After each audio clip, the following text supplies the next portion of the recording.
Good morning. Good morning.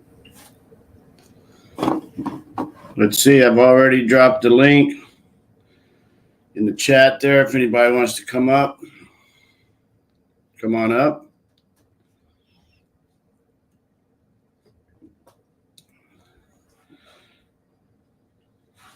Or I can type.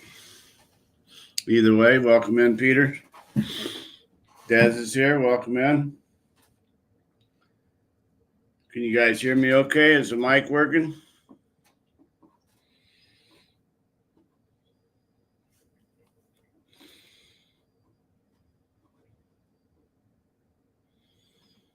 Okay, good. Good morning. Thank you. Welcome in, Daz. Peter, how you guys doing? Okay, I dropped the link in the chat up there. Let me drop another one.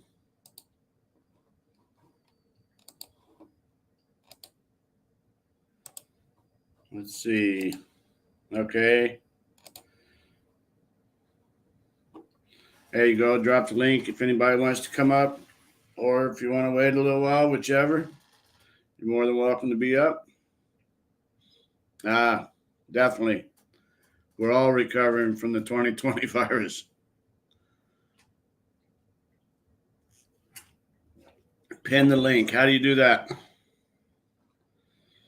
You got to remember I'm new to everything here as far as live streams go. I dropped it, but I don't know how to pin it. Let's see. Okay. Nope.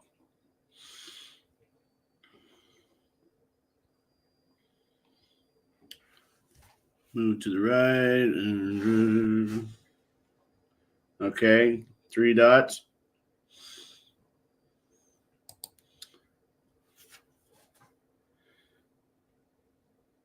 The only thing mine says on that is either I can delete the comment, put the user in timeout, or ban user and delete their comments. And I don't want to do any of those 3.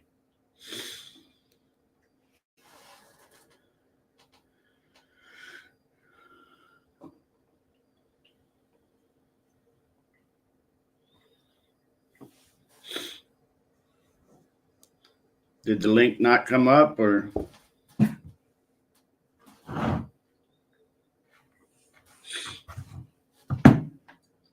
Did the link not?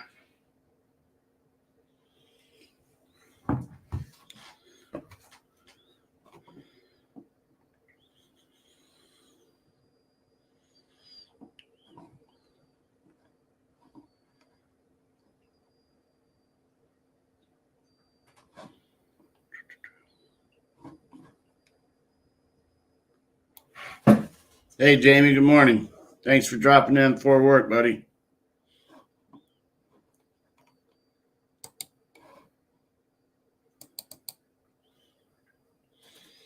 Hey, John, good morning. So, Des, the link didn't come up, did it, or what?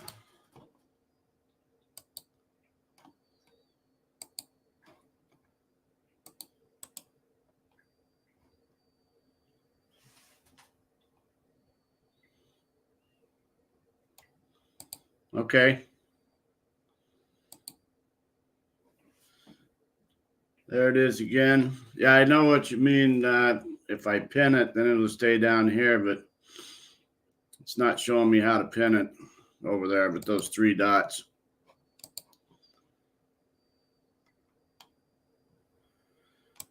Morning, Merton and Sue.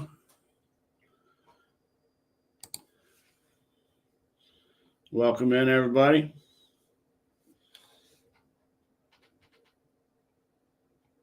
Yeah, I'm not seeing how to pin that comment yet.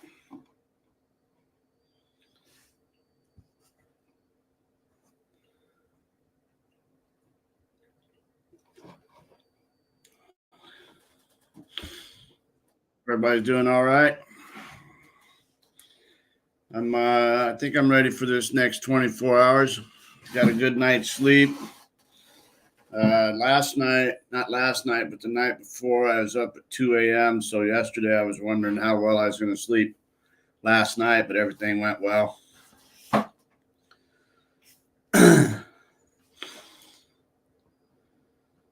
Okay, Jamie, yeah, I just clicked straight in. That's good.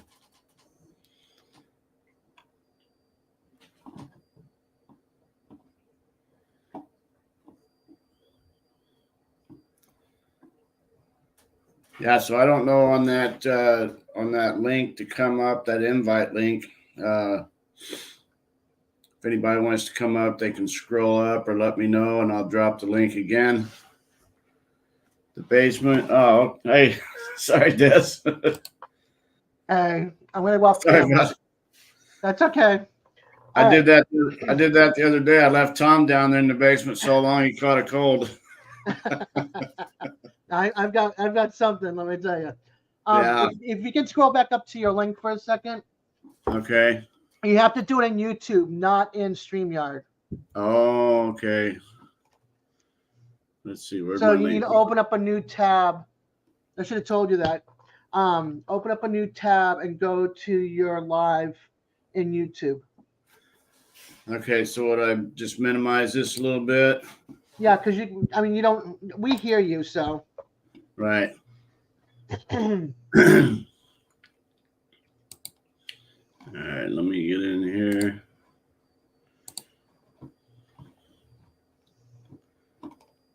Okay, so go ahead and go on the live then. Yep, go on to the live, and then scroll up till you see your link.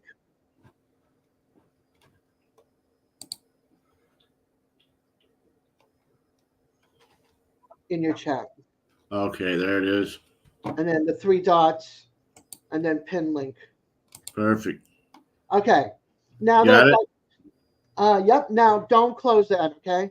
Now go to your YouTube studio. Do you want the heart there, or you want to get rid of the heart? Yeah, we can get. If I can get rid of that. Okay.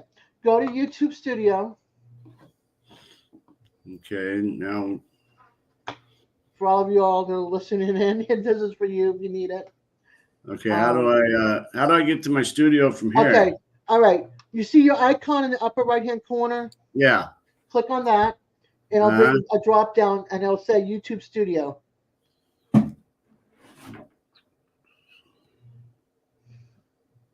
Okay, not seeing that. That's just my. You're on. You're on. Go. Okay. Go to YouTube Studio. I'm going to walk you through this because I've got it open too. All right. Now, you see where it says Dashboard, Content, Analytics on the left? Yes. Go to Content. Okay. Now it says Videos, Shorts, Live. Uh-huh. Go to Live. Okay. Go to your current live. Got you. And then where your image is to the right, it'll show a pencil. Yeah, the edit. Details. Uh-huh. Yep. Click on that.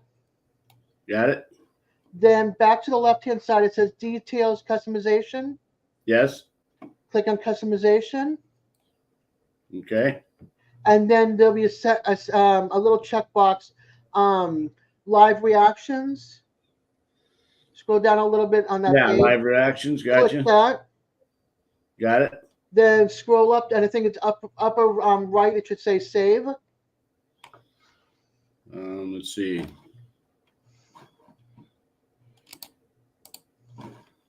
Yeah, the save's not coming on whenever I click on that live reactions. You want to make sure you unclick the check.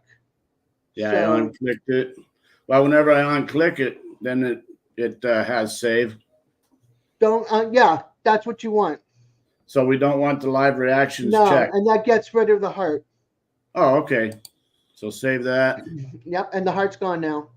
Okay. And now you can close that and go back to your StreamYard.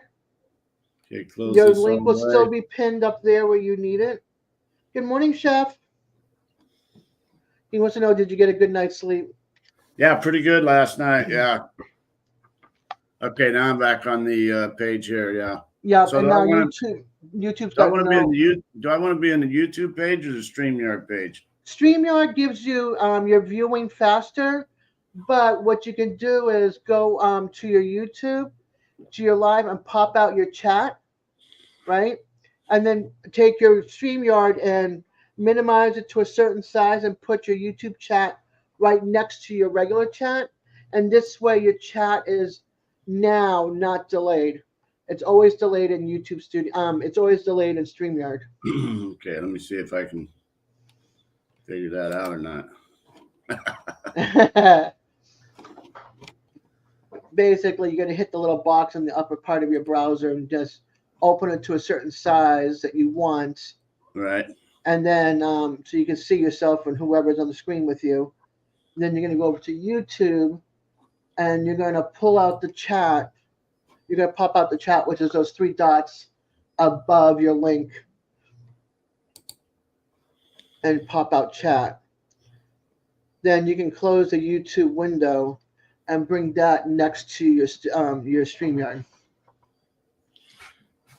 Okay, yeah, so I got these side by side. Then how do I make my StreamYard? How do I pull that back down and get that? To a certain size? Yeah. Click the box on the top like you're going to X out or minimize. You know how there's a box in between the two? Click on that box and it'll bring it to a certain size. And then you just take your mouse and you put it along the edge of the window and you size it to the size that you want. Like, can I present and show so you can get an idea? Yeah. Okay, cool. All right, let me do that. Let me put this chat back and I'll show you what I'm all right, hold on. Let me put this chat back so you can see what I'm doing. All right, so I'm going to present, and then it's going to be an open window, so you just grab that window from me. Share screen.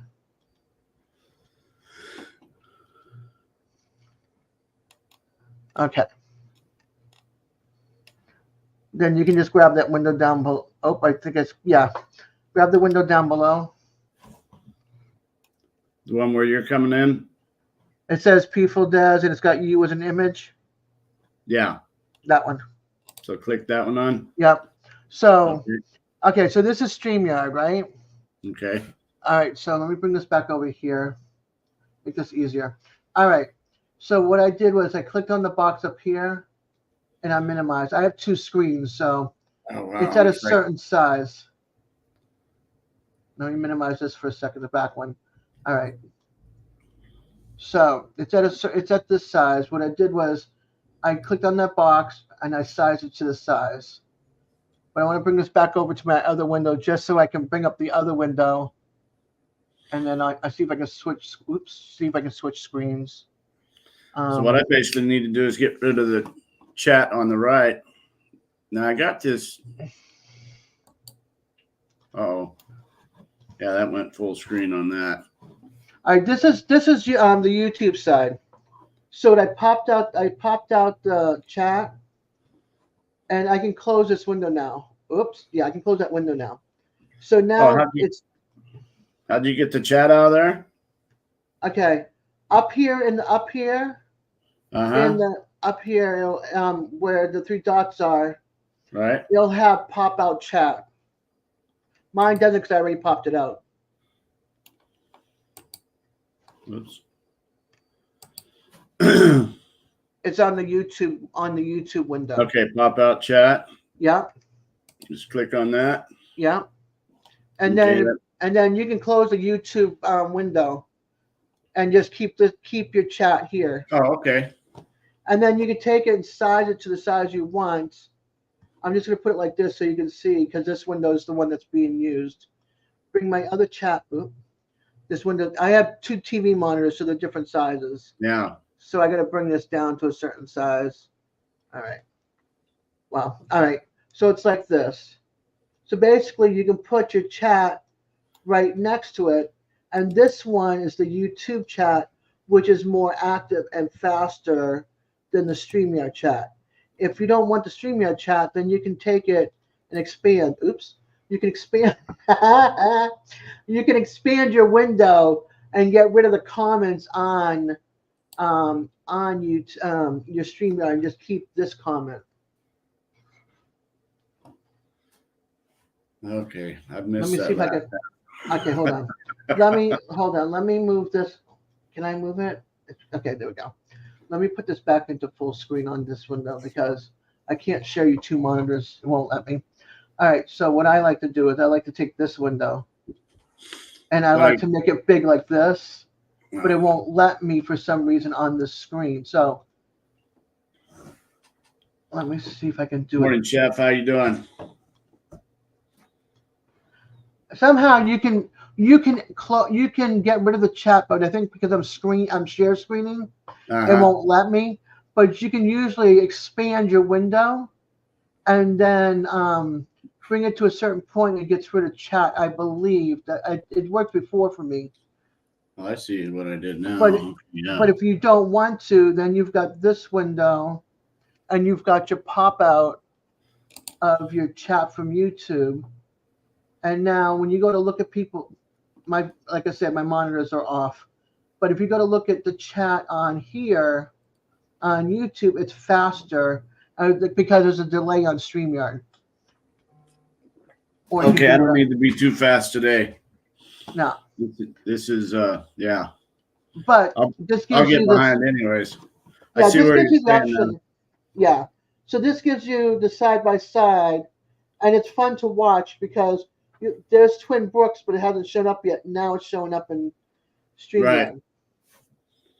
So you'll see that. But anyway, that's what I do when I do a live and stuff like that. I'll close up the window, and I'll have my my windows.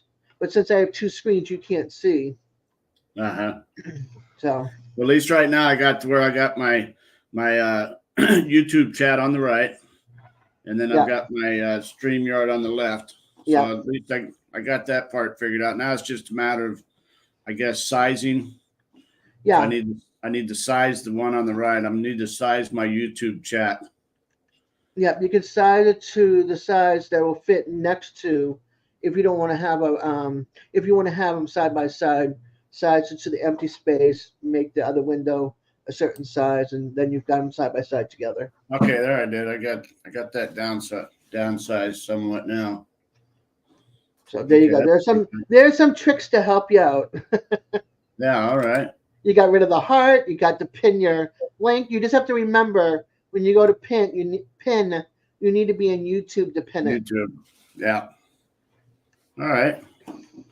So yeah, I'll just keep the StreamYard on the left. I'll run the chat on the right for a while, and then you say later I can get rid of the chat on the StreamYard, right?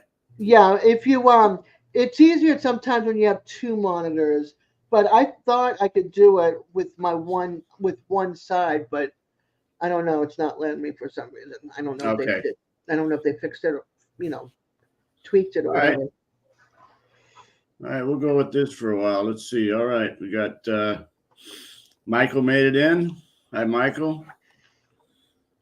Let's see. John's in here. Jamie, Merton and Sue, Peter, Chef is in. Let's see. Dancing Alone with Rentals and Twin Brook Acres. All right. Thanks on the Camaro like. That's appreciate that. All right, we got 11 in here already. That's good. Good morning, Twin Brook. Good morning, Jamie. Good morning, Dancing with Rentals. Good morning, TJ. TJ, good morning. Camping Cage Free, good morning. How are you? Good morning. I feel like I got overeducated there real quick.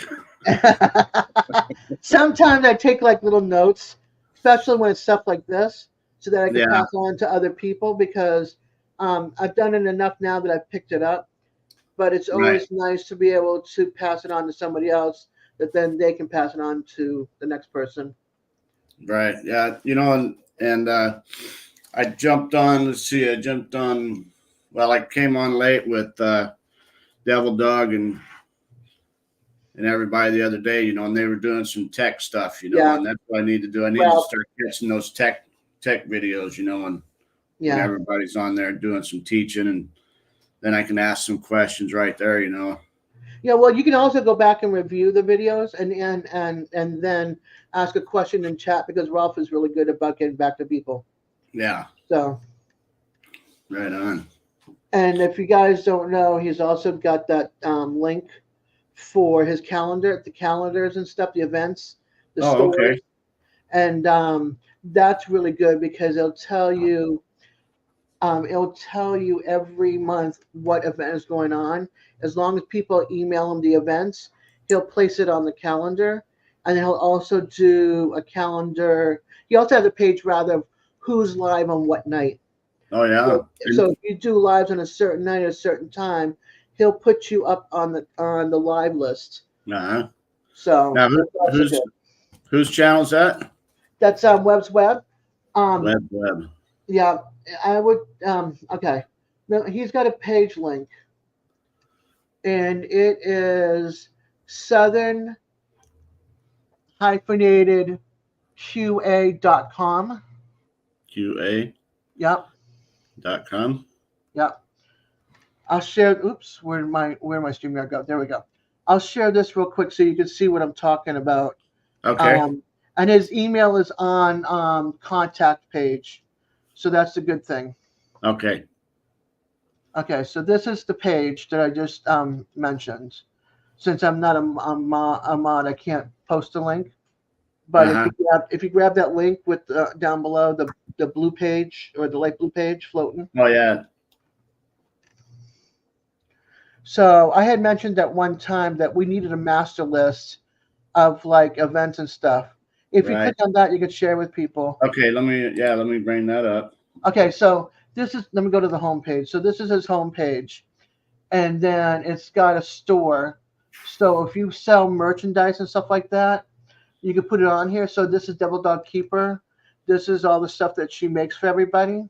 Uh-huh. Then you got Chef's store with all of his spices. All the spices, and Willow Way Ranch. This one is not active right now, but it's there.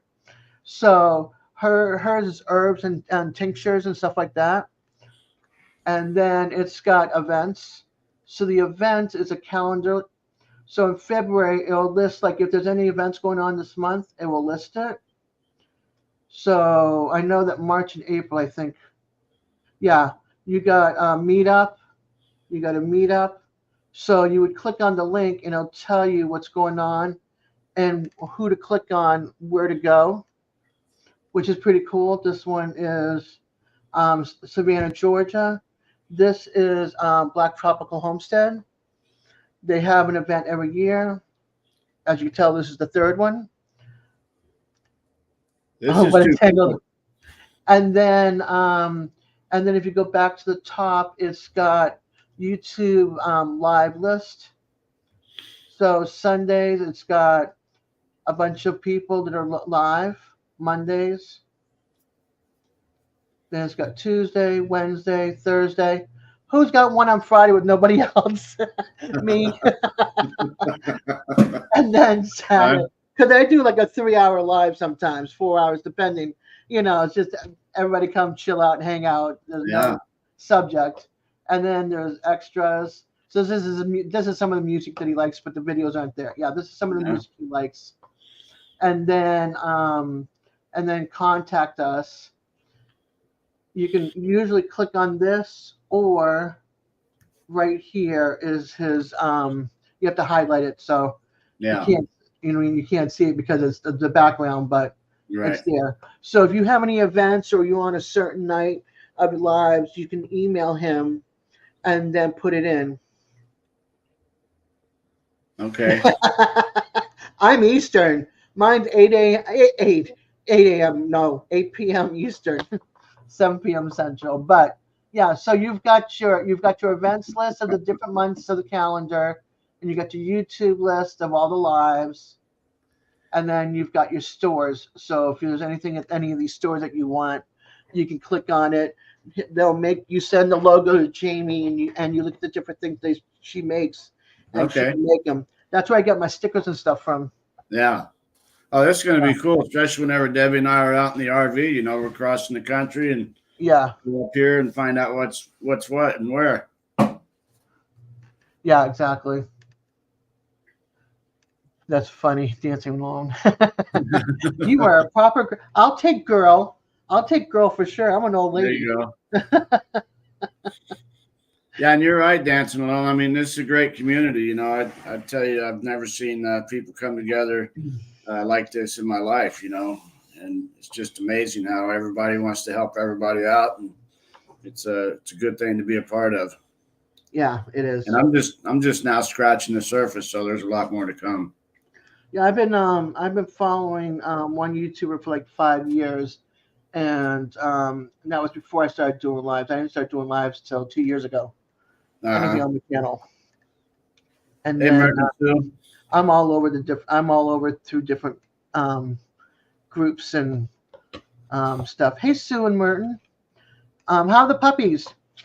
And yeah, so it was kind of cool to. I followed one group that was in Texas that moved to Oklahoma, and they're friends with a lot of people in Oklahoma and Missouri and Texas, Oh and then yeah. it branched off to Arkansas, and then I found a few sprinkled in Georgia, and like one or two in Alabama and Mississippi. So it's kind of cool. Uh-huh.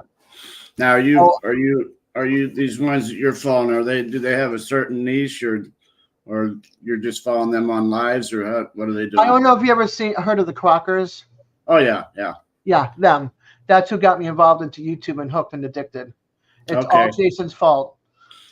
Yeah, I've been watching Jason and them for quite some time. I think Yeah, probably since he did that small place, you know, on two properties back. You know, he did that small little like wasn't even a cabin yet. You know, it was like okay. maybe it The was like canvas tent. yeah, Yeah, yeah. I've He been did the watching. tent, Yeah, I've been and watching since then before that. I've been oh watching wow, since he met Linda Nichols. Him and his ex met Linda Nichols, and that's when I started watching. They were right around the time before he did the 100 Day Ranch and before he went to Oklahoma. yeah. The 100 Day Ranch, the Granny Ranch, you need to watch. Even though she's in it, he is amazing. And what they did to the cabin, the ranch or whatever, for his granny, it was so good. And then he brought out the character of Dale. Dale was Oh, that's born. whenever he started that. Yeah, Yeah. So I've yeah. been watching since back then. I started watching. I think I probably started watching YouTube in maybe 2020. Really, whenever because the Yeah. When the I was when just the going out to when the the our depart. friendly virus came Yeah, around. Yeah. well, I was just hired on with the Department of Defense, you know, and I was going up to a certain area that we don't talk about here in Yeah. Nevada, and all that hit, and I just didn't want to be a part of anything. Yeah. So I went ahead and retired out of the union. I had enough years in as a concrete man, cement mason, and we had our RV already, you know, for retirement. And I told Debbie, I said, let's just start traveling. I don't want to be confined or anybody tell me what to do. So, Yeah. you know, being on the road, that's whenever I started watching YouTube, and then the kids, you know, they were like, "Where'd you guys disappear to?" So that's why we started the YouTube channel. There you So go. mainly for the kids to follow us and grandkids and Yeah. all that. It's always nice. It's like It's like let's follow them, see where they're going, where they're taking us today. Yeah, Because that's what I like too is some of those channels that take you on adventures, and there'll be like somebody that I follow is nothing to do with this kind of community at all, and right. she's a vintage collector of like mid-century and also of like she calls it vintage 70s and 60s 70s stuff Oh too. yeah. Yeah, Uh-huh. so she goes to different thrift stores and garage sales and all that kind of stuff. And then she now has been going to like Belgium and Italy, and she's been taking groups with them, and they've been hitting the flea markets and sites over in Europe to bring back Oh, stuff to the States. And then she resells it on a website and also for her store, her little store or whatever boutique or whatever she's doing in up in Washington or Oregon. well, that's cool. Yeah, so I follow somebody like that, and then I follow these single ladies that have their own property that built their tiny homes Mm-hmm. or bought a cabin in a summer cabin in Michigan, and there was two cabins on it, rebuilding it, and then bought a new house and has two properties now. This one person and one property. So there's like different things that I follow. It depends on my mood. Yeah. Yeah, I like the I like some of the homesteading channels, and and then people who are building little homesteads, you know, like you said, Yeah. you know, with Jason and then his Yep. you know, Jared and Yeah. Jason. Yeah. Jason, I mean, Jared just hit 102,000 subscribers. Hey, Chef, welcome back. He's at work listening. Jeff, how you doing, buddy? Thanks, Like man. I appreciate on my that. homepage of YouTube, I have all the different channels that I follow, and there's different categories. Uh-huh. Chef is in one of those groups, Yeah. and I have that up there because I want people to see some of the channels that they might not see outside of the farming, the homesteading, you know, that kind of stuff that you would, you know, you might have skipped over. Like I Right. followed this one girl that had 30,000 subscribers, bought a house in Sweden, and Sweden, yeah, and she was a hiker and camper and stuff, and so she's rebuilding the inside and everything, and she didn't know how to do anything, but she's so intricate in her designs and bought a Japanese saw, and I mean, Oh it's amazing wow. it's amazing what she's doing. So I follow, like, you know, stuff like that, like people from starting from scratch or learning how to build for the first time, and Yeah, I where they started go. watching like Peter. I started watching Old Man King whenever he was Yeah, back home. yeah, Watching riding his bicycle to the store and different yeah, things, and then going out there, you know, with the guys in Arkansas. I've been watching all them guys in yeah. Arkansas that live Mama in V. that community now. Yeah. Just there's like 8 different channels that just helped Mama V raise the roof. You know. Hold on, I gotta laugh at dancing. I followed Kenny home from the movies. Uh, I Hey felt Dan, something. I felt something. I just didn't know what it was. Handicap Stop. traveler, welcome in. All right. That's Dan. Yeah, Dan. I got to get these channels down because, you know, I know a lot of their names and then I forget them, you know. I have a book. I go to the Dollar Tree. Go get yourself a cute little hardback little book or something like that, or a Right. spiral, and just write the channel names and their Yeah. emails or whatever and their name. Sometimes you'll even get their birth date. You know, Uh-oh. like, oh, it's my birthday. Yeah, nice. Yeah, Yeah, that's good, you know, and that's what I started doing. I had like a handful written down. yeah. Oh, I have two books. I have one book of names and one a book of addresses. Right on. Yeah. Yeah, now Chef, I met Chef down in his hometown because that's where I'm from. I'm not from there, but I lived down there 12 years, you know. So I got kids That's and cool. grandkids, and so him and I hooked up down there and had coffee and everything. And then Tom, I know Tom from Tom Garvey Keto Cooking. Yep. Yep. And his other channel is Sunday. What is it? His other channel. Oh yeah, the Sunday Chef. Yes. Yeah, Sunday Chef, and then Marie, his wife, started a channel, you know, reading horror stories. So that's pretty good. That's cool. I'm not into horror stories, but that's cool. Yeah, I go in and support her. Cool. She supports me, so I go support her. Yeah. You need to get that link. The Chef, is Chef a mod with you? Yes, he's mod on this channel right here. He's at work, but if he can, I don't know if he can, but if he can post his store link or the calendar link to Ralph, to Webb's page, then people can grab it. That would be awesome. Yeah. I can't do it because I'm not a mod. So how do you I see people make, like, I go to Sheena's channel, you know, and she makes me a mod right away. How do you do that? All right. So all right, let me see here. I'm gonna put hello for a second. All right. Yeah. Now, and look at the YouTube chat. You can only do it in YouTube chat, not in StreamYard.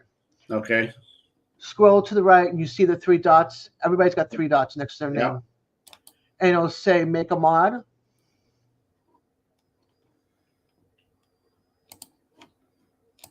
Yeah, gotcha. Okay. Then there'll be a standard mod, and then there's a different mod. You want a standard mod. I already added you. Oh, thank you. The only person you don't want as you want someone you trust really well to be the other mod. So let's say they're up here on chat with you, right? And like I'm with you, and you drop they can be like the overseer of other mods, I believe, but they're Gotcha. also like they're like your bit right hand man or Right. woman. Yeah, so you should have become a mod right there. So All right, let's see if I can. Let's see. yeah, dancing alone. It's going to be the mod squad. Hey, mine are the Know Me homies. He's dancing alone's bringing back the 70s. Yep. Or the late 60s, 70s. Yeah. Yep. That tells you I'm old. Yeah, that's me. That's all right. We're one of the fortunate ones. Yeah, we got all the good TV shows. Well, and we made it this far. Yep. We're still kicking. Yeah. Where'd it go? There you are. Okay. All right. Let me grab that link so that way I'll make it everybody easier. Sue, I'm going to grab the link and then you can just click on the link and save it. Then everybody that wants the link will have it. And you can check out the list, check out the stores, check out the calendar. It'll just be easier than showing up again. Dan said we're vintage. I hate to tell you this. I was 10 days old when Kennedy was assassinated. That's President John F. Kennedy. Yeah. I'm 60 years old. I had just turned 3. I don't remember the assassination, but my brothers do. Yeah. There's the link, y'all, to the calendar in the store. And this way, you can grab it, pin it, pull it to your desktop or whatever once you open it. I have mine on my desktop, so that way I can find it faster. Is vintage the same as antique? I want to know. I'm actually going to look up what's is 1963 considered antique?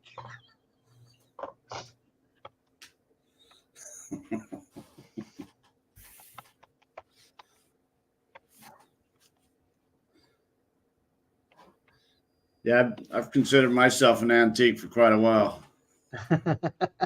You're welcome, Sue. Let's see. The convention definition for most collectibles, such as clothing, furniture, jewelry, suggests that vintage is 20 to 100 years old and antique is anything older. So we're vintage. Oh, yeah. Yeah, we don't want to be antique. No, I don't want to be antique. Hey, Skipper. So that's Skipper, the numismaniac? Yes. Okay. Welcome in. Yeah, I'm trying to get everybody written down. That way I can start getting my names put to them, and then I'll get them transferred into a book later. There you go. Anybody over 100 years old is considered antique. The rest of us are vintage. Yeah, do we have any antiques in here today? Yeah, right. 101 plus is antique. Oh, I want to know what retro is.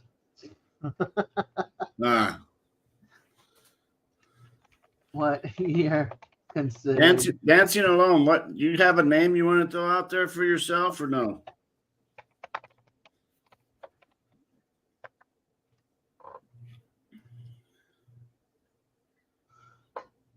So retro is 20. Right. Typically, the term retro is given to items which are 20 years old, but not yet 40 years old.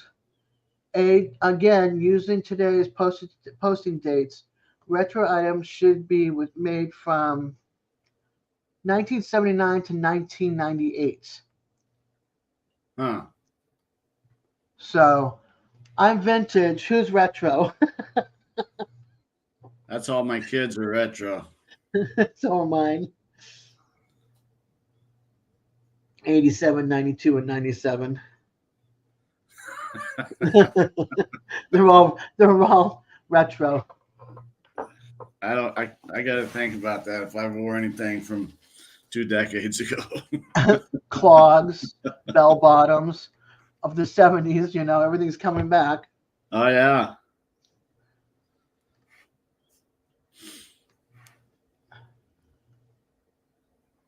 Yeah, my Your kids kids. were all 1980, 81, 82, and then barely missed 83. And my youngest was born in 84, January 84.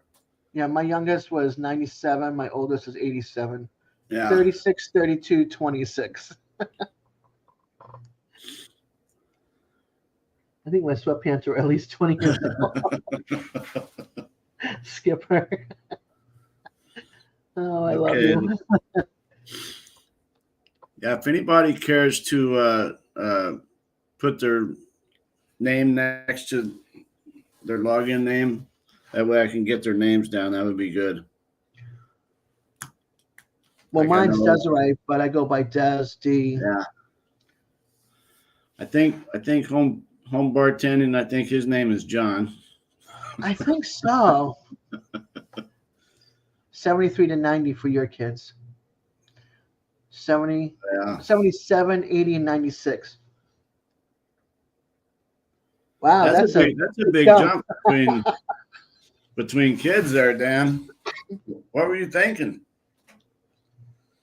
You know, I remember when we started, my first wife and I started having kids. You know, my theory was have the kids quick while we're young. That way, whenever we get older, of course, They we can didn't take care of last you. when we were older, but at least the kids are grown up. You know, and Debbie and I, we've been together for 36 years, so she raised the kids, you know, for the second half of their growing up, and then you know, the kids were all out by the time we were 40 years old. Yeah, my kids take care of me. They live with me, help me. Oh, that's good. Yeah, we're a tag team. We belong together. I like that, Skipper. I like that name. Yeah, my grandkids, yeah, 20-year difference. I could kind of see that, you know, especially if your kids are spread out a little bit.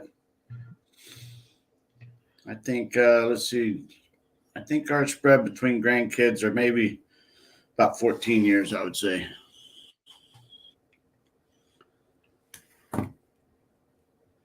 Not yet antique. Well, No, yeah. Good. we got 12 grandkids.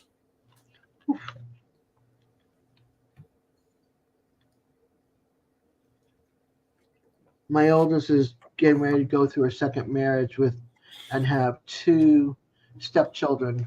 She didn't want any kids. Now she's going to be a stepmom. Okay, yeah, so we got that pin link up top then. I see that now. Yeah. So that's good. So I got a pin link up there if anybody wants to come up with Des and I. Yeah, we don't bite. Yeah. At least I don't think so. Des might have to let me know you're in the basement. I left Tom Garvey in the basement for I don't know how long. He said he caught a cold I actually down can't see who's in the basement. That's the only bummer part. there. Oh, okay. Sometimes you can hear a sound or click, and then that makes you look down the basement. Yeah, matter of fact, I think I went in my settings the other day and added to where it would give me a tone whenever somebody came in. But you came in and I didn't hear you, so Sometimes when you're talking, you don't hear it, or you think it's just like a notification somewhere. right. Trust me, I've been there, done that. So do you pay much attention to like putting the comments up here on the screen? Do you pay much attention to that or try to do that very often? Sometimes I'll do, and you can do that through StreamYard. Yeah, go back over to StreamYard. Yeah. So The StreamYard chat. And the StreamYard chat, you just if something catches your attention, you can just click on it. oh, as soon as you click on it, then it goes right on the screen. Yep. Okay. Do traveling Martin and Sue. Just click on our last comment. I can't even talk. There you go. And then you can click it again, and it'll hide it, which means it'll go back to. Oh, okay. Go back into the chat. Yeah. That's not Johnny Cash, is it? No. So are you trying to trick us?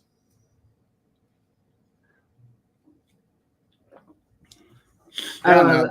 I love it. Sun Merton and hat. Sue, I've been following Merton and Sue for quite some time too. Mm-hmm. Probably about, I think maybe a year and a half or so. Whenever they had on right around 100 subscribers. Whenever I started following them. No way. No, no, Skipper. I call you Patrick, but I like Skipper. What we got here? Oh, not I can't do that one.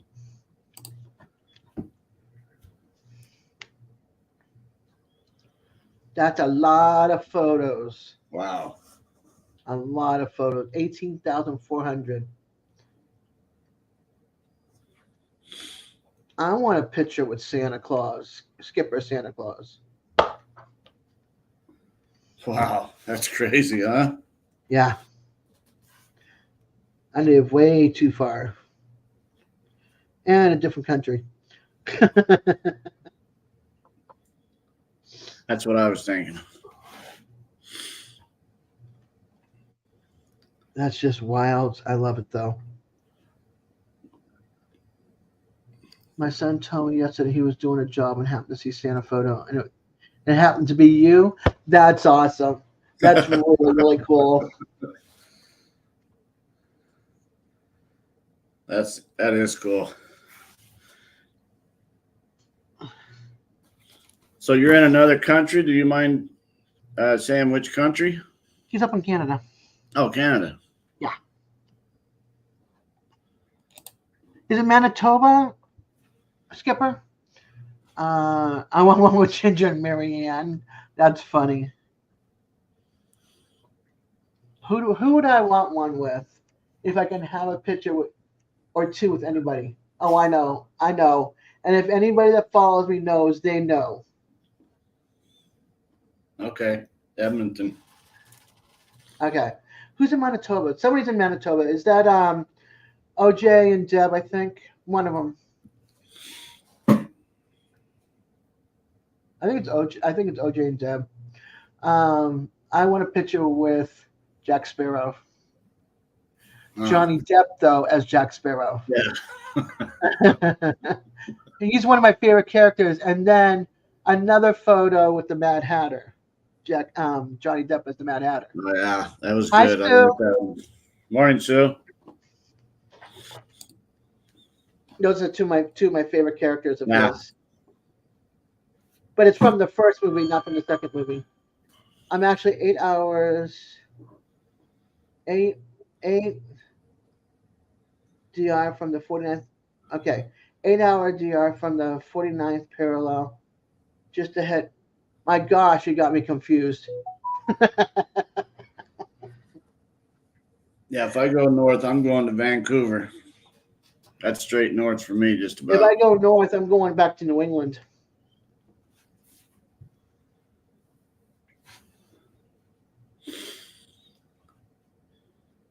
Or at least North Carolina.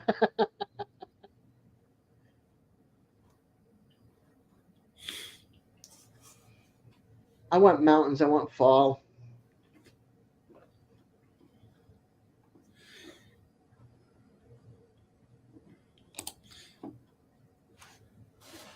Yeah, I love being out in the mountains.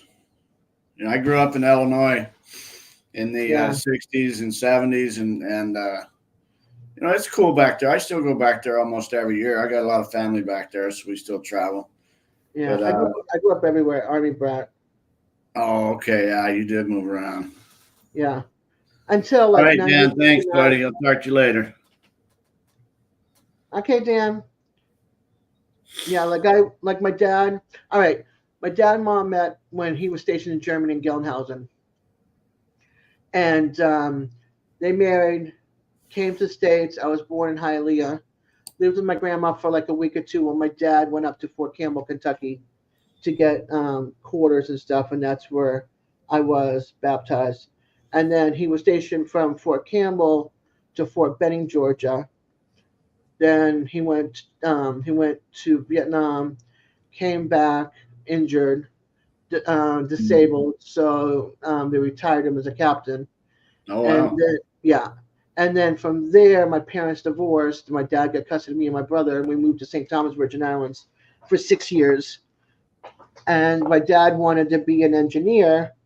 So the Army said, okay, you want to be an engineer? We'll pay for it. Got to go up to Boston. Oh, that's pretty good, retired captain. So we went to Boston, and my dad went to BU, Boston University. We lived like the next town over from Salem. So we lived in Marblehead, the birthplace of the Navy, and then lived all over Massachusetts on the East Coast side. And then I moved to Annapolis for 2 years, Annapolis, Maryland, and back up to Massachusetts, and then down here 14 years. And I went out of Florida. So you're Florida now. Yeah, where I was born. where I don't want to be. You made full circle. Yeah, I went through a really bad marriage, so I'm still not divorced, but I've been here 14 years on my own with the 2 kids, raising them. And Salem's great. Salem is absolutely beautiful in the fall, and it's crazy at Halloween. Everybody comes from everywhere to go there for Halloween. And they make a lot of money, so hotels are super duper expensive.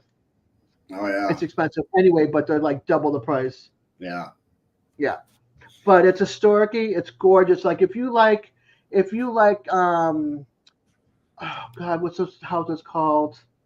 Captain houses, like the captain houses, the big beautiful houses. They have the widow walk on top, and all the not the homes per se, like the southern plantation homes, but more like the fluted columns and the molding and all that kind of stuff.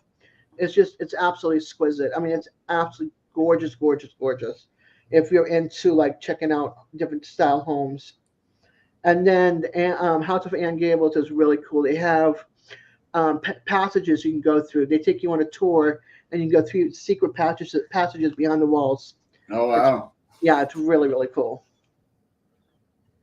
And then Marblehead is really cool for going to Fort Sewell and going to the lighthouse and just checking out again. It's a nice little historic town. Yeah, we've only been up in the Northeast once, but we're gonna go back for sure. But it's just that's the farthest away from us that there is. So. Yeah, if you do New England though, do it in the fall. Take really good camera. Go to Vermont. I know some great steakhouses throughout Vermont, and do a tour. And there's beautiful rivers and streams and mountains and like or the late after winter, you can see up in the mountains the ski slopes. Like it'll be like things are starting to blossom down below, but there's still some snow up in the mountains, and you can see like where the ski slopes are. So there's like different times of year, but I love fall. I love the colors. I love the vibe, the feel, the air. It's just magical in New England in the fall. As you can tell, I'm a New England girl. Yeah, usually fall. We enjoy like we tried hitting like Tennessee and the Smoky Mountains and those parts. I hadn't thought about going up into New England for fall. That would be awesome. Yeah, Western Mass is beautiful, and then going up into Vermont, and then come down from Maine, go hit all the amazing seafood restaurants up in Maine, and then come into New Hampshire, and then go down into the Cape and come back up again, Cape Cod, Massachusetts, and come back down. It's just I don't know. There's something about New England. Yeah, that's one of my favorite movies there, Skipper. All the old inns. I don't know. It's just beautiful.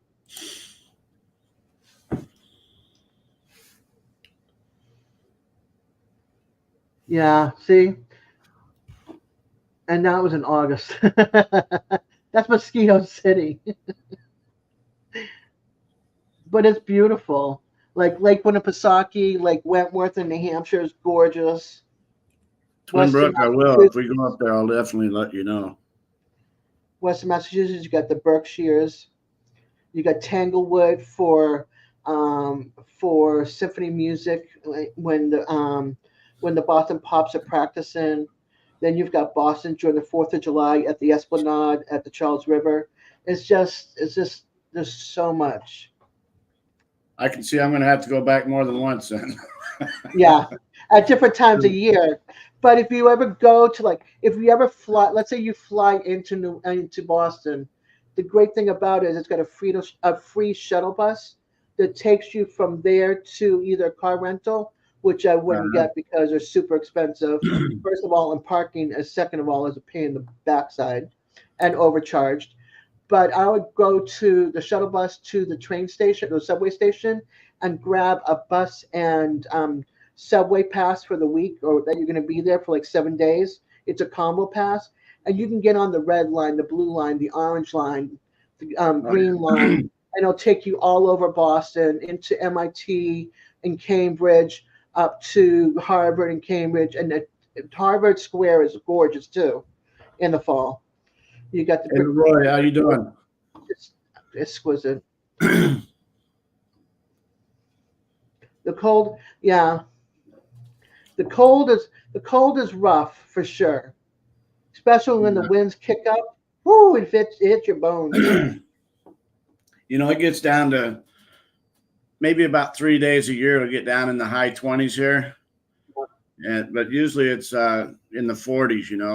Like low 40s is our coldest, and then it warms up to 50. So yeah, I grew up in Illinois, but I can't take the cold anymore.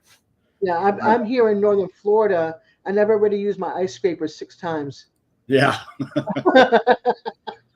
I'm like, come on, I'm in northern Florida. This is not New England. Why do I have frost on my windows? Let's see. I'm going to show you under the hood. Let's see. You want to see under the hood of the Camaro.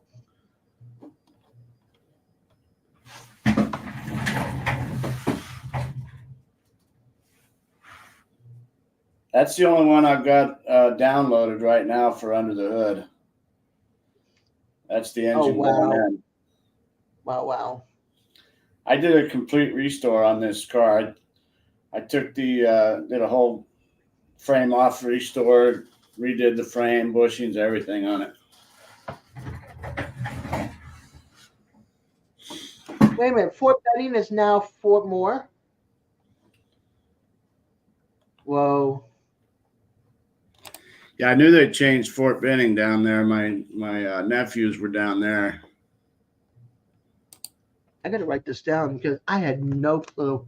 And I'm only like 3.5, 4 hours from there. And I was just up there a year ago or two. I didn't have the address to my old house. It's still there, but I don't have the address to my old house that I lived in as a kid. My dad said I think he purchased it for like $38,000 back in the 60s. It's now like 200 and something thousand for the house. Excuse me.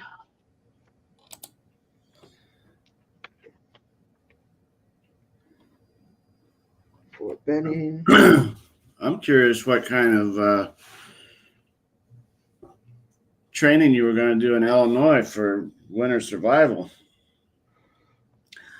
I know whenever we lived there, the training we did was go down to Daytona Beach. That was our best winter survival.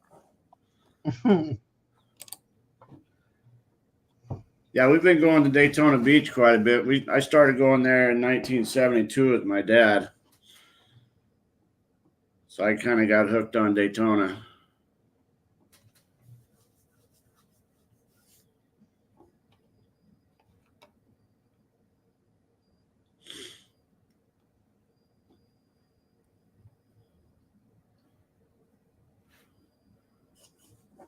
Sorry, I've been dealing with the bug.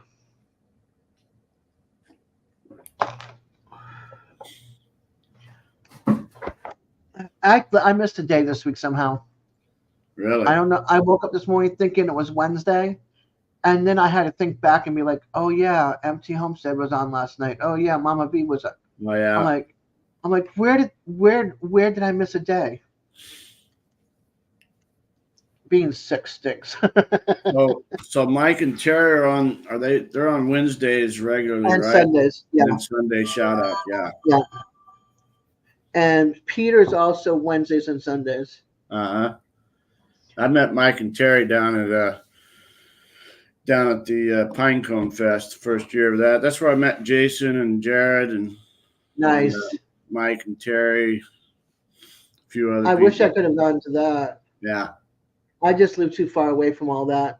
I Right. got to meet Jesse and Lisa, Gary and his wife, which is about Loop 29, Jerry Butler and his wife, Ann Dale, Oh, F.R. yeah. Humphrey, Felicia, Danny Days Ahead and her family, and a few others from Pedals from the Past last September. That was fun. Now I couldn't enjoy the event though because the place was not handicap friendly. So Okay, yeah. my daughter and I ended up pushing my it was a funny story, but we were sitting there stuck and I had to tag down one of the workers that had those like 2-seater little carts that they haul things around in the back Oh, yeah, with. like a little golf cart or whatever. Yeah, but it's more like a little truck style than it is a golf cart style. And you know what I mean? Right. It's like extending back. And hey, Mark. And Yeah, Mark. I flagged him down. I said, hey, can you ask your boss if you can give me a ride back to the car? There's no way I can push through all this rock and dirt to get back to my car. And then I had to wait like Right. 20 minutes, and the boss comes with them and goes, okay, now back up the cart this way. Move it over yeah. here. Here, let me help you back into the cart. So, and then my daughter is running behind with the empty chair as he's driving Oh, yeah. me to the car. And of course, she's got the keys and everything because she's got it all attached to her. So we ended up going to Bucky's up in Lead, and then we went to Ollie's in Birmingham, Alabama, and so we did the sightseeing, hit the big stores, Ollie's and Bucky's. So that was kind of fun, and then we went back to the hotel and hung out with everybody when they came back and had dinner and breakfast the next morning. Hey, John. So that was really cool. Hunting and stuff. Yeah, That's John. Yep. Okay. How you doing, John? Corner Cobalt is Mark. And so it was fun. We hung out for the weekend. I rented a car, and oh my gosh, I didn't want to give the car back. It was a GMC all-terrain, the Terrain, and it had the heated handle steering wheel, seat molded to the lower back. It had 23,000 miles on it for 2024 or 2023. I'm like, I don't want to give this back. No doubt. Oh no, it had 13,000 miles on it. My dad's car's got 23,000 miles on it. But yeah, it was fun. It was a great weekend, and I want to do it again this coming year. Not go to the event, but hang out with everybody. Right. I had decided to do some barbecue and went to Costco, check out what they wanted for their meals, and I changed my mind nearly $100 for what I paid. Oh, wow. That's a lot of money. Yeah. Costco's got some good stuff, but I'll stick with Sam's Club.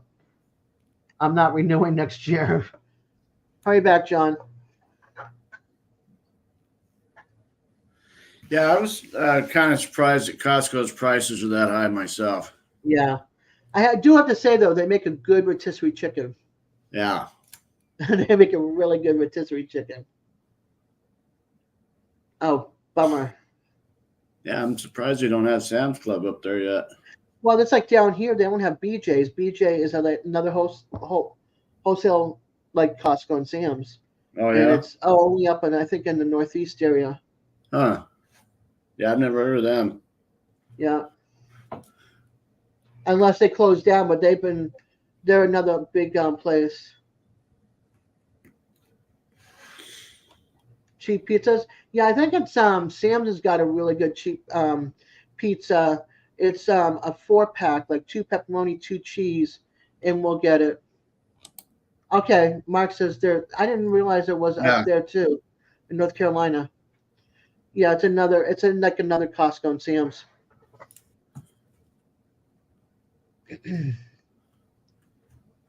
Yeah, I put you out on my community tab, so hopefully that brings in some Yeah. people. Well, if you can, please put this out on your community tabs and let's support them for their 24-hour live. 1 hour is down for their 23-hour live. Just 23 hours to go. Yeah. Uh, Thank you, Chef, for reposting the link.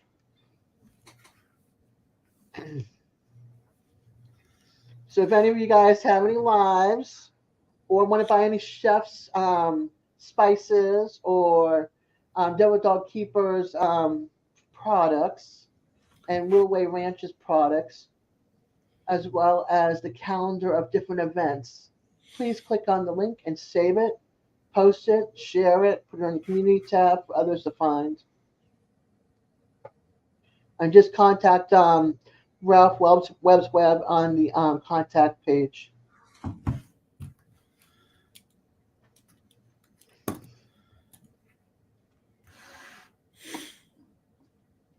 So what else is going on? Tom must not be awake yet. I figured he'd be awake and up already. Maybe doing something last minute things because they know it's going to be a long day, a long 24 hours. Right. Get out of the way first and come back. Yeah. Yeah. So what we're doing out here is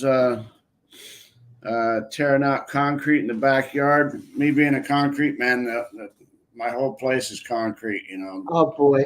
I didn't want any landscaping. I didn't want any dirt flying around. So Hey, Tiffany. All those years, Canadian family life. How you doing? Yeah, I didn't want any dirt or anything, but now that we started getting animals, Debbie's into the animals, you know, with the ducks and chickens and stuff. So now I'm tearing concrete out so the ducks and chickens have a place to stay. We had them just on the concrete, you know, for we've had the animals probably about, I think we've been doing the animals maybe about 9 months now, and one of the chickens got a sore on its right, whatever you call it, leg, whatever. And we realized, you know, that they need to have the dirt. So even though you also need the dirt for like baths and stuff. Yeah. And they're all good for getting bugs. So, you know, your bugs thing will be taken care of as well. Yeah, we had you know, in the coop we had, you know, straw down and everything for bedding, and they could walk in, but we got to have the dirt. Hey, Mama Cat, how are you? Welcome in. Hello, Mama Cat. Yeah, they like to take dirt baths, kind of like a chinchilla with their certain dirt. Yeah, they would get in the flower beds. You know, we got a couple flower beds, and next thing you know, the chicken would be in there. Spread out and everything. Yep, taking their baths. Yeah. Yeah, way too far from me, Peter. Way too far. That's like me going all the way over to St. Augustine to go to Buc-ee's and Jacksonville to go to IKEA. That's the closest places for each of them. It's like, yeah, I'm being disabled. I can only drive so far, and I'm exhausted. Yeah. That's Debbie's problem. She's got that sciatica, you know, and whenever we're driving in the RV, half the time or better, she's back on the bed. Yeah. I have lymphedema cellulitis. And then I have osteoarthritis in both of my knees. Uh-huh. So it gets kind of rough with the swelling and everything. I have to stop, and it just wipes you out. And my kids don't drive because we didn't need to drive up north, and I'm not teaching them to drive down here because nobody taught me to drive. You think I want to teach them my bad driving habits? I don't think so. And you said that out loud, huh? I did. But I do use my directionals. Uh-huh. I just don't sometimes see you, and the blind spot is what kills me. When they come up on a certain side, you don't see them in the mirrors. Right. And then you go and you have your directional on. You're trying to take the lane to the right or the left, and they speed up on you at the last second. Oh, I know. Yeah. and then you hear, "Wham!" And I'm like, you guys see me with my directionals on for the last like 2 minutes. I'm trying to Yeah. get over. Yeah. Yeah, that's my favorite to watch people do that, man. That's something else. Oh, it irks me is when you know that you've got your yeah. Thank you, Big Mom. Yeah. Yeah, arthritis. I love my Equate 8 hour though. That helps take some of the pain off. It doesn't completely take it off, but it helps take some of the pain off. Mm. But yeah, it's rough when your knees are bended and you have to watch your swelling and stuff like that. Yeah, it's only 5 hours to Phoenix to see the kids, and Debbie, she doesn't even like going there. She can't even sit, for Yeah, it's exhausting more because then than all you want to do is rest when you get there, right. and you know you have to drive back, and it's like, yeah.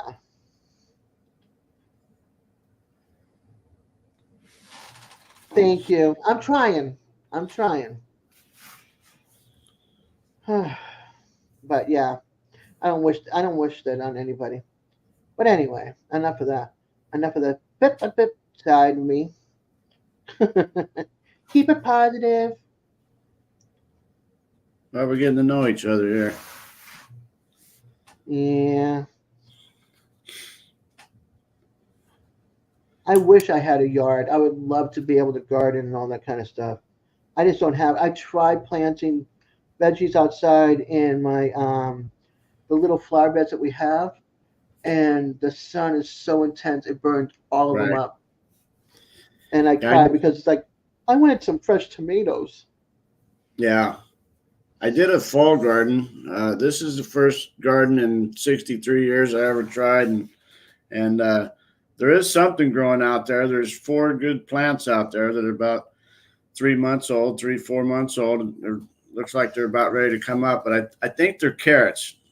The Okay. carrots and the broccoli started out really good, but then I had a day where the sun just did the same thing. It burnt them. So Yeah, fry 'em. Oh, I hate that. so Hate I'm getting that. ready to start a spring garden because the temperature's in the 50s and Yep. we've had some 60-degree stuff. So I'm gonna get on that this weekend and start my seeds and everything. Cool, cool. I'm just trying to learn. Same thing with these animals. We're getting the the eggs, right now, and then I just raised 20 meat birds and processed them last month. So that was a learning experience. That was pretty cool processing the chickens. Yeah, I don't think I can handle that. I'm too Yeah, I'm too queasy for that kind of stuff. yeah. It takes a A Debbie. She kept, strong, yeah. very Debbie kept walking strong. away. Yeah, that would be me. I wouldn't be Yeah, able to. I wouldn't be able to handle all that. But it'd be kind of cool to have like a small chicken coop with a few a few chickens and a little garden. But here I live in a townhouse community, and I have right, no. My backyard is a slope with pine needles and poison ivy and pine trees and mosquitoes, and I don't go out back at all. I right. avoid out back. And then the front, my yard is like 4 steps from the wall of my house Mhm. to my driveway. My 2 parking spaces. So Right. then I have my lantana. I'm helping though. I've got lantana Mexican heather, and so the butterflies and the bees love it. So I'm helping for the honey production in the future of whoever's got those Oh bees wow, yeah, wherever they go. So that's my helpful um whatever for hoping to keep right, veggies and fruits alive so that we have something to eat in the future. right. I'll plant stuff like that, if I can in my flower bed. Yeah. Now these uh, Oh, nice dancing. the chickens that I just processed, I'll tell you what, I mean, I was real happy with chicken I was getting out of the stores, but now that we've had these processed chicken, I'm not going back to the store chicken anymore. Yeah. It's like, Well, because you I know guess what you you just, eating. yeah, you don't know the difference until you have the, and then once you know the Yeah. difference, then it's hard to go back. Yeah. But that's one of the reasons why. One of the things I want out of Florida is like if I could move north, and I can't move far, it would be Georgia and North Carolina. So someplace that I can grow, and Right. I would want a place where I can grow also acorn squash. Oh Acorn yeah. squash is one of my favorite vegetables. So it'd be like acorn squash, butternut squash, zucchini, cucumbers, peppers, and tomatoes. That would be like if I can have those, I'd be a happy camper. Those are Yeah, my best. that's how we are, Mama Cat. I had to bring in 10 tons of soil in order to I do live any in planting freaking there. Boston. I had a little tiny plot. I want bags of soil and compost and planted flowers because that's all I could grow there. And let me tell you, my neighbors would walk by and be like, "These are beautiful. Add color to this, plain old area." And then eventually they tore out the flower bed after I moved, and I Oh was really? so bummed because you Wow. spent so much money and you Right. left it beautiful for the next group, and they tore it all out. Yeah, it takes a lot of work, Yeah, especially when you're hauling in the soil and everything and putting the compost and yeah, yeah, because the topsoil that I got, it's still Nevada topsoil, so it's doesn't have any nutrients in it, so you got to really mix it and get it right. yeah, But I'm looking forward here in another year or so with the chickens and everything to really help with the gardening. yeah. Look, dancing. If I could afford to go back up to New England, Massachusetts would be like where I would go, Western Mass, because then I can go to Vermont and New Hampshire from there. That's one thing I miss. But well, if you don't have chicken poop in the city, you got pigeon poop. Does pigeon poop count? It, maybe, I don't know. I would imagine. Scrape the sidewalks off. That's what we had in Boston. Right. Tallahassee, we don't have that kind of stuff. I don't even consider Tallahassee a city, and it's the state capital. Oh yeah. It's funny. People ask me, "Do you like living in Tallahassee?"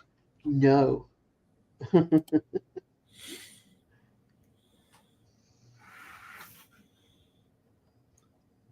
Yeah, last time we came to Florida, not last summer, but the summer before 2022. Well, the spring, we go there. We like to go there March and April, and we stopped in Tallahassee. That was the first time I looked around Tallahassee. Yeah. If you like really look around Tallahassee and open your eyes, you'd be like detour past Tallahassee. uh, I only happened to be down here because I'd separated from my husband, and my aunt lived here, and so we started all over. I packed up the kids and moved. And Yeah. we started all over because I'm disabled on my disability income. My dad helped me with the moving truck, drove down here with a friend driving the truck because I crashed the first truck. I didn't crash it, but I ruined the mirror. Oh I yeah. had to take it right back. And I had just left the place like 5 minutes before. I think So, that's the correct spelling, right? Tallahassee. two L's. Oh, two L's. Okay. Yeah. I was gonna say it looked right. It's close. It's just Yeah, two L's. that's pretty good. I like to call it Tally for short because Tallahassee is just Right. yeah. Yeah, I'd It's a imagine hassle. if you're saying the name quite often, then that's what you would do. Yeah. Yeah. Yep, you sure did, Big Mama. I know, Peter, you would not go back. But I'd go back first of all for the insurance, and second of all for my fall, and for my food that you can't get down here. So So, Peter, is it because it gets too cold back there, or what? yeah, coldest for sure. Yeah. Very high in taxes, but the house prices, forget it. The rent prices, even more so, forget it. Unless you can live in housing, private subsidy housing based on your income, not city housing, but private subsidy. I did that once twice. It helps. Forget it. You can't afford to live in Boston. You would need like Oh yeah. everybody in your house working and then working. I worked 4 jobs. That's how I got sick and became disabled because my husband didn't want to work. So I worked 4 jobs and overworked my body and became sick. And I couldn't stay. And I miss it because I had better insurance than I have down here on disability. So yeah, they took better care of me up there than down here. That's another reason why I hate Florida. Hi, side dishes. Hi, dishes. Welcome in. Yeah. Cold, snow, codes. I can go on forever. Yeah, exactly. Yeah, that's with me. I can't take the cold, and we've looked around for different property, different acreage and stuff. I've been down into Arkansas and Missouri and things, and even there, Debbie's. It's either the mosquitoes, the bugs, or the cold. So Yeah. I mean, we've got the ideal temperature where we're at. It's pretty nice out here year round. Some people don't think you can take the heat, but the heat ain't. It's not too bad. Yeah, it's a different type of heat. Yeah. Yeah, it's really humid down here. And then you got Boston, you got the concrete heat. Right. Right. There's not many trees, and you get the heat coming off the buildings and the concrete, Yeah. roads and sidewalks and stuff. But the Yeah. accessibility.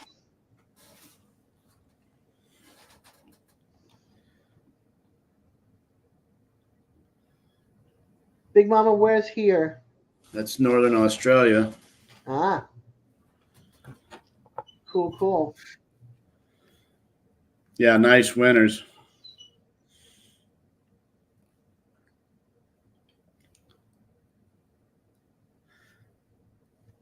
What about in Sydney? How's the weather in Sydney? In the is that a colder climate or?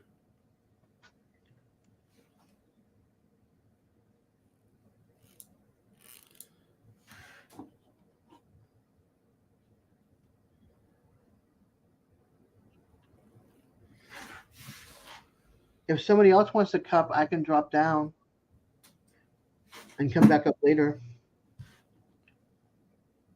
Up in the hills is really cold in the wintertime. Yeah.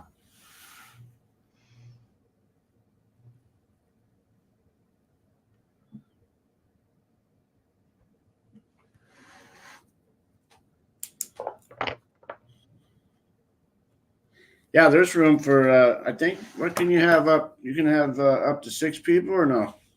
Are you doing the paying one or the free one? This is a free one. Okay, up to 6 people. Yeah. Just remember how many hours do you get for the month?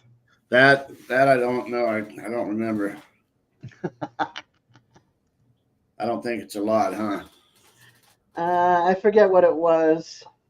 I think it was like 20 hours or something. 20 hours. And you're doing 24-hour. Yeah, how's that going to work out? Are they going to send me a bill? I don't think so. I don't think 20 hours for free, Mark said. I think that was 20 hours for free. Oh. So I think what it is if you're splitting it up the way you're splitting it up, like that's why I liked my 8 hours, because you could do 8 and 8 is 16, right? And then you've got 4 hours left or whatever. Then you can do it, as long as your live is still going, they won't shut you off. Okay. So if you're doing the 12 and 12, just remember, if you go over that 12, your hours won't count. Oh, is that right? Yeah. Yeah, you'll lose those hours somehow for viewing or whatever. Something happens when you get like 11 hours and 59 seconds. It's 59. Yeah, 11 hours and 59 seconds or whatever. If you go past that, something happens with whatever. Right. Yeah, Peter's the same thing. What about since it shuts off at 20? If I'm on my second 12 hours and I hit that 20 before I get the whole 24, for It those won't shut you down as long as you're live. That's why when I said the other night, you should do like either 8, 8, and 8 three-parter right? or a 10 and 10.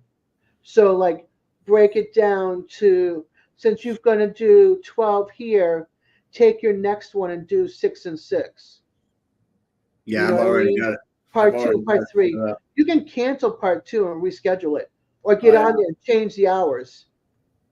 So you can change the hours on that. That's not an issue.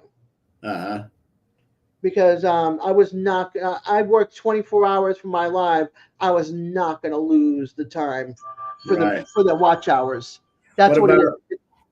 what about like you get 20 free hours now? What about the last 4 hours on that? Am I going to lose the watch hours on that, or they'll still give No, them to me? no, you'll still get it because as long as you don't shut down your stream, Okay. you'll still get it. So like if you do again, if you do you break up your last 12 hours into 2 parts, a 6 and 6 or an 8 and 4. You'll still get those watch hours as long as you're still going before the 20 hours. You know what I Right. mean? So as long as you're still active before that 20 hours, you're good. You can even say, guys, I'm cutting this a little early. We're going to go to the next live. I'm going to activate it now. Right. And then do a third part.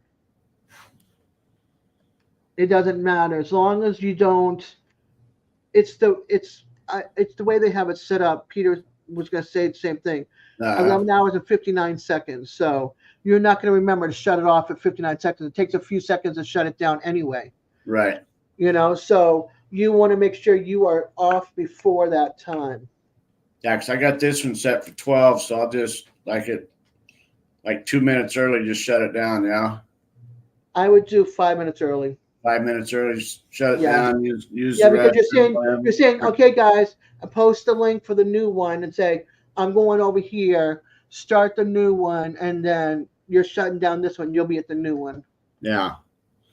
Chef says 5 minutes before. Yeah, 5 minutes. Okay. Yeah. So then another thing, once I do this 24 hours, then I'm not going to be able to do any more StreamYard until next month, Correctly. right? Yeah. Correct. Yeah. Yeah, 20 hours. That's really not too much, huh? It doesn't give you a lot, Yeah. especially if you like to talk to people on your channel. Right. You know what I mean? That's why I was able to get mine for $10 a month after I was already in there paying 25. I think they stopped doing the 10 offer or whatever. I think it is kind of technical. You just have to remember, you can do like a 10-hour and what is it? 10, that's 24, 14-hour, 10, 7, and 7. That's why I did an 8, 8, 8 because it was just easier that way for me.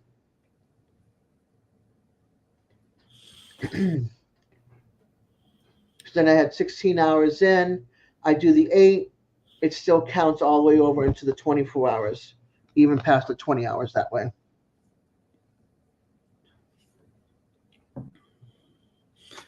Yeah, it's all technical to me. It's Yeah, Kenny's learning all sorts of things today. yeah. now if I can just remember them. Yeah, a lot of people know about like how to get rid of the hearts that are if you're going to a live that's 24 hours, a regular live on somebody and the heart's gone, Yeah. they'll know how to get rid of it. Thank you. Hey, Simon. No, I'm not doing the 24 with them. No offense, Kenny, but I already did 2 24 hours last year and supported somebody for 23 and a half hours before they sent me to bed because I was falling asleep on their live. So my brain will not, especially the way I'm feeling, my brain will not, I'll be mush mind for my own live tomorrow night. Ew. I am not being wish mind. Yes, I can barbecue, Simon.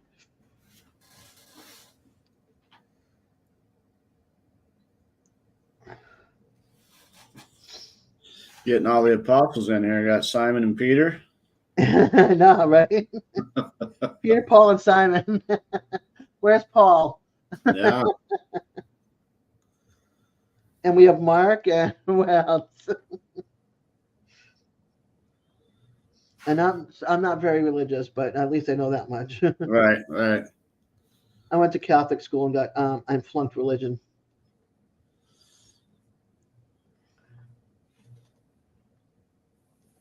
I also got hit by a car by a priest on the day after my Oh, 13th wow. birthday on Friday the 13th. No So way.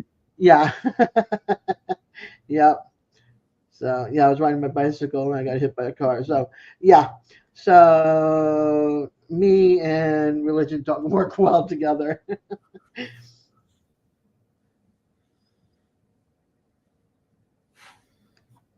Which So I think is what's funny.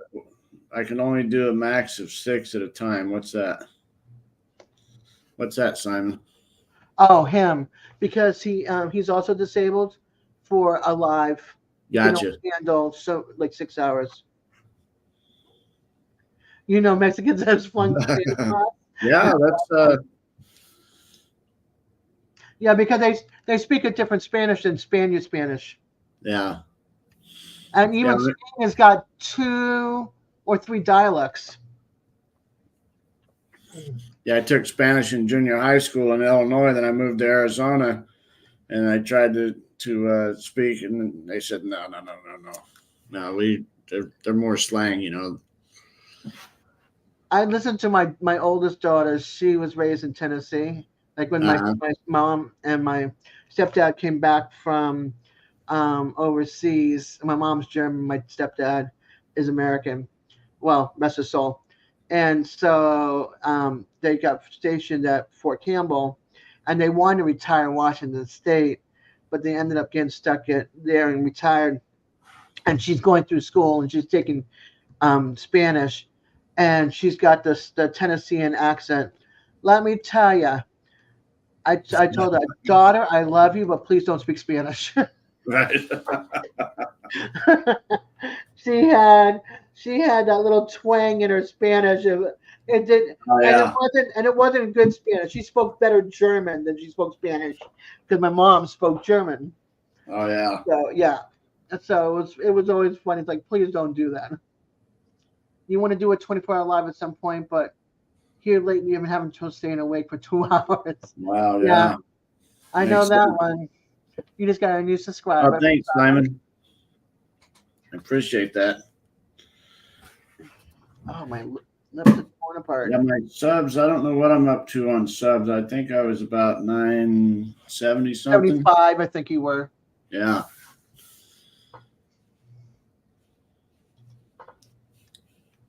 Yeah, I never really thought about watch hours until I figured I'd wait until I hit 900, you know, on the subs and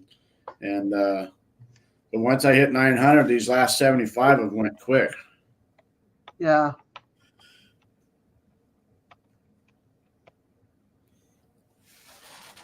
Hey, Jismar, how are you? You got 978 now. Yeah.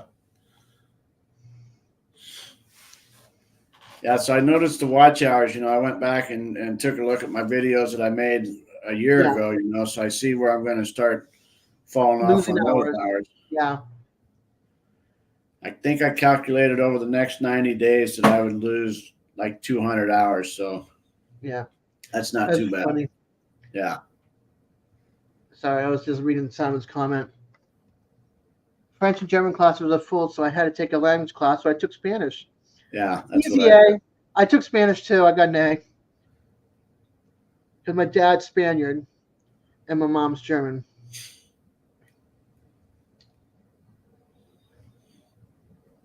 But then I lost a lot of my Spanish because my dad didn't practice it in the house unless we were around my grandmother on my dad's side. And that's when I would do my Spanish.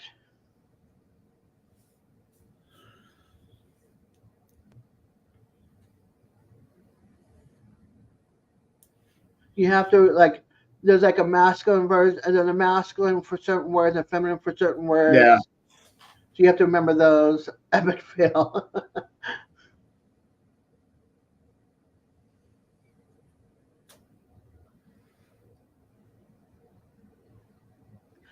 Yeah. We have to go do errands. We'll keep you running on both phones, Kenny.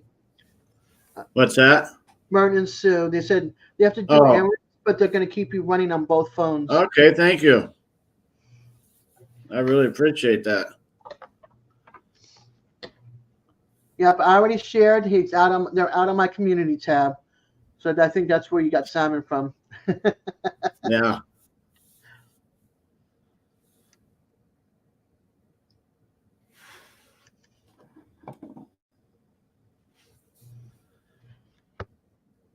Yeah, I can speak some Spanish, but my Spanish. Oh, the nuns hated me. The nuns absolutely hated me. Yeah, I can still speak some Spanish, but it's like you have to like slow down a little bit. And so whenever I'm at a store and somebody's speaking behind Spanish behind the counter, I'll try to interact in Spanish so I can keep it going. So I can, still practice my Spanish.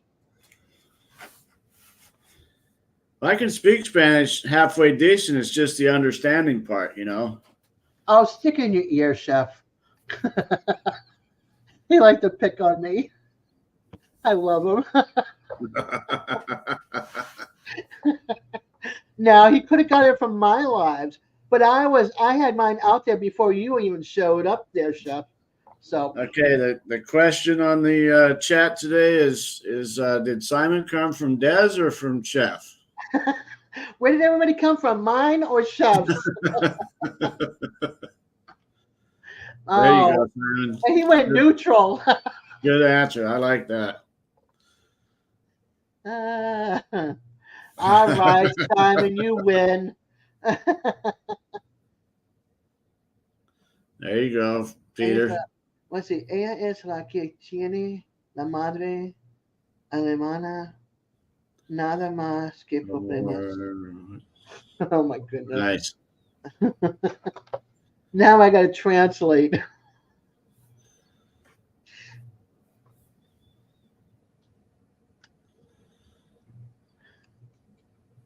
Sister Maria.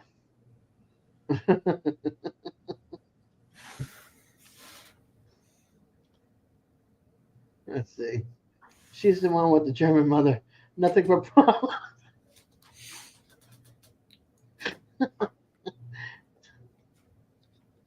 Oh, yay! I get a point. All right, there you have it.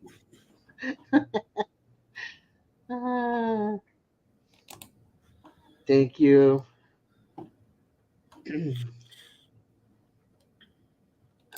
Gosh.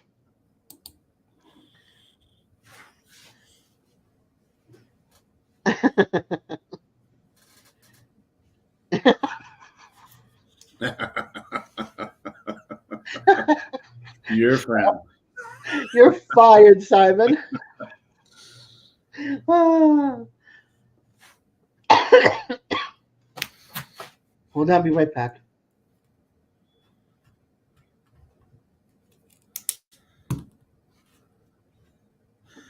All right, Mama Cat. Thanks so much for coming by. You don't pay, chef, so I'm okay with that. Yeah.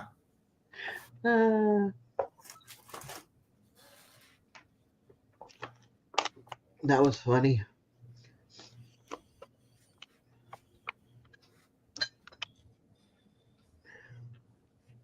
That just brought tears to my eyes from laughing too hard. I gotta be careful too, because I'm getting over that 2020 bug.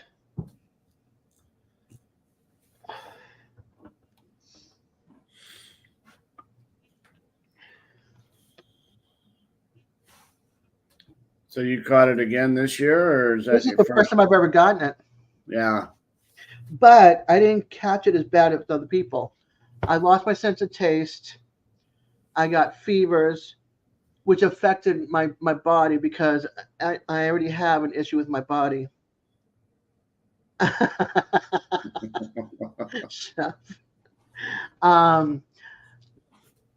Yeah, I did, but not as bad as everybody else that I've talked to in the past.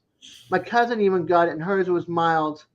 But I've had all my vaccines except for one of the boosters, the last booster, I think.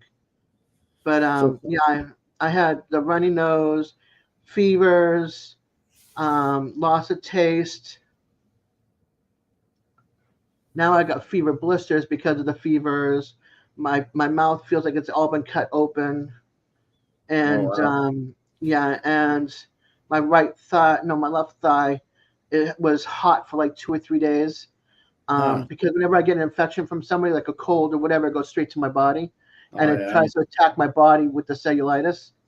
So that didn't help me out, and my blood pressure on Sunday morning was 108 over 40 with a pulse of 121. Wow. Yeah, I mean it dropped, and my blood pressure is usually like 139, 143 over 72. Uh-huh. So it took like 2 or 3 days to come back to my normal. And that's a high. That's for me. That's a very high pulse. Yeah, 121 was very high, but my Yeah. blood pressure had dropped. I mean, Oh, I so was like, you were trying to catch up. Yeah. my head was like throbbing. I'm like, I'm taking my blood pressure this morning because I changed the batteries just to make sure it was not the the wristband itself. Right. And sure enough, it was my blood pressure. It Wow. scared the bejeebies out of me. So Simon was asking. Simon, you're asking what hour this is? Is that how many hours Yeah. do I have now, or Oh, it's early. oh, what time it is here?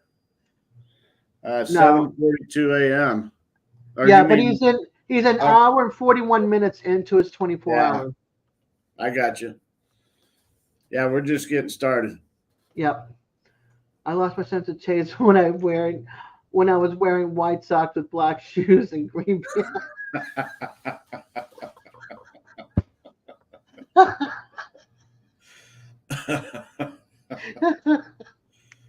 Oh my gosh.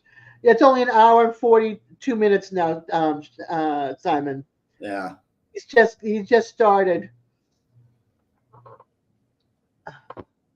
It's gonna go till 9 a.m. tomorrow, which is 8 a.m. your time. That's funny. That is so funny. Yeah. I lost my sense of smell like back when I was 19 or 20. But to lose my taste and not be able to taste like peanut butter and cream cheese and Mm. uh, brownies and ice cream, oh man, I'm not happy. I got a brother that got in a motorcycle accident, T-boned a truck. Truck pulled out in front of him, and he lost all his sense of smell and taste. And Yeah, and he was doing cleaning at his house, a deep yeah, cleaning with bleach, and almost killed himself. Jesus. yeah. Okay, Simon. I can smell bleach, but not through my nose. When I open my mouth, Oh yeah. bleach and Okay. ammonia, like that, it gives a wave sound, and a wave sound, a wave smell. And it's like you take a little inhale and you're too close to something. I can feel that. But to actually smell anything like fire burning, dirty clothes, poop, and in your yard or whatever, wherever you're Right. going, bo, anything, I can't smell it.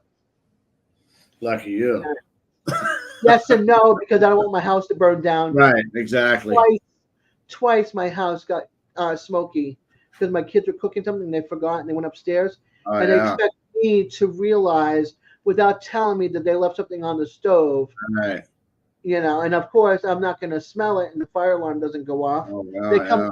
my daughter's in her room in the back of the house and goes, "Mom, the house is smoky." What? I didn't see it over here. It was all still in the kitchen, most of it, the Right. galley kitchen. So we had to open up the front door and the back door, put the cats in the bathroom or up in one of the bedrooms and turn on the fans and exhaust Right. everything out both sides of the house. Okay, Simon. Thanks. That's one thing I don't wish on anybody is losing your sense of smell. Yeah. No matter how bad things smell out there, Right. to not be able to smell smoke in your house or something else going on in your house, yeah.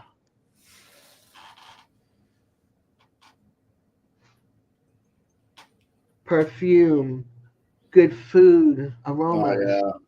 none of that.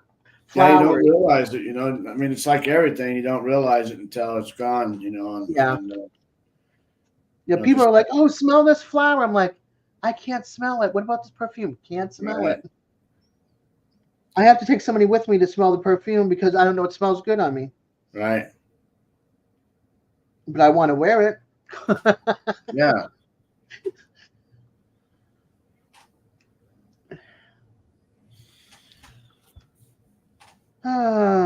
So you're gonna take down the concrete and build a chicken coop area. Yeah. We got the chicken coop and all that for the chickens, and mainly for the ducks to be able to get out there in the dirt, and then a place for the chickens to come out in the daytime and do some scratching and laying And around. baths and stuff. Yeah. Yeah.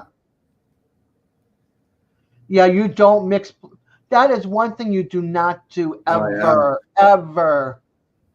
That is that's basically killing yourself right there and Yeah. anybody around you. It's like carbon monoxide poison in your house or in your car. Speaking of y'all that live in snow country, and please check your tailpipes before you start your car, and also all your vent pipes around your house to make sure they're free from snow.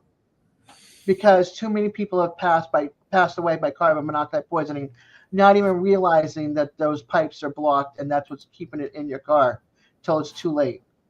So, Yeah, Chief. Only 22 hours and 13 minutes now. Moving right along.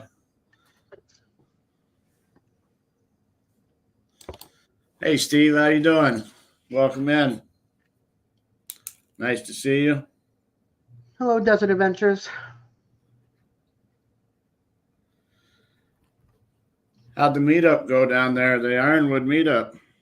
Chef Broken Brain. Oh my gosh. I just realized that.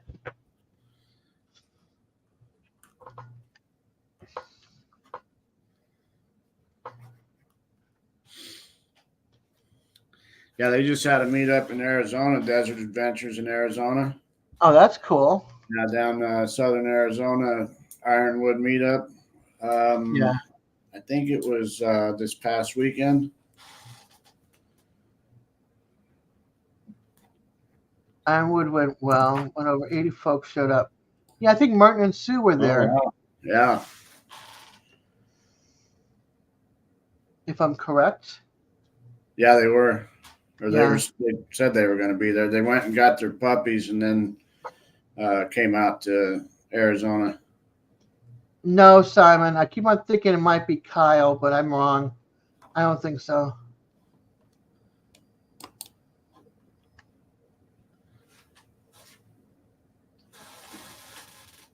Okay, Thanks, Chef. Steve. Hi, Mally.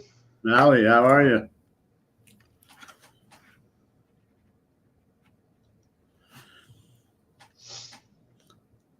Yeah, I want to get all these channels down that I'm not familiar with. That way I can go visit them. There you go.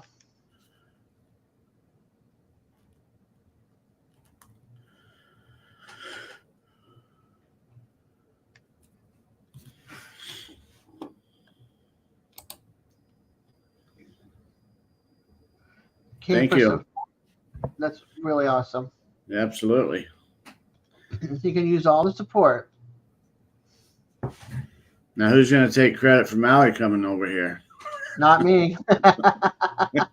No offense, Mally, but I don't know. First time I've seen the name. Yeah. Glad you're here. Oh, okay.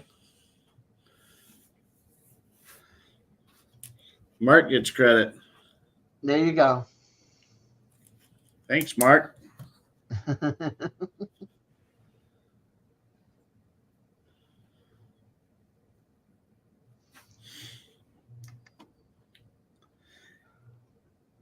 Yeah, so waiting for my grandson to come back over. We've broke out about 75% of the concrete, so waiting for him to come back out. Cool. Oh yeah, Mark, I gotta get a square from you. Yeah.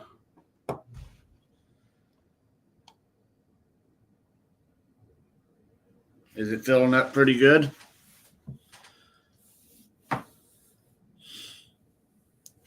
Mark's doing a football pick. He's got the grid already laid out, and he picked numbers out of there. Okay.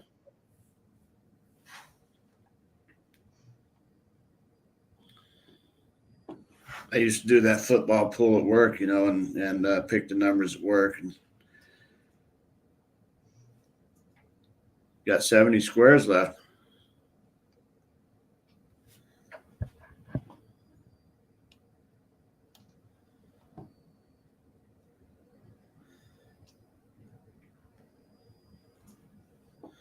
So how many squares are you letting people pick? Hey, Squirrel, how you doing? Hey, Squirrel. Good morning.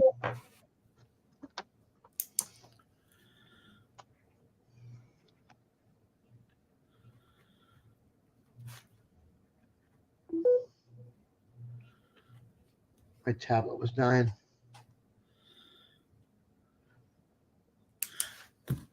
I tell you, I don't know if I hate to admit this or not, but I really quit watching football about 10 years ago. I stopped back in the 70s. Yeah. I'll watch the Super Bowl, and maybe every once in a while, depending, I'll watch it, a game during the year. But Super Bowl is my annual football season.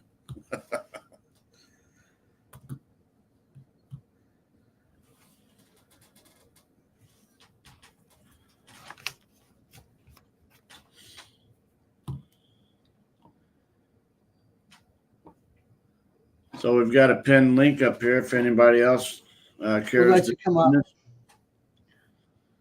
Yeah, some of you all come on up and keep them company. So I can drop down for a little while and come back and visit. Not that I'm going anywhere, but, back up Right. here to visit.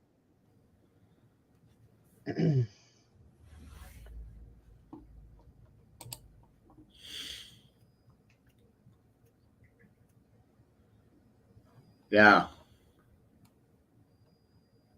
Okay, Steve. Thanks, buddy.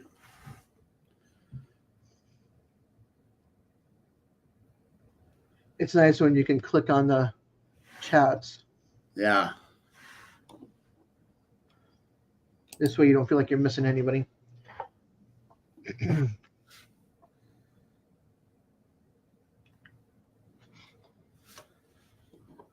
I like that, Peter. He says he'll never stop watching football because he never started. That's good. Yeah. Oh, I stopped when they started switching all the teams' locations. Yeah. Then When Houston Oilers were Houston Oilers, that's when I liked, and which is funny. That's when I liked the Oilers, and I liked the Dolphins back then and the Cowboys. So I liked the Oilers, the Cowboys, and the Dolphins. And then I moved to New England, and it was still them for a while, and then the Pats. But then I was like not really into the Pats, but because they're a New England team, I was kind of somewhat supporting. And then after that, it was just like no football. Yeah.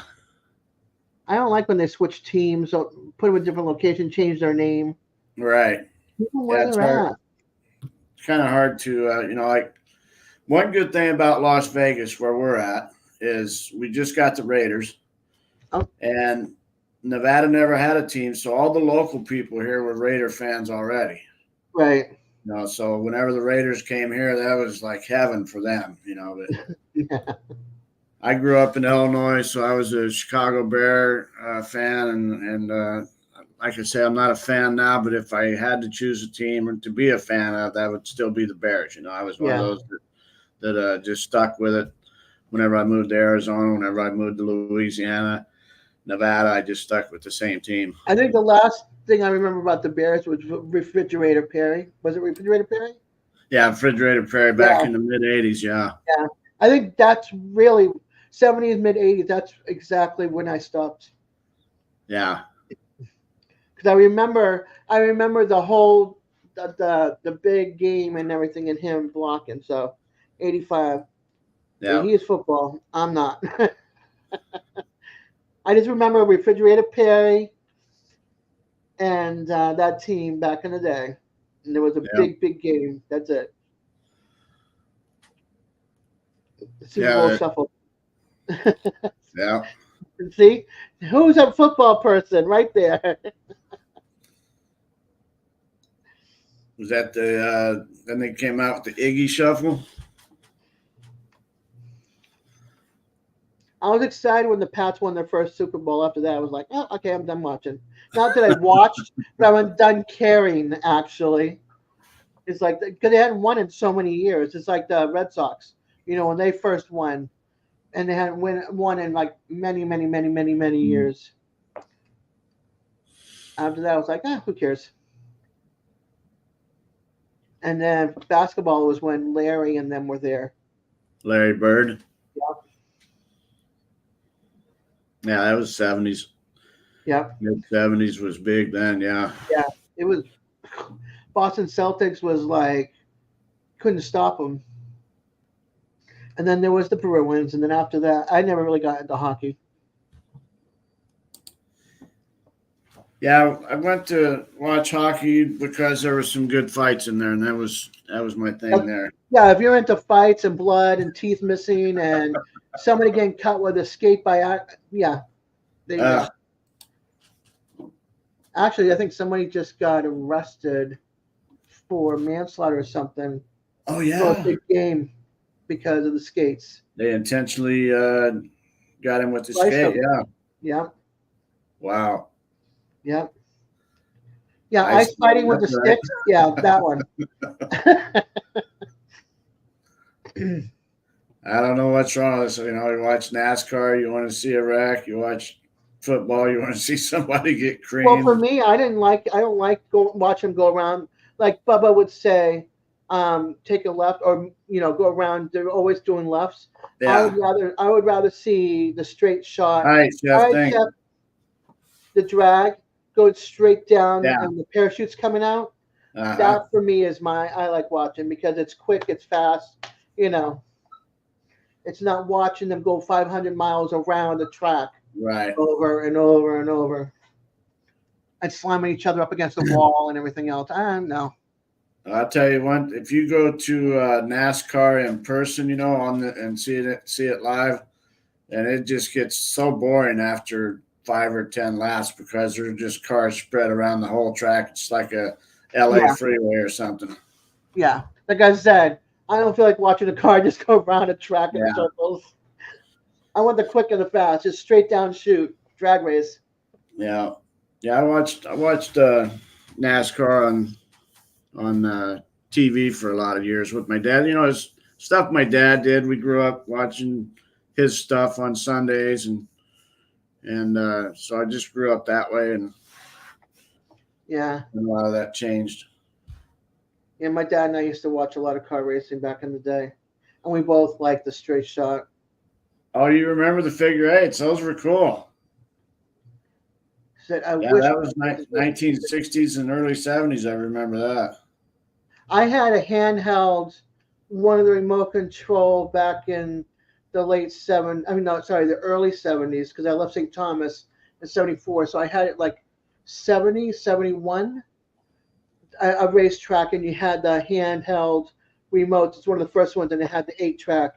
And it was my track, not my brother's. Oh It's like, stay away from my track. yeah. I loved it. It was awesome. You had that too, Sam? Disney has the figure eight. Oh wow.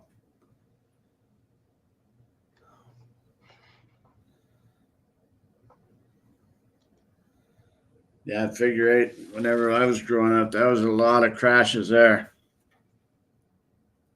Yeah, it was an oval, but there was a piece to make it an 8.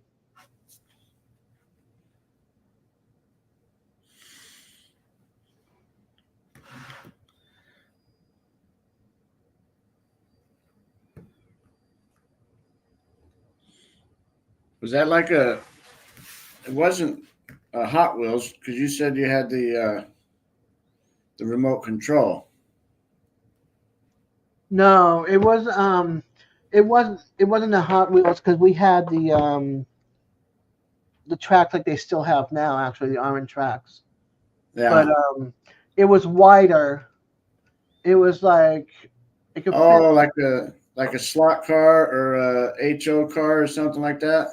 It was, I don't know. I can't remember the size of the car.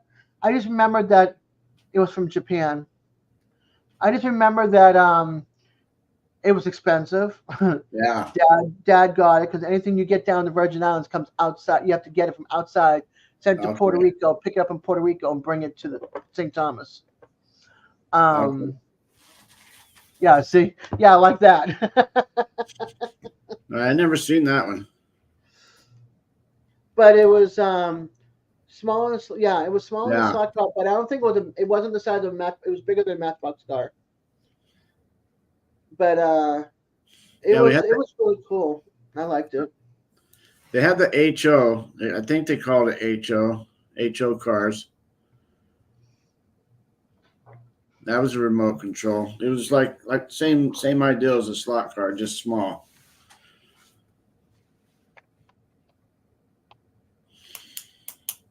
Remote control, racetrack back in early 70s. The vintage racetrack. Let's see. Images.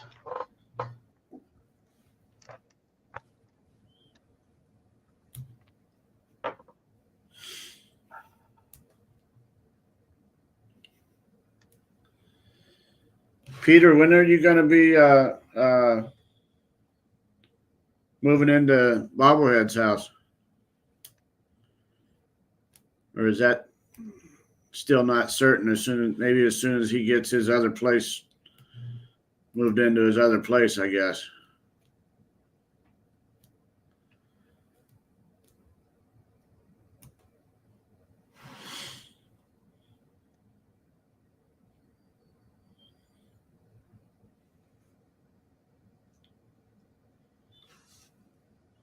Okay.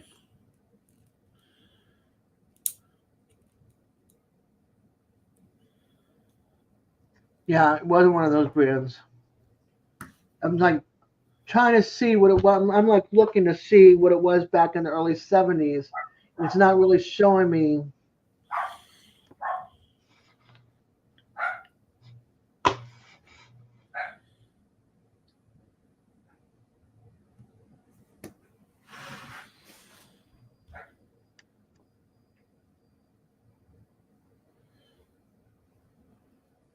Yeah, exactly. So,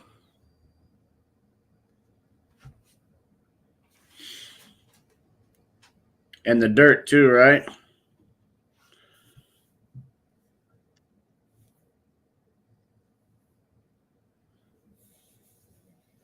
Oh, I hope the weather cooperates soon. Yeah. So, does he have to have his septic on before he can get power? I think that's what the deal is.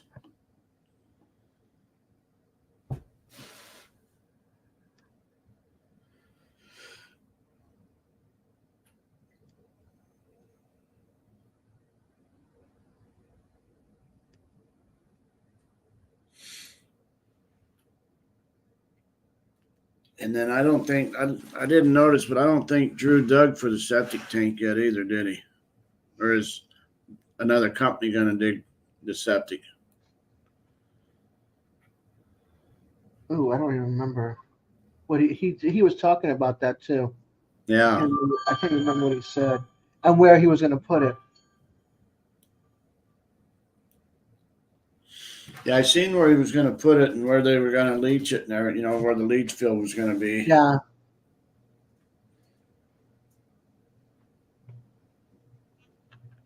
But I don't think they did any digging for it yet. Hey, Mike, how you doing? Good morning. Good morning, Mike. I hope it dries up because you guys have gotten a lot of rain between Missouri, Oklahoma, and Arkansas. Yeah. They've gotten a lot of rain. Yeah, I got hit by the snow and then the rain. Yep. What a Well, mess. fast way to get rid of the snow.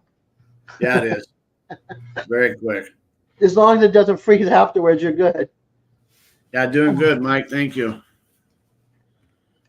Thanks for joining in on this 24-hour live, helping us out.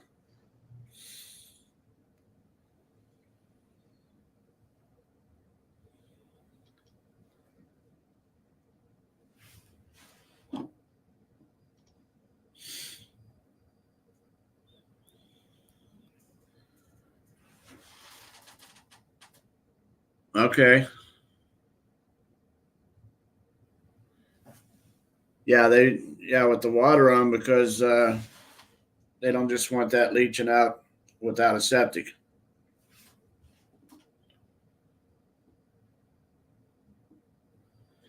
And then does he have to have the septic in before he can get power? I think that's a stipulation on most of those places.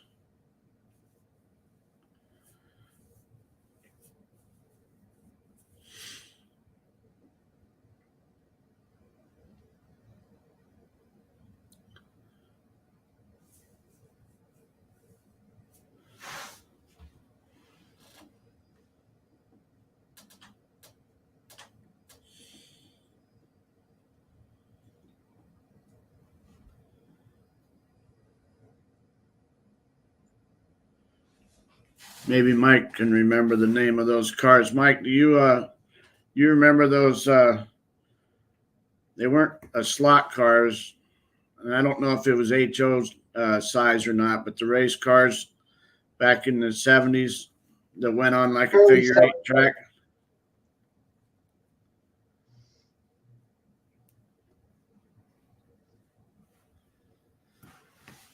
The Johnny Lightning almost looks like, but I'm trying to find the handheld remotes. No, because that's not connected. That looks like it's what is it? Bluetooth or whatever. It's not connected with wires, but it's similar to the Johnny Lightning.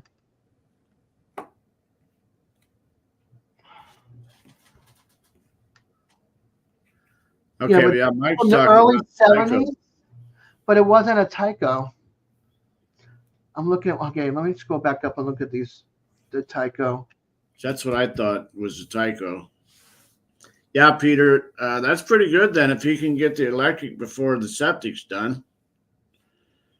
It looked like they had the electric ready, so I'm not quite sure what they're waiting on to get electric then. Because I seen the panel boxes were up,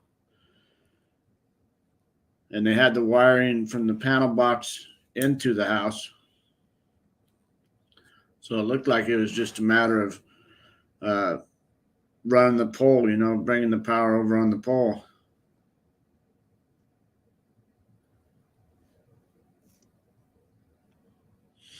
Are you bringing the Tyco back up, Des? I'm sorry, am I bringing up the what now? Are you looking under the Tyco? I'm looking under remote control racetrack, early 70s.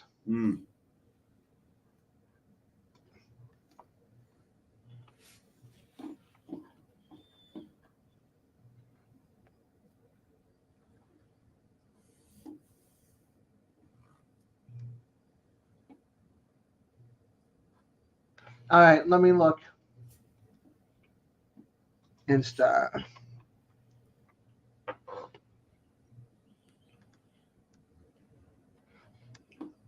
All right, if I want to step out to the bathroom, what I do? Just stop the cam? Yeah, just stop the cam. Okay, be right back. Okay. Yeah, I was gonna say mute if you want to mute. Probably ought to do that, or I'll be yelling at the dog or something.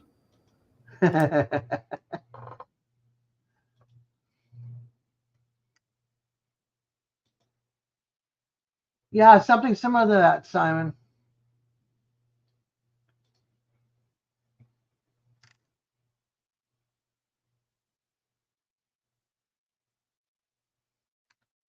I can totally understand that, Peter. Totally understand that. Oh, fix this.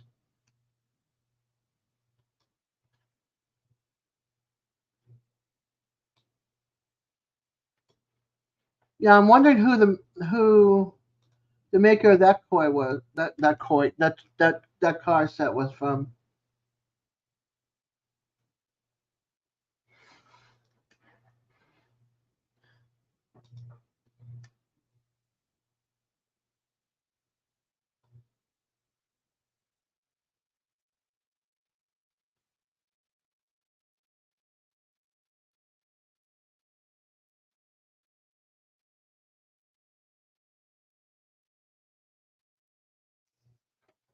All right, let's see.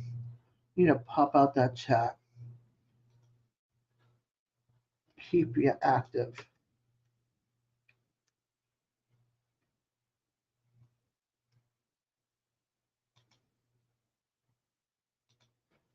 Right now, I'm looking forward to Mama V's cabin because on her live last night, the thumbnail it showed that she had one window in, so that's cool. Yeah, that's a good point, Peter.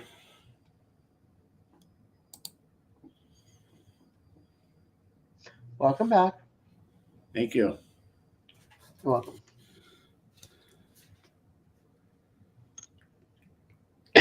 I'm gonna have to ask my dad one of these days if he can remember what it was.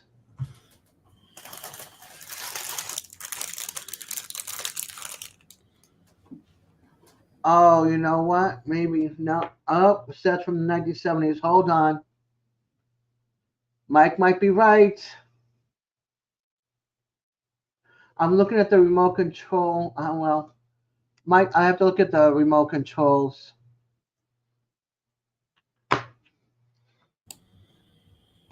Reddit. I love Reddit. Let's see.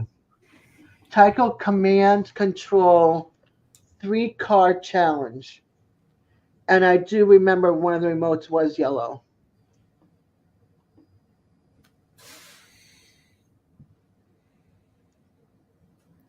But I could put the track in different formations. But the 8 was what I usually had my track at. So were you a wild driver? Did you crash into other Oh, cars? I crashed. I crashed. Full speed No, ahead. not that one, Simon. My remote wasn't like that. It didn't disconnect like that at all. It was a different style. Yeah, No, exactly, Peter. I totally understand that, Peter. Yeah. But I just remember seeing in Mama V's picture the one window was in. Oh, And she had wow. mentioned too that windows and doors were coming. Right. So, and I think they're working on the metal roofing. We don't know what color it is or anything. Everybody thought they knew, and she's like, "Nope, that's just the covering on the metal roof. That's not the color." Oh, yeah. You got to peel that off. Yep. So I'm excited for that. I'm excited for the reveal. Yeah, Peter, you got to do a lot of coordinating, especially with all you guys that are helping each other out down there. Do a lot of coordinating because your video may not come out until Thursday, but everybody knows on Monday what's going on. So, Right. and then maybe it's your house. So even though 5 of us videoed what we're doing at your house, we want to let you put your video out first. Definitely got to coordinate. Good point.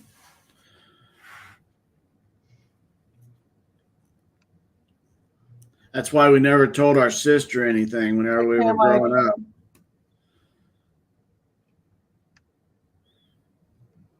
We said there was a telephone, a telegraph, and I'm not going to mention her name, but Yeah. I know she's not watching me on YouTube either. So I love you if you are.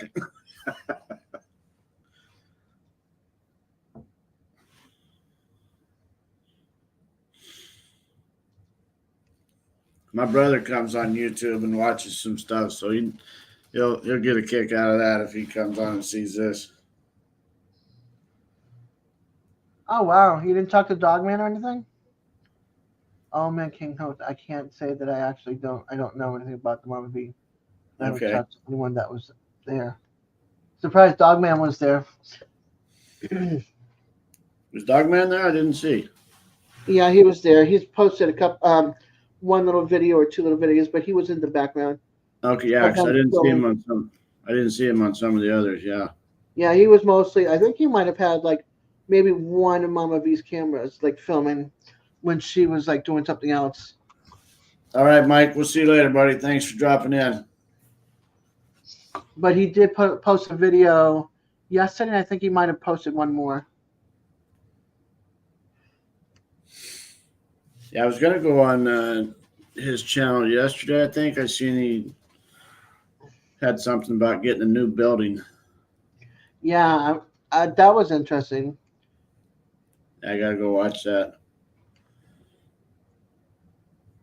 And I didn't even know that David from Come On Mountain was there at one of the days because Dogman. I didn't see many in the videos, and then Dogman had him in his picture in his video yesterday. Okay. Yeah, I'd seen him up whenever they was doing the trusses, helping out up top there. Oh man, Ping. I didn't see Dogman too often. Oh, you don't see Dogman too often. Gotcha.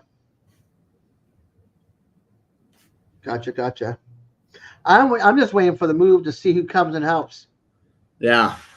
You know, Absolutely. all the vehicles and moving his cats and his chickens and his stuff over and having a home. That's a great community they have down there. Yeah. And now he's going to be Drew's neighbor. Yeah, because Drew's right next door to where Jeff's at right now, right? I think so. Yeah. Or close by. Real close. Which is great because if Peter needs anything, Drew will be there. Yeah, but Drew's staying with Lindsay, though, I believe. Yeah. And then Gary, yeah, they're on his place, but still, he's got a builder right around the corner. Right. You know what I mean? So he's got people around him. Drew's property borders with yours. Okay. Oh, that's good. But still, you got great community right there. You know. Yeah. Yeah, a lot of people there. That's awesome. You know, that's one of the larger communities that I know that I follow on YouTube are you guys. Yeah.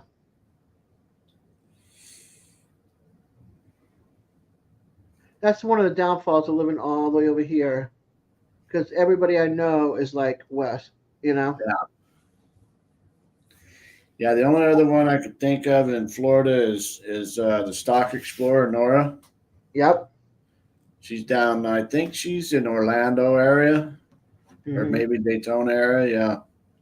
There's also the Brown family. Oh my gosh, their house is gorgeous.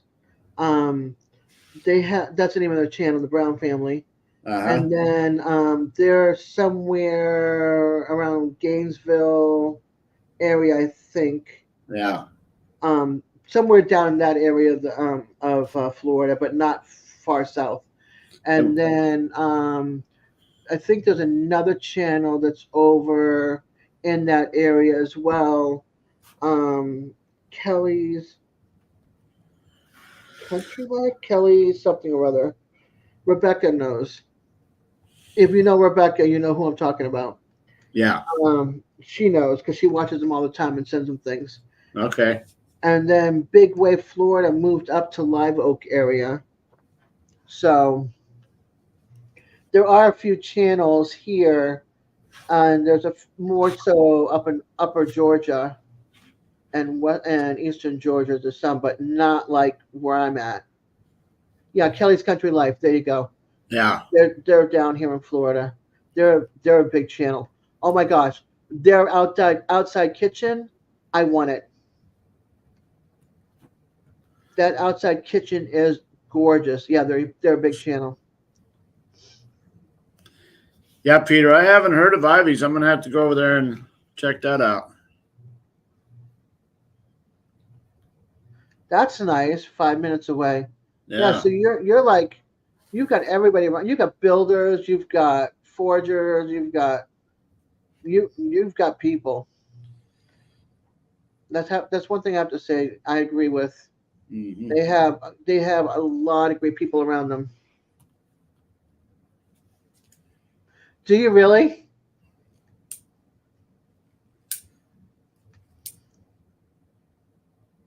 That's awesome. Oh, this is a new month. I can gift some new memberships tomorrow night.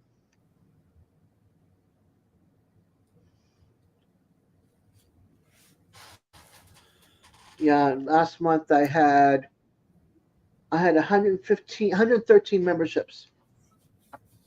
70, 80, 80 of them were gifted. 80 were gifted, 25 paying. Checking on the party. We are Yeah. partying hardy. Listen to us. Woohoo! Yep, yep, I remember. Oh, okay. I know who you're talking about now. I just Yeah. haven't been to their channel, so I'm gonna have to go over there and. I want to be there for all that delicious food that everybody was cooking. Oh Shoot. man. You sent out 5 Tuesday. That's awesome. Oh, wait a minute. Was I there? No, I was there. Never mind. Yeah, I remember. Gee, my brain's still foggy. I'm telling you, I feel like I missed a day somewhere. So what's the memberships about?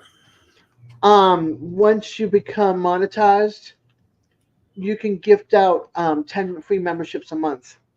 To your channel? Yep. Okay. And then they get the little icon and everything. And then if they want to keep their membership, they have to pay whatever the price is for membership. Like Gotcha. for me, all my memberships are 99 cents straight off the board. Right. I want it affordable for everybody, low or whatever income. I'm not there to make a buck. So I just Exactly. do the 99 cent, easy peasy, and then a couple of people bought memberships for other people, like $70 worth. I Oh, gifted wow. 10, and then 25 were bought. People bought. So I have 25 paid bought memberships. So that 1980, did that have the T-tops or no? I don't remember that one. When was what year did Smokey and the Bandit have? Yep, 2 memberships from Simon. Simon's a paying member. He spends $2. He spends $1.98 to be a member. Yeah. That's cheaper than $1.99 for one. Because some people can, there gives them $1.99. You know, so as their lowest, he's got 2 paid memberships for at 1 cent less than a regular one price. Yeah. It's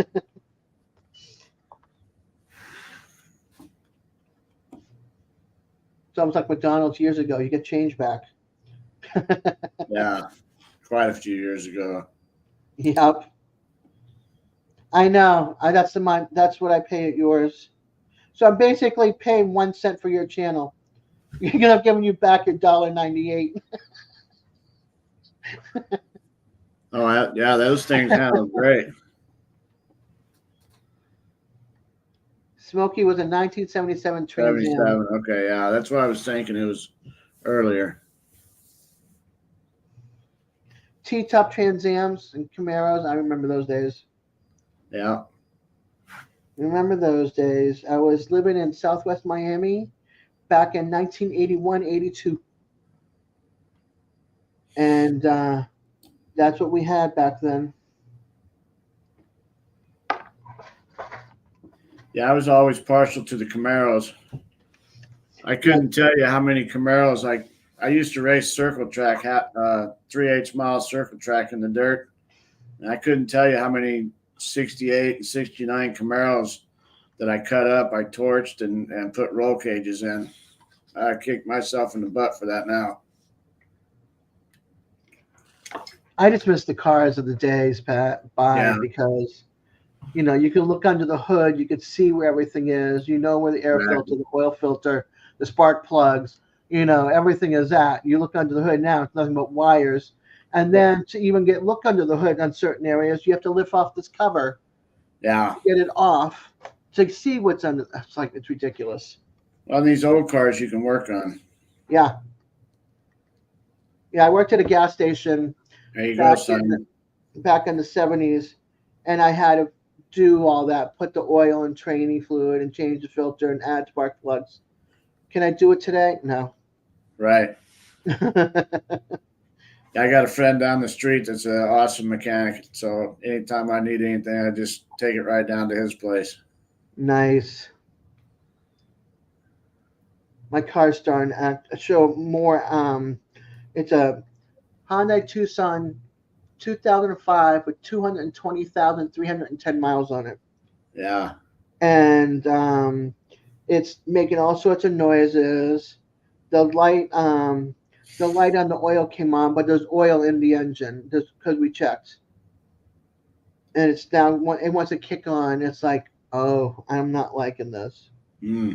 I lose that car. I'm like, I'm in deep doo doo. One, I'm disabled, so I can't get to my doctor's appointments because the Right. buses here don't like to pick you up in a wheelchair. And then, Oh, really? yeah, and it's on a hill with no sidewalk.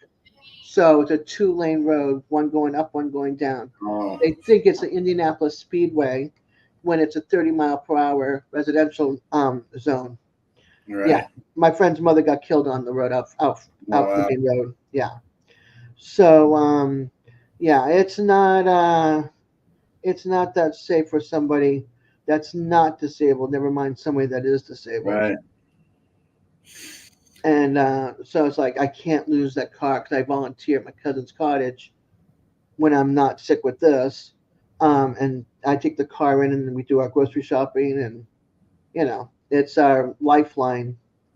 Unlike Boston, I used to get in my power chair and wheel my happy butt 3 blocks down to the grocery store.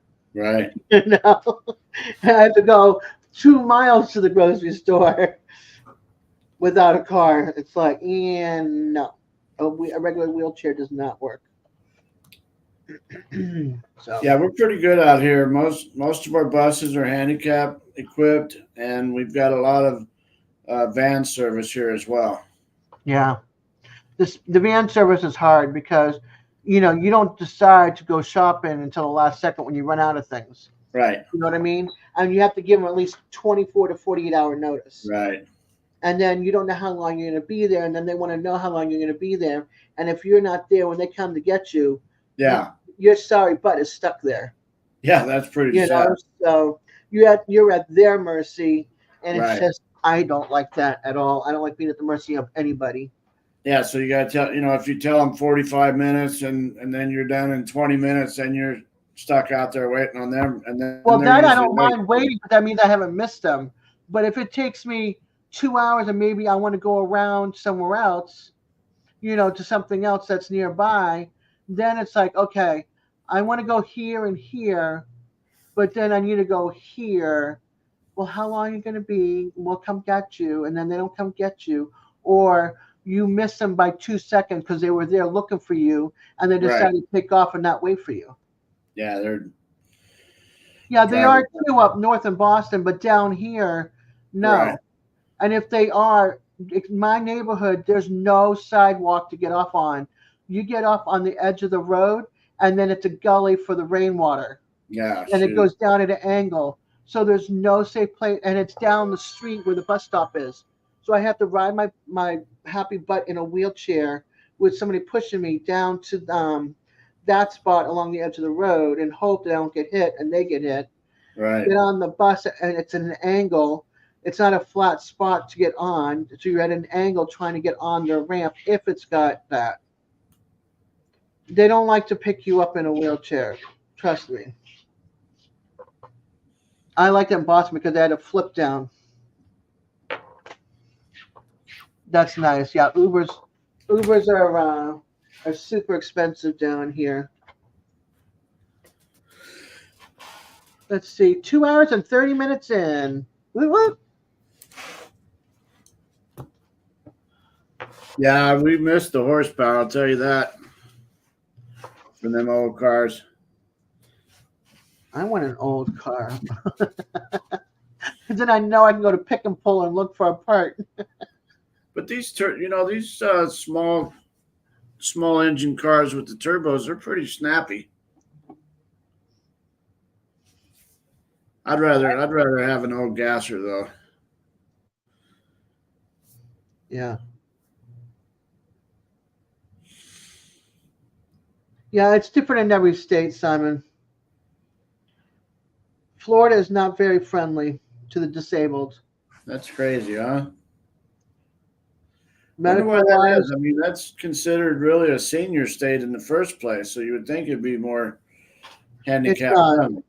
Wow. Especially up here. Like maybe if you're down like Miami, Jacksonville, it might be, but up here in Tally, no. Yeah, because that's not a retirement community. No.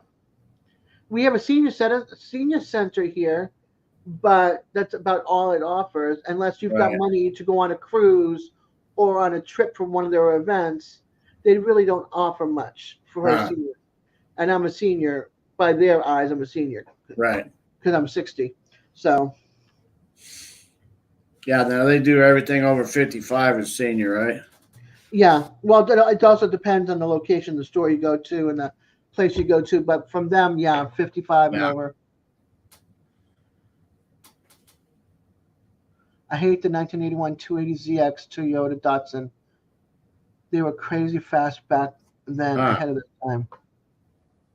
Oh, yeah, the little 280Zs. Absolutely.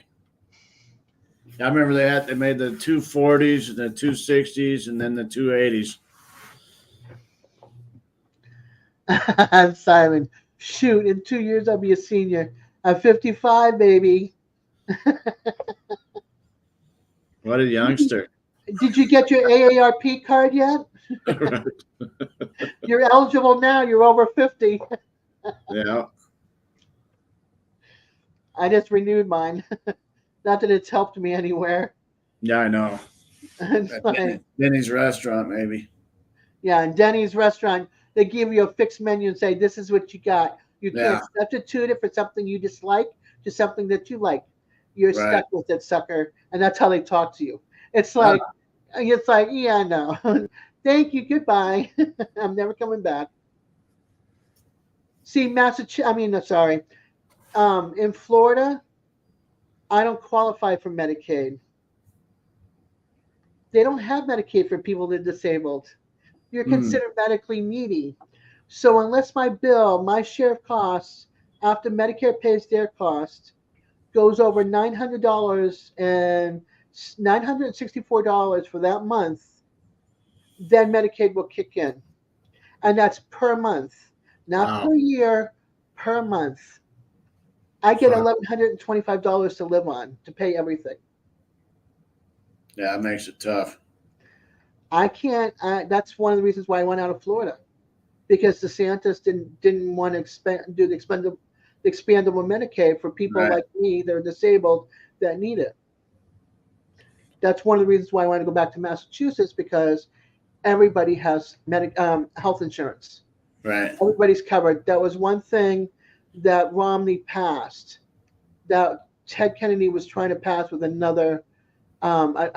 with a Republican. And at that time, they were going through election. Kennedy passed from cancer, and he passed it. So, okay, Simon. That's what I wish I had, was Medicaid to go with my Medicare. Now, I wonder if it's because it's a stronger union state, Massachusetts. Because a lot of time the stronger union states dictate more of. Thanks, Simon. They dictate more of wages and benefits. Well, it's the only state where everybody's covered by insurance. Whether you're, Okay. this is how it goes. It's income based, basically. So, if you're in a certain family bracket and you meet the poverty level for family, you might qualify for free Medicaid. Okay. Hmm. If you make a little bit over that, you might qualify for Medicaid HMO, where you pay a little bit into it, Right. $35 to $70 per month. Whereas regular insurance, if your job offers it, is a lot more money, but you've got insurance Right. through your job. So everybody's got insurance in the state. Okay. So it's income based, kind of like housing in a way. Income Yeah. based. Some jobs where 50 people and under do not offer health benefits. Right. That's why they might qualify for that HMO, Right. where they pay that little bit, per month, but still don't qualify for Medicaid, but they still have some kind of insurance. And the Medicaid and their insurance is not bad at all. Medicaid, I mean, I was hospitalized for 11 days in the hospital when I became disabled, and they took care of me. They took care of my kids when my son needed surgery for both of his feet. So, and ended up in the hospital when he was an infant from pneumonia. So yeah, so they're good in regard to that, and it depends on who your doctor's attached to which hospital. It can be Right. National Hospital or Boston University. Boston University, yeah, Boston University. Used Yeah. to be Medicaid's good coverage.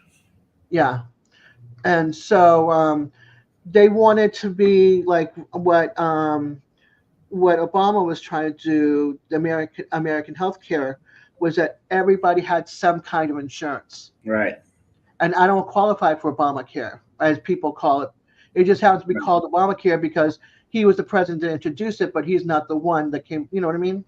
Right. So it's I forget what it's called, American Care Act or whatever it is, but yeah. So that's the one thing I hate about. One of the main things I hate about living in Florida is that people like me that are disabled do not get the extra help that we need to get Mhm. better. So So I wonder, like, so a lot of people in Florida, as far as retirement goes and everything, a lot of people, are they still snowbirds, to where they still have their main residence in whatever state, and then maybe go down to Florida for the winter, there's a lot like that, but then there's also a lot of retirees that stay here. that move there for good. Yeah. Yeah, that Stay have the there. money, that they can Right. handle it. You know what I mean? That's what I was going to So say. They got to have money to be able to do that. Yeah. yeah, and houses here are not cheap anymore. Like there are investors coming in and buying low income housing or Right. low priced housing, I should say, and they're revamping them and they're fixing them up to rent out. Right. Not for somebody who wants to be a first time home buyer and buy a cute little starter house and start their lives. They're making it so that people can't buy any more of these cheap homes anywhere. They're hitting every state. Yeah. All across the United States. Yeah. Trying to buy all these houses. So let's say my kids wanted to buy a house, they can't now. Right. You know what I mean? They can't afford it because there is no houses in the. I can't even afford it. This townhouse I got on foreclosure for 50,000. It's worth 150,000. Can I Yeah. afford anything after that? No. Am I Right. going to get 150,000 for this? Possibly, but then I got taxes and I have to pay the real estate agent and all that kind of stuff. So let's say I've got 120,000. You know what I mean? What am I going to get for 120,000? Right. So Yeah. So even though you're going to make a profit off selling, you can't sell because you can't afford to buy a new one. exactly. So I'm stuck someplace that I don't want to be, with a home I don't really like. Doesn't feel like a home. It Yeah. feels like a rental apartment that I'm moving into because people are moving in and out of this townhouse community left and right. Well, they did that here in Nevada like 15 years ago. They came through and they bought a lot of apartment buildings and turned them into condos Yeah. or whatever condo or what's it, townhomes. Yeah. I guess condo, yeah, because townhome is upstairs and downstairs. Yeah. But yeah, they took a lot of the old apartments and revamped them Yep, and sold them out. exactly. Which takes it away from people that want to start a life and have a family and, the white picket fence and all that kind of stuff that they always dreamed of having, and they can't anymore. And then Right. you have to have like $100,000 to put down on a house. It's just crazy. They said you won't own anything and you'll be happy. So our kids, especially our grandkids, forget it. Yeah, yeah. Unless I hit the lottery somewhere, I'm There you still go. here. That's what we're all looking for. Yeah, exactly. Speaking of, I got my lottery tickets. I can't. We don't have lottery in Nevada. uh, you got to go over the state line and get some. Yeah, yeah. We go Just down don't into go to Arizona a California. lot. What's that?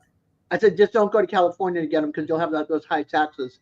Right. We used to go to state line, California state line, and then Yeah. going to Arizona is about the same distance, maybe 30 miles, 40 miles. And we quit going to state line because of that for California. And So they offer, sorry, we go 28 miles over the dam and into Arizona. there you go. Do they offer the Powerball and Mega Millions? Or Yeah, you just, can get Powerball, Mega Millions, and then okay. Arizona has what they call the pick. So they Yeah, got three they have different something ones. like that here too. Yeah. Yeah. So every time I go down there, we'll grab 2 or 3. We just checked our numbers the other night. Debbie was checking them, and you can tell I'm still on here, so we didn't win. As long as you guys are seeing me, then that means I didn't win. Right? Oh, Simon likes your shirt. Yeah. Yeah, thanks, Simon. Yeah, I don't even know. I didn't even know what this was, because was. I've never watched the show. That. I never watched the show, but I hear people talk about the show. Yeah, I guess it came off of like the Dungeons and Dragons or something like that, and everybody's starting to tell me nice shirt, and I'm thinking, oh, what do you mean by that? I didn't know what the heck it was, Yeah, it's a TV show.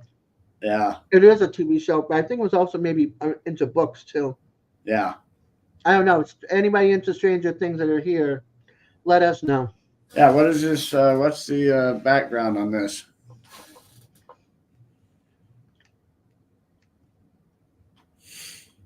It's a really quiet swing. People were at work, of course. Yeah, that's the only thing about doing this on Thursday is people being at work. Mm-hmm. But that's good. We've had a good, we've had good standing with us. Ah, now that is an awesome prize. Absolutely.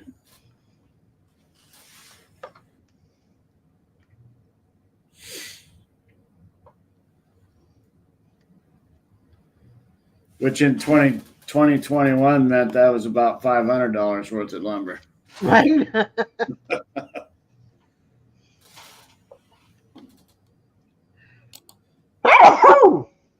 Bless you. Excuse me.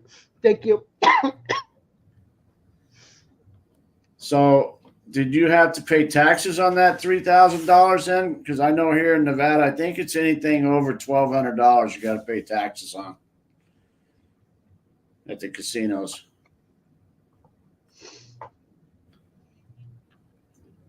Probably. I don't want to live. I don't want to live in large amounts anymore. Yeah, Uncle Sam wants to make sure they get theirs.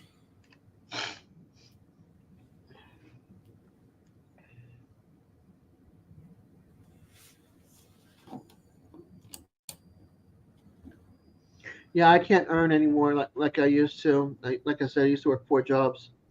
Yeah. I volunteer 20 hours a week at my cottage, my cousin's cottage. Oh wow. I can handle. Yeah, she's a midwife. Okay.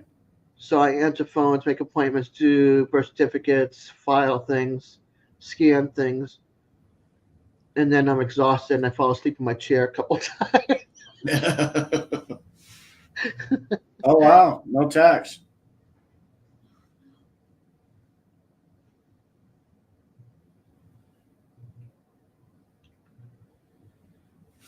You know, if you hit something in the casino over $1,200, then they got to come out and write a ticket on it, get your Social Security and everything.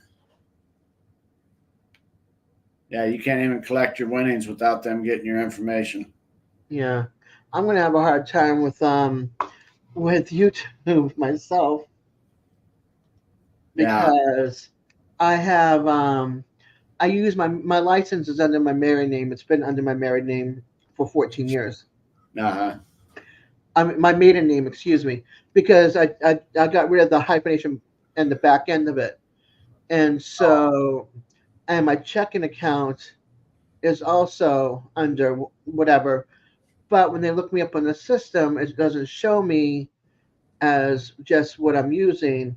It's got the married part of it. And so they want an ID and everything or something with it. So I sent them like my donor card, my Medicaid card, my Medicare card, excuse me. And they're like, yeah, nope.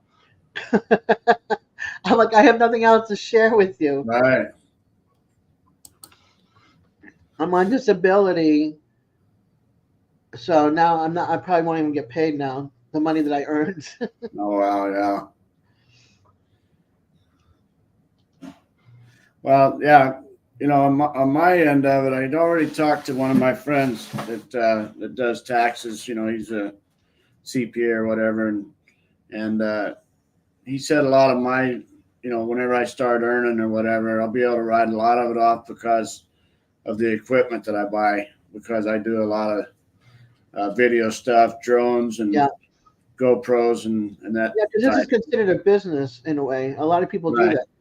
right. So whatever you use to make your channel better, product wise or whatever, lighting, camera, drone, whatever, Yeah, gassing that'll be right on. sometimes, to do your videoing.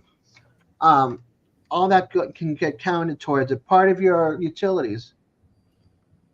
Okay.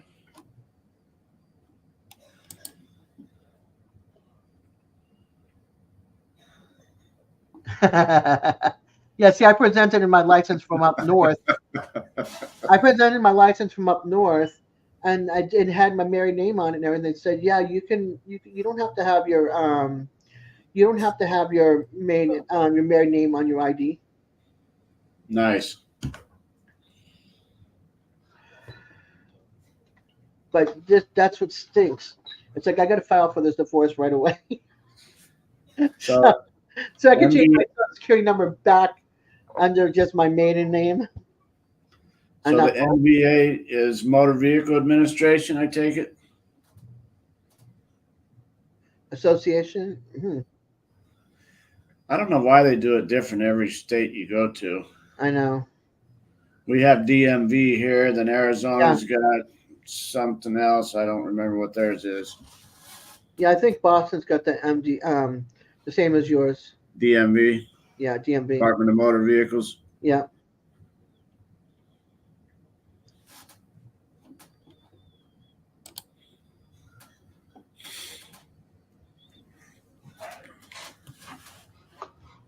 Let's see.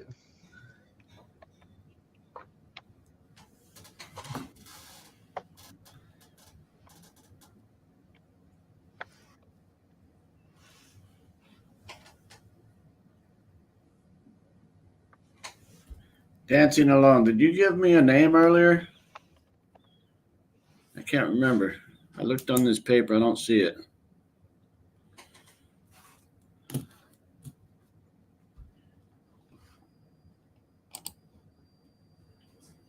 Oh no. Uh, Yeah. So that's more power at the state level. I was just reading here. What do they call the DMV in Florida? As the Department of Highway Safety and Motor Vehicles, Floor FLH SMV. We come into contact with nearly every Floridian as well as many visitors to our state. People get a driver's license, operate their vehicles, or a photo identification. I go to the tax office to get my license done. Oh yeah.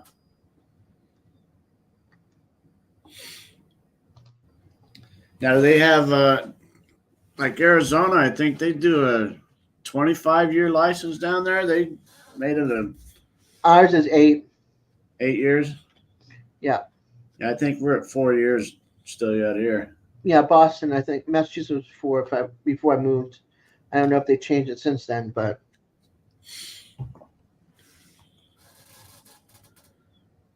Yeah, our DMV got so bad out here, by people that people started moving here like crazy. yeah.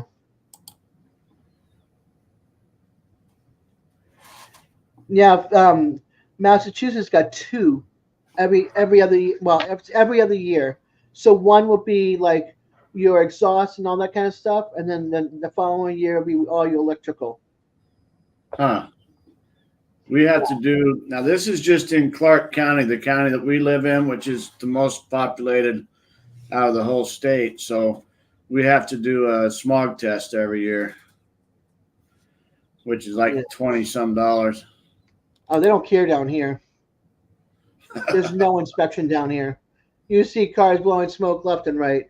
My car's got an issue. It's my cousin's car actually, that I've been driving, and it has an issue with the exhaust or something somewhere. The engine light stays on because of it. I mean, I've replaced the gas cap and everything because that was one of the reasons it was Right. failing, but it wasn't that. So, yep, Florida cars and Ohio. I know how. Yeah, I'm just waiting for mine to blow up with me in it because it's making all sorts of noises now. The oil light's coming on. The engine light has stayed on for the past 8 years. Oh no, I haven't had that car that long. Past 5 years.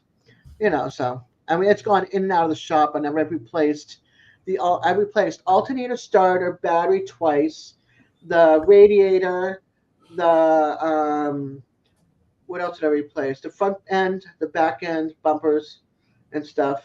Because I got in a 3-car accident. Somebody hit me from behind, pushed me into the car in front of me. What else? It's had a lot of work. It's had a lot of work, and it's to the point where it's the rack repaired steering needs to be replaced. Power steering pump got replaced 5 times, all within a year. What else? All sorts of stuff, and there's still issues. So So we're just. if you go to get your electrical inspection, you can't have any of them service lights on, right? Right. I don't have to worry about that. Florida has no inspections. Oh, okay. Otherwise, this car would have been off the road 5 or 6 years ago, before I even got the car. Yeah, because in order for us to pass our inspection, you can't have a service light on. Right. So if I got, and most times whenever my pickup truck service light comes on, it's something silly anyways, So whenever I'm ready to go to the inspection station, I just disconnect the battery and reconnect it. It resets the computer, and then I got to drive it maybe 25 miles, and then I'm good to go. Question: if you fail your test, does it give you so many days to have it fixed and then go back and get it tested? Yeah. Okay, that's how Boston was.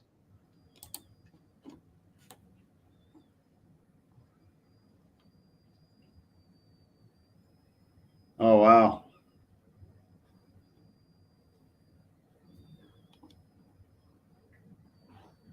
Wow. How long? So your license is down there in Arkansas are 9 years, 8 or 9 years.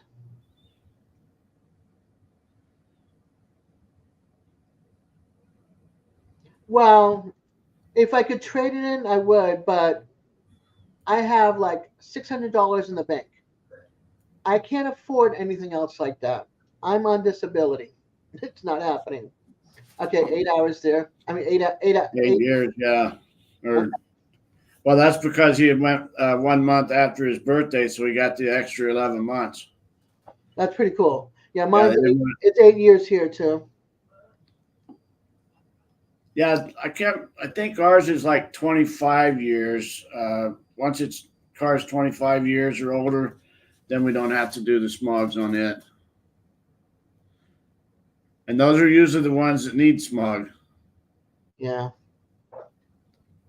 God forbid anything should happen to my dad. He already told me what's in the inheritance, and that's his Hyundai Tucson 2023 with 23,000 miles on it. I have a 2005 with 220,000 miles on it. That's why I told Deborah we need to hit the road with that RV full time. That way we can start spending the kids' inheritance. Yeah. My dad, my stepmom, my mom just got stepmom just got a car too, and I think hers has got like less than his, So it's like they drive very little places. Everybody comes to visit them. Most of their friends live in the same community, so they have little boat races in the pond. They have these little tiny boats and they're motorized, and they're sailing the pond with all the birds and the turtles and stuff. Nice. And they have awards, like little trophies to give out and everything. Oh wow. Yeah, that's funny. So they don't go far. And now that he's like 83 and he's had both shoulders replaced, both knees redone, and everything else, he's like, you know what?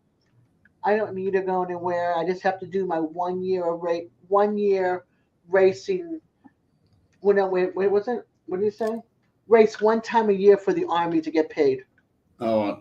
They pay him if he does one race a year. Huh. Plus his retirement, 2 different places, plus his pension from the Army. My dad's like set. Oh yeah. And then my stepmother, her father, used to have a penthouse in Chicago. Oh really? Yes. And let's just say multimillionaires. So it got passed on to her and her sibling and grandkids. Nice. But he had the view of the Great Lakes and everything, and he got to watch the filming of the Transformers in Chicago from his house. Yeah. Talk about wild. Yeah, that's nice. Seeing all the action pack and seeing the helicopter flying around and everything. And then you watch it all on the movie screen, and it's like, and you're trying to see how they interpreted what he saw into the movie. It was pretty cool. But yeah, so it's like they're just taking it easy down in St. Pete, and my dad's like, if I should pass, you're getting a recliner in the back of the car. You're getting the car. And you'll be better than where you are now financially. I'm like, Dad, let's not talk about it right now. I want to keep you around a little bit longer. He goes, well, I'm older than Mimi was when she passed, so who knows? I might live another. I'm like, go for it, live. Yeah. Stop talking like that. But yeah, we're trying to decide when we should take this car off the road, my cousin and I, because again, I have to rely on it to do everything on my own. Right. I don't hang with anybody outside of going to the cottage. I don't really hang with my family because I wasn't really brought up with them. Right. And they're too much selfish into their own little world. Right. And I don't mix in their world, so I stay pretty much to myself and just help at the cottage and do what I have to do and come back home. Right. Well, that's good. You got the cottage, to go and volunteer at, and it gets you out there to fellowship with other people that way as well.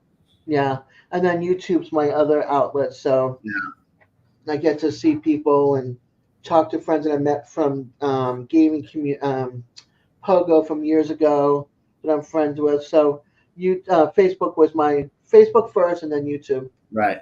So. Yeah, I think this is a great outlet for people, that can't get around or don't know, or where do you meet other people at? Me, I'm fortunate, because I had a community with my construction work. I was a business agent for my union. Yeah. So I know a lot of people.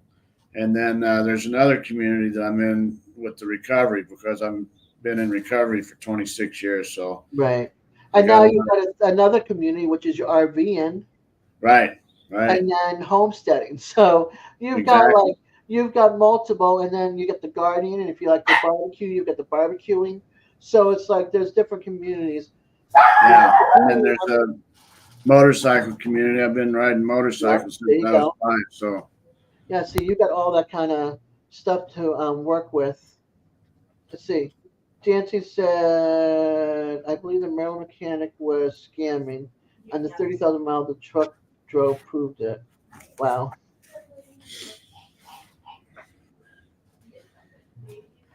yeah, I think that whole inspection stuff is a scam myself. But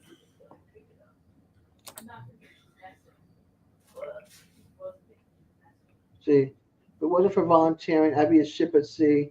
Yeah, that's pretty much me. I yeah, totally understand that. My family are sailors, so I totally understand that. My brother and my dad and my sister were all racers, sailboat racers. well, I think the volunteering is a great thing. Yeah, I try to do that, and then I'll help. I help this one vet when I see him. Um, he's got a home and everything, but he doesn't get a lot, and so I help him when I see him. I'll pass him a 20 because he's out there panhandling, Yeah, and he's like the only one that I'll do it to. Actually, there was right. two vets. The other one I don't see much, but this gentleman, I've been seeing him now for like 5 years, and he's so kind and sweet. And Yeah. If yeah, there's somebody that you know and you know what they're doing with the money, and yep, you're not contributing to some drug habit or nope, alcoholism, then that's yeah, good. yeah, exactly. I won't. That's one thing. If I see too much of it here. It's like Right, you turn around every third corner, there's a panhandler, right. and there'll be like a bunch of them sitting down, huddled, and Yeah, they'll yeah. take They take turns. shifts. Yeah, they take turns, and Yeah, or they'll sit there. You know how you see if you're going down a road and you're coming from a side street, and you can either take left or go straight on a wait a minute, go right or go straight across or go left at it splits, but there's like a little divide at that split. yeah, You know what I mean? And you'll see like three or four guys sitting there, half in the bag yeah. with their signs trying to get money. It's like no way. I might see a woman with a baby and a young child, that look really scrungy, and I'll turn around and I'll try to donate.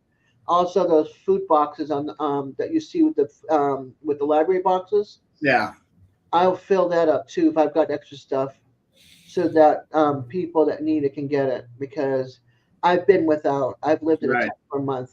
right. I didn't go and beg around. I asked people if they needed help, and volunteered that way, and they would give me a free meal or something like that until somebody worked a hot dog cart. Somebody owned the hot dog cart, and I got to work it. But it's like things like that.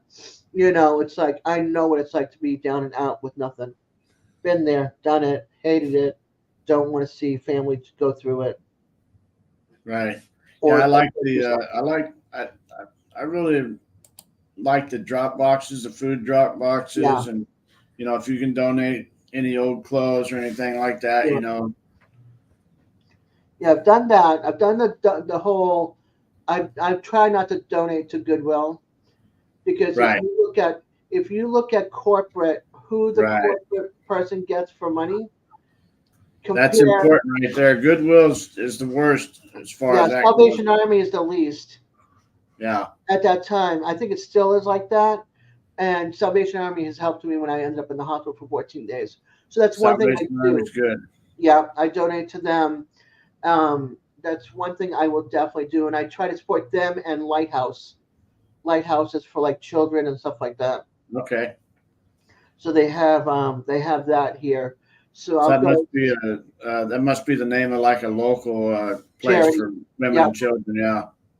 It's not just women and children, but it's like families. Oh, okay. They're like starting over. Sometimes their house burned down. They don't Right, have anything. You know what I mean? Or they've been evicted due to financial issues, and they got right. a new place and they have to start all over again. So yeah, I'll do something like that. We don't have a restore here, which I wish they did. Trust me, I would love to be at the restore and see what they Yeah. have to offer. But they don't have one around here. It's too far away. I The mean, only restore we have, one of the local churches run. They own it. yeah, I wish they had like a Habitat for Humanity restore. I mean, our flea market, I call it a trash market. You know, it's really bad and overpriced, full of junk. Yeah. And I like going to see my vegetable guy. So if I can't have my own garden, I go see my vegetable guy. Right. You know, and then whatever he doesn't sell, that I'll get at the grocery store.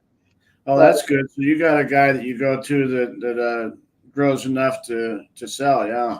yeah, oh yeah, Oh, that's great. it's a Spanish family, and they've been in that same spot for 14 years that I've been living here, and they were there Oh, before that.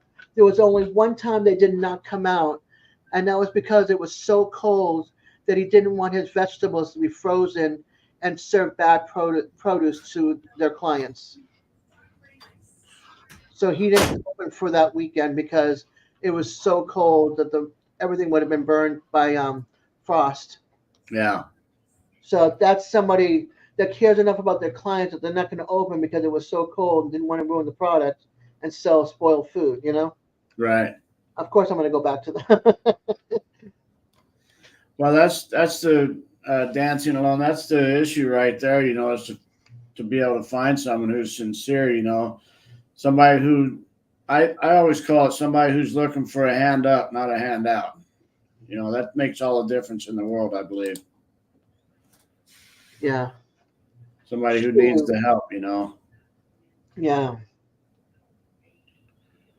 Yeah, there's so many cons out there. I remember we seen a family, a man, a wife, and their kids. They were a Spanish family coming from Seattle. They had Washington plates, and they were going to Texas, and they were broke down in the middle of the road, and he was trying to get money to buy a new water pump. He said, "I got tools, I can fix it and everything. I just need money for a water pump." I gave him $50. This was years ago, and about 2 months later, I seen him in another spot pulling the same scam. And I thought, "Oh my God." Oh man. And that was the first time that I realized this is like 1990s, Yeah. and that was the first time I realized that people were scamming.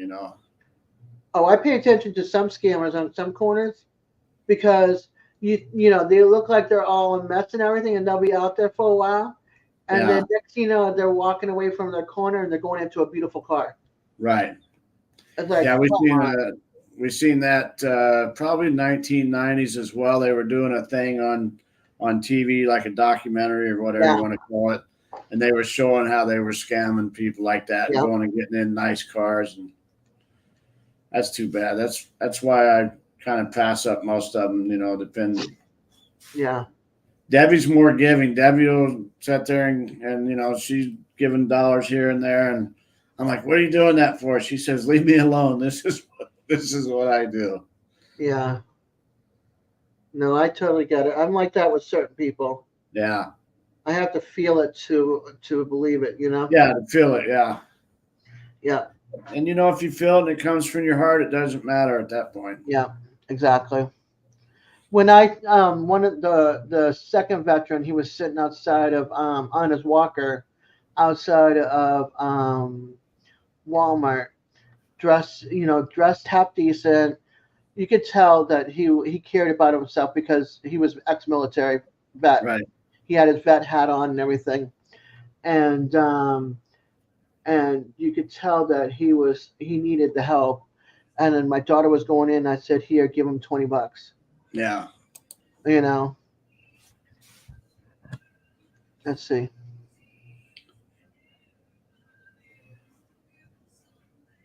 Yeah, the food banks are good volunteering at.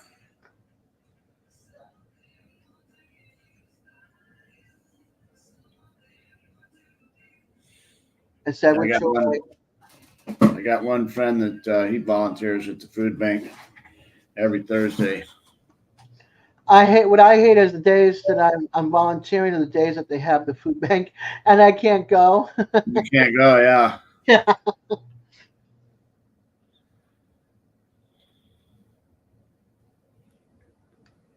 Wow.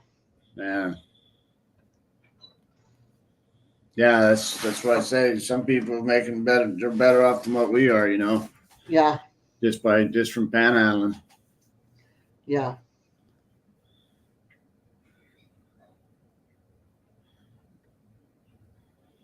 I don't know. I just don't. I can't see myself doing that. Right.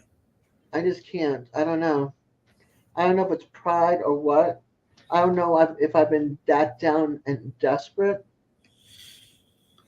Well, you know what? I've been without. Don't get me wrong. It's just I don't know if I could do it. I think it's call it pride or whatever, but we were taught to make do on our own. We were raised Yeah, that way, that's true. and so I mean, you're really gonna have to be down and out. I mean, like one time back in the '80s, I was traveling from Illinois trying to get back to Arizona, and it was snowing and everything, and didn't have a lot of money, and I went into to town in Missouri, and the church gave me a gas voucher, and I was able to get gas. I had to do that maybe 3 or 4 times going across the states, and I was real grateful for that. But it was Yeah, hard to do. It was real hard for me to ask for that help. But if you need the help, then absolutely. yeah. I know that when I when I was talking about working for that hot dog cart, Uh huh. I had left my ex fiance. He was violent, and plus he cheated on me. And I had called up an ex boyfriend, and we were just friends at that point. And he drove 40 miles to come and get me, and put me in a hotel room, made sure I was okay, stayed in the chair just so I was protected, and then figure out what I was going to do next. I ended up joining the carnival. Oh wow. And, yeah, and I did the carnival thing for a little while. It didn't last long because I was being ripped off by the gypsies. Right. I'd bring Right. in like $1,500 a night and only get $50 for the week to live Yeah. for food and laundry and find someplace to take a bath or a shower or whatever. So I met this other person, and they took me to Western Mass, where I worked as a waitress and a housekeeper.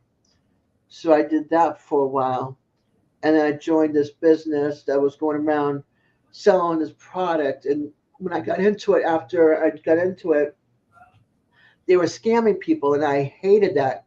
And we already left Massachusetts, so I ended up going and asking them, I want to go back home, because they said if you ever want to leave, we'll give you a one-way ticket back home.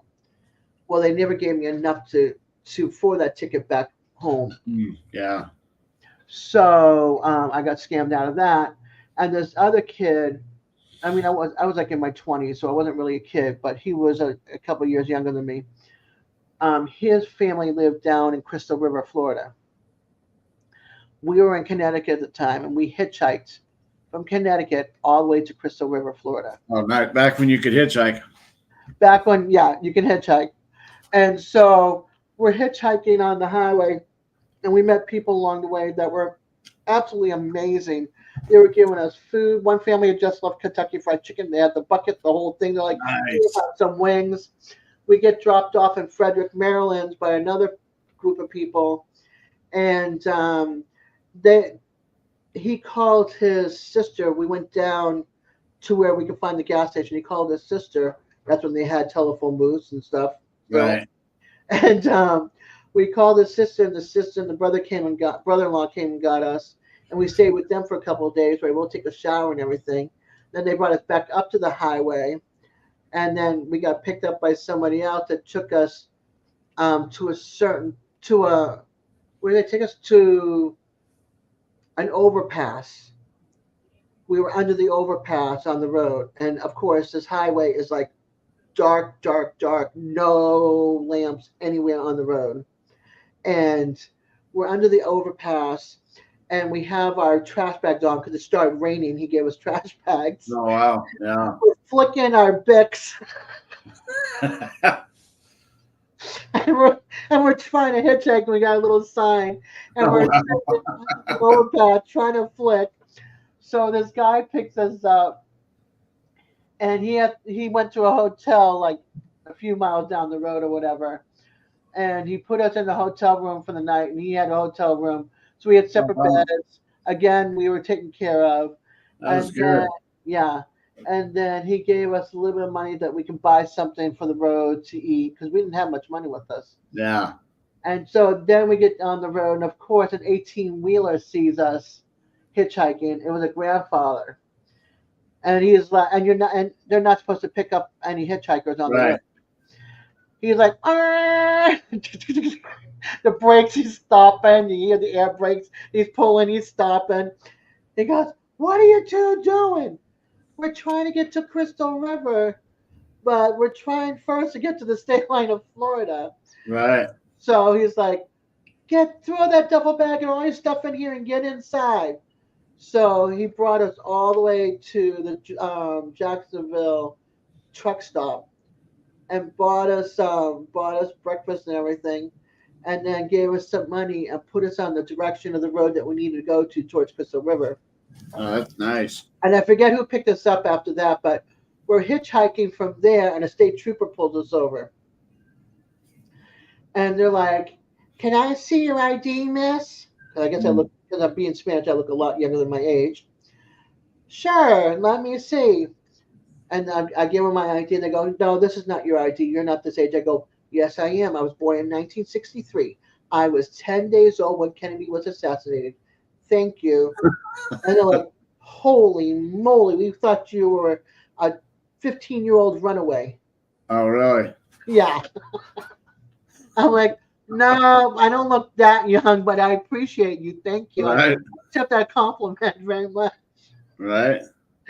And then somehow I made it to Crystal River, and I met a person who had some land and got to stay on the land with the tent, and went down to the beach, and they had the spring, and they had an outdoor shower or indoor shower too. So I was able to take my showers there so I can clean up and everything, brush my teeth.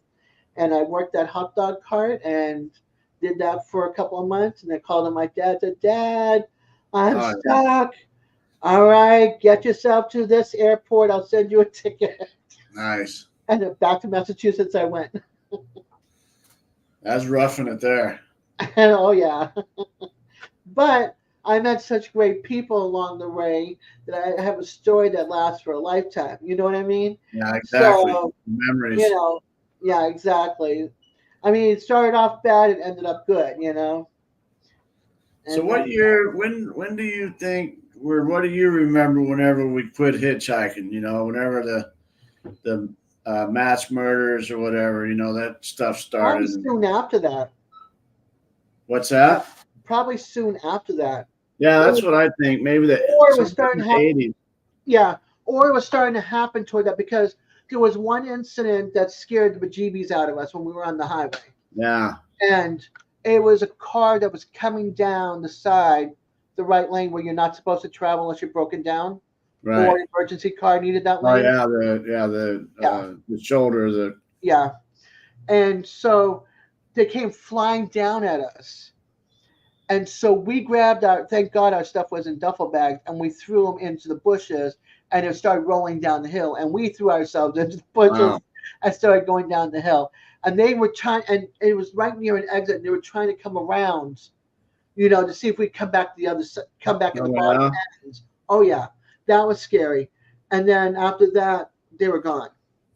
Wow. I think people watched it, and so we came back up, and I think that was right around the spot of where we went to the gas station for the sister, Uh, and then they drove from Fredericksburg to where we were at the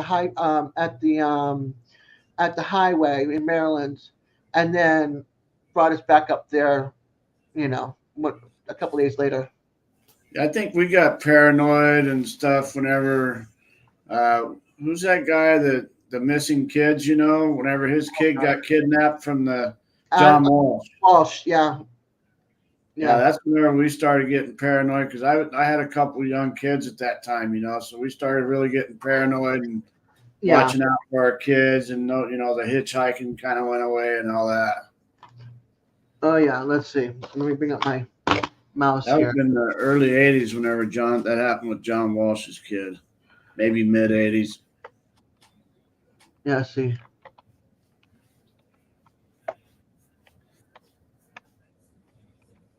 I'd say maybe '85 or '87. So I remember by 81. 1990. What's 81 that? is when he died. What 19, year? 1981 is when he died. '81. Yeah. Yep. I was living in Florida at that point before Yeah. my senior year of high school. Actually, I remember it was in the '80s. Because I remember we would have kids, and we used to just let the kids go out and do whatever, And, Yeah. Yeah. and we And started. people. Okay. I'm sorry. I'm right back. I want to touch on that subject with you. Okay.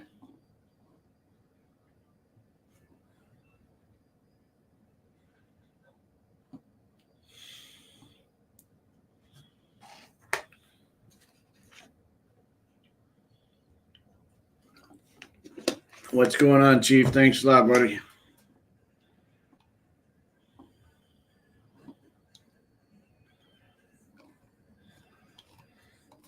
I appreciate everybody staying plugged in here and hanging out with us. We've got a link pinned up there. If anybody else wants to come up at any time, you're more than welcome to. We can have up to 6 people here at a time.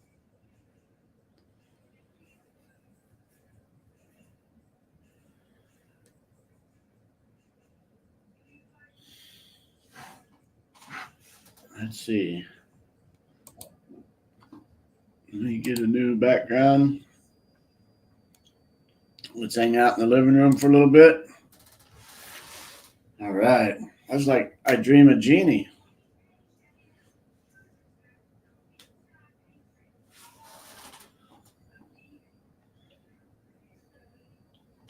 I think sometime after midnight, we'll hit the brick wall.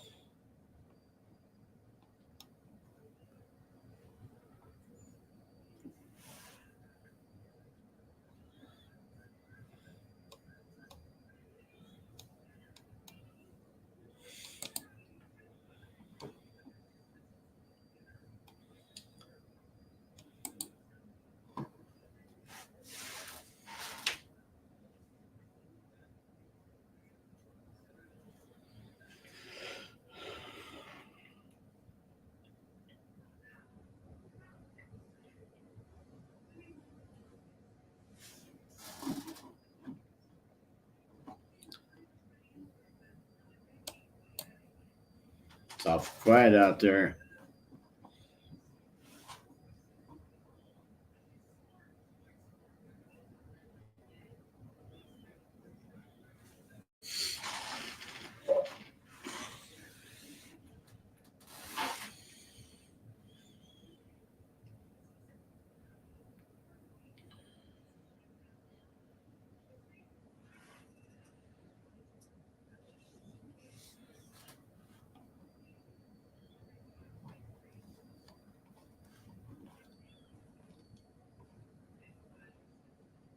All right.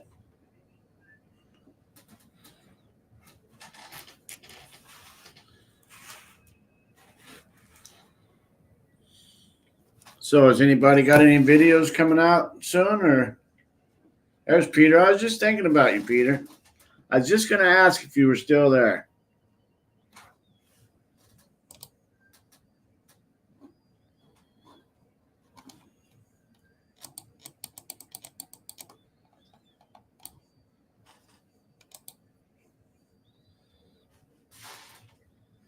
Yeah, that's what I do. I'll let the channel play in the background while I go take care of other stuff whenever I'm on somebody else's live stream.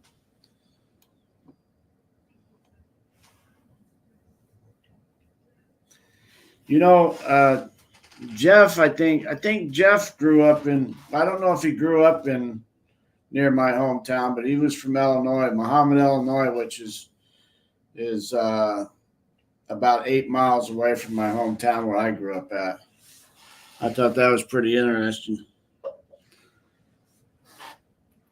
Because years ago they used to call him the Muhammad Man, and then he moved over to Peoria, Illinois, which is about 60 miles away, and became the Peoria Man.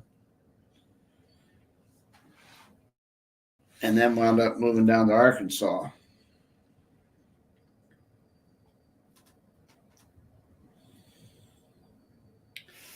So I thought that was pretty cool. He was from my home, or right around my hometown.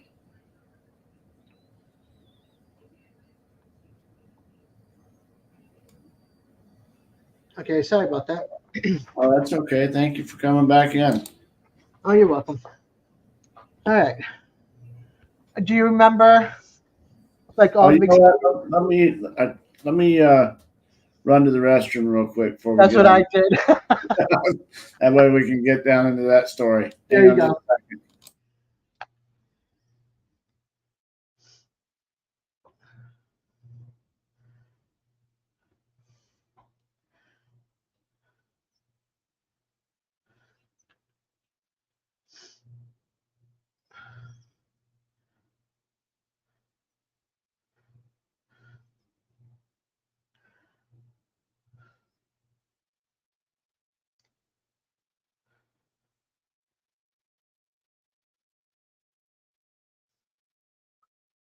Hi, Stretch Limo.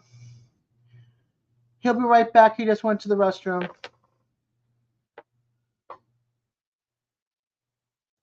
All right, I'll let him know. He's here till 9 a.m. tomorrow, Eastern Time.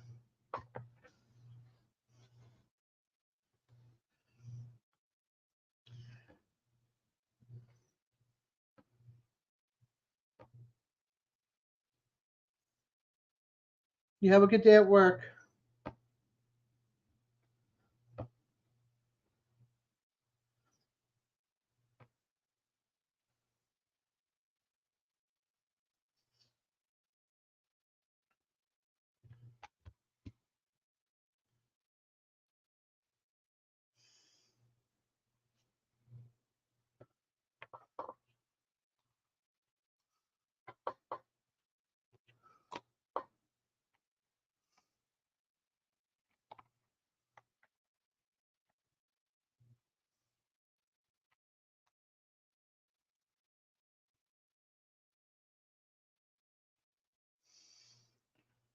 Oh, wow, Peter.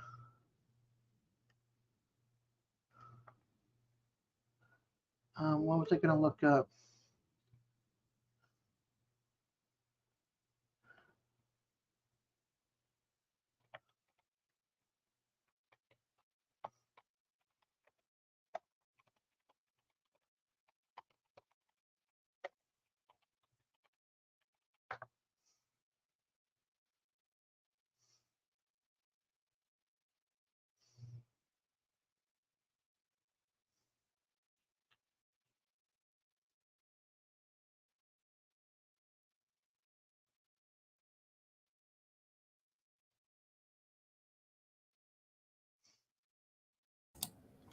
Okay. Start another pot of coffee too, so Okay. Somebody said the myths about white vans. Let me tell you, some of that was actually real life too. I was just reading something on Reddit. hey, how you doing, Stretch? Appreciate that.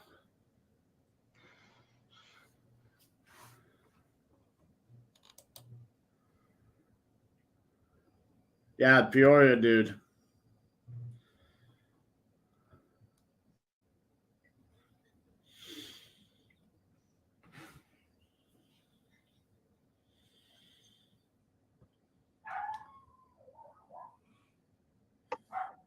Yeah, he used to be the Muhammad dude before Peoria dude.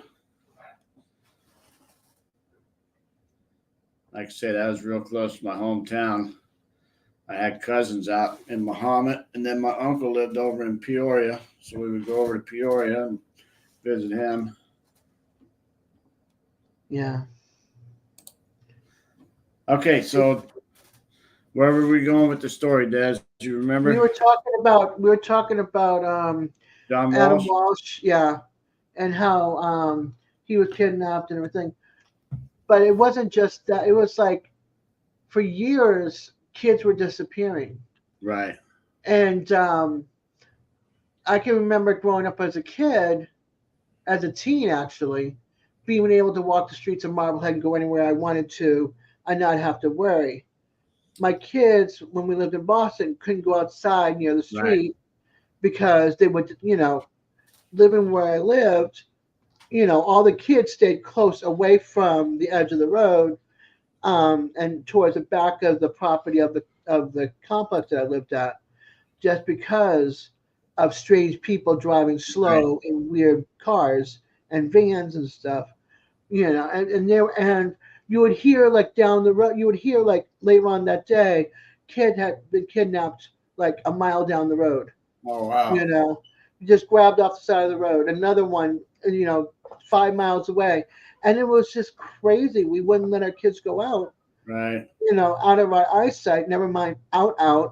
because we were afraid that they're going to get picked up. So whenever we went to the store and stuff, they stayed close to me. Yeah. We'd go to the store together and come back. Me and my powered wheelchair, them with the push cart, and we'd bring all the groceries home, in the push cart, carrying, or on the back of my chair or in my lap. Yeah. Yeah. You When know, we were kids, for the most part, most of our parents, you just be home when the street lights come on, yeah. You go outside and they whistle if you're not back in time. Yeah. It's like, that whistle call. You better get your butt Yeah. home. It's not even just the lights. It's whatever. It's like dinner time. Yeah. Get home. I remember those days. My dad, we'd be like we lived in between two streets. Like our house was the only house between two streets. Uh-huh. And it was a two family. So one side was one and one side, it was a colonial Yeah. home. And so I'd be on one street, my brother would be on the other street, and our Great Dane is flapping around in the neighborhood between the two because he cut through both streets by people's yards. And everybody knew our Great Dane. And he'd Yeah. do the whistle, and all three of us would be coming home. Yeah. The Yeah. dog, my brother, and I, we'd all come running. Yeah. Back before the leash law, the dogs were like us. They could roam free. Yeah, but it wasn't just that. I mean, we were close by, so he would come over to me and check and make sure I'm okay on my street. Yeah. I'm hanging on. He'd go over to see if my brother was okay on that side of the street. So he Right. was back and forth, and neighbors all knew him in the neighborhood because he would just cut through their yard to get over. Yeah, they didn't just run loose, but I mean, No, you could, yeah, whenever you went out, or went down to the park or something, they could go yeah, with you. Didn't have to be on a leash or anything. yeah. Oh no, That's the good my old Great days. Dane had to be put on a leash because everybody was afraid of him, and he was the most gentle giant ever. But it was Yeah. just funny to watch people like scramble, like they would be. It's called the Sail Loft in Marblehead, and it's got a restaurant bar downstairs and just a restaurant upstairs. And so they would wait in line for hours, and we'd be walking with the leash going down towards the waterfront, and we go past the place on one side of the road, not their side, and you see them all like jumping into the door frame. I'm like, he's a gentle giant. Come over and pet him. Do you have a saddle for him? They would scream back, like, no, he's not a horse to ride. Oh, that's a gorgeous car. Yeah. And so, yeah. Thank you, Jerry. Jerry, how's it going, buddy? Appreciate that. Now, well, my grandson's supposed to come over. The other ones went back to Arizona last night. I got my grandson, who's the best sledgehammer guy that I've seen in a long time. He'll be over maybe tomorrow.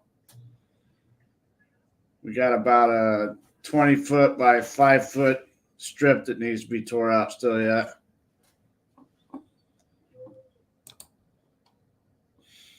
Yeah, it went from us being able to run free to where we had to, like my kids in the 80s, they were able to go outside and everything. We had to keep a close eye on them. They Yeah, didn't go far. They were right there within a few houses of being home.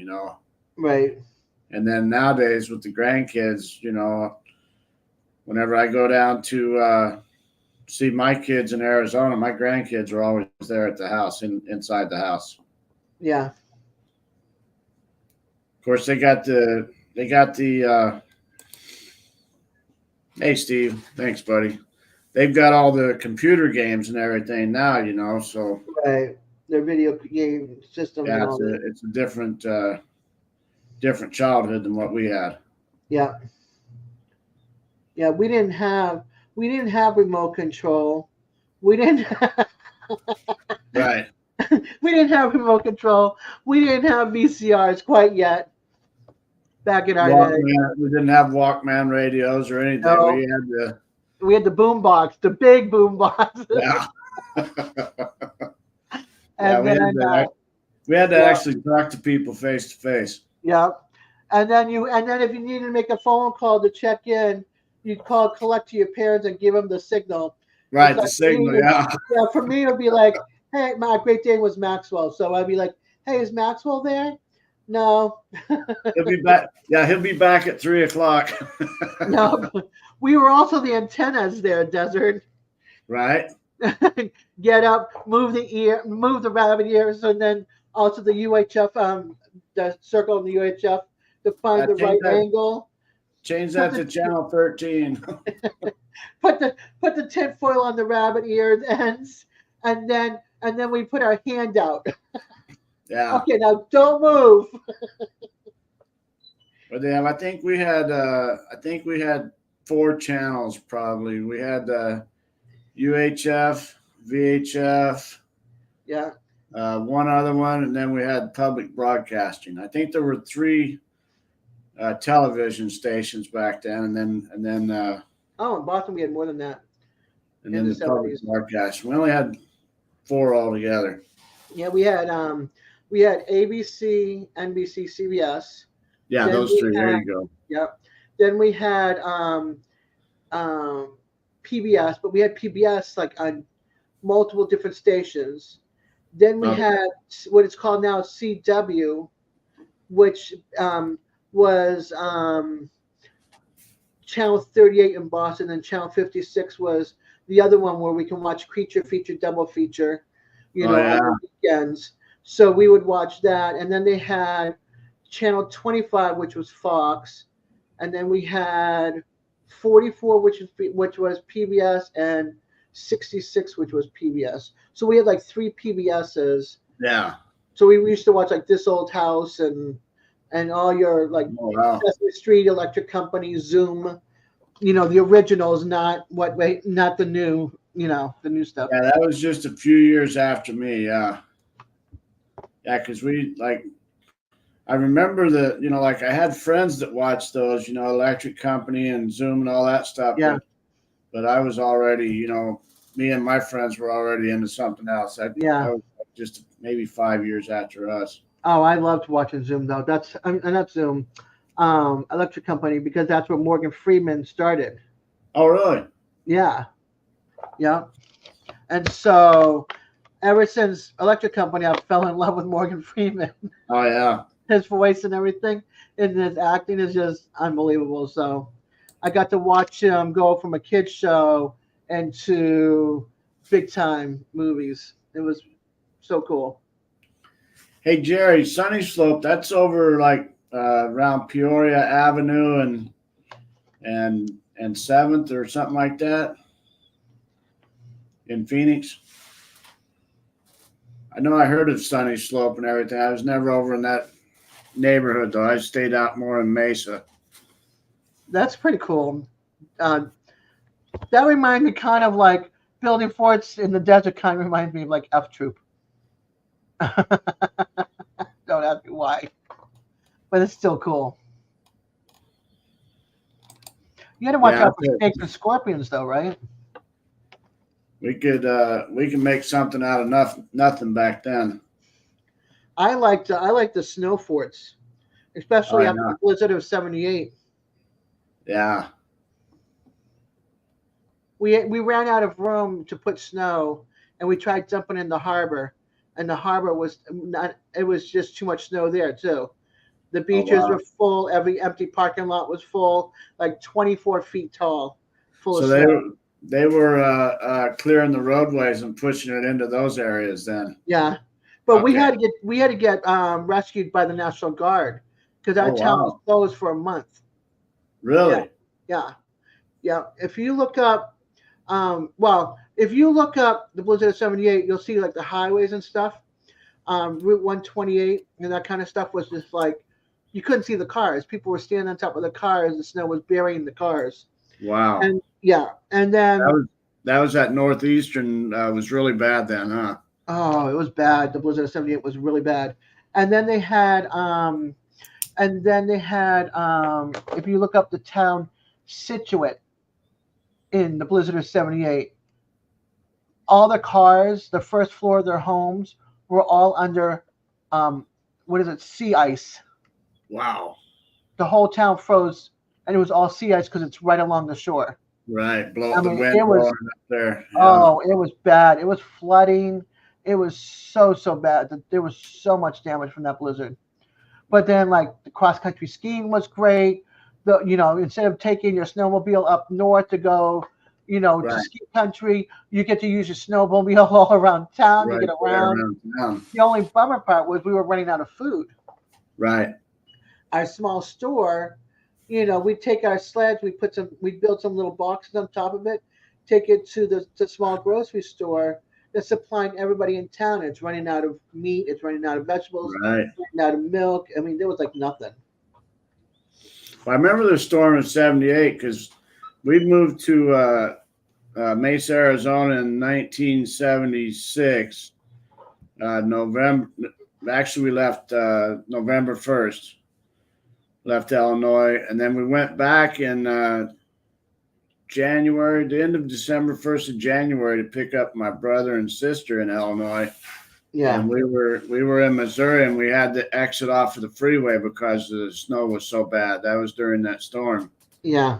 We had to stay in a church. All the hotels were already full, and we had to stay in a church with a bunch of You people. had people that were like in the highway, not near any exits. And they Yeah. have to figure out where they're going to go. How far is the exit? Trudging through, I mean, feet of snow and not sink. It was almost like you had a car hop from one car to another, so that you don't get stuck in the snow. Yeah, it was hard. It was so hard. And then they had to come in and clean that all up. How do you clean up a highway that's Just buried in scattered. snow with cars underneath it? Tow truck company stayed busy for a few days. They had to come in and I don't know what they did to unshovel these cars and get them out of there so they could plow. Right. I wish there was a video film of that, of them cleaning the highways off after the blizzard, because it was bad. It was real bad. Yeah, I've always felt bad whenever I see like a mass pile up, of semis and cars, and where they all wreck into each other. And I just think about those people being stranded out there. Yeah. I know it's rough, especially when there's ice on the road, fog on the road, snow on the road. You've got no place to go, Yeah.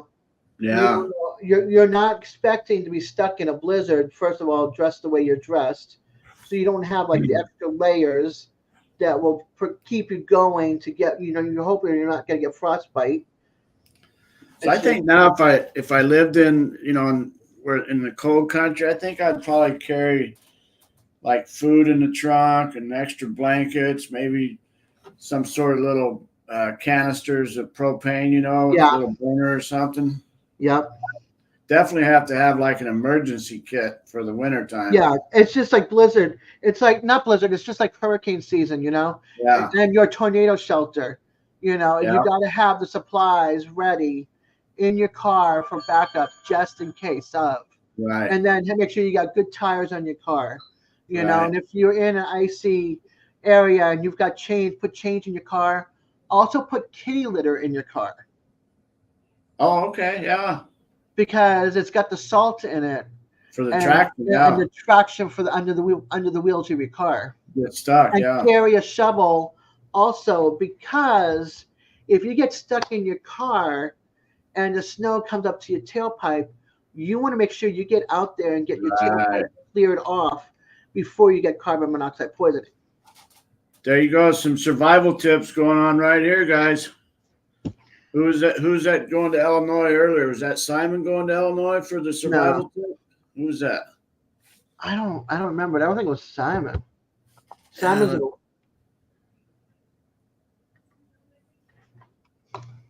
yeah, one of these guys were going to go to Illinois for that survival. I can't remember who it was.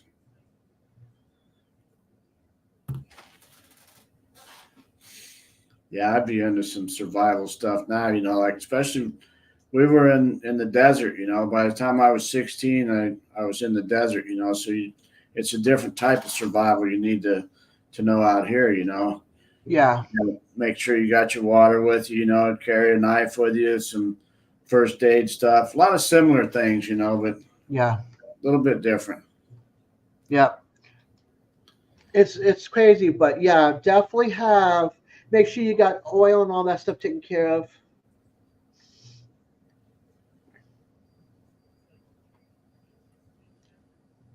Yeah, people have been walking all over it. Yeah. Exactly. They didn't know it was there. That's how much snow. Can you imagine? Wow. And that was back in the 60s. Yeah. I wasn't living. Where was I in the 60s? I was in Florida, Kentucky, Georgia, and then St. Thomas, Virgin Islands. So I wasn't around that kind of snow. Yeah, you were south of the 45th parallel, so. Okay, Desert. Thanks, Steve.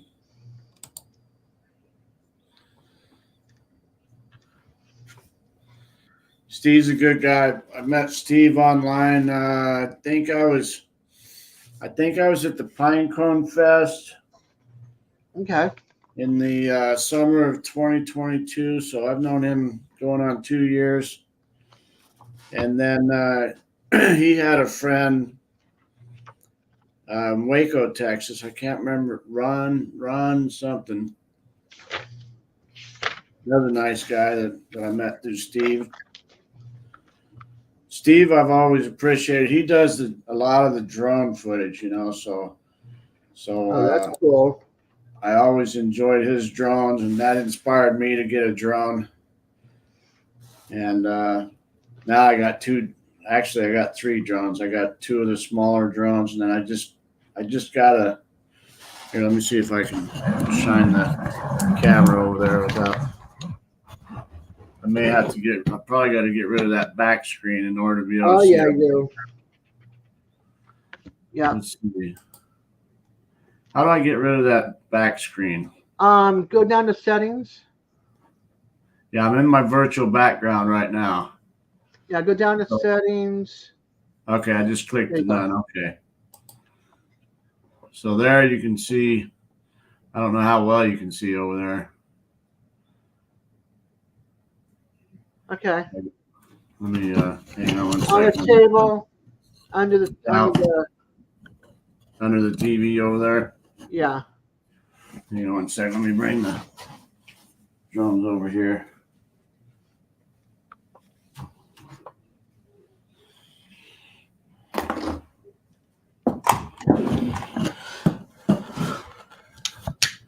So this was my first drone here. Oh, cool. This is the average one. This is usually the one you see most people flying. It's a DJI Mini 2. And I was down. Matter of fact, whenever I was down in Texas in 2022, I was flying the drone backwards and upwards at the same time to get a shot, you know, a good video shot of me leaving the scene. Yeah. And I wound up crashing into some trees. So I bought another one. Then I had this one fixed. Then this big drone here, I just got off my. You can see the difference in the size of these drones. Yeah, beast.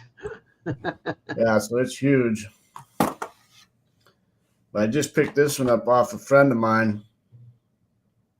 And what he does is he's a retired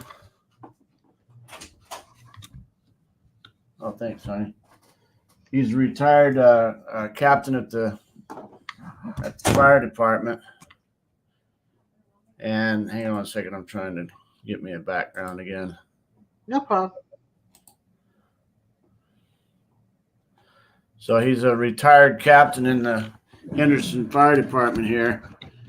And whenever he retired, they asked him if he wanted to train people how to fly drones. So he trains fire departments and police departments how to fly these big drones.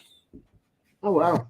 And what they use them for is search and rescue and things like that. So they can fly these, if there's a big forest fire or what have you. Yep. These drones are 3 feet by 3 feet. They're that big. And then they're about probably 14 or 16 inches high. I got you. And you fly those drones into the, over the fire into the forest there, and you can find out where the issues are. So that's pretty cool. He sold me this one, and then we just went out to I don't know if you've seen the Las Vegas Sphere, the big sphere. No, not yet. It looks like a big globe, and U2 is doing they do their concerts there now. The band U2. Okay. And the outside of the thing is like a big movie screen, basically, like a big Omnimax. And we got, since he's licensed to do all that, he got permission. He put in for a permit to the FCC, and we went out a couple weeks back and flew our drones over that while that was doing the big videos. So I got some good footage. Wow, very cool. I got some footage on that I put up already on my videos, but I got a couple more coming out this month. Okay. So Steve got me into whether he knows it or not, he got me into the drones. And now I don't think I can live without one. Hey, Ken. Ken, welcome in. Good to see you. So now I love the drones. I hardly do a video without at least some footage with the drone now. That's cool. Yeah, I don't have much for video. I'm more a live person. Every once in a while, I'll throw a video up, like a short or something like that. Right. Or a little bit too long for short, but too short for a video. It's like that in between. You know what I mean? Right. So it's like, it's a minute and 5 seconds, but I did nothing to edit out. Not that I edit anyway. So it's like, yeah. I couldn't tell you how many times I did the minute and 5 seconds. Yeah. And it doesn't make the short. It's like, come on. Right. Give us a little bit of grace. Yeah, I started out, with just videos. I barely started going live very much until just recently, because I reached that point to where I needed to start getting the watch hours. So I knew I was going to have to start going live to be able to accumulate more hours. Yeah. But up until that, it was just all of our adventures, running the motorhome cross country and different RV, I do RV parks and new motorhome sales, things like that. And then we'd do that 6 months a year in the RV. And then at home, we would just go to different places down on the Strip or down on Fremont Street, and do some videos there. So I got quite a few videos, just, adventure stuff. Yeah.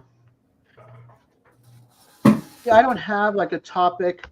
I'm not crafty or anything. I'm not musically inclined.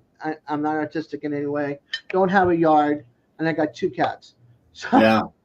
Well, you're a great supporter, though. And I try to be a supporter, and I like to talk. And doing your lives, absolutely. Yeah. So when I do my lives on Friday night, it's kind of like this. We talk about everything and anything. Up to a certain point, we leave certain things out because that divides, and I don't like to be divided. So yeah, and we barely, we made it up to that line earlier with with that one topic, and I was glad it didn't go any further than that. No. Morning, Keith. How you doing? Keith's a good friend of mine out here in Henderson, Las Vegas area. That's awesome. Yeah. So it's nice when you got local friends supporting Yeah. you also.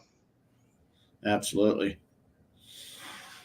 All my friends are like up north or spread out. So it's like, I don't hang with anybody down here. Yeah. I'm too old for the crowd down here. It's 3 colleges, and unless you were raised and grew up here, there's nobody really to chat with and hang out with. Right. That's like my hometown back in Illinois. It's a big college town. Yeah, And if you didn't grow up there, then get it. yeah. Yeah, and this is also a Even, transitional town. right. Yeah, being the college towns and everything, you Yep. know, it's a lot of transition. Yeah. So that's why one of the reasons why I hate living in this community, being in a townhouse community.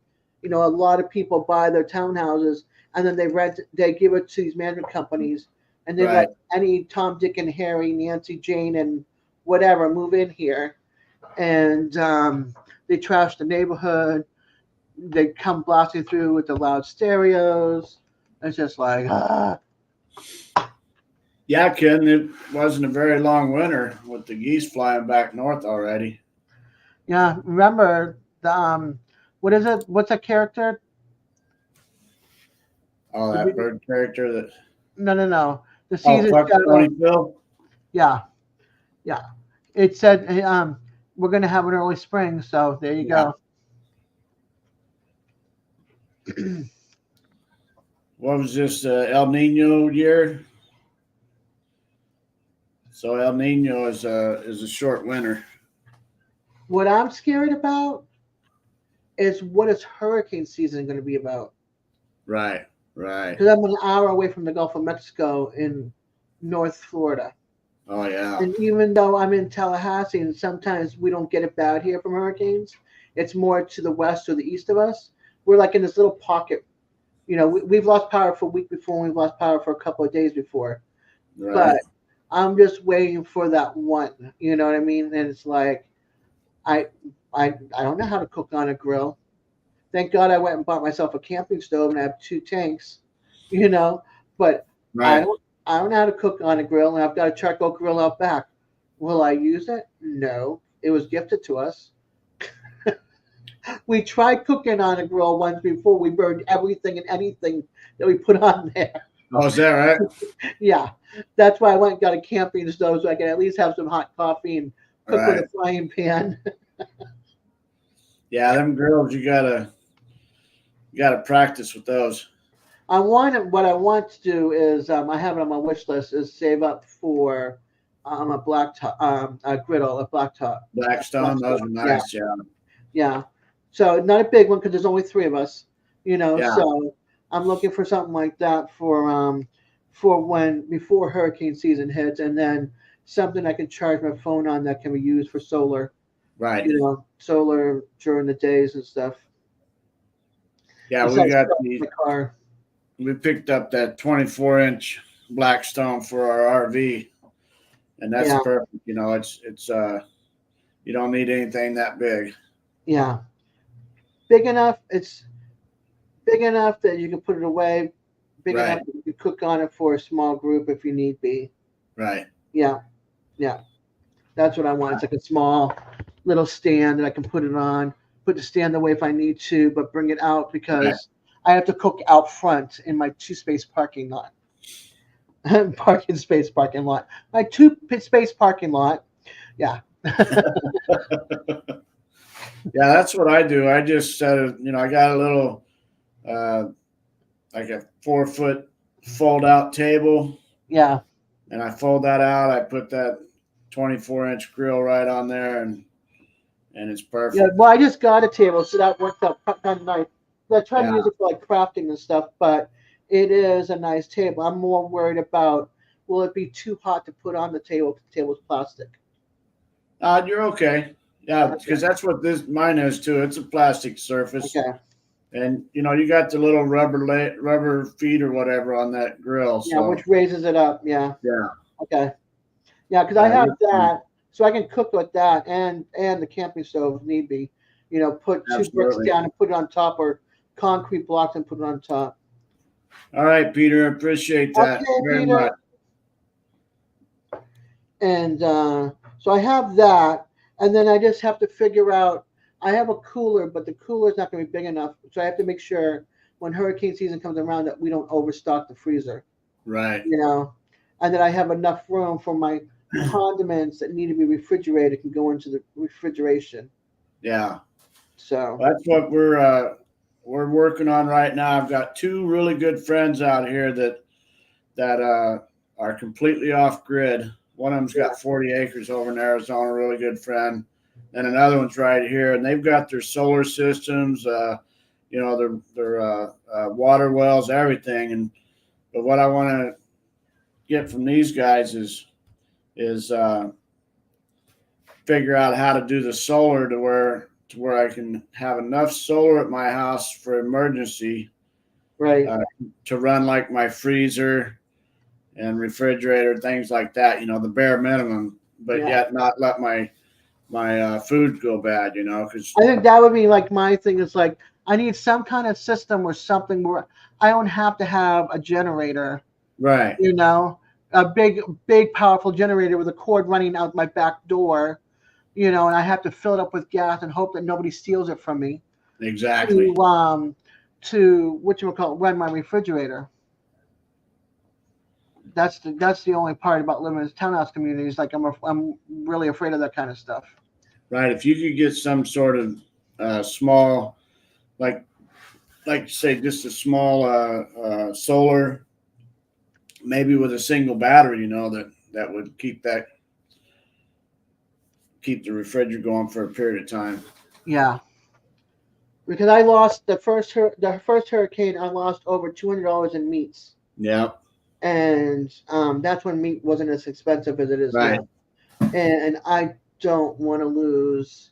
I don't want to go through that Exactly. again, especially when you're on a fixed income. It's just Exactly. new. 4 So down, 3 to go, Jamie. yeah, We're doing good. I'm glad I can keep you company for the past 4 hours. I appreciate that so much. Yeah. Everybody's quiet and chatting. I'm like, I know. I'll just keep on blabbing. It's my Spanish side of me. Yeah. I figured, like a few of these that I know on here, they're just letting it run in the background, like Steve was in and out doing things. And I know Yeah. Chief's in and out doing things. He's got stuff going back where he's at. And my friend Jerry, he's in and out. So and that's good. Yeah, that's awesome. Oh, somebody's reconnecting to my channel. Huh. Yeah, I tried to go see Ken whenever I went through there. It was last year. I was riding my motorcycle. Went all over the United States last year, half the United States. But I was down in Kansas, and I was gonna go over. I was real close to Ken's place, but he was working. He driving that semi, so we couldn't meet up last year. Maybe this year I'll get back out there and we'll be We able were to meet supposed up. to meet up too, him and Miss Linda and I. Oh But he yeah, got in that really bad accident. right. And so he didn't do his trip to Florida. Because I only live like a mile and a half from I-10.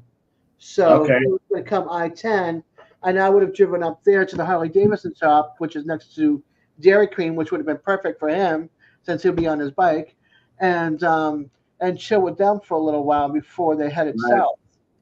But unfortunately, there was a freak accident, Yeah.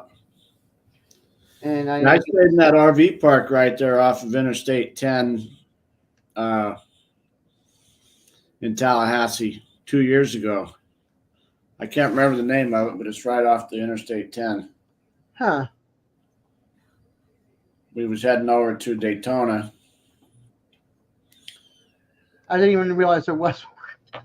Yeah, it's kind of hidden right there. I mean, a lot of those are hidden out of the way, and if you don't know, if you're not looking for one, you just go by those signs and Right. you don't see them, Yeah. But yeah, I was right, and that was my first time, like I was telling you, that I ever went to Tallahassee. and spend any time. Usually it's just flying right by, you know. Yeah.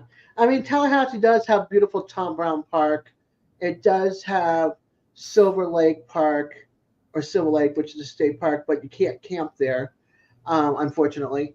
But it's got a beautiful park with a bathhouse, um, and the outdoor shower to rinse off, and pavilion and a barbecue thing that you can barbecue at, and a little white beach. And it's peaceful when nobody's there, especially after the season ends, after Oh Labor Day yeah. ends, and nobody's there after Labor Day.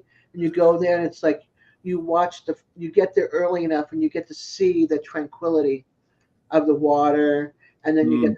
to listen to the birds start waking up. It's just beautiful. What's the name of those parks again? I'm gonna write that down. Okay, Tom Brown Park, that's a big park. So that's like everything. That's got like a playground for the kids, sports fields. It's got a pickleball field. It's got golf frisbee. It's got dog parks. It's got a beautiful pond or lake that you can walk around. And then the other one is Silver Lake. Okay. And Silver Lake, you can go and hang out for the day and pay. I think it's like $3 or $5 to get through the gate. Oh yeah. Yeah, and I forget if it's cash or credit or something. I forget how we paid to get in Yeah. because there used to be somebody standing there, and now you just drop. Oh, So okay. It's got a drop box. Yeah.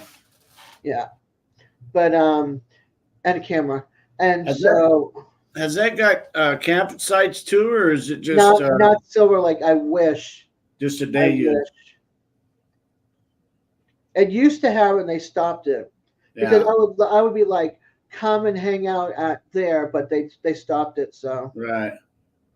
and it's a state park, and then Actually, a lot of the state parks across the country have camping. campsites, Yeah, not that one. and those are Um, usually inexpensive, you know, compared to yeah. RV parks. Oh yeah. Oh yeah. Especially if you're a vet too. Yeah. So, and I think also if you're disabled, there's a discount for the disabled for like the I yearly like, pass or something like that. I like that RV park that we stayed there. Really friendly people. It was a good price. And so if I knew like these parks, if I'm coming through there again, you know, I could stop there and Yeah. go check out them parks for sure.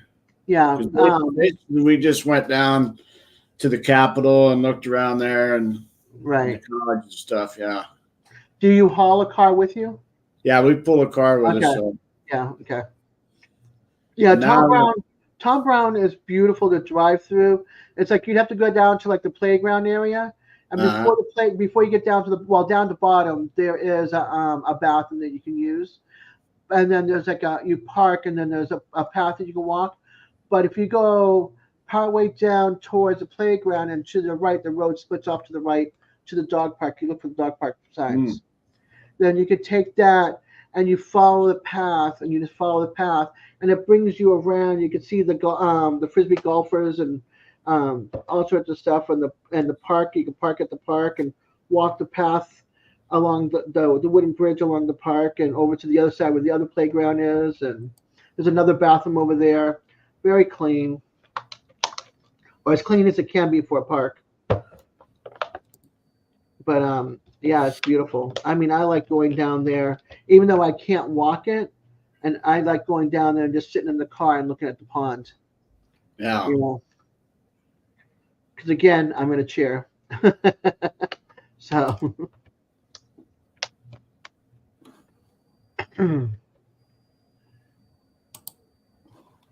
You guys need to come up here and hang out with him for a little while. Keep I him know, company. right? And I'll just turn off my mic and go do a couple of things, and that way I'm still here from when you guys have to go. Yeah, anybody that wants to come up and chat for a bit, got the link up there at the top. They're all camera shy. Yeah, they are. So, okay, that brings up a question, Des. Yeah.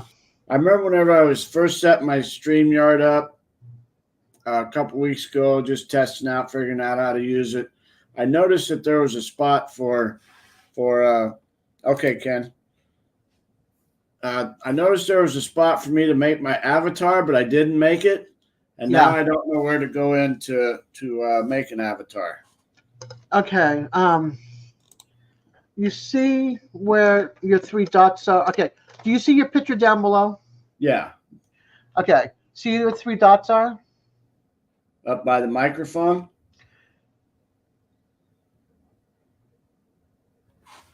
You talk about my picture. I just got a picture of me in the basement. Yeah, that one. You see the three dots? Up by the microphone, there's three dots. Yeah. Edit avatar. Edit, okay. Yeah. Okay.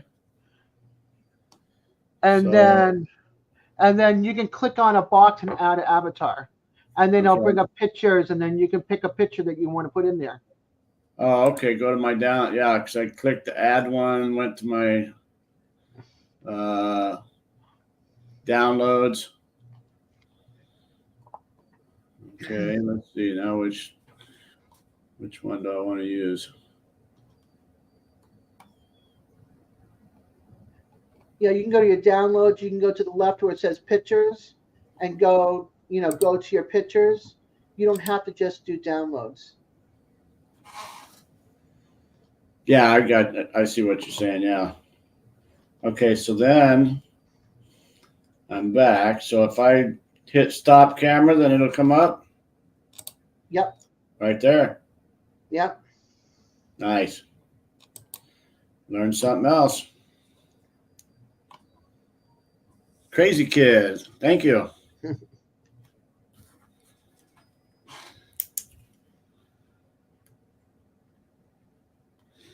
Getting a few new channels here that I haven't seen before. This will be nice to be able to go to other people's channels, get subbed to some other channels.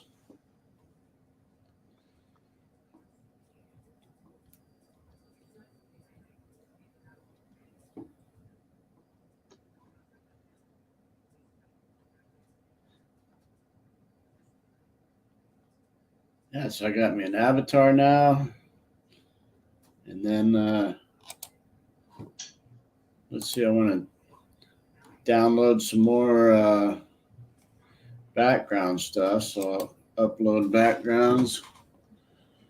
Go to my downloads.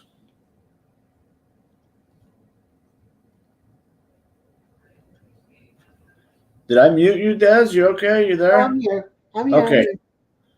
You didn't mute me, hon. I'm just quiet listening. Okay. So I can go in like checking out the channels behind the people that just dropped in, checking out behind the scenes, their channel. Right. So let's see. I can go to desktop too. I don't have to go to downloads, huh? And then I can get into my pictures. You just go to the left side, and it should be like a tab that says pictures. Yeah. Yeah, that one's empty. My pictures is empty there. Okay. So then where do you keep all your pictures at? Probably my gallery. No, there's nothing in there. I can go to my desktop maybe, and I think that's if you got anything on your desktop. Yeah, I got okay, Jamie. All right, Jamie, see you, buddy. Let's see. Jamie's got me running on the laptop at his house, so nice. That's cool. He went and worked late just so he could set it up. So he could get it set up. Yeah, that was cool. That was sweet. Let's see. I think so. Yeah, my photos they're in pictures, but it's in a different area because whenever I'm on my desktop, I got to go to like all my drives. Yeah. My C drive, D drive, and all that, and then I can pull up pictures in there. Okay.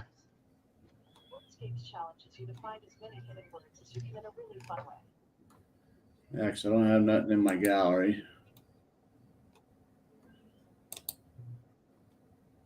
Checking in on the phone now. Still at work. All right. Jamie, I got two more guys that got with me last night that want to go to Sturgis with us. John, hey. Welcome, John. Good to see you.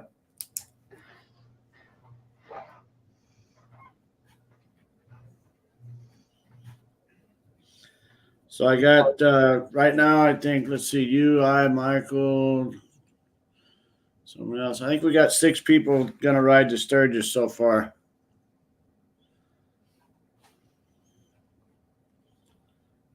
How are you, honey?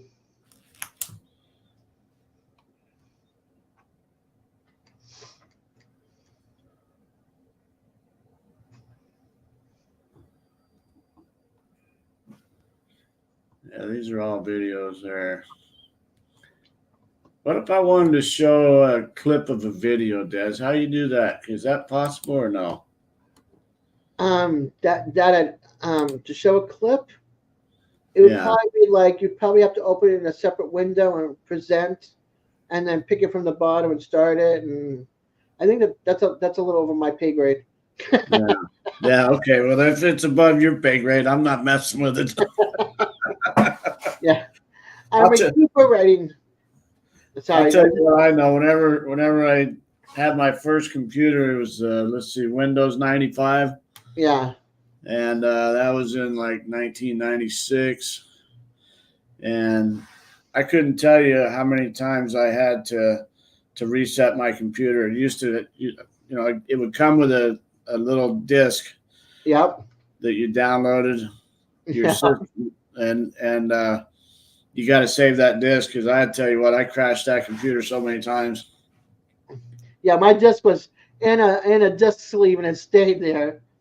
I'm still recuperating, John. I had the 2020 bug, and we'll just leave it at that. Bad enough I already have everything else that's going on with me. That just aggravated it even more. But yeah, I'm still doing my live tomorrow night though. I'll just look more presentable than I am today. I've been like, I'm not going in the shower. I'm not going on camera. I love you all, but I'm staying off camera today. I'm saving you all for me. Right. What time is your live, Des? It's 8:00 Eastern time. 5 o'clock out here. Yeah, I'm in a meeting at 5 o'clock on Fridays. Yeah, well, it's like 3 hours, 4 hours. It depends on when you're getting off at nighttime. So yeah, I don't do morning live. Yeah. I used to be Thursday nights, and I switched with DJ at Cartoon Network. Okay. Cartoon Network, sorry, Cartoon Universe. I always do that with him, and he likes it better on Thursday, and I like it better on Friday, because then I'm not so tired Thursday night from being at the cottage during the day. I get a day of rest to chill with everybody. And I used to do Friday nights too. So. And you said on Webb's Web, he's got a list of all these too, right? Yeah. Yeah. Okay, so I'm going to check that out later too. Yeah, he's got a whole list of all that. Yeah.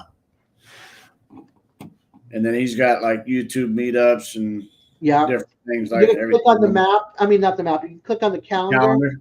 Yeah. So up on the right corner will be like the arrow, go to March, April, and they'll be all listed on there of people that have submitted the different meetups. And if there's anything that's not submitted and they have the information, to email him, and he'll put that also on the calendar. Yeah. So. Yeah, because I was talking to Mike with MT Homestead. Yep. And he was telling me they got the 10 killer camp coming up in I think that's Missouri. Hold on, let me grab the map of the thingy here. See if it's on here, because I know they were talking about putting it on there. Let's see, events, and that's in April, right? Yeah, that's coming up. That's a sooner one, yeah. Oh, I'm wrong. The arrows on the left side up top. Let's see, April, Lake 10 Killer. That is the 26th, 27th, and 28th. Yeah. Yeah, I think who's that? That's Jan has helped putting that on, right? I think so. Oklahoma. Okay. Thanks, Ken. Kenny knows. Yeah. Kenny knows. Ken knows, Kenny. Yeah. I think Jan lives in Missouri is why I was thinking that. Or maybe Yeah. she lives in Oklahoma too. I'm not sure. No, I think I she's think she Missouri. lives in Missouri. And yeah, I looked that up on the map last year, Ken, and I seen where that was last year, but I couldn't remember because last year was their first year. I'm waiting for September.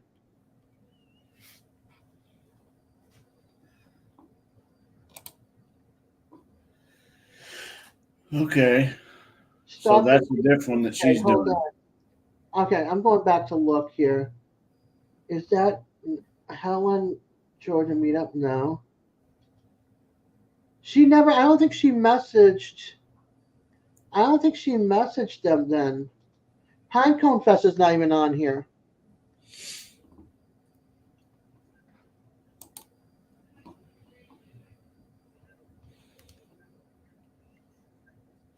Yeah, because I definitely, whenever we take, Missouri meetup. What's that? Hold on. because when Debbie and I take off this year, I want to definitely go through. Ah, that's it. Sorry, I'm sorry, Kenny. Oh, that's okay. May 10th, 11th, and 12th is the meetup in Missouri. Okay. That's this one here, Stockton Lake. No. No. No.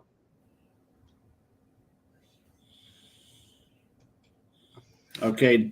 If anybody's listening, don't listen to our dates and times. Go to Webb's Web and double check for sure. Yeah, I can post a link here. Copy. Paste. That's the events calendar. This is in Pittsburgh, Missouri, at the Palm Days Terre State Park. POMMEDETERRE. 3 words. And this is one Jan's Homestead and them are doing? Yeah. Yeah. Jan Homestead and Backwoods Misfit. Backwoods, yeah. Steve. Is that now Oak Carrie didn't she just buy a camp place? Yeah, Oak did, but I don't know. I don't know exactly where, but supposedly there's one near one of the meetups. Yeah, that's what I was thinking. I was thinking that was she bought that one by 10 Killer. That's the one that's in April. Oklahoma, yeah. Yeah. Hey, if I want to save that link like the one you just put out there, how can I save that? I know I can copy it, but how do I save it? Well, click on the link, right? Okay. And then grab the link off of the top there. You know, when we type in www. Here, hold on. Let me do something here. Let me present for you. Okay, I gotta click off of that. What did I do here? Okay, so you should see me with the events calendar thingy.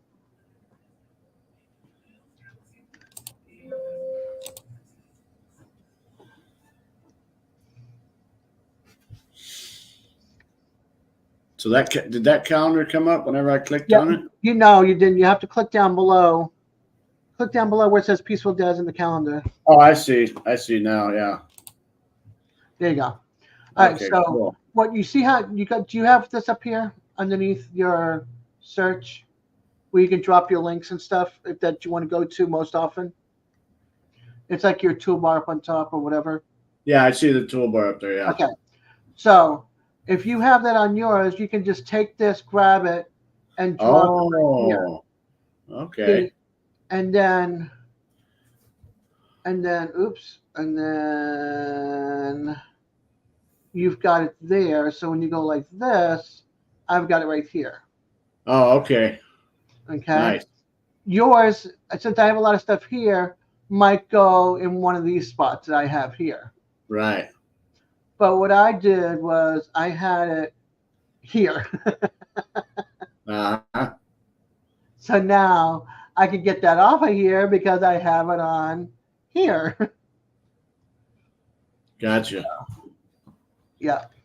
So there you go. So that's how you can save it up there to find it faster. And then if you need to click on the link, you just click on it. It'll bring up a tab. You can grab it and then copy and paste and put it in chat. Yeah, so she bought that place just down the road from Lake Ten Killer.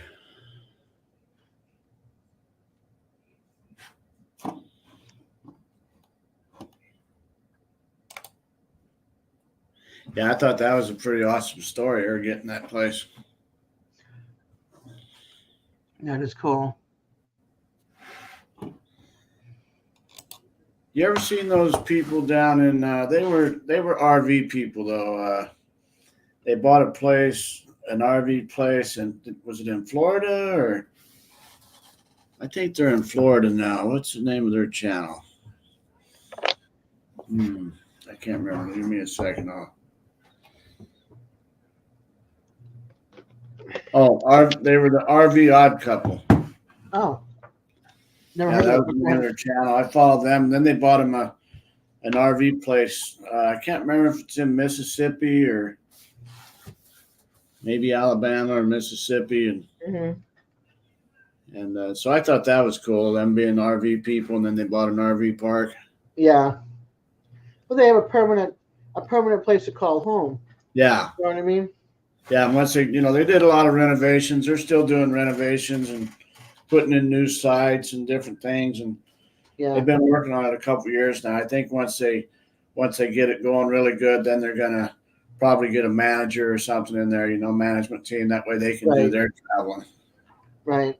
And have some kind of sleeping quarters or something for them. Yeah.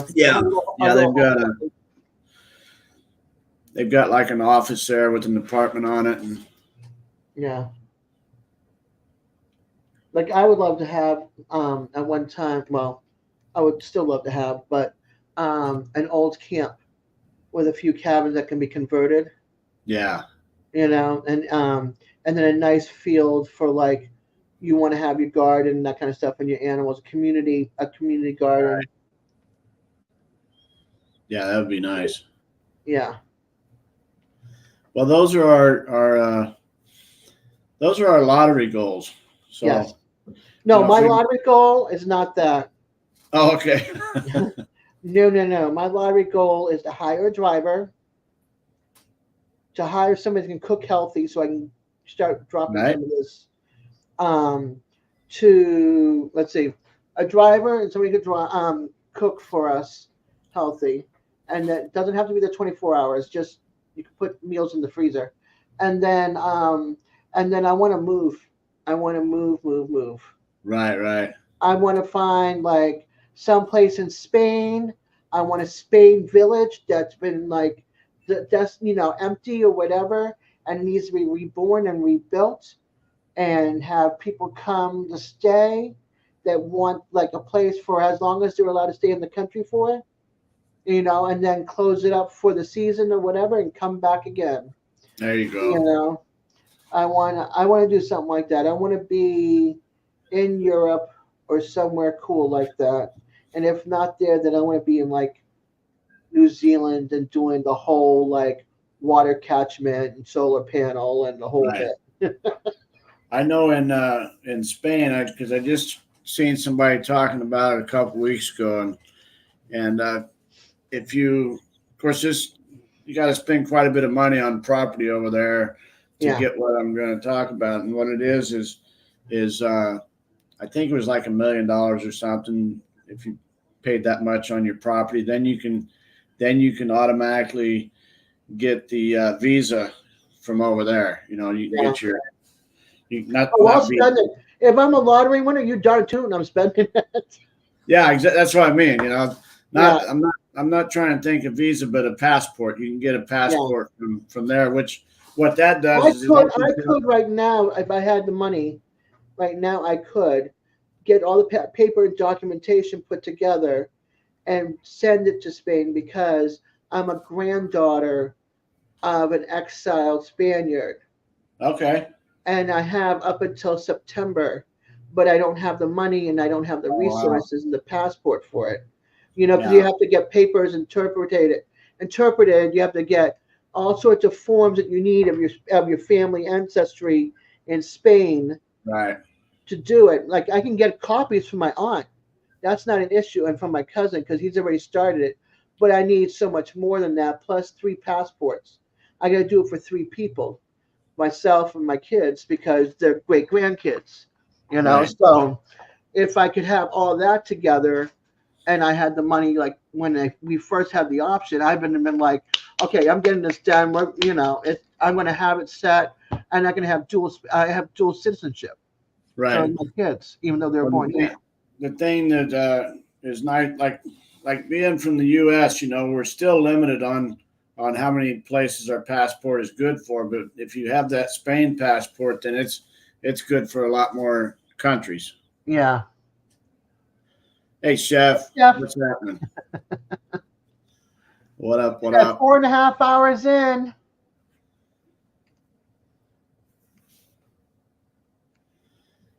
Yeah, this is I'm gonna just say this is the easy part. Up until I'm probably good up until maybe midnight. It's gonna be that last quarter, you know, that last 6 hours heading.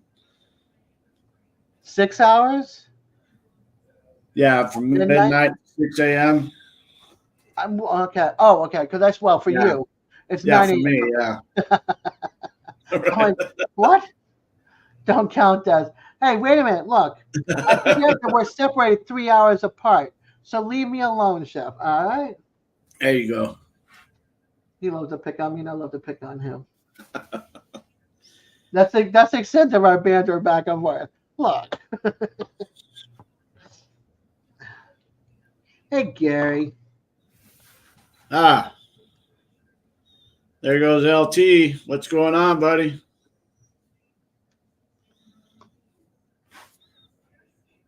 Appreciate you.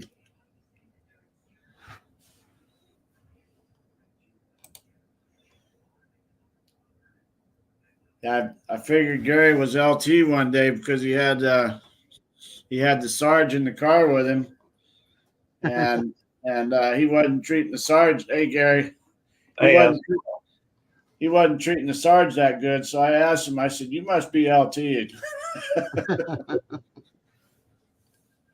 How you been, Gary? oh, I'm doing well. I'm doing well. Um, somebody had asked me to do a live stream, so I started up a live stream. Then Chef hopped in, told me that y'all were live, so we just came over here. I don't know if anybody followed me or not. I think there may be one or two. Yeah. Anyhow, we thought we'd come over, and show some support. Love the car in the background. That's a Oh, Camaro. thank you. That's a Camaro, isn't it? Yeah, 67. Hey, Des, good to see you. Good to see you too. Hey, Gary. Yeah. Your face is looking thinner. Well, I'm on my diet again. I know, but I mean, when you turned your head and went different angle, I went, whoa. That's what happens when I don't see you all the time. Well, you changed. I drop weight pretty easy, typically. Oh, I wish I was one of those. So jelly. And my face, Hey, Rebecca. Yeah, but yeah, I mean, I drop weight even quicker if I could give up coffee. But the trouble is when I give up coffee, I start getting headaches. So I'm trying to cut back on my coffee a little bit. Yeah. And so because the caffeine. Well, yeah, the trouble is caffeine, and I am what you call pre-diabetic, and so means that I'm trying to adjust things so I don't pass over into have Diabetes. I diabetes, gotcha. and so I know how to do that. It's just a question of having the willpower, and most of the time I'm pretty stubborn, and the headaches only last for a couple of days. But I noticed even when I delay, because I drink so much coffee, I drink coffee from the time I wake up. It's usually the first thing I do. Can you do a black coffee? Well, I would probably have to use decaffeinated, and even then, that kind of defeats at least part of the purpose. And I don't know that would cut off, stop the headaches. But black coffee would you get rid of your sugar? There's no sugar in it. Well, I And don't you get. still have your caffeine. I don't do any sugar anyhow, because I use sugar-free creamer. Then, So, then there shouldn't be no issue. well, yeah, but it still has caffeine in it. Right. No, I'm And saying for diabetes wise. Well, it's not a question of that. It's, for me to actually drop weight, the way I drop weight is I go low carb, which means basically meat and salads, Right. and I give up coffee and I take a vitamin every day. Gotcha. When I do that, I drop a lot of weight. I mean, 2020, I don't know if it was 2021 or 2022. In February, the month of February, I dropped 27 pounds in 28 days. Oh, wow. Wow. So, Well, you did you dropped all your calories in. well, Probably, the trouble is it's difficult because you're most everything you get from restaurants, fast food, and what have you, is got almost all of it has a lot of carbohydrates. right. And so for me, there's only a few things I can get that, I mean, if I'm cooking at home, that's one thing. I can cook eggs, throw in a few peppers here and there, do a few things that would, that's low carb. I can fix a steak, pork chops, whatever. As long as it's meat or a salad, I can even make myself a salad, make sure that it's low carb stuff in the salad. Right. But when I get serious about, Otis, be quiet, leave her alone. The puppies are asleep. But when I do that, I do. Yeah, you're right. As far as the carbohydrates and the sugars, but if caffeine has an effect on your body as well, and it makes it less resistant to insulin. And so, and it, typically what happens is the body, because it's less resistant to insulin, it produces more insulin to try and, be effective. At least something I saw,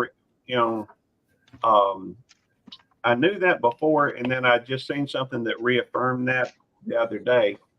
Although it's hard trying to find facts like that, just putting it into Google, because it doesn't always tell you things. It's kind of, and I've noticed that Google does not, it's not very good about finding the information that you're looking for these days. It's almost like it has an agenda or something. Yeah, there's something different going on now. So it used to be you could search for a particular thing and it would show you. Right. But nowadays it's, Lord knows, when I was trying to look up, you come across something, and if you try to find it again and you search for it, you can forget it. Yeah. So it's weird how that works. Yeah, you look for something that found out that information was still out there, and now it can shut it down. But before it was just out there, yeah. Ken, I'm looking rough because I'm still recovering, and I have not had a shower. You think I'm gonna show my face up on Kenny's live, looking rough, like I got run over by a Mack truck? I don't think so. Well, that's why I wear a hat. That's why my hair is up in a bun and I'm not coming up. I like my face. I like my hair in my face to cover the scars. I'm not coming up when it's pulled around my face. Yeah. You guys know that by now. Yeah. I think there should be a button that we could push on somebody that is using an avatar that gives like a 2-second reveal. You can just push. That's why I show myself in the basement. I'll be like, I wave, and then I go straight to avatar, so it's me and not some troll some bot going on there, or some porn. Yeah. Oh, there you go. Yeah. Well, those people that do that porn bombing, they don't always show you. I mean, they could show a video of somebody else waving and then throw up the avatar. I mean, I've seen people. I mean, well, as well as I do, Des, that those people pop up and they end up getting access one way or another. In fact, I was in DJ's live that day, and somebody claimed to be me. Yeah. And I even popped in there. Yeah, that's why some people say point, touch your nose and your right ear at the same time, something like that, so that it's always different. You just mix it up so that way people know it's you. Oh yeah. In fact, as far as I know, I started that. Yes, you did. I didn't want to just say wave because Okay, Ken. Okay, cool, Ken. Then I can step outside and have a smoke while you gentlemen chit chat while I listen with my headphones. I'll step a few feet over here. Otis wants out, so I'm gonna let him out. I'll Okay. be right back. Nikki does too, for that matter. Go, Otis. Otis, why would you get me out to go over here? Guys, how was you telling me earlier to that if I wanted to click on somebody that's in the chat to make them a moderator, how did I do that again? You do it in YouTube, and then you click on the 3 dots to the right of your chat.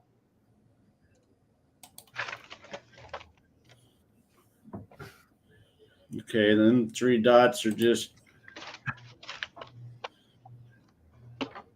at the very bottom. It should say "make a moderator." Why don't you click on the 3 dots? Oh, at the bottom of it, I got you. And then it'll have 2 things. You can either make them a managing mod or Standard. Yeah, most everybody becomes standard on mine. Yeah. Yep. There's only a few people I have as managing on mine.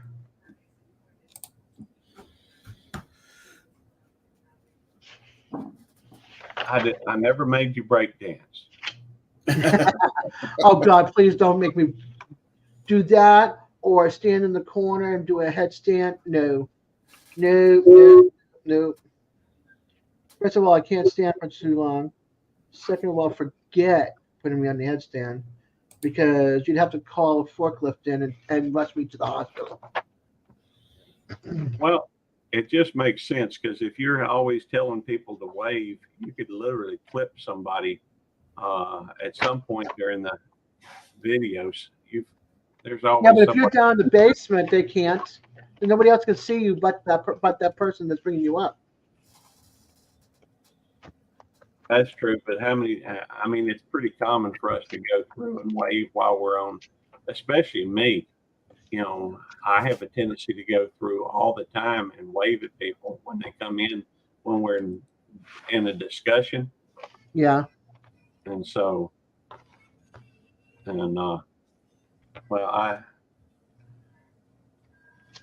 What's the secret hand signal? Read between the lines.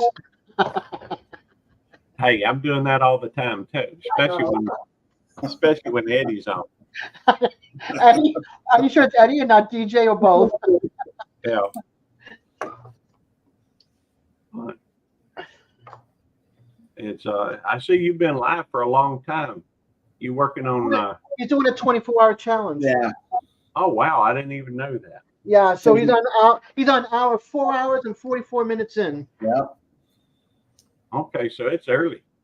Yeah, taking the plunge, man. There we go. It's behind. Hey. Yep, Shep's behind it. Hey, Gary, I got a question on Otis. Is that from Andy Griffith or no? No, I don't think so. I mean, I just want to know how he came about his name, because I figured maybe you gave him Andy Griffith. You know, Otis always got locked up in the tank. You know. That's true. No, and the truth is, I got Otis a long time before I became a police officer. Oh, really? Yeah. I've only been a police officer for about a little over 9 years. Okay. And I mean, I was 49 years old before I took a job at the police department. Were you military before that, or? No, I tried when I was young in high school. I signed up for the Marine Corps, and I was in their delayed entry program. I was going to go in. Get this. I was going to go into avionics. I was going to work on. They had said that there was a good chance I'd get to work on the Harrier, which is the Harrier is the one with the jet one straight up that can go straight up and then go. That was what I was wanting to do. But then my brother talked with the Army recruiter. I talked with Marine recruiter. He signed me up for the delayed entry program to go in, and I even went down there, took a physical, did all this stuff, and then I was set to go. And then my brother signed up, talked with the Army recruiter, and that was my little brother. And we're a very pro-military family. And my brother asked his Army recruiter, how can my brother go into the Marines when he's got asthma? As a child, I did have asthma. I've kind of outgrown it, but every now and then, I guess, but it's rare for me to have an asthma issue. Right. And so anyhow, so next thing I know, I'm getting a paper a letter from the Army saying that I can't go, that anyhow. So I tried to go in the military, but it just didn't work out. So what made you decide at 49 to go on the police force? Well, I've most of my life I've been in sales. I was a salesman. I've sold knives. I've sold cookware. I've sold cars or trucks. I've sold electronics. I've sold appliances. I've sold. I've just, I even taught sales for a while when I was with Decker. But I was working. In fact, I was working at Cowboy Maloney's, and every year it gets a little. And I worked on commission. I was always one of the top salespeople over there, and every year it got a little slow because of the rodeo in town and not many people buying electronics, not very many people buying appliances, that type of thing. And so I was just kind of looking in the thing and saw I came across working for the state's personnel board. And so I applied an online application for a police department because I have a degree in criminal justice. In 1993, I guess I got my degree. I was late filing my application, so I actually finished up my coursework in 92. But since I was so late in filing my application for degree, I didn't graduate till 93. And anyhow, and my references are actually really good. or they were at the time. And so when I applied, in fact, I was the only one that they hired that they required a physical before. I mean, I was out of weight. I was out of shape and overweight, and but as soon as I applied, I started working out and hitting the treadmill and working on getting into shape. Well, by the time they actually called me in for an interview, I didn't figure I'd hear anything from them, and it was a long time before I did. But when I did, I had already been working out for so long, and I'd been hitting it so hard that I dropped a pretty good bit of weight, and I was hitting the thing so long that my knees were bothering me. Hey, Lone Star. I mean, sorry. Ken, welcome in. Hey, Ken. Hello. How Go are you, ahead. hon? Okay. Well, well, whenever somebody new comes in, I tend to talk a lot, and I tend to ramble sometimes too. But there's almost always a direction I'm heading in. So you never say to make a long story short, then? I try to say that. It just never tends to work. I always feel like it's never a bad idea to. I'm not comfortable with the lulls in conversation, and so to me it always just seems awkward, and so. Yeah. So by the time they got around to you were saying something about your knees. Oh yeah, I was hitting the treadmill so hard at that time, both running and what have you, that my knees were bothering me. But I have a tendency. I'm a little bit of an overachiever, and so when I went in for my interview, I actually, I was reading the requirements and what have you, and it said something about had to be able to run 1.5 miles in X amount of time. And so, all right, Keith, see you later. Thanks for coming, Keith. Anyhow, so when I went in, I'm sitting here dressed in and what kind of astounds me these days is you hardly ever see people. I'm old school. When I went in and interviewed, I had a shirt, tie, a jacket, a dress jacket, I had slacks, dress shoes, I dress up for the interview. And I think I was the only one there that actually put on, the full shirt and tie. Made a presentation. Yeah. Right. And so, but I also knew that they had physical requirements. And so my knees were bothering me. So I actually had my knee braces on under my slacks. And the only person that actually caught that was the assistant chief. And he asked me if I have problems with my legs. And I told him, well, I just thought that we might have to run. So, my knees had been bothering me from hitting the treadmill so much. I mean, I actually got up to where I was running at least once or twice. I do shorter runs, but at least once or twice a week, I'd run 5 miles, 5 miles. Oh, yeah. And so just trying to make sure that I was capable. In fact, when I went in for that interview, I was already running at a pace that was fast enough to graduate the police academy. Right. And so I was still a little bit overweight, but I was still working on it. Hang on. Otis wants in. Y'all talk amongst yourselves. Hey, we'll get the rest of that story in a little bit. All right. I just got to let Otis in. He's barking. I know where you stopped at. Ken, how you doing today? I'll be right back. Not too bad. Are you waiting on a load right now, or? Yeah, they had. I guess they had snow up there in the high plains, and it was blowing so hard across the interstate it developed ice, and some of them Cheyenne drivers had to lay down over Rock Springs or someplace. I don't know. And what do? You just transfer trailers, or? I bring a setup for Salt Lake, and Salt Lake sends a set over from there, and then Cheyenne picks it up, or Cheyenne Right. brings it.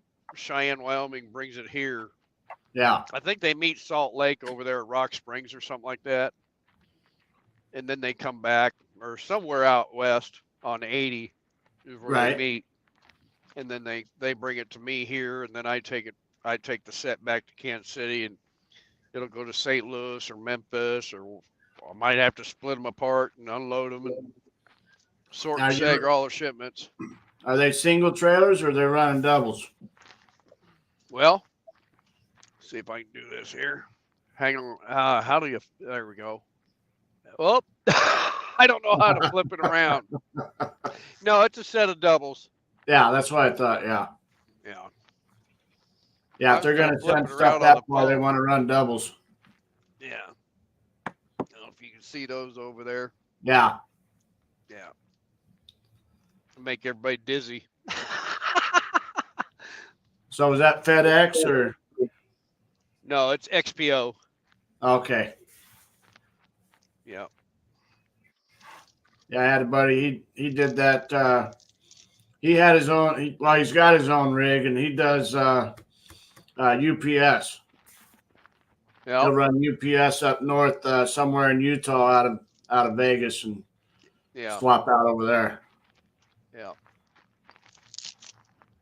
Yeah, they started a new deal last fall or this year where they're trying to hire teams, existing teams off the street, and they'll put them in a sleeper and hire them as company drivers, and they pay them. I think it's 87 cents a mile to the truck. Right. So you're splitting 87 cents whatever miles you're driving, which Right. I make 74 cents a mile doing this. So who in their right, and I'm home every day. Right. Exactly. So who in their right, unless you're a husband and wife team and you can live together in a Right. truck, you know what I mean? Yeah. Well, that'd be the ideal thing. I knew a couple husband-wife teams, and that's what they did. Right. My dad Kenny- retired out of the Teamsters out of Chicago. Oh, okay. Yep.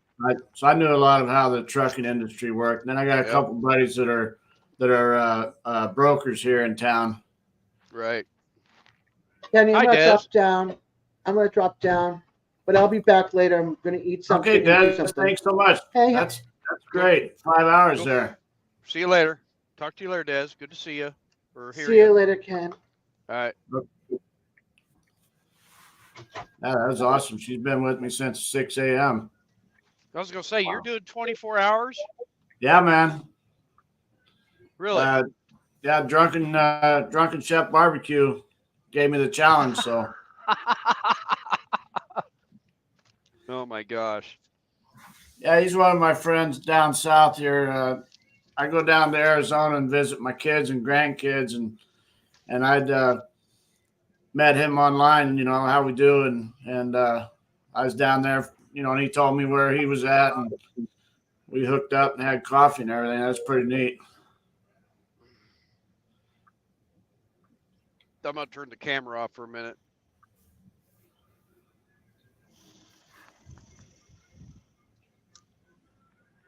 All right, Gary, where was we on that story?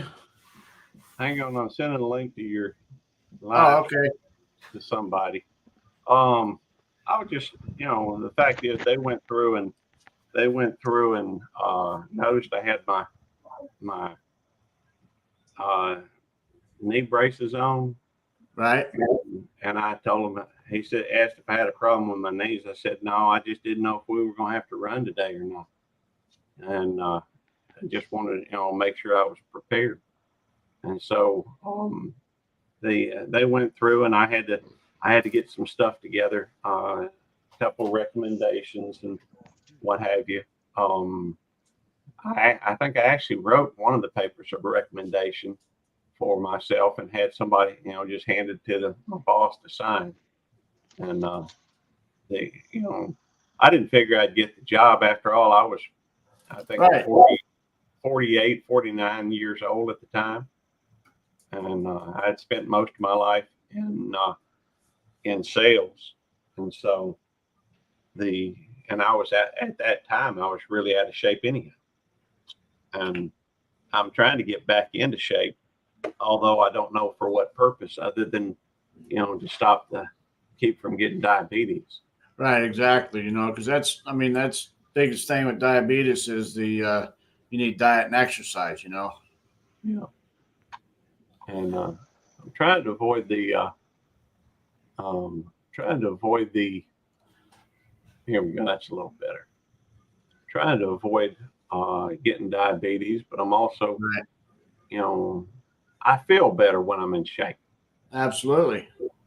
And so it's, I'm almost like a yo-yo in a lot of ways. I actually keep 3 sets of britches, Like Elvis Presley. Now, I don't know if he had 3 sets or not, but He had at least 2, I'll tell you that. I keep some 38s, 36s, and 34s. Yeah. Even though, those numbers are a little, those sizes are a little bit, what's the word I'm looking for? They're not real accurate because a 34 will fit me when I can use a 32-inch, Right. in jeans. But the 34s, in fact, when I was single, back before I got married, I used to have a pair of breeches. You ever seen that pour some sugar on me video? Do you remember the old jeans that were ripped in the, side to side and had the strings hanging them off of them? I had a pair that was ripped all the way down the front, all the way up the back, up on my legs, that I used to go out and party in when I was single. It'd take me 15 minutes to get into them, just because between 15 and 30, because every time you put your foot through the thing, it goes out a hole. And Lord knows when you try to wash them, those strings get wrapped up with one another, and you have to pull them apart. And anyhow, yeah, they were sexy jeans. Did you buy them that way? No, I made them. Oh, really? Yeah. Well, those were the jeans we were embarrassed to go to school in the 60s. Well, I understand. Hey, that was I was born in the 60s. Yeah. So and hey, I understand you used to at one point we used to put patches on our Right. on our jeans and what have you. But this was back in the, what was that, 70s, I guess? Huh. Or 70s or 80s. I guess it was probably the 80s, because I graduated high school in 83. And but I used to go through, and those things were 29 inches in the waist. Right. And I'd go out partying in those things all the time. That and like a jam shirt, the something with big holes on the side, total black. I remember wearing parachute pants out. I remember that. Oh my gosh, you're bringing back memories now. That's like 1986, I'm thinking. Oh my gosh. That's about right. The running joke in high school when I was in high school was if the gals had their knees ripped out, you knew which girls to party with, I like it. Yeah, there were certain ways of figuring things out back then. That's right. Now you don't know. Nowadays you wouldn't know who's a girl. Right. Hey Rob, how you doing? All right, how's it going? Good. Welcome up, man. Thank you. I honestly never thought about that, although that's very creative, and I should have thought about that. I got to use your head there a little bit. But man, when I was young, I was I don't know if you want to call it a player or a man whore. You were a player.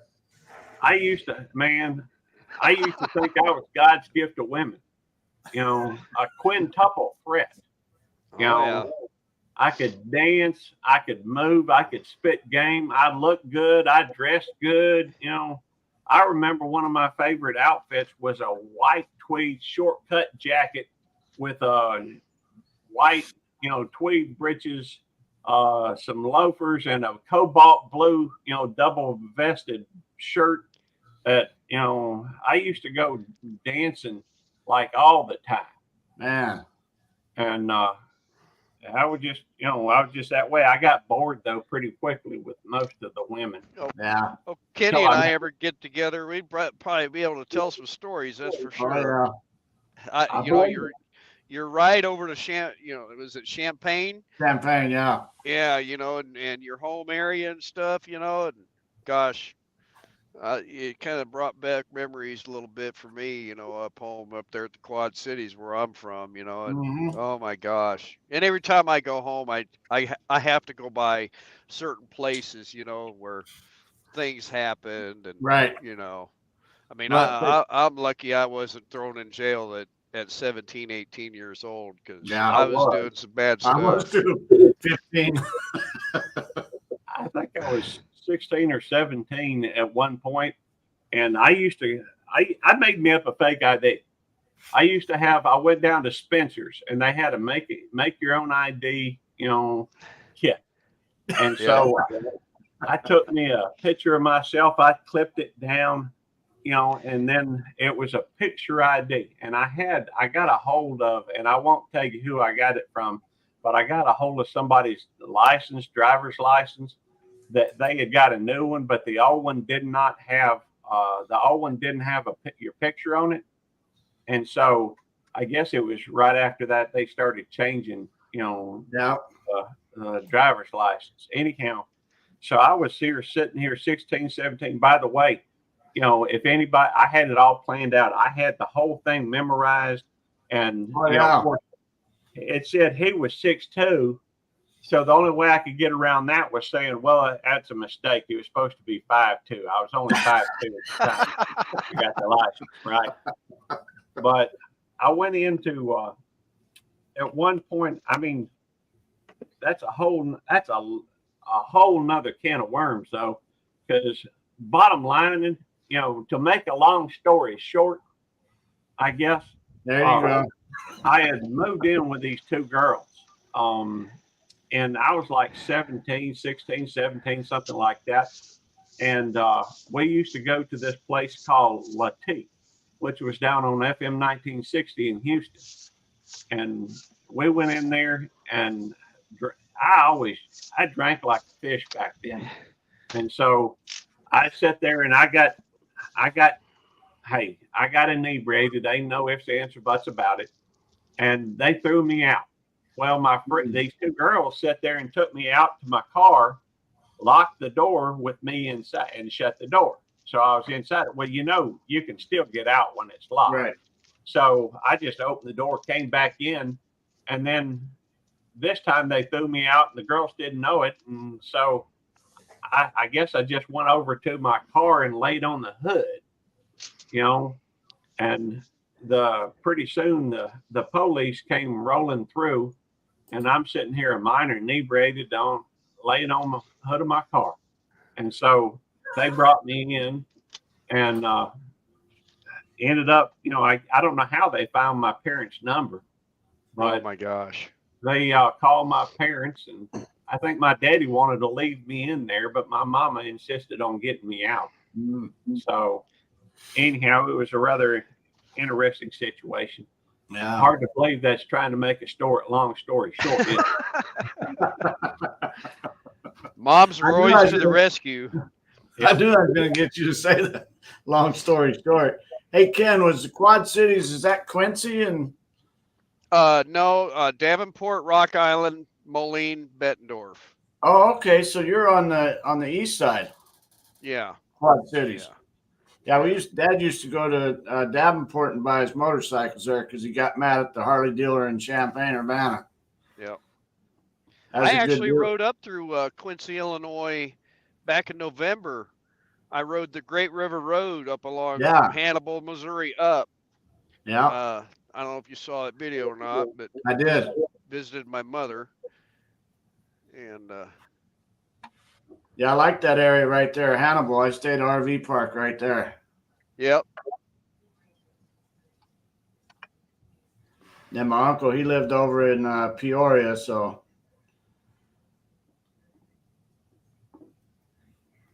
Well, Rob, how you doing today? All right. That's a nice car you got in the background there. Oh, thank you. Yeah. What you got in it? It's a 327 4-speed. Man, that's nice. Yeah. oh, is that actually your car, Kenny, or Yeah. did you steal that? Oh, No, okay. I quit stealing cars 27 years ago when I sobered up. Yeah. Me and my dad used to do show cars and stuff. We had a 90 model GMC step side pickup. Oh We yeah. pro streeted it with we put a 502 in it, and it Oh, was nice. man turbo 400 tune port. It made quite a bit of shows, won quite a bit, and then we got rid of it and we built a 32 Ford Coupe, and we had a 355 in it. Yeah. I considered putting a 502 in this, but that 327 is a good engine, so I figured I'm just going to pull it out and rebuild it, and because I did a whole frame off on this, I took the frame out from under it and redid bushings, painted the frame, and just I got coilover springs on the front end. Yeah. So, but yeah, I like that 502. That's a good engine. Yeah. Your car, is it got that 5.3 liter Vortec in it, or is it a LS motor? Or? No, it's just the old 1967 327. That's it. Oh, okay. Yeah, that's tough engines, man. Yeah. Yeah. Got fuel injection on it, or No, Holly? just a 750.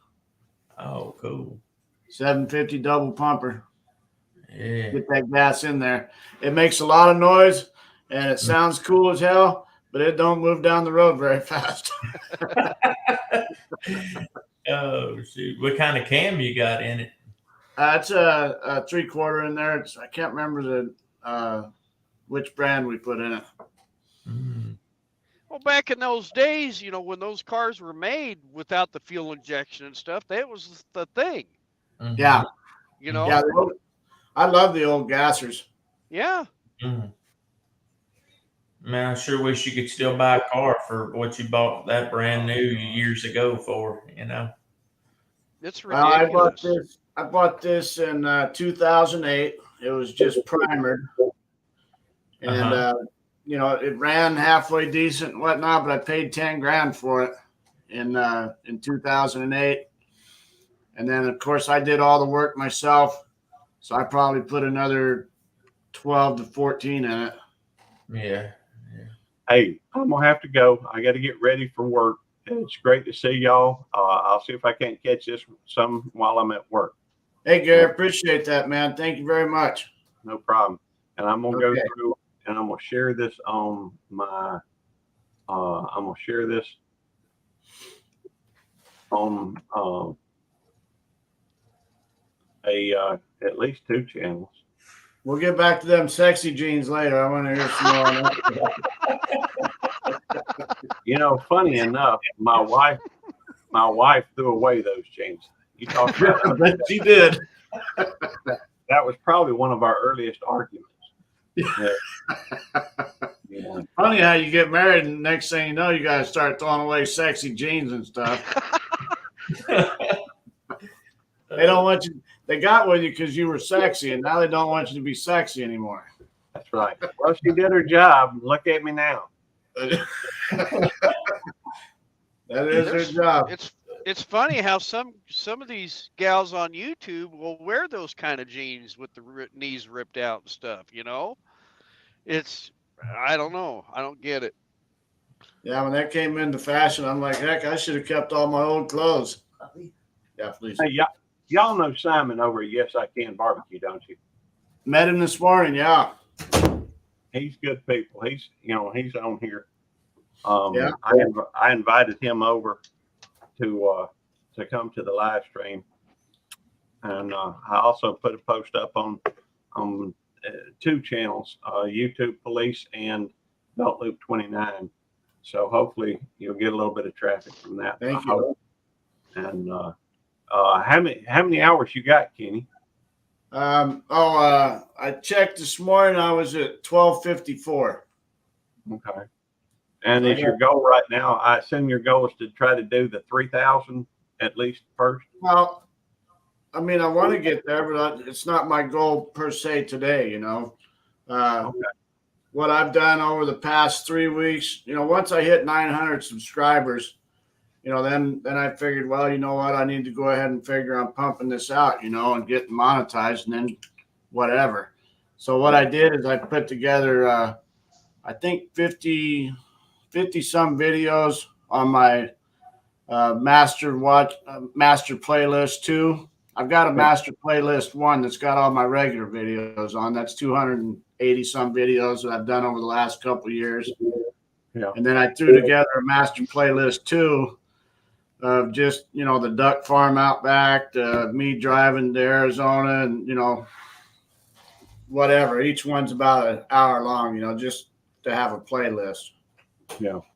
So I've had some friends. I've had some friends playing it the last couple of weeks, and a couple of people on YouTube I've swapped playlists with. So I've gained about 700 hours over the last 10 days, I'd say.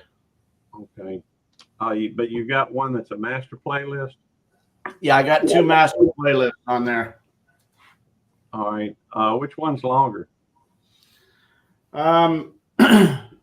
I think probably master playlist 2. It's got 57 hours, and then the other one I'm not sure on the hours because I'd have to go through and count all the videos, because it's got some short stuff like 3 minutes and 8 minutes and then 15. You know, so All right. Well, I'll run it. that I would recommend doing a one as far as a master playlist, the entire thing. But here's just an idea. If you can find some really short videos to throw in there every 2 or 3, and kind of space them every 3rd video or every 4th video, I think it would probably go a long ways towards getting people to when they do play it. For example, I've got a bunch of 10-second, 15-second, 19-second, you know, even 30-second videos. What it does, at least, I don't know if it's true or not, but what it does is it goes through and treats it. They have a tendency, from what somebody said, to think it's, you know, a bot or something if it's always watching the same channel. Okay, right. So it never hurts to have a short video, if you can make it, you know, a short video from somebody else every 3rd or 4th video. Okay, yeah, I took note of that. So Saturday or Sunday this weekend, I'll do that. I'll throw some, because I got a lot of short stuff too I can throw in there in between. Well, what I'm talking about is from another channel. Oh, another channel. Okay. Yeah, just whatever channel that you like you can do I don't know, you may be able to add a short or find some short videos or something. I don't know. But the reason why is because if you're watching the same thing all the time, same channel, I think they probably think that that's somebody who's clicked it on and just walked away. Right. I don't know if that's true or not, or how accurate it is, but you know, it's definitely a way to ensure that wouldn't happen. Right, I would think so, but I don't know. But I've got to go and get ready for work. I'm gonna have to go make sure my PO box has been paid for, up to date, and before I go to work. And anyhow, I'm gonna drop down, and I'm gonna have your playlist running, and I'll make comments as I can. Yeah. With it. And it won't be on every video because I have it running. Clips, bloopers, and outtakes. Sounds good. All right. Y'all have a good day. Thanks, Gary. All right. Bye. So how long do you have to wait, Ken? It probably varies each time, right? Hopefully 10 more minutes. Yeah. Usually I'm rolling back to Kansas City by now, but like I said, the trailers were late coming in because of the snow and ice. That storm. Yeah. But no, there's a show over in St. Louis that I'm going to try and make it to custom motorcycle show over there called, gosh darn it, Cycle Source, I think it's called. You can look it up on Facebook. Uh-huh. It's at the Moto Museum in St. Louis. Okay. The Cycle Showcase, I think it's called. They're unveiling a motorcycle every 15 minutes, I guess. You know, Really? custom bikes from all over the country that these guys build over the last, I think, 12 months or so. So these are custom And, builders then, but Yeah, I think so. But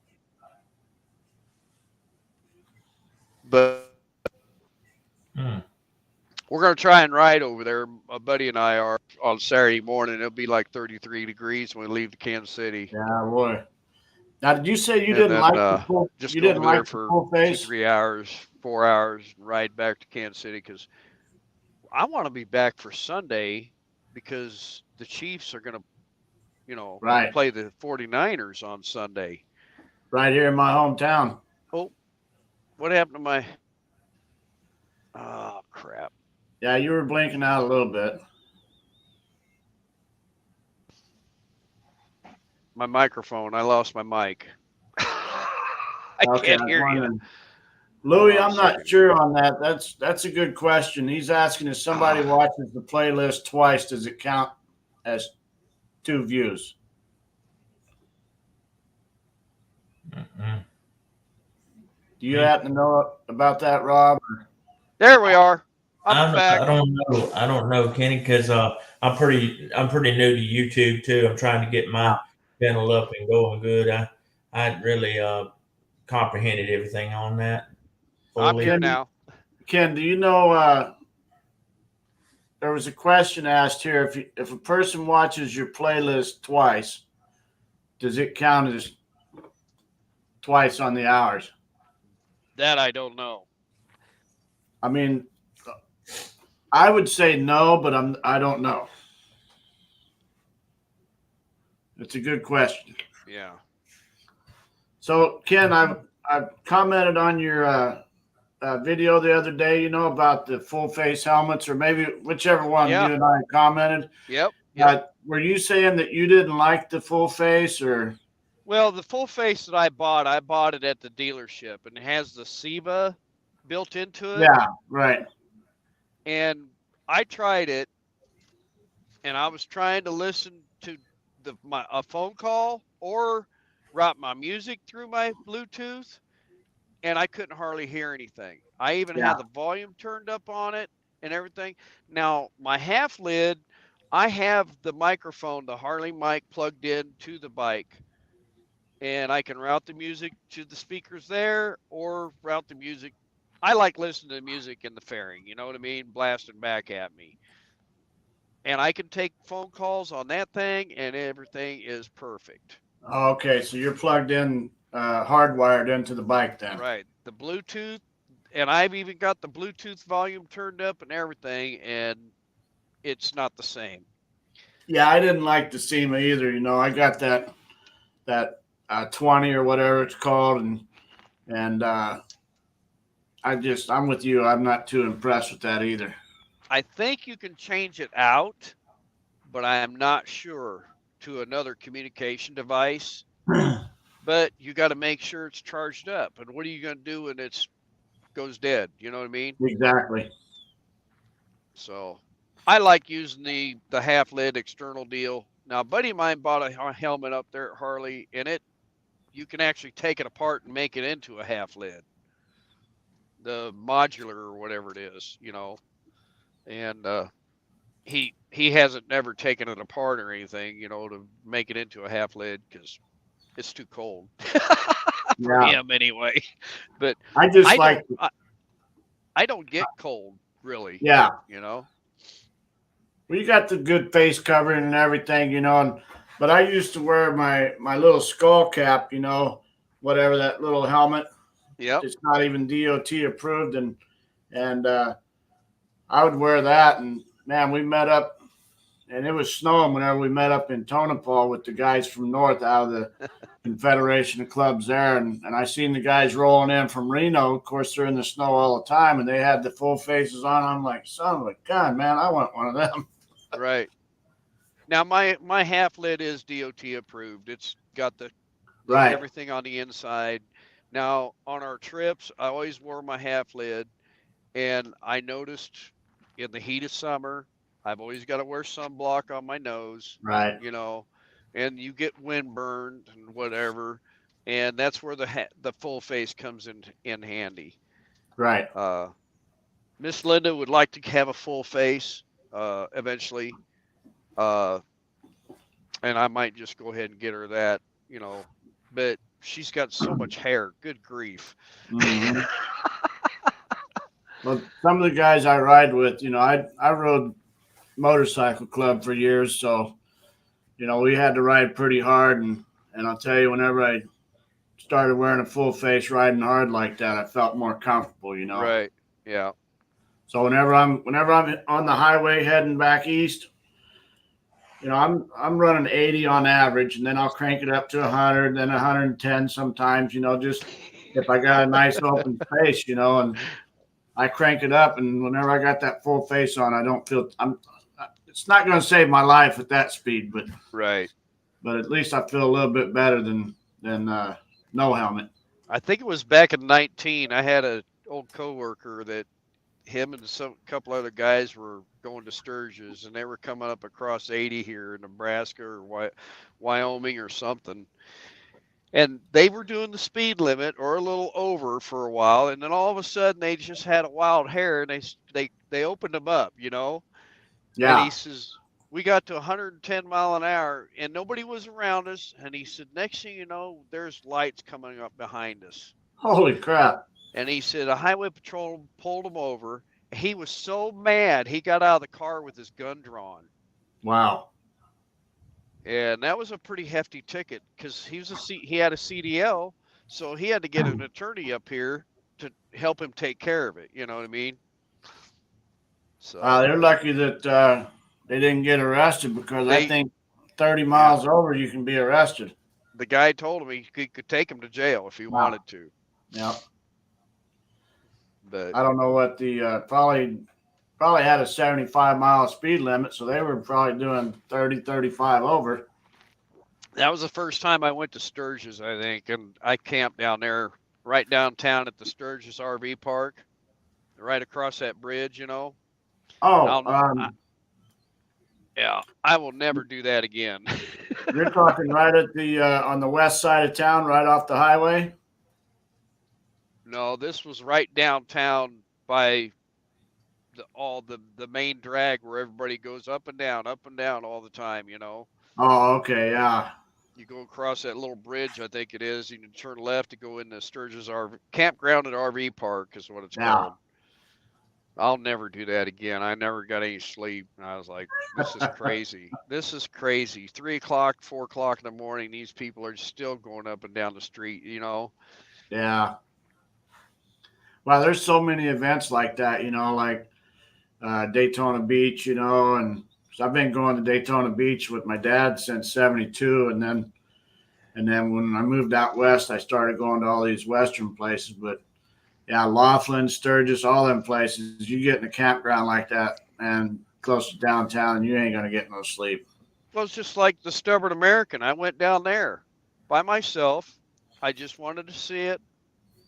Pitched up my little one-person coffin tent deal, you know, and I go to bed early now, you know. I mean, Right.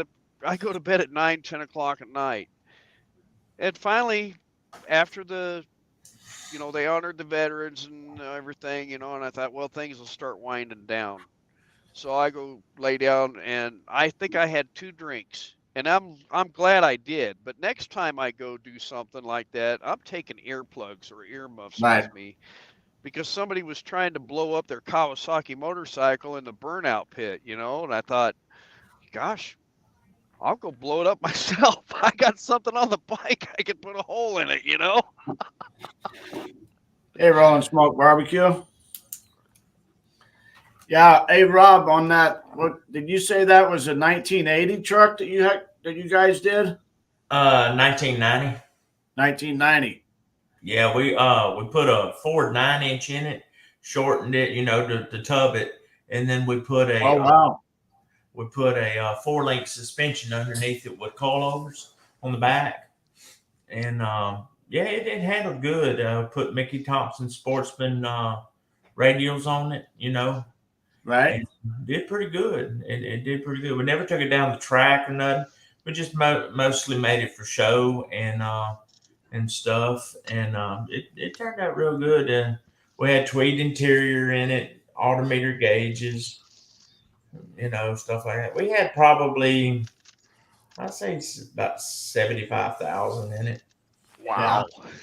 Yeah, yeah. We went ISCA a little bit. Yeah. You start tubbing them out and doing all that, man. It's Man, it runs into some money, I tell you.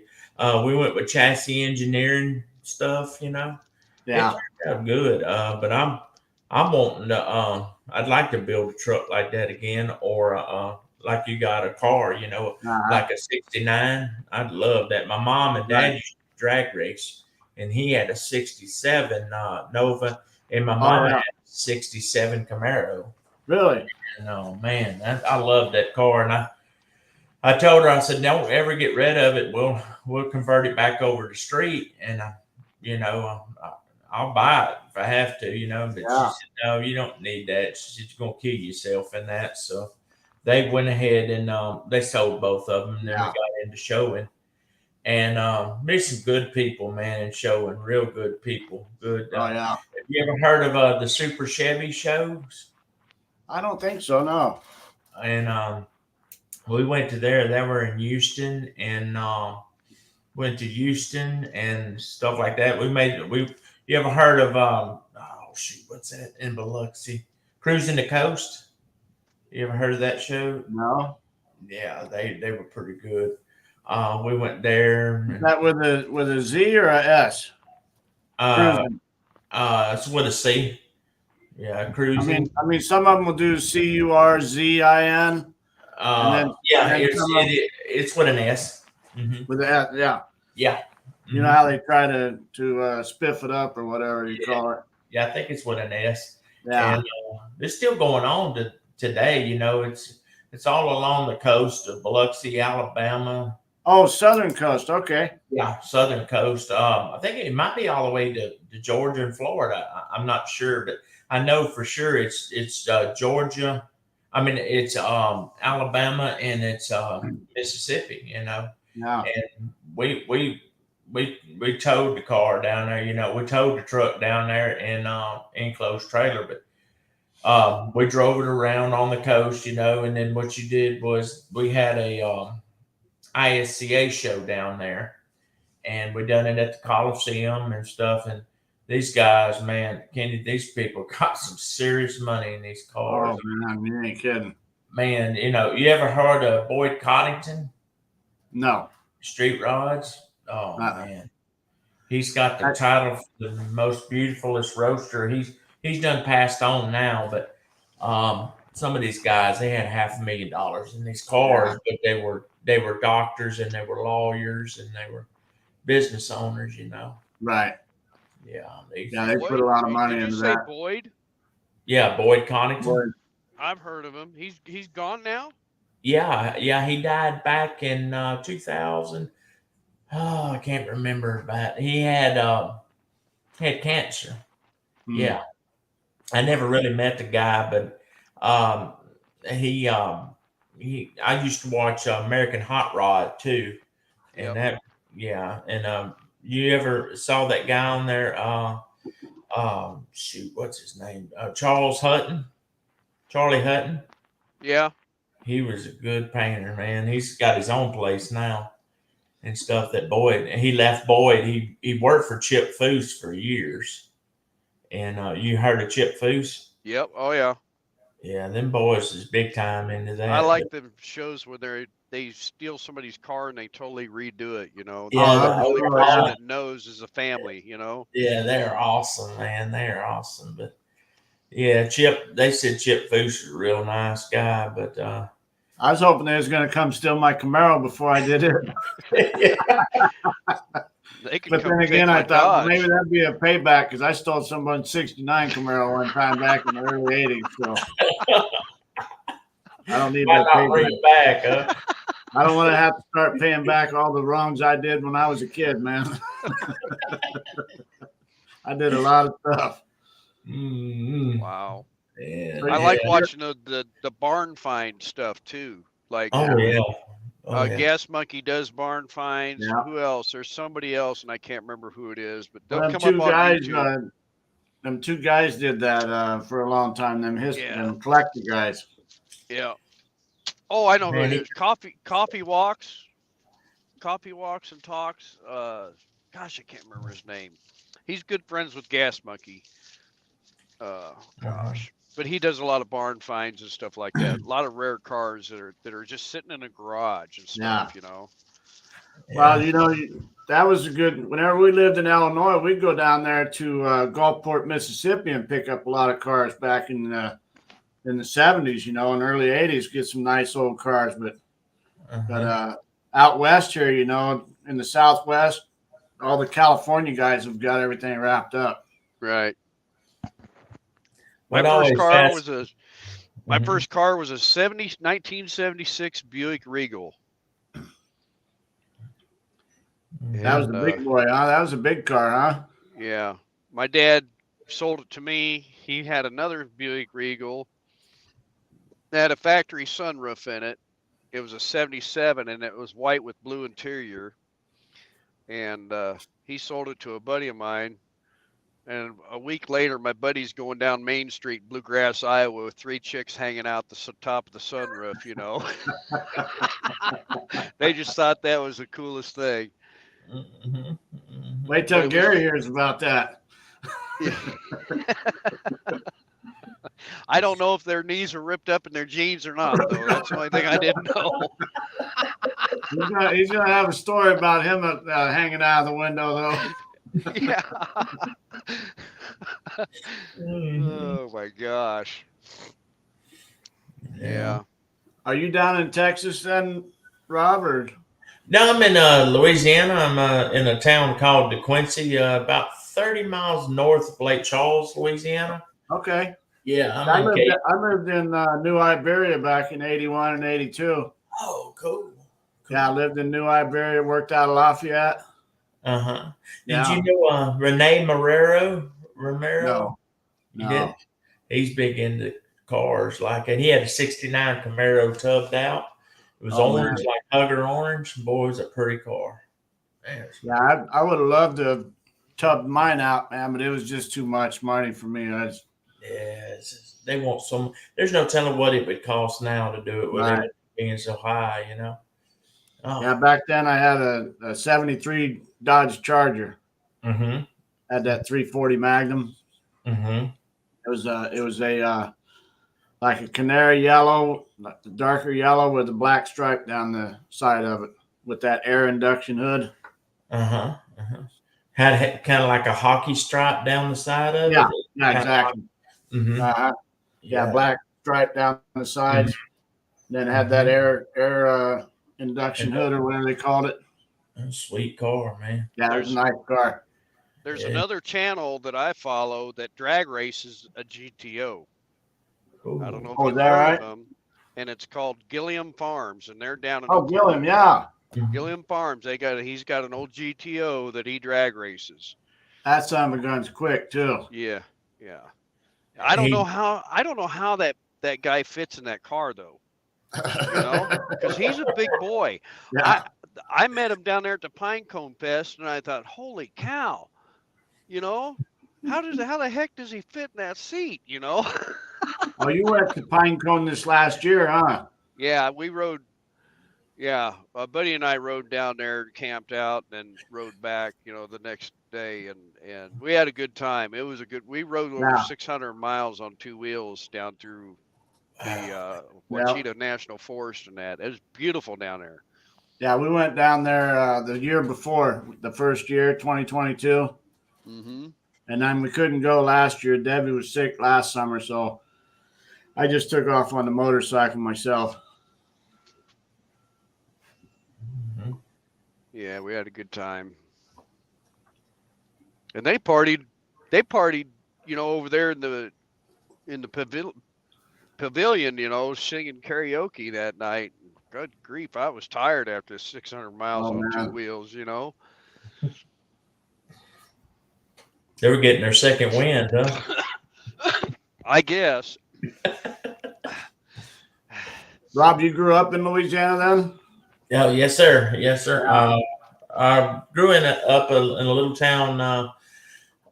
Actually, it was between DeQuincy and Singer, Retta, Uh-huh. and yeah, I grew up there and went to Singer High School and everything. And I'm in a wheelchair, and I adapted. I had to adapt to a public school, you know, and everything. Uh-huh. And they accepted me real well and everything, and it was just it was an awesome experience. I had good friends, you know, Yeah. and everything. And I just I was born with spina bifida is what I was born Uh-huh. with, and I wasn't supposed to live past my teen years, but Right. the doctors they helped me out between that and the good Lord. I'm still Absolutely. here 48 years later, but yeah, I have a channel called Rolling Smoke Barbecue and Cooking. That's who I was on Oh, chat. okay. I know Simon. I know him from YouTube, and I know him from you know, I know Daddy Dutch and a couple of Uh-huh. other through YouTube and So stuff. that's you on Rolling Smoke Barbecue and Cooking. Yes, sir. Yes, sir. Okay. Yeah, because I seen it come on. I wrote it down to make sure I get over to that channel too. So I'm gonna. Yes, sir. I just started it and everything, and just now getting a little bit more comfortable in front of the camera. Right. I tell you what, when I first started, Daddy, I said, that don't look bad. That don't look. It's harder than it looks, you know. Right. And Yeah, that's the biggest thing I think is for people to get comfortable behind the camera. You know, even though in reality, you know, we shouldn't worry about it. You know, and who gives a crap? You know. yeah, But I'm just there to have fun, you know. yeah. But I'd like to still, get monetized, but I mean, if I don't, that's good, you know. right. Like I said, How many subs you got right now? 71 right now, but I'm Yeah. trying to build up quite a bit. But I've Uh-huh. only been on it since I've been having the channel since 2011. I just made a channel and just didn't Right. post nothing on it. Didn't do anything. Other Yeah. stuff. And I just started real hot and heavy on it about last November. Okay. And it did about 3 months. Yeah, I'll get over there and definitely sub to you. I Probably appreciate it. Saturday or Sunday. I got my list of people here, you know, that I'm putting down that's coming in the chat and everything, and making sure I get over and say thank you to everybody and get subbed to the people that I'm not subbed to, you know. Yeah. Everybody's doing great supporting me, so I want to make sure I support them, you know. Yeah. So y'all ride motorcycles a lot too, huh? Oh yeah, yeah. I started when I was 5 years old. Dad rode all his life, so he started racing whenever he was 14. Raced flat track back in Illinois at the county fairgrounds. He had to have my grandpa sign for him to be able to race. So he raced flat track. He started out on an Indian. But the Indian isn't any. What back then the Indian wasn't any good for flat track because back then you had a spark advance on one side of your handlebar and then your throttle on the other side. And on the old Indians, the spark advance was on the right and the throttle was left, and the Harleys were the opposite. So he was killing it and messing up in the corners, and they told him about that. Here's your problem. So he went to Harley Davidson then, raced an old 45 Harley Davidson. Yeah, that's what you got as a Harley Davidson that you ride? Yeah. Yeah, Dad rode Harleys his whole life, so that's right, Ken. Yeah. So we, you know, I was 5 years old, and Dad bought us a little M50 Harley Davidson, which is actually an Italian made by. It was made by a company called Aramachi or something. I don't know if I'm saying that right, but they were out of Italy, and that's who Harley Davidson contracted with back in the 60s. Because Honda, you know, the Hondas were flooding the country with their little motorcycles, and Harley Davidson wanted to compete with the with the other companies, you know, the Suzukis and Hondas and whatnot. They had the little trail bikes. So they started making them. So Dad bought us kids one, a little 50cc, and started riding that whenever I was 5 years old. I couldn't even touch the ground with my feet. You know, my brothers would have to stand beside me with the clutch in and get, you know, have me do the gas, and then they would let the clutch out for me and run beside me until I got going on my own, kind of like you'd do a kid with a bicycle, you know. Then once I got going, I just ride like crazy. Yeah, I wanted my wife one time. She said, "Why don't we get us a trike?" And I said, "Well, you know, someday maybe I will. You know, I'd love to get me a Harley Davidson trike or maybe even a Polaris.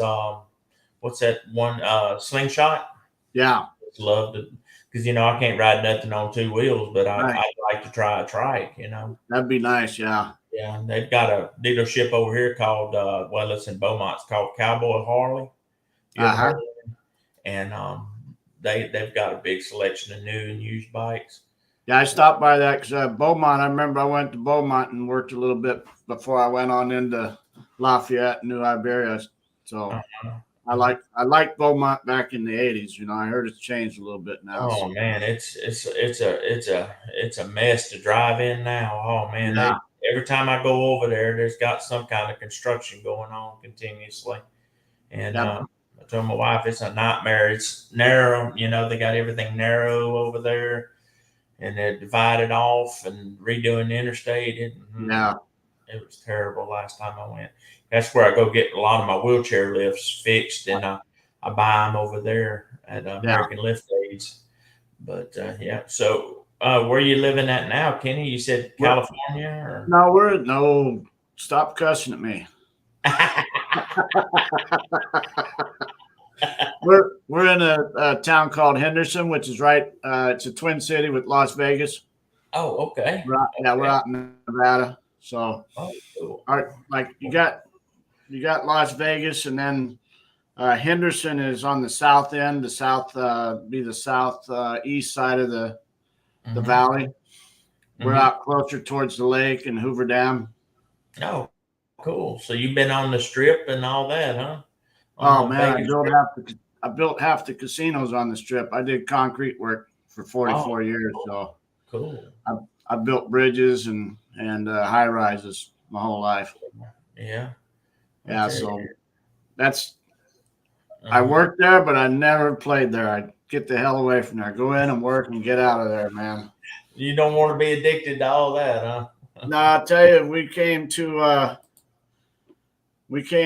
Las Vegas in '88 from Arizona. I lived in Mesa. I grew up in Illinois, then moved to Mesa, Arizona in '76 when I was 16. And then in '88, I met Debbie, my wife now. We've been together for 36 years. And I was in a lot of trouble all the time back then in Arizona, you know, running around with motorcycles and I wanted to get a new start. So we came up to Las Vegas. My company was working up here and came up to Las Vegas and got my start here. So. That's awesome. Yeah. So I came up here and I seen how the union was. So I jumped into the union right away.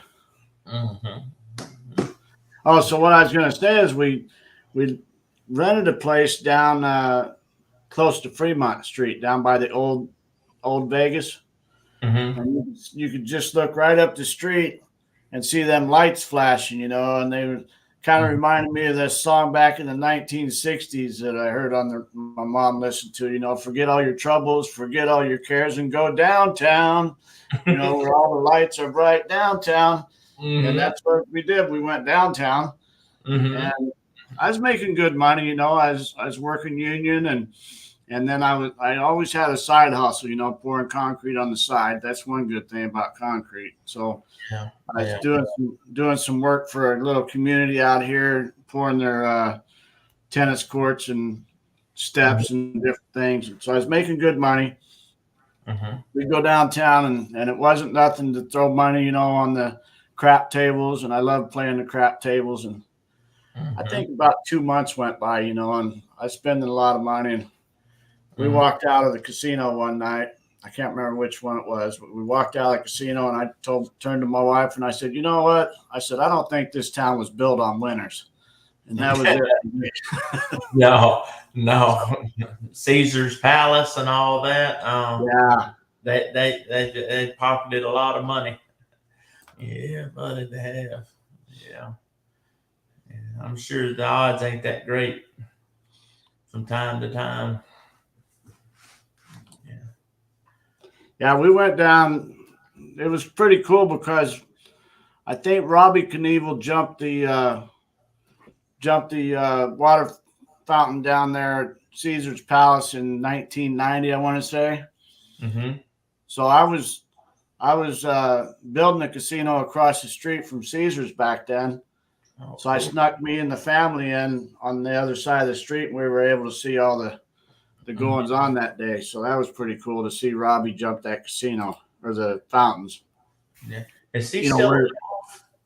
What's that? Is he still alive, Robbie Knievel? No, I think he passed away too. Oh, I thought I heard he died of something. Yeah, I think he might have passed away about 5 or 6 years ago, maybe. I'm not sure, but I remember seeing that. Gone, but yeah, his dad. Yeah. Man. Yeah, I knew his dad. He came here quite often, and I'd met him through a mutual friend through what I do outside of work and stuff. I got a fellowship I belong to, and he was a heavy drinker, you know. So his wife would come to me and ask me if I could, you know, try and help, but he just, you know, he tried several times to stop drinking. He couldn't do it, you know, for very long. Yeah, that's what got evil is the alcohol, you know, ate his liver up and everything. Yeah. He looked to be a nice guy, you know. Yeah, he was a good guy. Yeah, that's a shame. I tell you. Yeah, it was nice growing up around the motorcycle tracks, you know, and you know, Evel Knievel was big back then whenever I was a kid, and we practically grew up on racetracks. You know, if we wasn't down at the county fairgrounds, then Dad would take us down to Daytona Beach in March every year, and we'd watch the Daytona 200 down there. Plus, it was bike week, so we got to check out all the motorcycles. And then he started taking us down to Houston to the Astrodome. I think that was 1973. We started going down there. I always wanted to go to Daytona Bike Week. I heard that is an experience. Yes, it is. Man, I heard. Yeah. What was Rob's channel? Oh, Rob, Louis wanted to know what your channel is. Could you shout that out? Yeah, it's Rolling Smoke Barbecue and Cooking. It's my emblem is a Louisiana, state of Louisiana, and it's got the pelican on it, and my name's on it. Rolling Smoke Barbecue and Cooking. Yeah.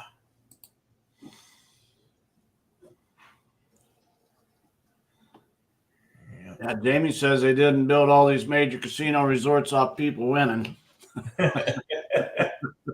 They made quite a bit of money off of them, that's for sure. Yeah, man. It's still building. Yes, they are. It's unbelievable. Yeah, so I came here in '89, and the big boom in Vegas hit about the beginning of '88. So I got in right on the big boom and stayed busy all the way through my retirement. I know Wayne Newton has made some money on that strip, and with his casino and hotel and all kinds of stuff he's got, you know. Who was that? Wayne Newton. Oh yeah, Wayne and stuff. Oh yeah. Yeah, he's got a nice property. Oh, it's probably about 5 miles from me, 6 miles maybe, and he's got horse property and everything right there. He's got a real nice place. Yeah, I saw that Celine Dion had a theater there that was kind of like European themed. I think she sold it though after her husband had passed, or right before he did. What that is they built a Coliseum at Caesar's Palace. Oh, And okay. she was the first one that they housed in there. That she became a resident at Caesar's Palace Coliseum. And they also bought her a house out here at Lake Las Vegas, which is just a couple miles down the street from me. Wow. Like a $3 million house they built for her, and then made her a residence at Caesar's for I don't know how many years. And then, like you said, her husband passed away. So Yeah, they did all that for her performing over there and everything. Yeah. Huh? Yeah, I don't. Does she still play over there or? I haven't seen her in Vegas for a long time. She had her residency there, and then Cher had it there after she left. Mm-hmm. And usually, what they do is somebody will come in for 6 months or a year, and they'll stay there and perform for that period of time. Whether they do 2 or 3 shows a week or however. Yeah, she's got That's one thing about Las Vegas, and I guess Nashville does it now, and a few other places where they have a residency, and the same person will play for 6 months or however. Yeah. She's got some kind of medical condition. I heard now that it's affected her performing and stuff. Yeah. And she's planning on trying to still do it, but they haven't come out with a medical breakthrough really that will take it, Right. and cure it. So she's pretty much just managing the symptoms the best way she can. That's what I've heard. She has an amazing voice. Oh, she's one of my favorite singers Yeah. as far as in that type In that of genre, Yes, Yeah. definitely. She's Canadian, I heard. Canadian, yeah. Mm-hmm. Yeah. Beautiful lady. I heard that she does a lot for charities and all kinds of stuff. She's Yeah. a good person. Yeah, one of my good friends here in Henderson, she was part of her team whenever she would come backstage and change her outfits, which they change outfits all the time. They'll do 10 or 20 different outfits in one show. And she was part of her team that did the outfit changes, and Cool. she'd sit back there with the microphone on and tell everybody what to do and stuff. Yeah, a lot of performers and people like that here in Las Vegas. Yeah, it always amazed me how they could do that. How smooth they had everything coordinated, and I know. never a glitch. Never, they had it down to an art, literally. Yeah, my friend Louie right here that I got up on the screen. He's a real good friend of mine. I've known him for close to 25 years, and he's a like superintendent over these high-rise condos, and a lot of those movie stars and musicians and stuff own condos there where he's at. Thank you, Mr. Louis, for the sub. Appreciate it. Thank you. Yeah, Louis is a great guy. Tom, how you doing, buddy? You made it up, huh? I'm rolling. You're rolling now, Ken? Yep. Got your I gotta make a couple phone calls, so I figured I'd just wait till I got rolling, and good luck on staying awake for 24 hours. You go, man. I appreciate you coming in, Ken. And we'll definitely get together one of these times I'm out there, man. Are you going to bring Debbie in with you at all during this? I'm hoping so. She's a little sick this morning, but I talked to her yesterday. I said, I want you to get in there 3 or 4 times or whatever, And, right. And then I don't know if that made her get sick all of a sudden. Yeah. I don't think so. Our grandkids were up here the last week. And there you go. Yeah. So she caught whatever the hell they brought up from Arizona. Yeah, I've got to take Miss Linda back to the orthopedic surgeon on Monday to have her knee manipulated. They're just going to put her to sleep, straighten her knee out, bend it, break up all that scar tissue. Right. So they won't have to cut her open, so that's good. That's good. So I'll jump off here, and we'll thanks for letting me come on. Absolutely. Appreciate you. I'll look up. I'll look for you here after a while. Okay, Ken. Thanks again. Good to see you. Talk to you later. Yep. Okay. Sunday dinner chef. How you doing today?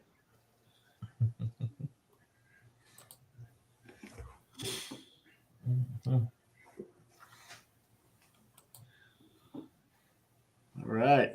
Make sure I didn't miss nothing here.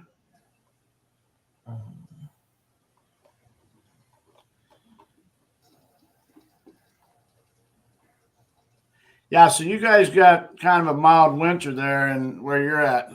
Yeah, we don't have much of a winter. Like last year, we had a pretty good freeze. You know, we got down like into the 20s. Yeah. And stuff.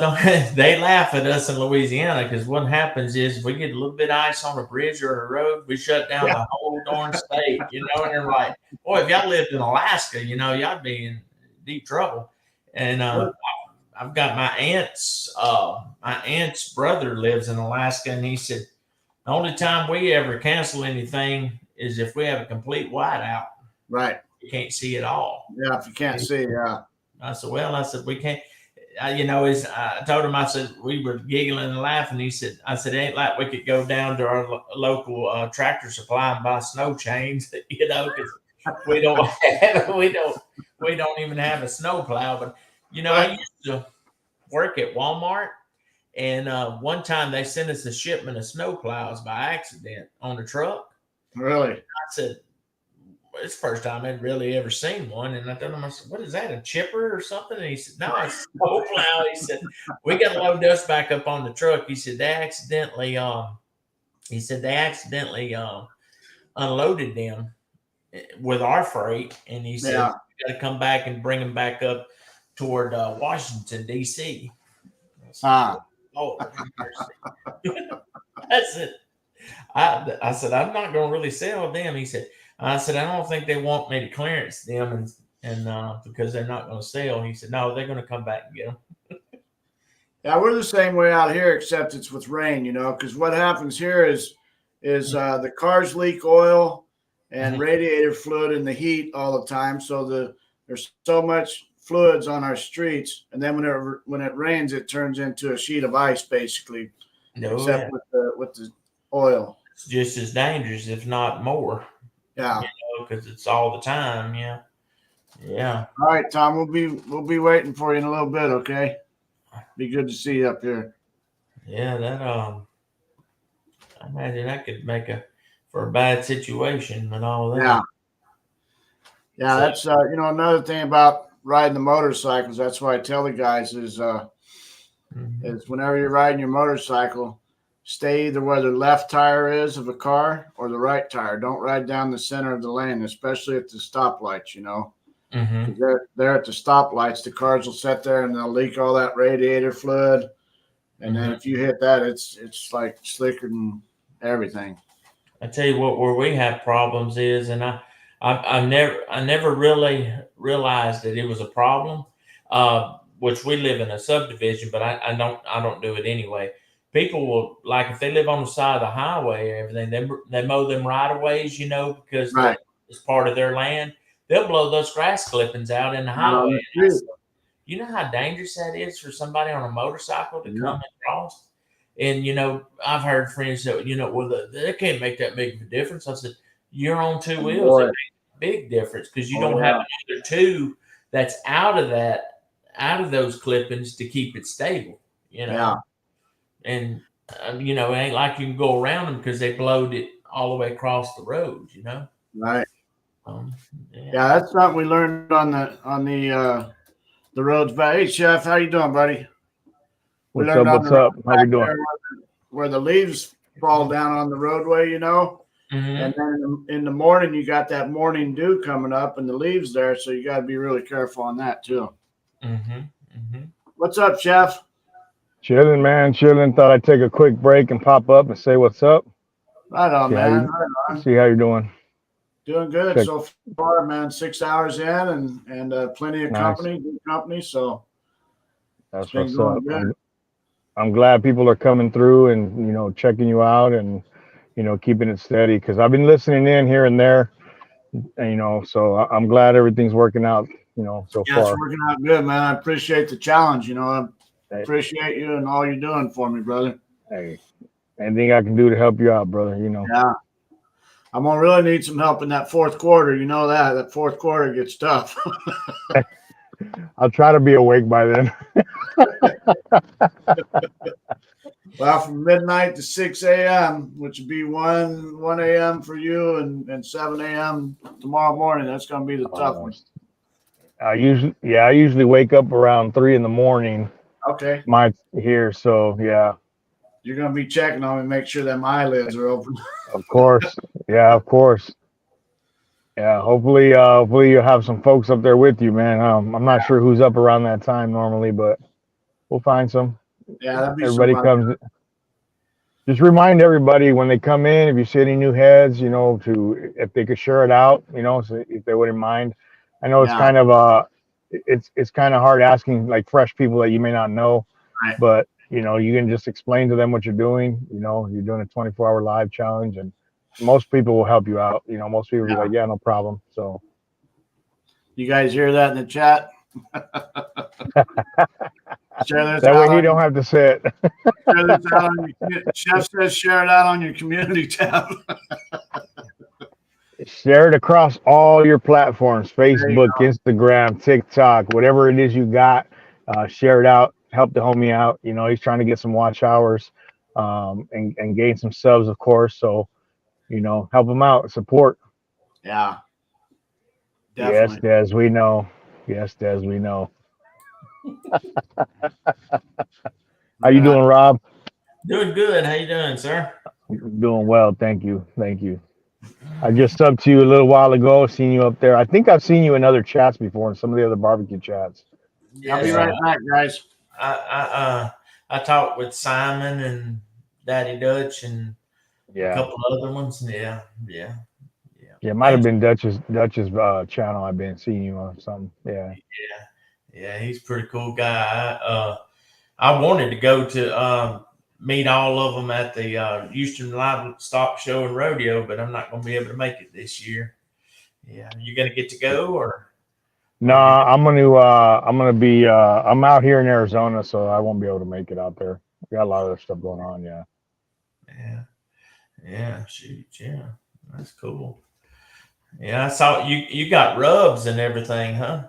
You got Yes, sir. Oh, good. How do you go about getting those? I'll check your place out there. I do have a website. Yeah, if you go to my about section in the YouTube page, you can find it there, or just go to drunkenchefrubs.com. Okay. And then we have 4 that are available there. Okay. We have 6 total, but 2 of them are pretty much I don't want to say limited, but they only come out certain times of the year. Oh, okay, cool. Yeah. I'd seen on a couple of other channels, I think it was on Simon's and a couple of others that you had your rubs, and I said I'm gonna see how I can get me some of them because I usually like it. I don't know if you can see it. I got a bunch of them back there. Yeah, I like to experiment with different ones and Uncle Steve's shake and stuff like that. Yeah, I see Uncle Steve's banner right there. He's got some dope stuff, man. I've had every single one of his, and I don't think I've had any one that I have not liked. So yeah, I'm gonna try that recipe from Daddy Dutch that he did a while back. I'm gonna do that for the Super Bowl. It's that pork belly cinnamon rolls. They use Steve's dessert shake. Dessert shake, yeah. I'm gonna try that. I get all my pork bellies and stuff from a little supermarket called Rouse's. You ever heard of them? No. They're Louisiana and I think they're Louisiana and Mississippi based and stuff. Yeah. And I've heard from Russ's Russ with Smoky Ribs. He does. I think he shops there a little bit too. But I've only had my channel up for I guess since about November. Yeah. Okay. I hadn't had it up very long, but I'm trying to get some watch hours and subs and get modernized, and it's just a slow process. I hadn't figured out their algorithm yet. I don't know if it's a very, very slow process. My advice, if you don't mind, is networking, just like you're doing here. Pop into multiple different communities, and everybody likes to eat, in my opinion.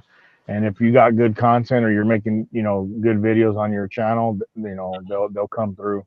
People love to support other people, you know, because you support them. So, but Yeah. it is a slow process. Yeah, it is. Oh man, I was very surprised to see, you know, having to break through that algorithm and everything. Oh Lord. Yeah. I was like, well, this won't be that hard. And I went, yeah. You get 3 subs in 2 weeks. Yeah, it's a lot harder than it looks. Oh yeah. It's usually like that, especially in the beginning, because you're still getting out there. You know what I'm saying? But when you network and you pop into different communities, you know, people know each other from different communities, and they'll start recommending you, or they'll shout you out or whatever. You know, so Yeah. you'll get there. I was about to call the rescue team, Kenny, and be like, "Hey, no napping, brother, no napping." Yeah, I stepped back down and I started doing my text messaging with everybody, you know, that's been texting me, and I thought, oh shoot, I better start that camera. No, I'm just kidding. I'm not ready to nap yet, brother. You know I'm gonna bust your balls every now and then. I hear you, man. You got to. Oh man. I had to get a bunch of text messages out. People text me every day, you know, so There you go. I got a pretty good bunch of friends stay in touch with me, you know. That's what's up. How many videos do you have on your channel, Rob? I think 30 something right now. Okay. 30, 32, I think. Let me check. Something. Let's see right now. I'll tap into your channel later on though. Check out some of your videos and drop 35 things. Yeah. Okay. Yeah, I'm wanting to upgrade my camera gear. Maybe get me some more GoPros. Kind of keep it at a budget friendly. I have a DSLR that I do photography and stuff, but I don't really want to put recording a long period of time and burn up my sensor on it. Kind of been staying with GoPro, and I'm not gonna give me some multiple GoPros so I can change camera angles and all that. It's low budget, but it's gonna get there eventually, hopefully. Yeah. Yeah. Stay consistent with it. That's what I can say is stay consistent, you know. Yeah. I've just been trying to Nice, Rebecca. I would say, Chef, wouldn't you say, or at least what I think anyways, is being consistent is probably one of the most important things about uploading? Yes. Yeah. I know some folks were saying to do 3 videos a week. I don't really think you need to. If you drop a couple of shorts here and there, the shorts are going to get out there to more people if you have the right hashtags on there. Or well, it's hard to say what are the right hashtags, right? Yeah, right. But if you can add 10, 20, 30 hashtags in it, you're more likely to get somebody searching for something, maybe even be misspelled, and they'll come across your video or your short. And that'll kind of draw them to your channel if your short is worth watching, right? And then they'll come to your channel and start watching your videos, and that's kind of how you get subs too. Maybe a video once a week if you can, or maybe every 2 weeks max, because the longer you stay off from uploading, the less your YouTube's going to put you out there. Okay. So like me right now, I'm not really dropping a lot of content. The most content I had like recently was back in December. We do a thing called 12 Days of Grillmas. So we do a video every day up until Christmas for 12 days straight. And so we were getting pretty good traction with that. And I would take a clip from each video and make a short out of it and drop it. We were getting like 8 to 10 subs a week after that. Yeah. So it's kind of hit or miss though. Like I said, the shorts and the hashtags are going to help you out a lot. In my opinion. Are you hashtagging in the title or in the description? Both. Both. Both. In the title, I do probably 2 to 3 hashtags, because you don't want your title to be too long. Right. And then, you'll title it, how to whatever. And then, let's say hashtag viral, hashtag shorts, hashtag food or whatever. Right. And then in the description, I'll add those same 3 and then maybe 10 more. And then when you're uploading your video, if you scroll down to the bottom, on the main part of it, when you're editing it, at the bottom, it'll say add tags, and you have up to 500 characters to add a bunch of other tags you can add to. And I'll throw the same ones in there and then a bunch of them after that. So you have a limit up to like 500 characters. yeah, and that's if you go down to the bottom though, like on the bottom of the when you're uploading your video. Like let's say you have a video already uploaded, right? Go to where it says your videos, click on the 3 dots for that and click on edit. And when that opens up, you have your title section, your description section, and scroll down to the bottom and you'll see where it says add tags. That's where you add more tags right there. You have more room to add tags. Yeah. Okay. Yeah. I didn't know if you could, is there such thing as putting too many hashtags or not enough, or, so it's just. I would say down in that bottom is where you would probably put them all, because you're not going to see, like, people are not going to see all the tags. They're going to come up and stuff. And I mean, I'll put stuff in there that doesn't even pertain to the video. Right. You know what I'm saying? I mean, I'm doing everything there is to barbecue, but then I'm also putting fun, family, friends, whatever, you know what I'm saying? Because people are looking up certain things. And if I can get in that algorithm, in that suggestion box, cool. I'm cool with it. Yeah. Yeah, especially like family is a good one to put in every time. Yeah. Thumbnails are a big thing too. Thumbnails. Your picture on that face of that is a big thing. People eat with their eyes first. So. Yeah, the thumbnail, the title, what way you name it, I mean, I haven't been paying a whole lot of attention to those things yet, but definitely things I got on my site for the future, for improvements. I just started getting the thumbnail a little bit better, I learned how to upload my own pictures for thumbnails and stuff. There you go. So, but I think that I was doing 2 videos a week, Monday and Friday, and I stayed consistent on that. And then, of course, the last 2 weeks, whenever I dumped a bunch of videos, was a different story. But yeah, I felt bad about even dumping those, but I had to get them uploaded, for watch time. There you go. But, like to do 2 videos a week, and then, like you said, the shorts, and the shorts are unpredictable. I drop short videos that I thought was really good, and I'll get, maybe 150 views on it, or maybe less, or maybe a little bit more. And then I'll put something else up there. Next thing you know, you got 5,000 views, or more. Yeah. I think everything is kind of a hit and miss, at times. I agree. So we just try. Wait, sorry to interrupt, but I got to get back to work. But I'll be back up here in probably about 30 minutes or so. I get out in 40 minutes. Right so on. Give me about 40 minutes to an hour, and I'll be back up here with you. Right on. So, Rob, if you're here, I'll talk to you then. But okay, all right, brother. Appreciate it. All right, peace out. All right, have a good one.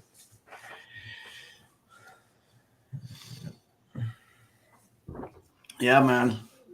Yeah, so he's one of the first guys I met in person, And of course, at the Pinecone Fest, I think the first couple I met was they're out of Ohio, and she has a channel, Tea with Tina on Tuesdays, and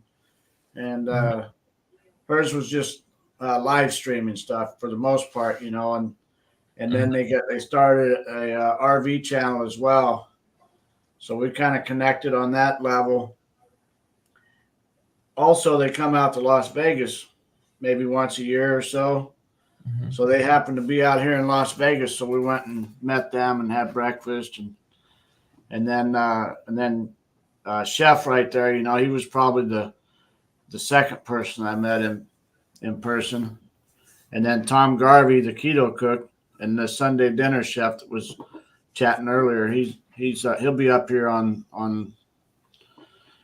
the stream in a little bit. But I met him and been over to his place a couple times and had coffee with him. So starting, you just start out, and next thing you know, you meet people on here, and then you're going to start to meet people close to where you live and have coffee with them or whatever. You know a guy named Big Lou Barbecue? I think I've seen that. Yeah, I'm pretty sure I've seen He that. lives about 20 miles north of me. He lives in a little town between Singer. Well, actually, it's DeRidder, probably DeRidder, Singer. Real nice guy. Yeah, super guy. He got me started really in YouTube, and kind of gave me some advice. And because I was really not wanting to go in front of the camera, and I told him, well, he said, man, go have fun with it. He said, Right. Ain't nobody can kill you over it. He said, That's just right. have fun, He said, go have fun. And I said, Absolutely. okay, and I said, I love to cook. And shoot, that's what I do. I sometimes find myself trying in the habit of just putting a video out just to put it out. And I'm like, Right. Don't do that, kind of, put some thought into it. Just don't throw something out there. But, I think the cooking channels do real well, so I think you'll do good once you start getting going. Yeah, I'm hoping. And like I told my wife, I said I might not get monetized for a couple of years or whatever. Right. But I said I'm having fun doing it. And I said, and I'm, I keep my channel clean, family friendly, and everything. Right. So I don't have no strikes coming up against me on that. Or the only thing I wish they would let us do is use a little bit more music options without trying to copyright us so bad. I've already got one copyright strike against me, and you do have a strike against you? Just one, but no. I don't know how long did they stay on a copyright. Yeah, it wasn't a strike though, was it? No, it just says copyright under my my video. It says copyright. Now, is that was it like a well-known song that's on the radio, or? Yeah, it was one that I had playing in the background. I didn't really even use it. I just had it on in the background on my patio, and they picked it up, and I said, I can't do that, Yeah. So, yeah, because it'll pick it up quick, man. Oh yeah. So what I do is I have my music playing while I'm cooking and everything, but when I go to cut to a video, I'll just turn it. I have my Alexa. I just tell her stop, and then I'll just do that, and then I'll pick it back up again. There you go.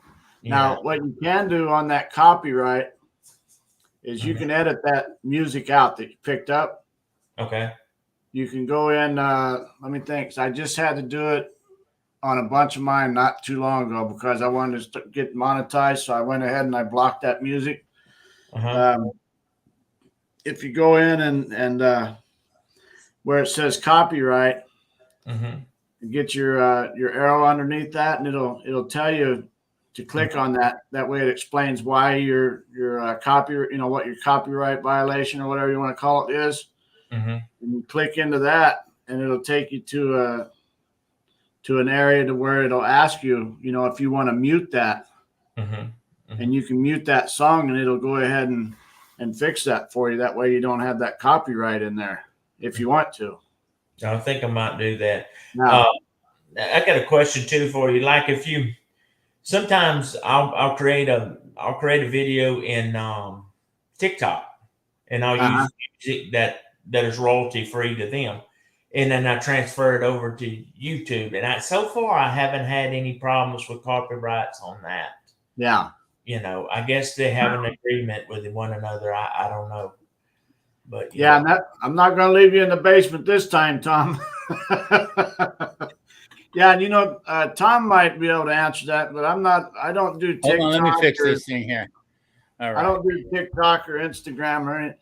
The only thing I do is the YouTube platform, and then sometimes I'll share that over to Facebook. But maybe ask Tom that question and see if he knows. You ready, Tom? Hello, guys. What's going on? Hey, all right. Rob's got a question for you. Uh-oh. What I've done is sometimes I'll make a YouTube video. I mean, I'll make a TikTok video in TikTok and I'll transfer it over to YouTube. You know, just import it over to YouTube. Now the music may be royalty free in TikTok because I just pick it from one of their lists on Right. song. Could it? And I haven't had a copy strike yet. As far as doing that, do they have an agreement with that, or do you have to really watch what you're doing still? Yeah, you got to what you especially with TikTok right now, because I don't know how the platforms are going to work with TikTok. They're trying to shut TikTok down here in the country. So so the problem with that is even Facebook. I have trouble with Facebook. If I put if I do a short on YouTube, okay, and transfer it over into a reel, all right, I'll get a problem from Sony Music. Oh boy.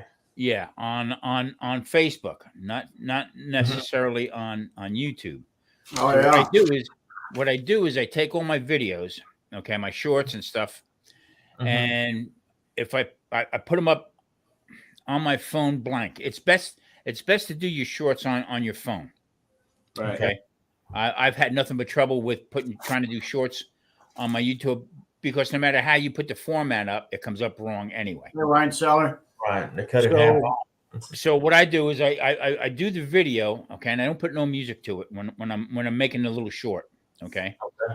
Then when I go to TikTok, I'll put music on. It's royalty free. I don't use TikTok, by the way, but I'll put that music up royalty free on that one, okay. I still have the blank in my phone, in my file. Okay. Then when I go to YouTube, I'll put up and I'll use their music. Okay. A little bit of work, but I tell you what, I learned the hard way. I had one that had 100 and some thousand views on it. Okay. And I got nailed with a copyright strike. Oh man. I mean, it was, and I didn't know what to do. I was panicking. I didn't know what to do. So, I mean, am I going to get 10 million views on it? Probably not. So I just let it roll. But when you make your short, okay, if you're going to purposely to promote a video or whatever, or just for the the hell of it, when I take my phone, I'll just scan over what I'm going to be making the video about, and I don't talk about it. I don't put no music on it. Make it blank. Okay. Then each platform I can put go from there. Okay. Yeah, And you because can they change up will. your- Yeah, you use their platforms. I mean, I got Sony Music right now. That's hounding me on Facebook. Okay, about copyright strikes. Huh. Okay, yeah, to the point where they want to take action. That's Really? bad. You can't get blood out of a rock. Knock yourself out. You know. Yeah. I mean, you can do whatever you want to do. You know, I mean, it's not gonna bother it. You want to pursue it, yeah. That I have. What I do is I treat my one main hub as YouTube. Okay, and then I branch off from there with the other platforms. Okay, I'm in let's say fight mode right now with a platform called Newsbreak. Okay, Okay. Newsbreak was fantastic for me. You don't need any requirements or anything like that. You put up a video, you meet your criteria as far as how many views and stuff, and you get paid. Whether it's $5, $80, or $1,000, okay, depending on the views. Well, they switched boats in the middle of the pond on everybody, okay. So I only have 1,400 followers on Newsbreak. Only that's a ton, but there's other guys up there at 11, 12, 13,000, 14,000. So what they did November, they said they sent me out an email. I never got it. I mean, it's just, it's like the dog ate my homework type of thing. You know what I mean? So I never got it. So I had to switch. They had to switch platforms. December was the biggest month I've had on Newsbreak. I had 199,000 views over the course of 30 days. Okay. That was a big payday. I didn't get it because I didn't get that email to switch over platforms. Oh wow. So now we're fighting on words. Okay. They turn around and say it was grandfathered in if I was already a content creator making money on it. Okay, that I was grandfathered in. The platform that they switched over said no, you got to have 3,000 or more. So I Yeah. went from 30,000 views on a video to 10. Yeah. Something's wrong. You know what I mean? So I mean, you know, we work for them, so there's no other way around it. I mean, just like YouTube, you know, all of a sudden you need this year 10 million on shorts. Really? You know, it just. But I have fun doing it. I enjoy. I'm retired, and this is what I like doing. So, Kenny, did you take any no-dos? No, what's that? I go on all natural, man. I did. I ran out of all that other stuff that keeps you awake. No, you know what? You're gonna do good, buddy. You're really gonna do all right. Maybe a little caffeine midnight tonight or 3 a.m. You know, but I'm fine. I figure I'm good up to midnight easy without even getting. Now you know you got to stop, right? 11 to 12 hours out. Yeah, I got my second one already set up for my second 12 hours. So that's the only bad thing about it. 5 minutes before 6, then I'll go ahead and get off of this one, and we'll go into the second one. Yeah, at 6 o'clock tonight. No, I'm a little disappointed with my second channel, the Sunday Dinner Chef. I put up I'm in a collab Saturday is the premiere of this Foods Around the World, and what I did was I made the short of it, okay, and YouTube put up the wrong picture. I mean, just put the like it looked like a bowl of soup rather than lobster tail, shrimp, and mussels. And I'm it's just there's no way to change that. Right. So, you got to be careful. But I got to let's see. It's an outside effort. I can't remember the name of it now, but it was one of them things you go on and free YouTube music. Okay. Right. Well, and you'll get hit copyright on them too. It's not free. Yeah, because what happens is the licensing agreement wears out. So I said, screw you. I ain't going to pay that. Yeah. Okay. So I stopped paying them. And 80 of my videos had that music in it. Oh, wow. So guess what? I had to go back like looking, here's your $14. Yeah. So, yeah, you got to be real careful how you do, roll. Excuse me, guys. I'll be right back. Okay. Okay, Rob. I'm going to check Rob's channel out. Yeah. I seen him up with Lance and them guys. Uh-huh. Yeah. Yeah, we'll get him some guys over there. We'll get him some subs. Yeah. How you doing? All right? Did you get your concrete done? No, grandkids are still working on it. Some of them went back to Arizona last night, so I just got the one grandson and my granddaughter, and he got a little sore the other day, so he took a couple days off. Yeah. I seen the videos as well. Yeah, but that's what you need to get it done. Huh? You need a little bit of help.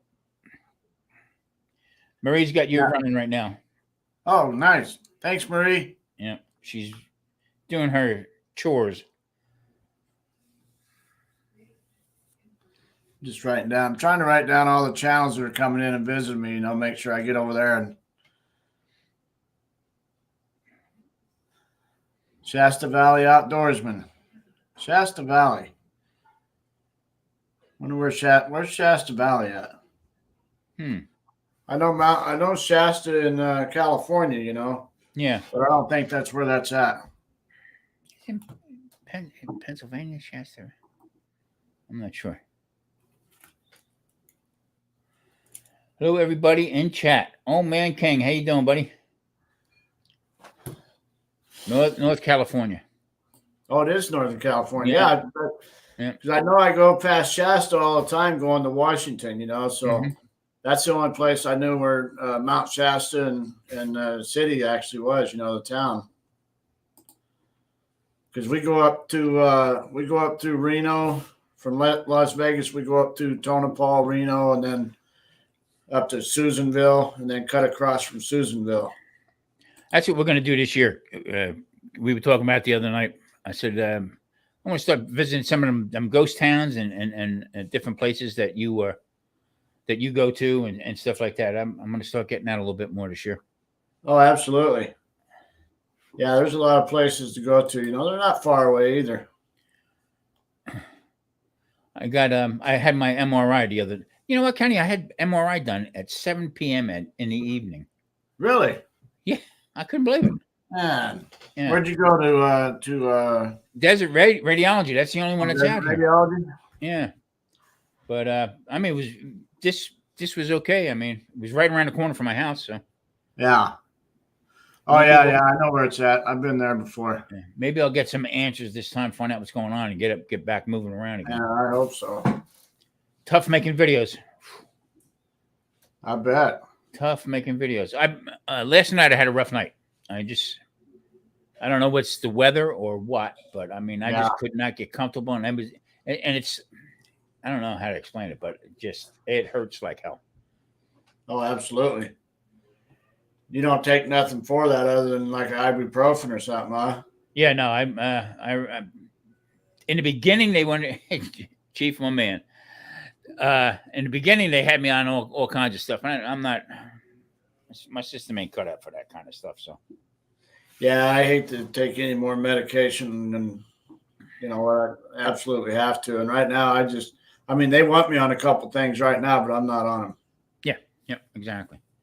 So, I mean, and if anybody that's been following my channel, I'm all of a sudden became the rogue of keto, because I'm against all this box stuff that you buy. Keto friendly. It's not. None of that crap is. So, but come to find out, my big rant was, you go to the doctor, and with the walker, I really felt my age. You know what I mean? Right. Going with the walker, the cane, and when you go to the doctor's office and you're over 60, they start talking to you like you're deaf. Are you okay? And they gave me a shot. Okay, they gave me not cortisone, but they gave me a steroid shot. Okay. To help kill the pain and stuff. I'm a type 2 diabetic, but you know what? Raised my blood sugar. I tell you, almost to 400. Really? Yeah, I mean, ridiculous. I can't get it down. I mean, I got it down like around 200. So that was my rant for the keto. The doctor scolds you or you gained a couple pounds, or your A1C is high. Right. But then they give you a medication that just rolls it up anyway. I said that one's okay. Just don't make no sense. Oh wow! Had one on Sunday and the building wasn't even open. Wow. That's wild, huh? That's crazy. And and that is funny because they do have security now. I don't get it. I don't get it. Unbelievable. Rebecca, hello. I thought I seen her in there. Yeah. Yeah, Rebecca's been in there for quite some time already today. That's pretty good. Nicole Ruiz. Hello, Nicole. Let's see. Lewis.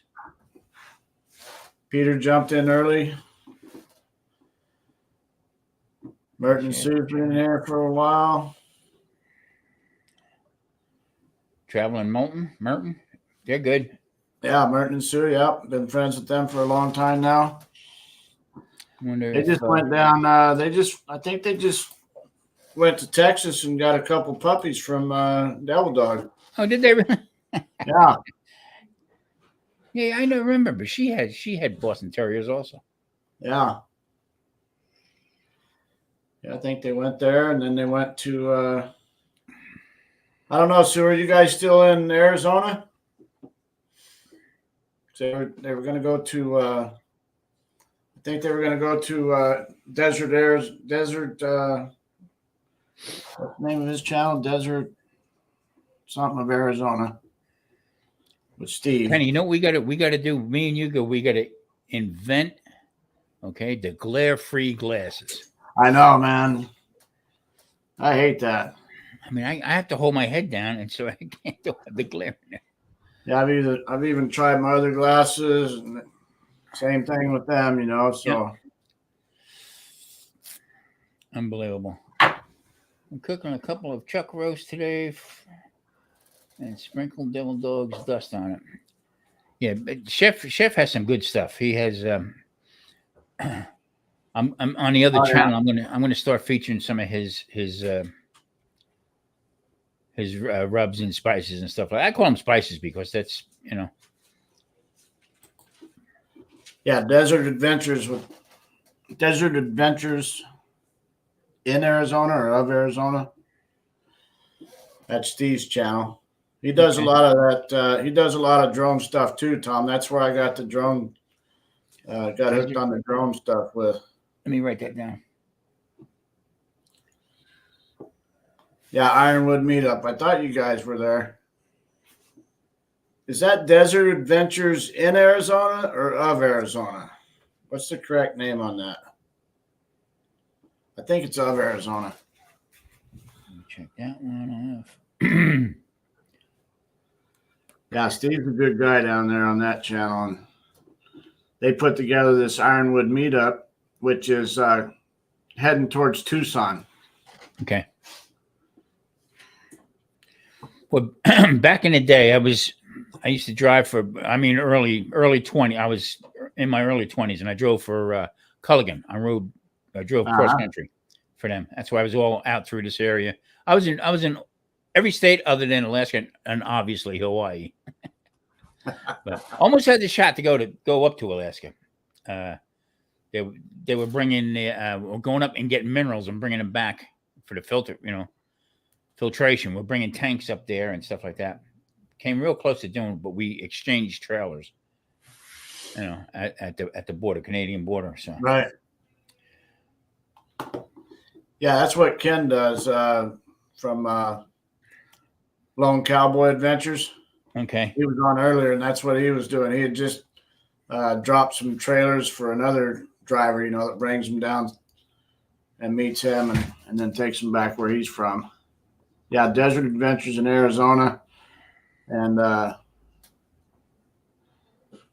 dessert. Dessert Adventures. Not desserts. Not for the keto guys, not. But the other channel I can. That's the other channel is really rolling pretty good. I mean, I'm pretty satisfied with Yeah.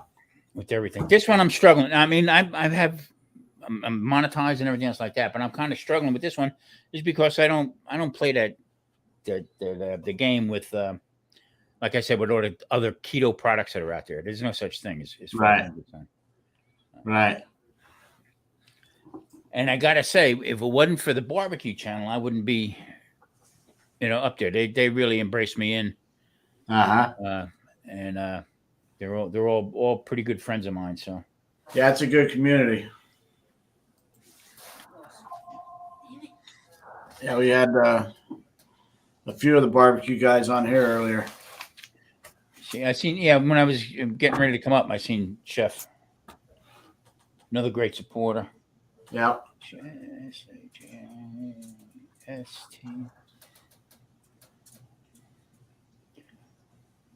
Rob, I got to check your channel out, bud. Oh, okay.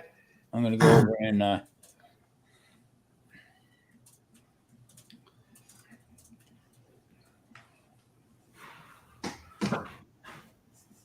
Yeah, one of these days I'll learn how to pull other people's channels up and well, if I go on, what we got to do is we got to get you hooked up with Nightbot so you can draw a banner across the bottom. Yeah. And you can put your keyword in there. Right. And people drop their click on link, it and it'll automatically drop their links on there. So, but I mean, let me see if I can go over here. And I am a moderator, so.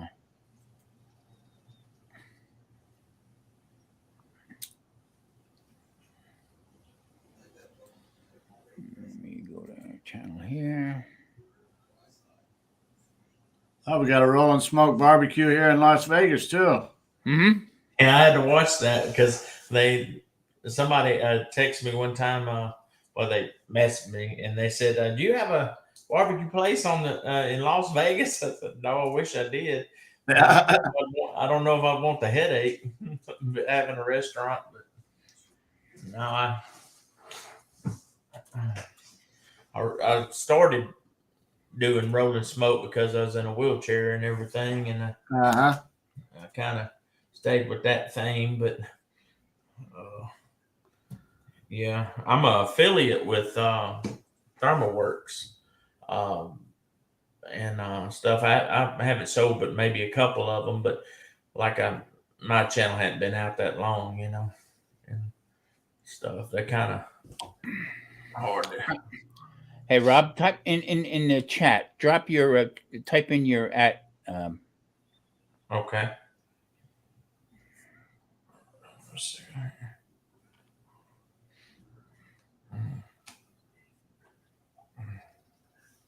There you go. It's not coming in too good with the way I got it set up. Because of the green screen. Yeah. Fighting your. I could, here, let me do this.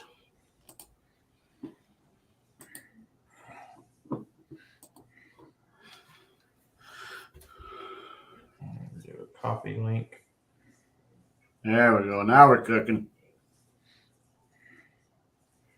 Oh yeah.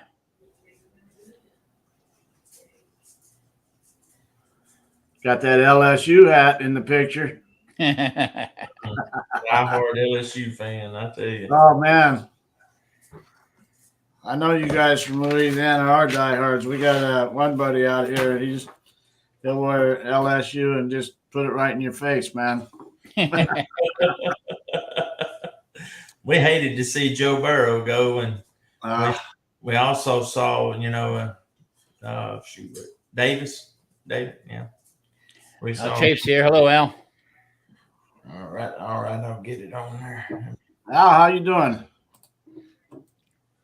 I'm having a hard time getting up onto the YouTube chat.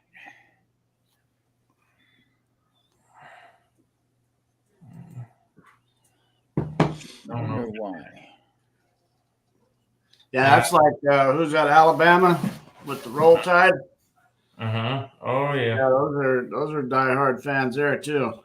Oh man, that's fighting words. Some parts of Louisiana. I bet it is. I'm glad you can't reach me with that left, Rob. It don't bother me as bad. I'm not a fan. I didn't mean to say that. I'm not either, but I do like to see Nick Saban get upset every now and then when we right. I think I did that wrong, Mr. Tom, or did I? I don't know how that worked, but let's see. So I can't get on the chat on YouTube for some reason. I don't know what's going on with that. Oh yeah. Okay, so holding up good so far, Al. I mean, because I am a moderator, but I can't get over there. It won't let me do anything. Yeah, we're barely into the second quarter. We're 47 minutes into the second quarter here, so I'm doing pretty good. I'm running strong. Been on it, you said 13 hours? Yeah, I'm going on 13 right now, so. Wow. That's cool. Was anybody up with you at 6? Yeah, Des came up right away. Cool. She's a champion. She's in the background right now, so she's running with us. I mean, you can't go wrong with the people that's involved with this. I mean, it just everybody's out to help one another, and absolutely. Yeah, I was real happy that she got up right away, and I think she stayed up like 5 hours. She was on with me for 5 hours before she went back down. You know, and by that time I had I don't know if Rob was up here yet, but I had 2 or 3 other people up here already by the time she went down. I think I came on about 12 something, 1 something. Yeah. Today. In the evening. Oh yeah, thanks, Al. Piece of cake, buddy. If I have to, I'll start walking back and forth in here talking to myself. Oh, you'll get the urge, believe me. Yeah. And when you do these long lives like this, it seems like every 10 minutes you have to use the restroom. I know. Gosh, I couldn't believe it. Debbie says, "Are you back in there again?" All right, I think I got it here now. Oh gosh, Jamie. Jamie says I talk to myself anyways.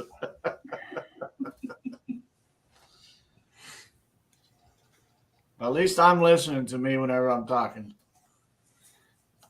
All right. I don't know what's going on with it. Don't know. Anyway. So yeah, you got to do that on the YouTube side, huh? Yeah, but for some odd reason, it's not letting me. It zeroes in on one. If I go to post somebody's channel up, it zeroes in on and everything that they said. For some, I don't know if that's something new, but How can I post your channel like right here, real quick? you would go. Well, see, you wouldn't be able to do it on StreamYard. You would have to do it on Facebook, and then I'm sorry, on YouTube. And the three little dots, you would have to click on it, and it would say channel. You would hit their channel, and then the channel would pop up, and you go up to the top to where their HTTPS is. Okay, and then you would copy that and bring it down into the chat, paste it on there, put their name first. Yeah. It can be time consuming, but yeah. When I first started doing this, Okay. by the time I got the name up, they were having dinner and in bed already before they seen their name up. Where's their HTTPS at? You have to go to their channel. Yeah, I'm on Al's channel right now. Okay, you go up to the top. Okay, look on top. Look on Al's top of his channel there. Yeah, and you hit copy, and then get out of it, and then bring it into StreamYard and paste it in the. Okay, I'm going to try somebody else here. I'm going to try. All right, I don't know where I'm supposed to copy at because I. All right, is that where it says at or no? Now you got to go way up on top. I've challenged from Trump. Hold on 1 second. Let me try it, Al. I got to go over.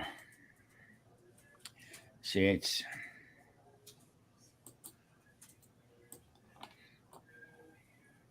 Let me get out of that. I'm moving the whole page there. Give me a second here. Hold on. Yeah, Des showed me how to do it earlier, but.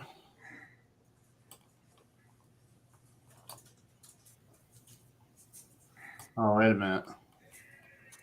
Okay, there we go. Hang on. I think I might have it. And nope, it disappeared.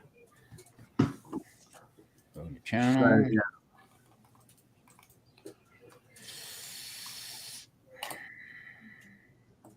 Okay, I see what I'm doing now. Now I might be able to do it. No, they switch things up.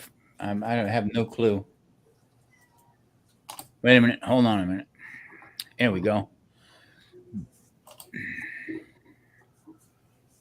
Yeah, I can't see. So you just on their channel, okay? You see, like Al Chafe, you see his little circle icon. Then you see his picture up on the on top. Yeah, the picture above it. Yeah. Then you see search. Okay, right. Above search, the line above search. You go, copy it. Okay, get out of it, bring it back. I have to go to YouTube. And this is goofed up. Hold up. Maybe this is better. And then I go here. Okay, see if this works. Yeah. And then I'm going to. I think that did it. Okay, so I just put him up on there.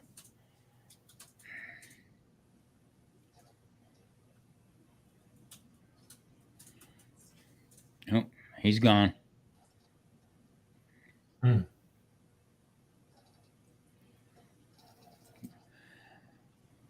That's the Tom and Rob show. Oh, they'll be back in a minute. I think he goofed himself up there. Okay. Yeah. All right, I clicked myself out. Sorry about that, Al. Here you go. I thought it might have been something like that. No. I had your page opened up there for a minute, so. Yeah, I got him up on there now. For some odd reason on the other side, they switched things up. So yeah, and right above your comment, Tom, where you put Al up, I was able to put him up. So I figured out how to do it there. So okay. So Try to Only put their thing names on there too. Also, That's Ken. what I was getting ready to say. The only thing I need to do is put their name on there. That way everybody knows. So I can do this.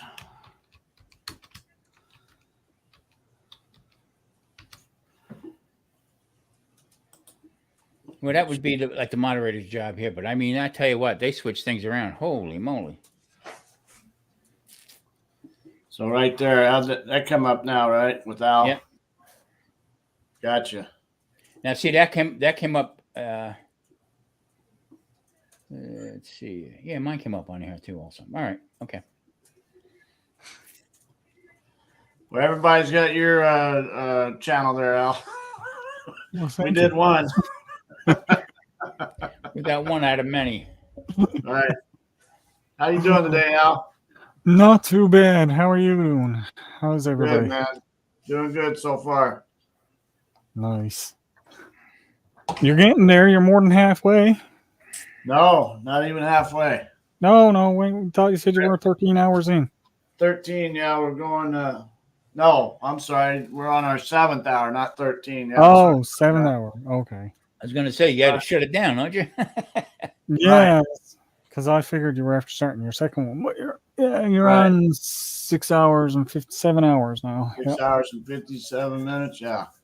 Nice. Yeah, so right into the second quarter. So I remember back a ways. See Al getting ready for his 24-hour, and he had the pillow. Everything was set up. Oh, I was good to go. And then that last one that I did, that was just insane. That last one that I did. For getting Unbelievable. monetized. When I had the monetization one, I did Yeah. the 24-hour giveaway. Never stopped. Didn't feel like 24 hours at all because we just never stopped through the whole thing. Do you all know Expeditionary Johnny? Oh, yes. Okay. Well, the one he did, they shut him down. Yeah, I know. I was on that one too.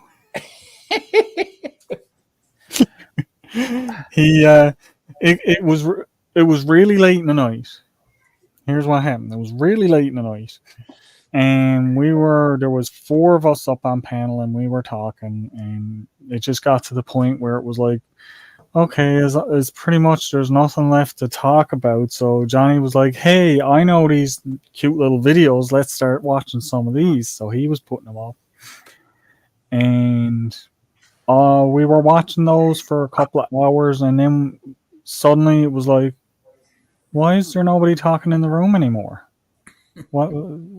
How long has everybody? There's nobody watching at all. What's going on? And here, when we look, YouTube was after shutting it down because of copyright issues. Oh, wow. I mean, Now, what's your wife's name? This is your wife, right?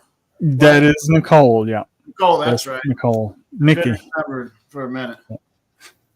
Usually calls her Nikki because Yeah, there's a Nikki, few Nicoles around, Hey, and Nikki. it gets a little confusing sometimes when people comes in. You're like, "Hey, Nicole," and it's like, "Are they talking to me?" Right. Yeah, you used to getting called Nikki, and then somebody says Nicole. Yeah. That's like Debbie. If someone calls her Deborah, oh, my name's not Deborah. And then other women like to be called Deborah. You know, it just depends on the individual.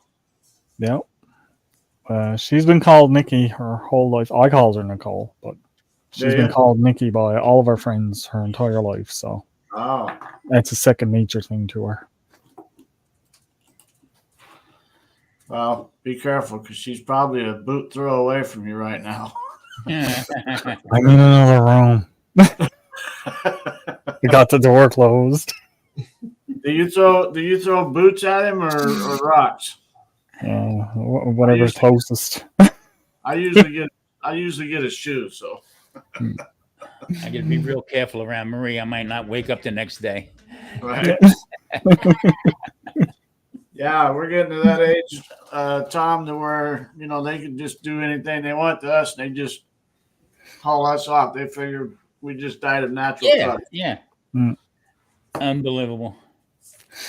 Like we were saying before, you go to the doctor's office, you're over 60, they right away they think you're deaf, you can't hear, okay, and they got to explain to you very, very, When you sit down, you can fill out the paperwork. And what the hell is this? You know? You talk back to him like that.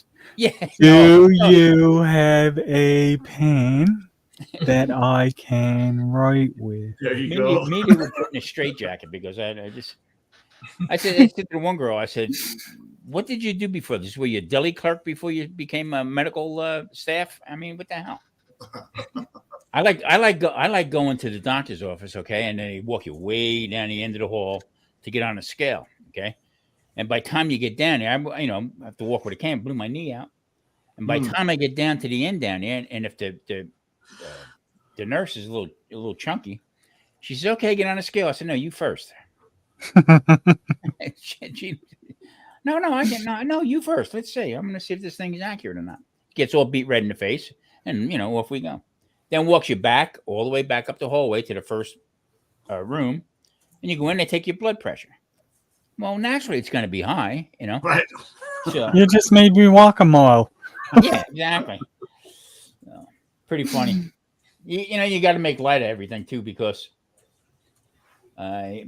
just for yourself, Kenny, out this way here, and not the sharpest tools in the shed. That's for sure.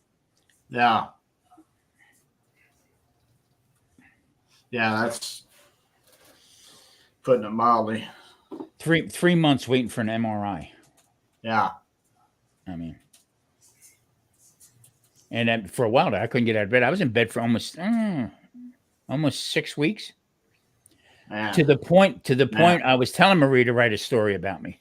Yeah, right. Oh my! Yeah, I was afraid to call her name. Can you help me? Too funny. If you click on your chat. Okay, look, yeah. Chief, what's all the other stuff? When I go into YouTube and being a moderator, I mean, if I click on somebody's name,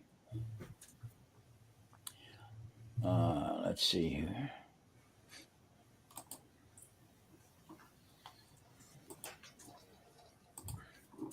Corner Clubhouse. I'm going to click on them, okay, and then I'm going to go to their channel. So now on the side, I mean, all this different stuff comes up that I've never seen before. And then if I tap on there. Better check your block list, Kenny, when he's done. Right. Blocking everybody. Right. Well, what's all this new stuff? Click, click, click. Oh no! Yeah. Did I do something wrong? Oh yeah, Nicole or Nikki. That's young Kenny up there. Him behind me. I'll have to figure it out later. About 3 a.m, I'll figure it out. So, Kenny, you said you've been out here since what, 89, you said? Or 80? Yeah, we moved March of '89. Okay. Yeah, when we came up here, that was the windy season. So we came up here, and of course, in concrete, we're out in the middle of fields, basically, or in the slab. And I swear the wind blew up here for a month. And I was ready to get the hell out of here, and I asked them, I said, man, is the wind going to blow like this forever? And they said, no, you just came here in the wind season. So, but it used to be every March to April, the wind would blow, but the seasons have been changing, so. I just got a news flash that they're expecting another heavy rain this weekend here, and they're worried about some of the hotels and stuff, Super Bowl, flooding out. Well, that happens down there at the link, downtown, because they got that underground parking. Caesar's Palace, the link, all through there, they've got the flood channels go underneath the casinos, so that's what happens. I'm not going anywhere over the weekend. It's going to be nuts. Yeah, it's real bad down there between or behind the link, the Harrah's, and I think Venetian or whatever, Paris. Sounds Bad fun. flooding down there. But we're not going over that way, Tom. We don't have to worry about it. No. Not at all. I told Debbie if I'm not too tired tomorrow night, like I'll probably catch me a couple hours sleep after this. And then tomorrow night, if I'm not too tired, I'd like to go down and get a little bit of video of the action around the stadium, because I've got some real good drone footage of that stadium at nighttime, and I'd like to put me together a little Super Bowl video to put out for Saturday. Now, what about the drone over by that area? Did they shut you down by that also? Well, the whole strip is, you can't fly anywhere down that whole strip. It's shut down by FCC. But my friend that that I bought one of my drones from, we've been friends for a couple of years now. And he's a retired firefighter here in Henderson, and that's what he does as a profession now. Is him and another guy have a little business, and they train the fire departments and police departments across the whole U.S. On how to fly these big drones for fire and rescue and things of that nature. And what these guys do also is they do advertising for the casinos and everything. So they put in for their permits, and the FCC will unblock a certain area of airspace. Like whenever we did the Sphere a couple weeks ago, they unblocked the airspace around the Sphere. And what we could do is we could fly a 400 feet on the outside all the way around. So basically 800 feet wide on all four sides. So we was able to get, fly. And then we had a ceiling of 400 feet too. So we couldn't go above 400 feet or left, right, what have you, 400 feet. We got some real good video down there on the Sphere, which I put some up already, and I got a couple more videos coming out this month. But he gave me some footage that he had shot before of the Allegiant Stadium, the Stratosphere, all the casinos where he's flown the drone down there, and they've done some great video. People don't realize that at night. Okay, I used to go to band in a different band down off of Tropicana, and at night coming back and seeing Allegiant Stadium lit up, and I mean it's unbelievable. I'm wondering why there's no more accidents there at night. I mean, for people looking over. I mean, because it looks like a giant, large screen TV. It is, yeah. I mean, it's unbelievable. I mean, I live here. I've seen it 100 times, and I'm still amazed every time I come up Interstate 15 checking it out. And it's amazing because if you're at a stoplight and you're downtown on the Strip, and you see people for the first time, you see them crossing in front of you, all like this. Yeah. Nobody's paying attention to what's going on, and they're just like amazed because the lights are unbelievable. Tom, were you out here before they did the walk? The pedestrian crosswalks over the roads. You didn't see that? Oh my God! You want to turn right, and the people you can't turn right because people are steady just walking in front of your car in the crosswalk.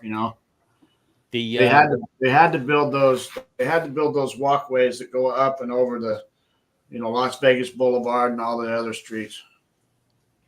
I seen some guy talking about it the other day, saying that he spotted a construction cone from back in 1980. It's still working. Yeah. Well, I worked for Las Vegas Paving that has those cones all over town, and they do. I did bridges for them. I did over 100 bridges here in town for that company, and they do. They got the contract wrapped up with the city and the county and the state on road work and stuff for paving, but they rent those cones. So for every day that those cones are up, they're making money off of them. Yeah. And they've got so many days before the project starts that they can have them up, which seems like maybe 2 years. 10 years or so. Yeah. And then there's so many days after the project's over that before they take those cones away. So they're making big money off those cones.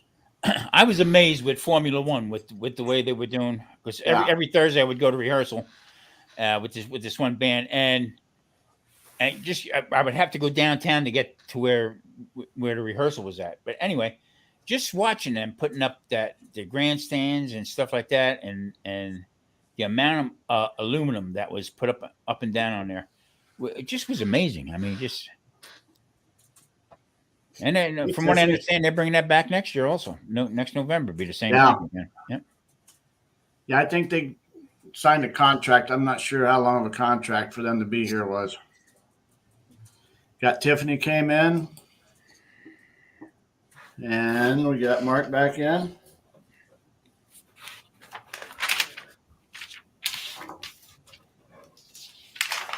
Tiffany's Canadian Family Life. And Mark with Corner Clubhouse Cobalt. I always messes that name up. I always says it backwards. Oh, is that right? Yeah. Was like Tom's name for a while. I was calling him Tom Gravy. Come on, a baseball player. I was Steve Garvey, huh? Yeah, Steve. Yeah. That's what I think of with your name as a baseball player. Everybody would say to me, "Are you related to that?" I said, "You think I'd be in this situation I'm in right now if I was related to him?" Yeah. Unbelievable.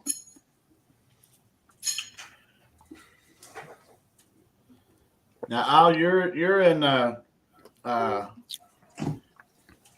like an island or something off the Canadian coast. Yep, Newfoundland, Canada. It's a half an hour flight from St. John's to get onto the mainland. Wow. And it's an 8-hour drive just to get across the island. And your time zone is weird, right? Yeah, we got our own separate time zone up here, and that stems back to before Confederation, before we even joined Canada. Yeah. Where we got a half an hour time difference than everything else. Half an hour time difference. Is that something else? That's wild. On as far east as you can get. Outside my windows, the Atlantic Ocean. You tell the people in school, "Hey, I'm running late. I'm a half hour late." Yeah. We're actually half an hour earlier than everybody else. Yeah, earlier. Yeah. So I can be a half an hour late. Right. That's why he was so tired on his live. He was a half hour earlier. Oh, that my first 24-hour live that I did, I stayed outside for it. Hey, Gary. That was rather interesting. We got some more stories coming here shortly from Belt Loop on the sexy jeans. In case anybody missed that, we'll be talking sexy jeans in a little bit. Hey, Gary. My man, Gary.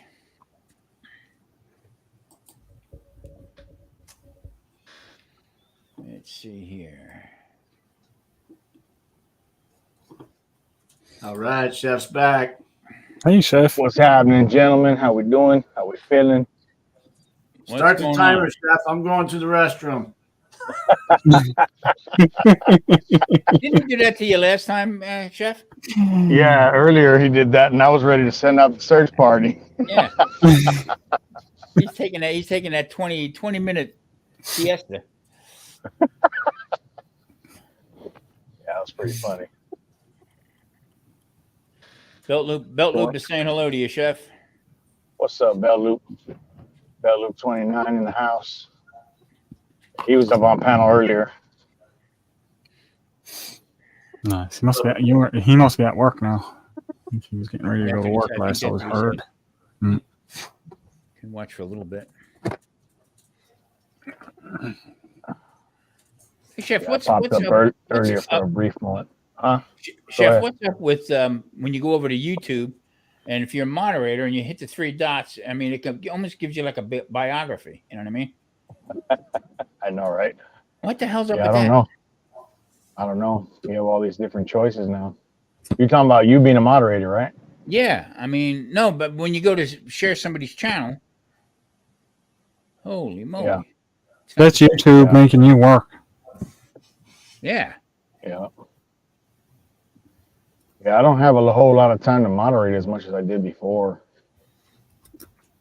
So I feel bad because people want me to help them out and stuff, but damn, it's hard. So Well, you hey, guys can take your wrenches back if you want. It's all good. No. what I looks at with that is a lot of channels, my own included, have Nightbot set up to make it easier for the moderators. So when you come in, you don't have to drop everybody's link. If they want to drop their link, they type a word and it drops their link. Yeah. It's just trying to make it easier. It just worked for Gary. I just put Gary up, and it worked. I don't get it. I don't know. It's very temperamental. Yeah, okay, that worked. I mean, I guess it does help too if you get any kind of trolls or whatever, any of them spam bots or whatever. So the moderators will take care of it. Yeah, that worked. Maybe I was hitting the wrong button. I'm old. Fat fingered that stuff, huh? Tom has banned 15 people since I got on here.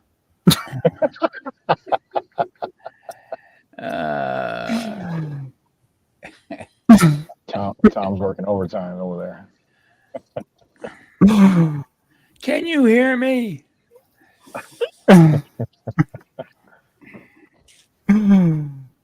Oh boy.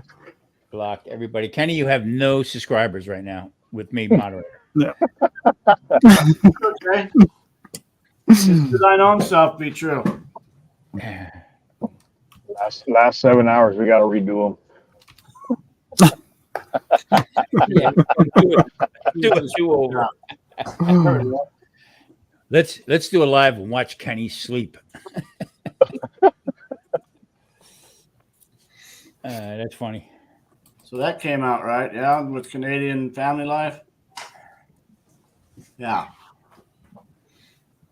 Yeah. Okay. I'm practicing over here.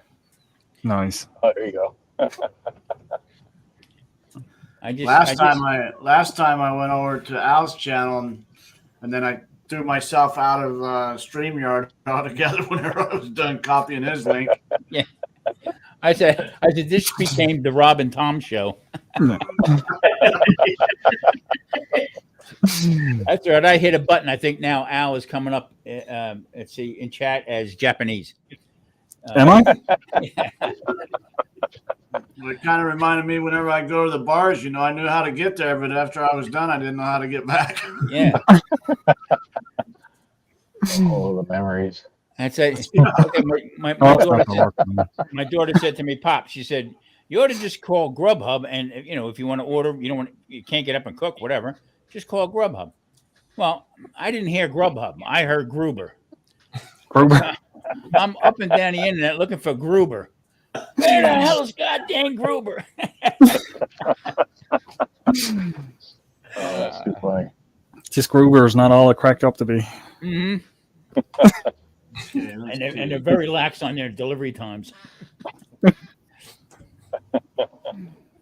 Unbelievable. Okay. So Ken, what do you got coming up with your channel? What did you decide on doing? I mean, more drone stuff and yeah. Let's see. This month I got a couple more videos already coming up with the Sphere where we flew the drone over there. But my big thing is getting out and doing some drone combination. With the car shows. Hopefully Debbie can travel with me this year and we'll get back out there in the RV, But I got a list of stuff somewhere that I want to do, getting down and making some more videos on the strip and everything. Thanks, babe. But my big thing now was to concentrate on getting monetized. Once I hit 900 subscribers, I got close. So I figured I'd go ahead and work on getting monetized, concentrate on that, with doing more lives and everything. Once I get monetized, then I can go back to my regular routine of 2 videos a week doing different adventures. yeah, and that's the key right there. Everybody concentrates on getting to that 1,000. They forget about the watch hours. Right. And the watch hours, that's tough, man. Whew. Yeah, the watch hours are tough. I see that, but I didn't want to start working on the watch hours till I knew I was going to get my subs, because I didn't want them to start falling off. Why work hard in the beginning with watch hours when that's more hours that are going to fall off every month or every day. DJ's in the house. Yeah, DJ, go do the dishes, DJ. No excuses this time. Get in that kitchen, do them dishes. Is let me drop Rob's link here. Yeah, I need to get that. Ruin smoke.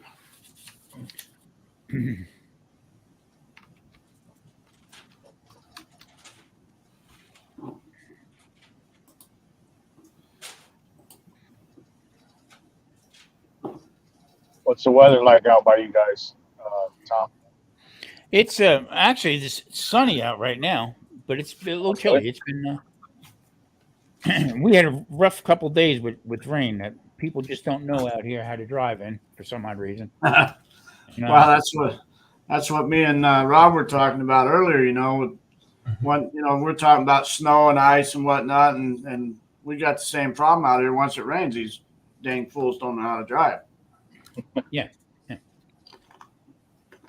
That's what it was like yesterday, and that's what it's like right now as we speak. It's coming down. I had enough rain the past couple of days. Today it's just been dry but cold. Steph, I'm still here. I'm just eating, okay? Uh-huh. I'll keep my voice on, all right? You're going to take a Doris nap. I'll keep my pre-recorded voice on. I got you now, Rob. Oh, thank you. Appreciate it. Yep, and when I get done here, my other channel I'll put up. I'll go to you also. Okay. Yeah, well, damn, these people in the back behind me that ain't paying attention. They almost rear-ended me. They must be watching the live. Yeah. Maybe they're watching over there. Maybe they're on YouTube. Yeah. Yeah. Hey, Des. Hello. Hey, Des. Funny. This is Kenny. He's not taking a nap. Yeah. All right. I told Debbie I'll handle the first 12. You get the second 12. I tell you what, too bad you didn't do this last night because I couldn't sleep for nothing. Really? That was me the night before. I was up at 2 a.m. And when they say, well, the weather, the weather bothers you and stuff like that. I tell you what, last night that was true. Ah, damn! I felt like I was getting hit with ball peen hammer. Take that, you rat bastard. Marie says, just close your eyes. Well, please, will you leave me alone? Hey, Rob, are you putting up your videos regular yet? Last one I put up was 6 days ago, but I try to do 1 or 2 a week. It's just I've been having a lot going on right now. But I'm going to put a short up after a while, asking, what's everybody's going to cook for the Super Bowl. I'm short on that and stuff, and ask them to leave it in the comments and stuff like that. But I'm probably gonna do a video this weekend. Me cooking ribs and that pork belly cinnamon roll thing for the Super Bowl. I'm gonna do a couple of videos on that, or one big video between all of it. Yeah. Rob, now when you do the pork belly, you take the skin off? No, sir. Well, what I do is just cut it long ways, and just cut it all the way to the very end, but about 1.5 inches, 2 inches, and roll it back. Just turn it, just roll it back like this. Then I put that Uncle Steve shake in it, and then and you just take it and you roll it back up, and then put twine, ever so many inches, and then you cut between that twine. And where I got the recipe and the idea from was Daddy Dutch. I'm gonna try this recipe. Yep. Now, see, out here, there's an Asian store where I can get the pork belly, and I get anywhere I want it. Okay, they'll cut it, slice it for me. I got to tell you something. I don't use bacon anymore. I use that. Mhm. Okay, it's not smoky or anything like that, but you got to be careful sometimes with that skin because you can break somebody's tooth. That's how hard it gets. So I Yeah. take that off completely, Yeah. and then I'll go with it. Roll it. Yeah, out I'm just like gonna try to cure me some bacon one of these days with one. I'll get me one at Rouse's. They're usually about $16, $17, for a good sized pork belly. And then what I do is just, salt cure it, with some pink salt and all that. But just kind of making Wow. sure I know what I'm doing before I do this. Here's trouble. I'm gone. See you guys. He's here. Come on. Hey, Fine, DJ, what's up, man? Yeah, Good DJ. hey, Coach. Tom, good decent discipline. How you How you been, DJ? I'm good. How you Time's up, Kenny. We're, hanging in there. Just living life. That's all. That's all you can do. Yeah, I got you. That's it How was there, your nap? DJ. It's called Supreme Commander. That's the one I bought that doesn't load unless you use Steam. Okay. Nice. No, it's not nice. It's a pain in the butt. Whatever. It's not nice at all. Yeah. Yeah. Hey, Kitty. Oh, snap. Uh-oh. I heard. Oh, snap. That ain't good. What happened? Oh, you guys didn't hear what I said? No. No, all we heard was all Can you hear me? snap. Yeah. I said, oh, snap. This guy's truck is up on the island and his rear passenger wheel is underneath his truck. Oh my. Wow. Well, that's not good. Yeah, no. Did you stop and tell him that the wheel doesn't belong there? I should have. You got to put the window down and sing, "The wheels on the bus go around."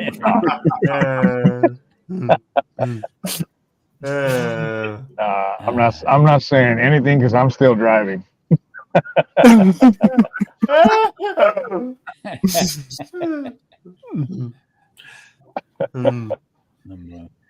Guy Jeff, gets what his time do you truck start work fixed. in the morning? Huh? What time do you start working in the morning? I start anywhere between 4 and 6. Depends on how I feel in the morning. Wow. But I'm up at 3. Yeah. Well, wait do you hit my age? You're up at 3 anyway. It don't matter if you're working or not. Then again, I was in bed at 8:30 last night, so Yeah. Yeah. Yeah. That sort of puts a. Well, you got to. You need to get sleep. Got to get the rest. yeah, this 5 hours a night is not cutting it for me anymore. Let me try this one here. Yeah, it catches up with you. Yeah. Well, I remember back in the day, I'd start in the morning about 9:30, 10 o'clock in the morning, get prepped up in a restaurant for lunchtime. And then after lunch, like 2, 3, or 4 o'clock, and get ready for the dinner, get everything prepped up. Okay. And then go to dining, full menu till 11. And then we had a bar. Okay. And then go to 2 with bar food, And at a certain age, you could do that for a while. And then when I would leave, 2:30, 3 o'clock in the morning, we get in the car and drive into New York City, get down to Lower Manhattan till 4 in the morning, 5 in the morning, whatever. Eat, have a few drinks, come home, all right, shower, go to bed, get up, and do that cycle. Did that 7 days a week. But right now, shoot, I'm struggling getting through a video. It's amazing. You got to get in Manhattan by 4 in the morning, huh? Manhattan, you got to get in there by 4 in the morning, huh? Yeah. I mean, Beat the traffic. Yeah, no, we would go in at night just to go have a few drinks and eat. Oh, Yeah. Hmm. Crazy. Is this live being streamed to another channel? I don't know what that means. No, I don't think he had that set up yet, Gary, to be honest with you. Yeah, No, there's just one of he doesn't have the paid version. Yeah. Yeah. Yeah, no. So this is all about Kenny's hours. Yes, sir. Hmm. Yeah. And you know what? And then splitting up the other one, that was pretty unique that they did that. But I know they're trying to refine it so that everybody can see the one chat rather than everybody getting their own chat. I know they're trying to streamline that one. Now, you know what? I found out also on the other channel we have with me and Marie, I'm doing a lot of the videos on live on StreamYard, but I'm recording them. Hmm. I'm telling you what an easier way to do it, because you don't have to edit it as much, because it does have a pause button on it. We'll be right back. Boom, hit the pause, come back into it again, hit play again, and it just moves on from there. So you can do a full video on there without many, without having to edit it. Okay. Yeah. The only problem is you can get out. StreamYard will do it in 1080, okay. But if you have to pay the pro premium for it. But I have the paid one on, and I pay the $20, so you can have up to like 12 people on it. But I don't use that as much.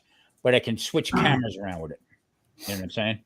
And it seems to work out really well, because I don't know. Sometimes the computer, if I download onto my GoPro a video and I upload it to a file and then try to put it on, a lot of times I have a glitch in my computer or something like that, and it'll wipe it out. So this way I can shoot it through StreamYard on my laptop and come in and edit it and post it on my desktop, if that makes sense. Yeah. Okay. And I'm telling you, it works out pretty good. I mean, if you have it pretty much scripted of what you're going to do, you can roll through that really fast. Saves a lot of time. Nice.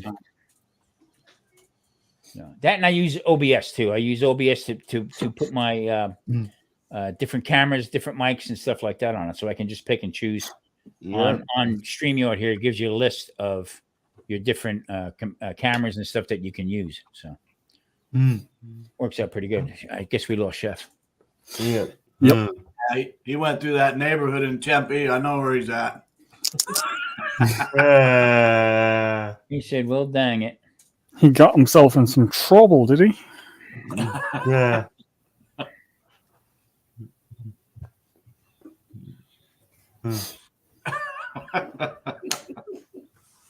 Get out of that neighborhood, Chef. Yeah.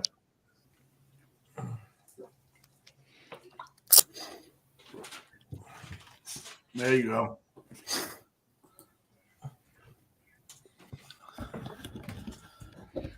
He pulled over. Yeah, his back tire came off and went under his car. The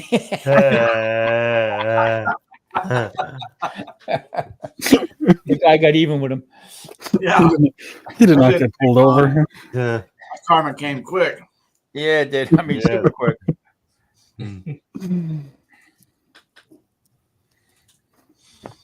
Oh, Beltwood must have called the local PD out there. Yeah.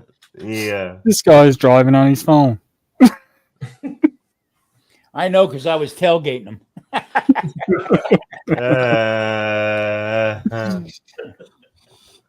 So, DJ, what's cooking, man? No, it was the front one. I've been working on a new channel of my own, and I'm just trying to make videos for both. So yeah. Yeah.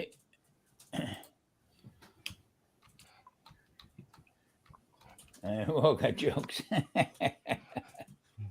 Huh. Yeah, I mean, you gotta stay relevant. You got to keep posting. You got to put content up one way or the other. That's what you got to constantly do. Yeah. I mean, that's what I'm trying to do. I got plans for videos, but right now I'm really only live streaming twice a week on my main channel. So, Okay. yeah. I But, no, go ahead. I'm sorry, I didn't mean to cut you off. yeah, but no, I mean, I would say I've been Mr. telling you to do the dishes. So, yeah. Oh, man. If everybody that don't realize what was going on, Al was there. Okay, Devil Dog and me and Chef did a live cook. Okay, I don't know, I forget what it was, but that was the first live cook that I've ever done, and I think it went pretty well, between me and Chef. So Al was like the narrator, and so was Eddie. Al was taking care of the chat, and Eddie was just like doing like a blow by blow. And I handed off a pan to my wife to wash it. Well, I don't know if everybody knows DJ or not, but DJ's got a sense of humor that'll knock your socks off. Okay. Yeah. And DJ puts a message on the board, says, "Hey Marie, don't take that. Tell Tom to do the dishes." Well, that stuck from that point on. Every time me and him would come together or be on live or whatever, that was the kick, to do the dishes. Yeah. Yeah. And, I think it's also important to say that was not our first time meeting. Me and Tom have known each other for over what I believe is 2 years now. Yeah.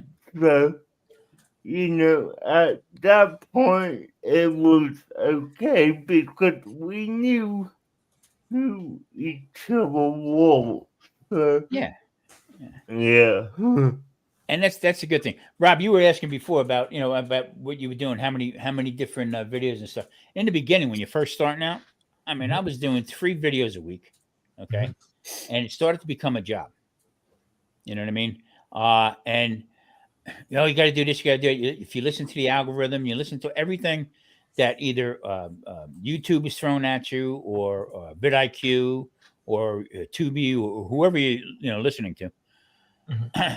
That can drive you insane. Okay. Yeah. What I do is, a lot of times, every time I cook something, or I think that it should be video, I'll video it. Okay. I won't speak on it. I'll just cook. I'll bank that. All right. I'm doing 1 video a week on 3 channels. Okay. And I'm doing 1 video a week. It's keeping me busy, but the stress is gone. Of having to put up a video. Find your best time, okay, that you can post it, and go with that. Try 90 days. Don't give up right away, but try like 90 days of posting at that certain time or on that date. You know what I'm saying? And then just roll with it. You know what I mean? Don't kill you, unless you want to. But what happens is, I can't do this because I got to go make another video. So I was doing Monday, Wednesday, and Saturday, I believe. I forget what it was. I cut them back. Everything's going up now on Wednesday on this channel. So the other channel goes up on Sunday. Yeah. And the other one goes up on Fridays. So, I mean, it's just, I got them all banked. So don't kill yourself. Make it fun. So it'd be a good idea to make a specific day that you would do, like people do lives. Yeah. I go on Wednesday night, Thursday night, whatever. So it'd be best to pick a specific day that I do a video. Huh? Right. Yeah. Exactly. I mean, Consistency. I've found that to work for me, and it takes the stress off. Yeah, consistency is a big thing. If you ever since I started YouTube, I always drop my video on Monday morning. Mhm. If I don't drop it on Monday morning, I notice a big difference in my numbers. So I try to always drop a video on Monday morning. Wednesday evenings, I do lives, but I only drop one video per week ever since I started YouTube. Yeah. And when I was working towards getting monetized, my hours and my subscriber count was neck and neck right on up until I did the 24-hour live. Then my hours took a big jump. Mhm. Yeah. I'm becoming a pretty good moderator if anybody needs a moderator. Yeah. I was going to help you out there, but you're doing such a good job. I know, man. It's giving me something else to put my attention towards while you guys are talking. So I'm just gonna keep it up. Nice. Get some more practice in. I might get on one of these big channels you guys have. And the other thing is, don't Gary, worry about. I'm sorry, Kenny. Go ahead. I just wanted to let Gary know and anybody else that this live stream I'll shut off at 5 minutes till before the 12 hours, and then start my new live stream. So at my time here in Pacific time, I'll shut it off at 5:55 p.m. and then start my new one up at 6 p.m. But I'll let everybody know whenever I get to that point. All right. Yeah, Rob. We're The other not- thing is also don't worry about time. Okay, if you're telling your story about how you're making something, okay, don't keep it to a specific time. Roll with it. You know, Okay. if the people who are going to watch it are going to watch it no matter what. Okay, they're going to want to know how you're doing that. You know what seasonings and stuff, and they want to see the outcome. If you turn around, and that was my problem, I was trying to keep it for like 8 minutes because I was watching the view time on it, right? Where they were clicking off. Okay, and I made a huge mistake with that because let me put it to you this way: I made a béarnaise sauce in 15 seconds, according to the time. Okay, which should take at least 40 minutes to make the proper way to do it. But I kept cutting it and kept cutting it and kept cutting it. Boom! At that point, everybody dropped off. So don't look at your algorithm. If you're telling a story, do it. Okay. If it takes 30 minutes, do it. Okay. You know, don't worry about, you know, different time constraints. Yeah.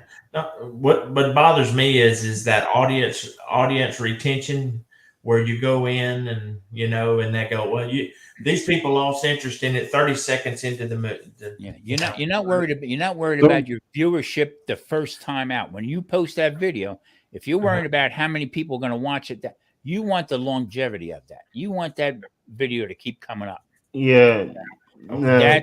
That's where you get it. You know what I mean? Yeah. So that retention stuff really ain't that important to Yeah, no. For your first 10, 20, 100 videos, that's not important at all. Says the guy who got like 700 videos out. I'm eight. I have over 1,400. I know, DJ. But I mean, I've been doing it for years. You know that. I mean, Yeah. Yeah. Let me just say this for everyone. It doesn't matter how long you give it for. You know, a year, 2, 3, 4. I'm on like my 12th year, and I'm still doing videos. So, really take your time and, find a community that will watch you for you. I mean, Yeah, I agree. Yeah. Yeah. like, I'm not taking any jabs at Tom, but I will say this. he might not be into cartoons all that much, but he is a great supporter. So, Hey, yeah. Mhm. Yeah, I went down that rabbit hole of wondering about the times too. Yeah. And what I did was, okay, my audience retention was, I was putting out hour-long videos. I was getting 15, 20 minutes. Mhm. So I started putting out some videos that were 15, 20 minutes. Guess what happened? That retention went down to 7. When I did a 7-minute one, it went down to 3. So don't look at that at all. If you've got an hour-long video, put out your hour-long video. Yeah. I have one video that's 2 years old right now. It's 15 minutes and it just turned well, it's mid 16,000 views. So Oh, wow. and that's the other thing you got to do too. Don't just put up a video and forget about it. Keep going back. Go back to day one and just watch how it progressed from the time. I'll take one video and I'll write the views on it, okay, and I'll wait 90 days or whatever, and I'll go back and look at it, and you can see that it is still getting views. People are still going back to that right there. So the time frame, whether it's a long one or a short one. I did a short one with this Egg Life noodle wrap for the keto channel. All right. And it got right off the bat 1,001 views because it was real short. Okay. The attention span. I put it up again probably a year later. Okay. Changed the thumbnail on it and everything else like that. Redid that. And that's got 1,500 views. So, and it's right there. But don't get discouraged with it. Just keep doing your tell your story.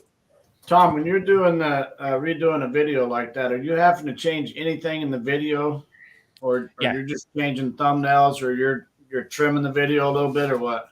Kenny, me and you both use OpenShot. So what I do is I'll download that video, okay, and I'll pull it up on OpenShot, and I'll cut it. A lot of times, what I'll do is I'll mute everything, right, and then I'll voice over it, the whole thing again, cut certain things out of it, okay, just to change the video up a little bit, and then add more music to it and put it up like a brand new video. Right.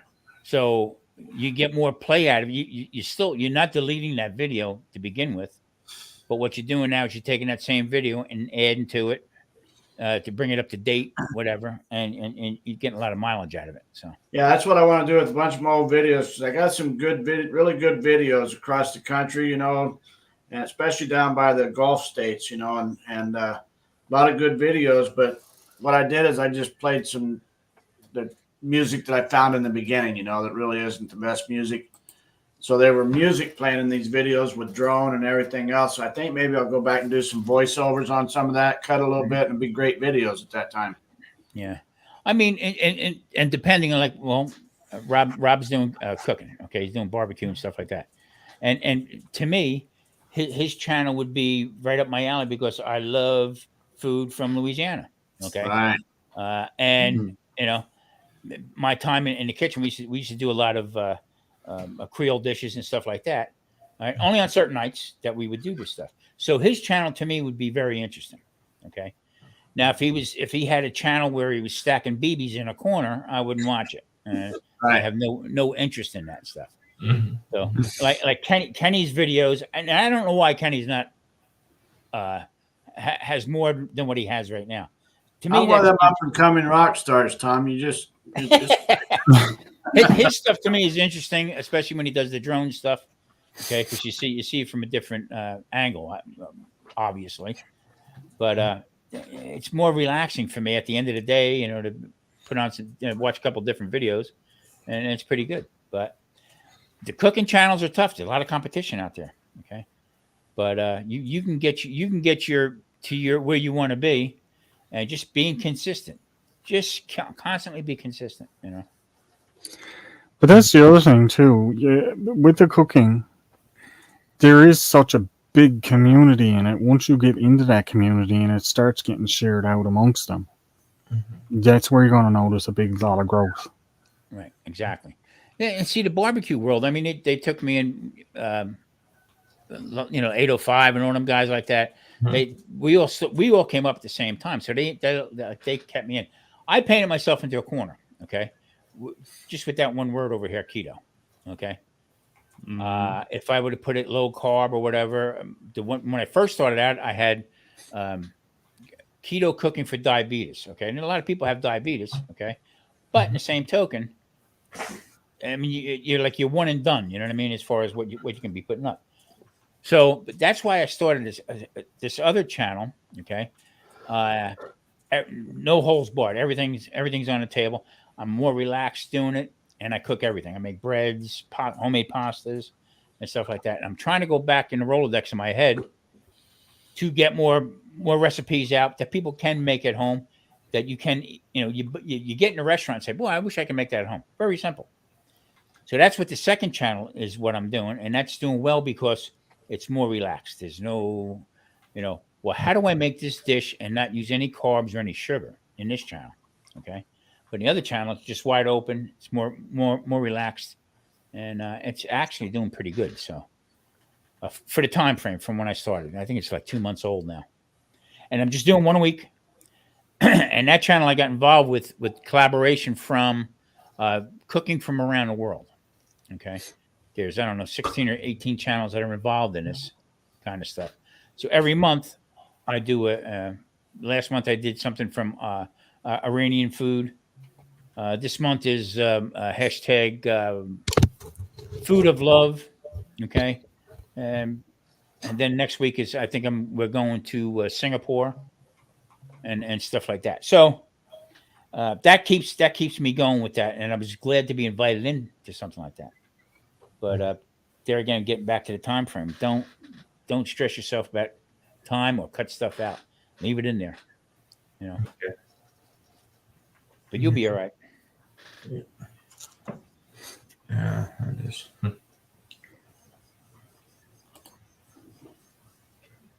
Keep going. I'm messing with some stuff on my TV right now.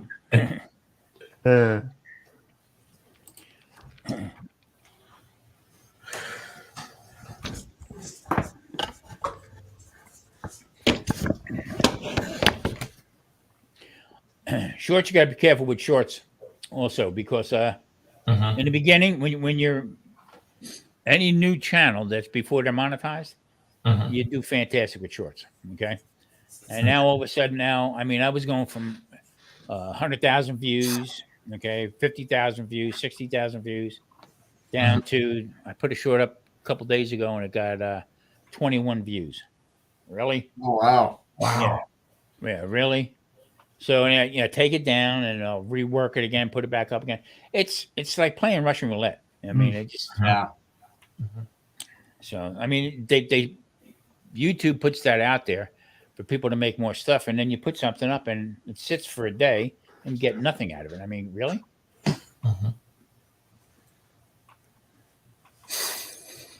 Well, I am going to take off for a little while, guys. I got to go get some supper and that going. Kenny, Al, take care, buddy. I'll see you later. Thanks a lot. And I will. I'll be checking back in. Okay. Thank you. I appreciate Hey, Kenny, that. go to the basement. Chef's in the basement. Oh, See you okay. guys. See you, Chef.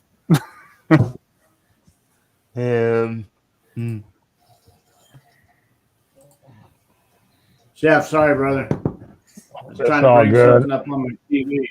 Cold down in that basement, ain't it, Chef? Yeah, it is, man. My internet for whatever reason just freaking booted me, and I couldn't get back in. Wow. Nothing. Everything just shut down. Yep. Not fun.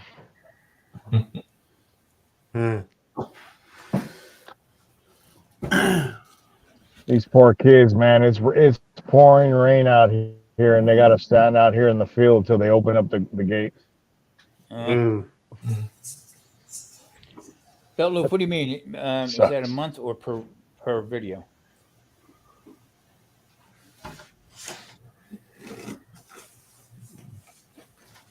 Yeah, Gary, what do you mean by that? Can you clarify it for us?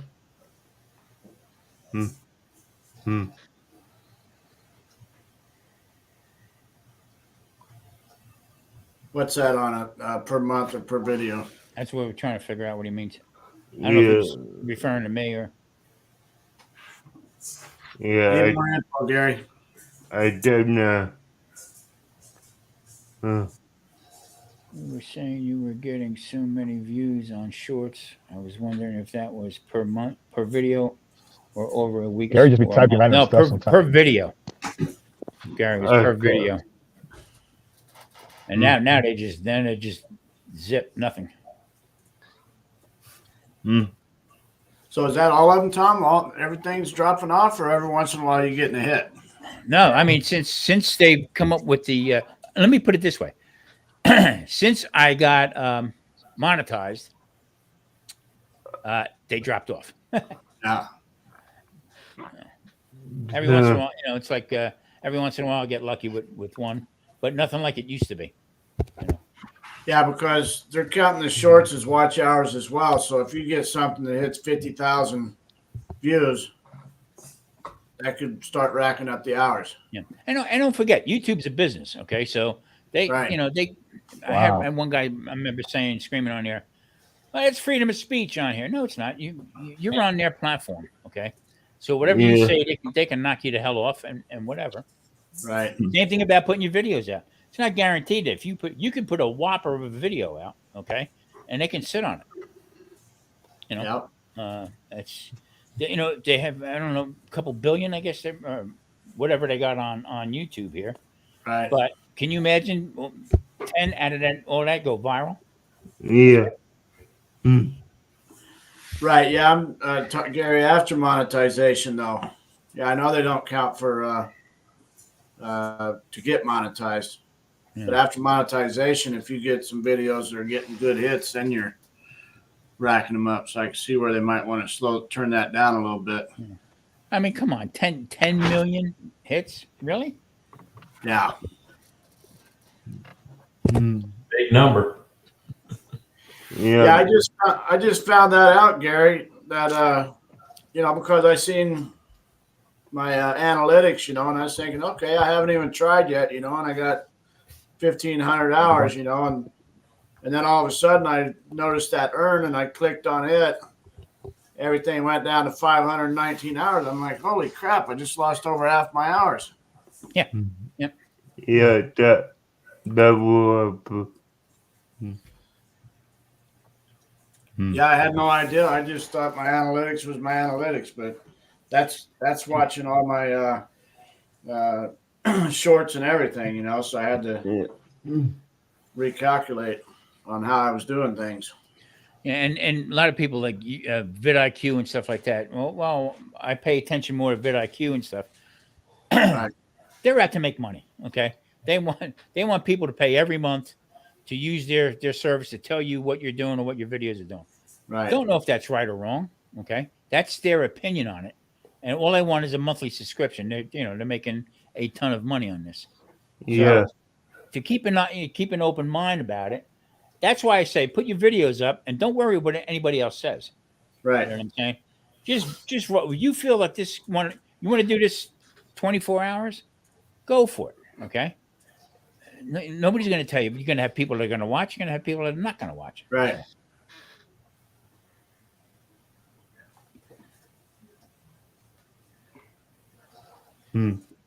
I also know that yeah, he's right, Gary.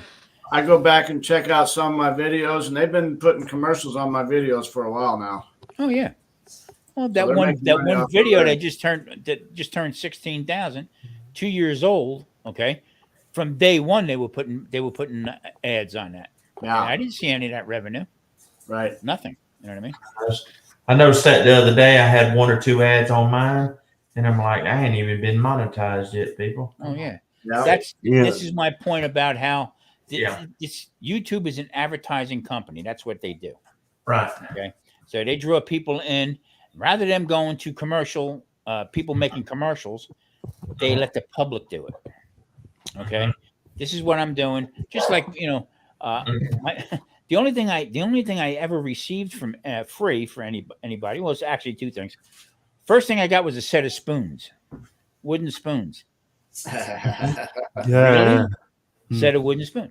But thinking about it, okay, that's the stepping stone. Right. Mhm. Okay. Can't Mhm. make fun of it. I did. And I said, I feel bad about it. But I redid a video about the spoons. Okay. And then Uncle Steve sent me out a bunch of stuff because a lot of the stuff that Uncle Steve does is not really keto friendly because it's a lot of carbohydrates that they use and some sugars in it. Not Mhm. bad stuff. It's all good stuff. Okay. Mhm. But he specifically sent me out stuff that had none of that in it. Okay. Okay. Now he didn't have to do that at all. You know, and that's the way he is. So I did a couple videos promoting his stuff. You know? Uh-huh. And it just that's how. And Monument Grill sent me a flat top. Okay, uh, gas fire flat top. I use that on my balcony and stuff like that. Oh, But I had wow. to make a couple videos from there. So that's how that starts rolling. So you can't take none of this for granted. You know what I mean? Right. Mhm. And Gary's right. Gary tests the system. Gary will do stuff and do the out. You know, I would listen more to Gary about doing stuff than anybody else out there because he tests the system, really does. Mhm. Yeah, I missed that tech talk the other day. I gotta go back and rewatch that. There's a lot of good tech info whenever I popped in, but I was right at the tail end of it. Yeah, I mean, the previous one they just did was all about OBS. So, Yeah. I mean, if y'all wanted to own OBS, yeah, definitely check it out. But, yeah. Oh, that's just for that platform then.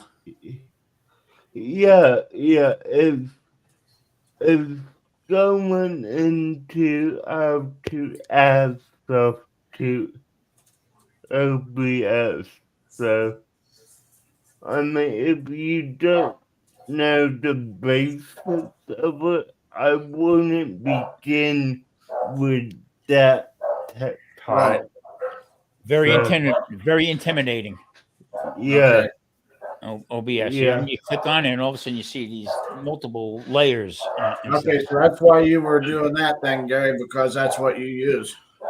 yeah, and that's what Tom is using right now to have his, channel up by him. So, yeah. I use OBS, especially setting up cameras and stuff like that I can use on a platform. OBS is great. I mean, to get in and stream everything from OBS and you really get it locked in. It's good. Yeah. It's not hard if you take it a step by one step at a time. Yeah. You know what it is? It's different. It's different terminology. Yeah. You know. And I mean, you need to kind of decide what you want to use it for because you could do a lot of different things with OBS, but if you don't know what you want to do with it will confuse you. That's So, exactly right. I'm gonna just stick with what I got, because right now I'm just learning a little bit about StreamYard. Tom's helping me out with that, and once I get familiar with that, then I'll check out another platform. yeah. And Beltluke's got a good point there. Check out when Devil Dog does do his tech talk. Check him out. Yeah, they know what they're doing as far as getting around Right. all this other stuff. They really Yeah, do.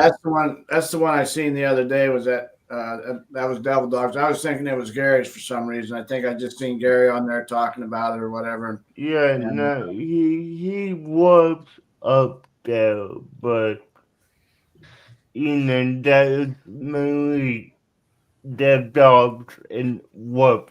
Web, yeah. Yeah. So. Yeah, and Dad just told me about Webb's Web this morning, so that sounds like he's really got it going on. So yeah, Ralph is a great guy, a great people, and he knows what he's talking about. Yeah. So, if you need help, definitely, go to those two places. I Now, definitely agree. now, I will say this.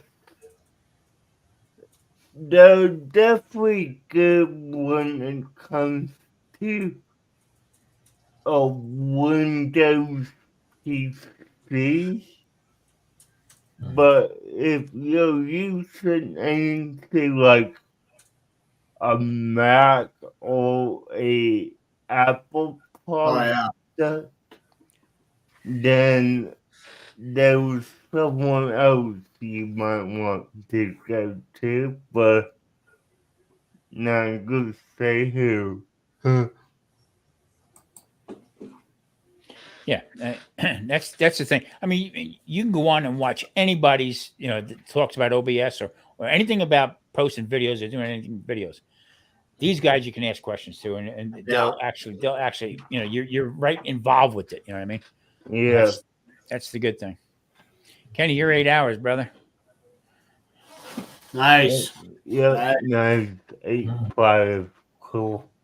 8 down, 33%. Yeah. Ay. Hey, you know what? You never thought about it. If you have a green screen in your bathroom, you could do this in your bathroom. Right?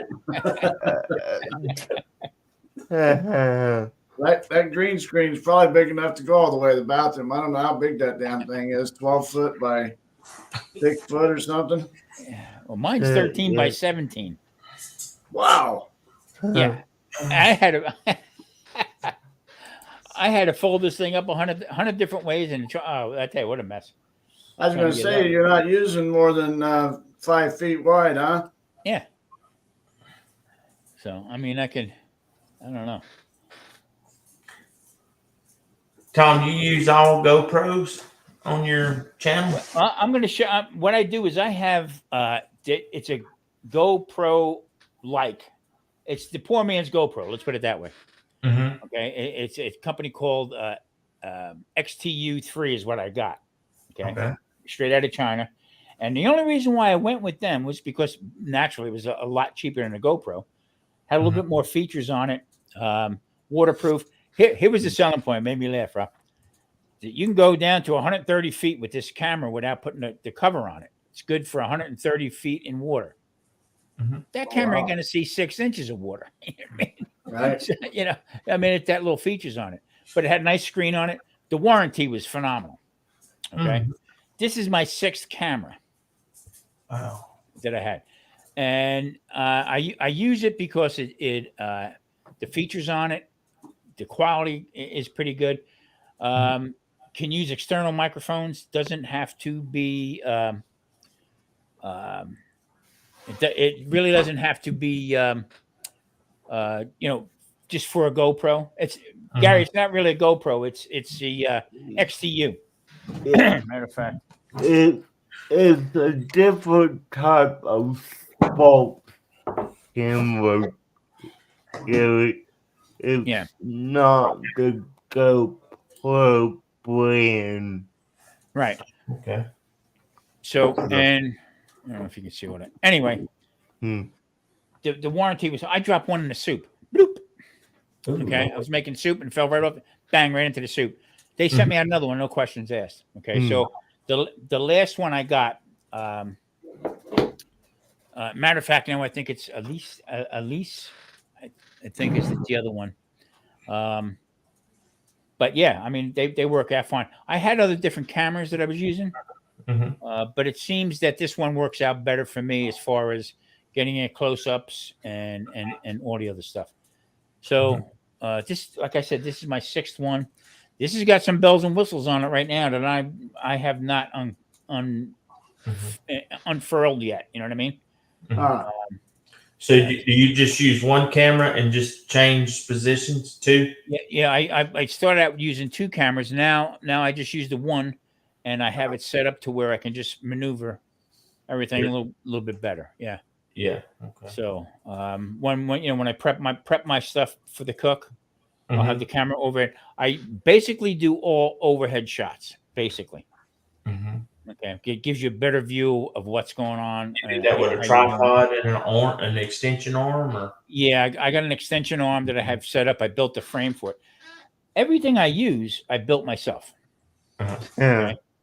Okay? I have give me PVC pipe, a cutter, and a can of spray paint, coffee can, and Kenny's seen it.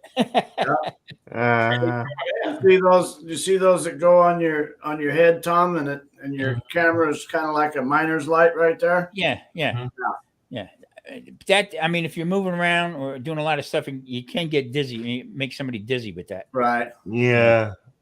Yeah, I use that sometimes whenever, whenever I went 4-wheeling here a month ago or so, I had that one out because I'm not swiveling too much, just nice and easy, turn to the sides, and it worked okay. And the other thing I changed with, the more you do this, the smarter you get with it. Okay. I don't shoot in the beginning, I was shooting in 4K. Of course, the camera had 4K. Okay? Right. My computer didn't have the space for it. No. Phone don't. Okay. Right. There you go. So, there you go, Ken. That's her. Yeah, this was my first one. This is underwater. Got the. Yep. Yeah. No. You know, I don't like about the GoPro cameras, them things eat batteries like candy. Oh boy. Yeah. Golly, I can go through a battery, Tom, in about 30 minutes if I don't watch what I'm doing. Yeah. And Now like, there is a feature on mine, okay, that if it's stationary and I'm not filming, it'll shut off. That's what mine does. That's Okay. And then just have to restart it again, whatever. But Rob, here was the difference. Okay. After all these 6 different cameras broke, I didn't have to send any of them back. Or if I did have to send them back, I kept the batteries. Right.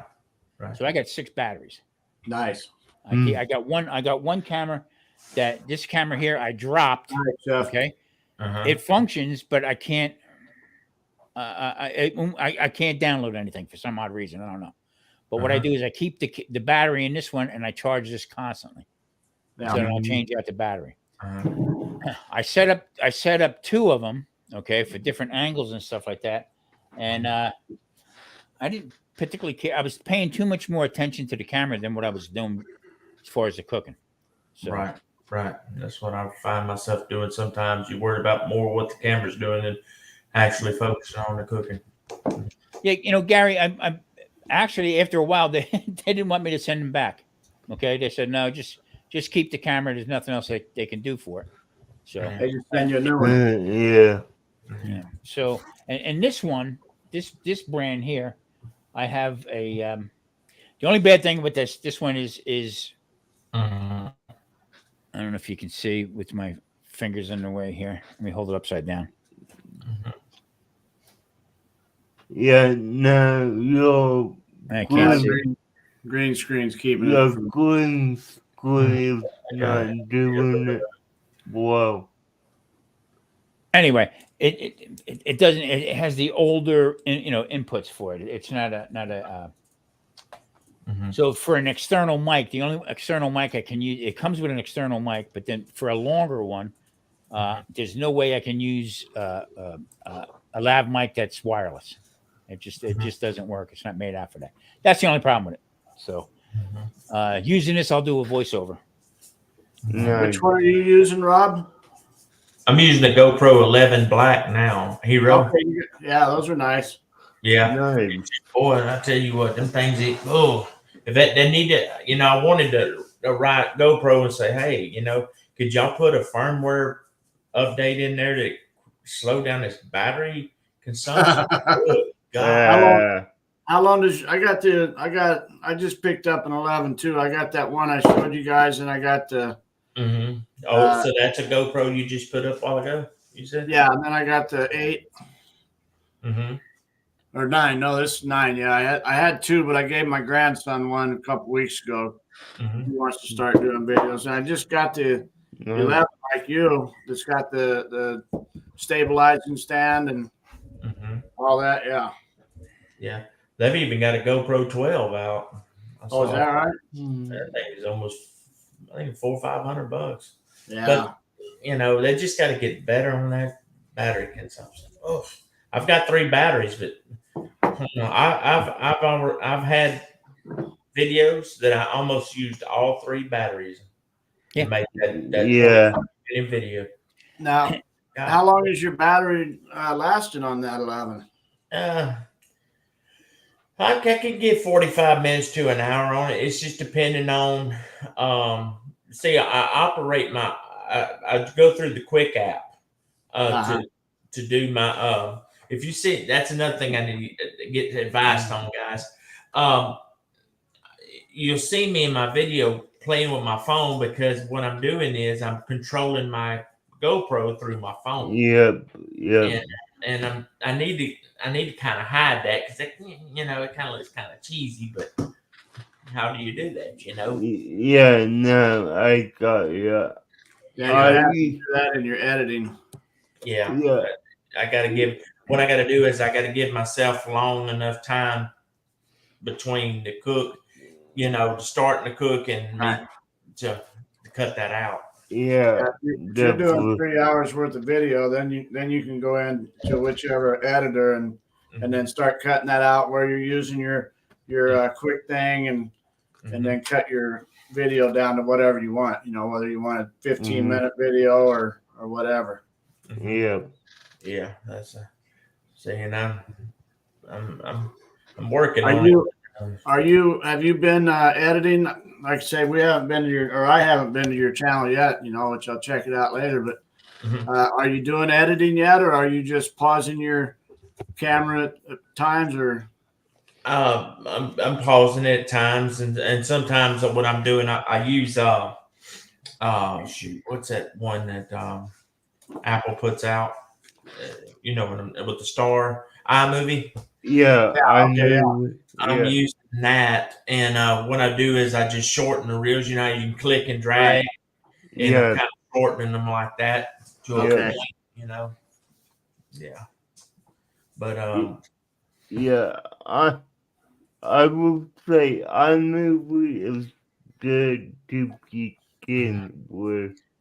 But I'm having to edit a lot of my stuff now on my iPad because my boy, with it being 4K and I went from 5K down to 4K. It kind of cut my resolution a little bit. Dude, some of those video clips are 2 or 3 gigs long. Oh yeah, that's the problem. And I'm like, golly, and you only got 256 on your camera. I mean, on your phone, or you know, and you got a 1 gig, 2, 3 gig, 4 gig. You get a bunch of videos. I've had to switch them over to my Windows. Yeah. See, I have these 3 poor man's GoPros, okay, and then what I've been doing lately now is I got this Logitech, okay, that I've been using. This shoots actually in 1080p. I've seen those. I'm gonna get me one of those. And then I also have the older Logitech one. The one I'm viewing through now is a Logitech, the sister to this one. You just use regular webcams and you know all that, huh? Yeah, and that's especially when I'm doing on live stream. If I'm going to record on live stream, and then this is the mic that I use. Yeah. For when I do the live streams, I have another arm that I have it, but I have it up over me. You know what I mean? You can barely see it, so you can get the voice on it. That's the only problem. And you build your own arms and everything, right? You build your own arms? No, actually, no. I bought the arms. I got like 1, 2, 3, 4 arms. And then I got a couple tripods with extensions that I put on it to you know to hold it all up. And I just keep everything in proximity as far as my where I do most of my videos is very tight. If I do something on a phone, which I rarely do, but I'll do shorts on the phone, I use these mics. Okay. I set the phone up and I just go from there. And I got. Let me tell you something. You can shoot. Good. I like that. You can shoot in dark Okay, the video, people don't really mind too much about the video, but if they can't hear you, okay, the video is no good. They'll go right by you. So Yeah. your mic quality has got to be really good. Mhm. And then this with the XTU cameras that I have, the like GoPros, that is how I control my the camera. Shut them on or off. Also, I have the for the picture. So Nice. It's chilly in my house, man.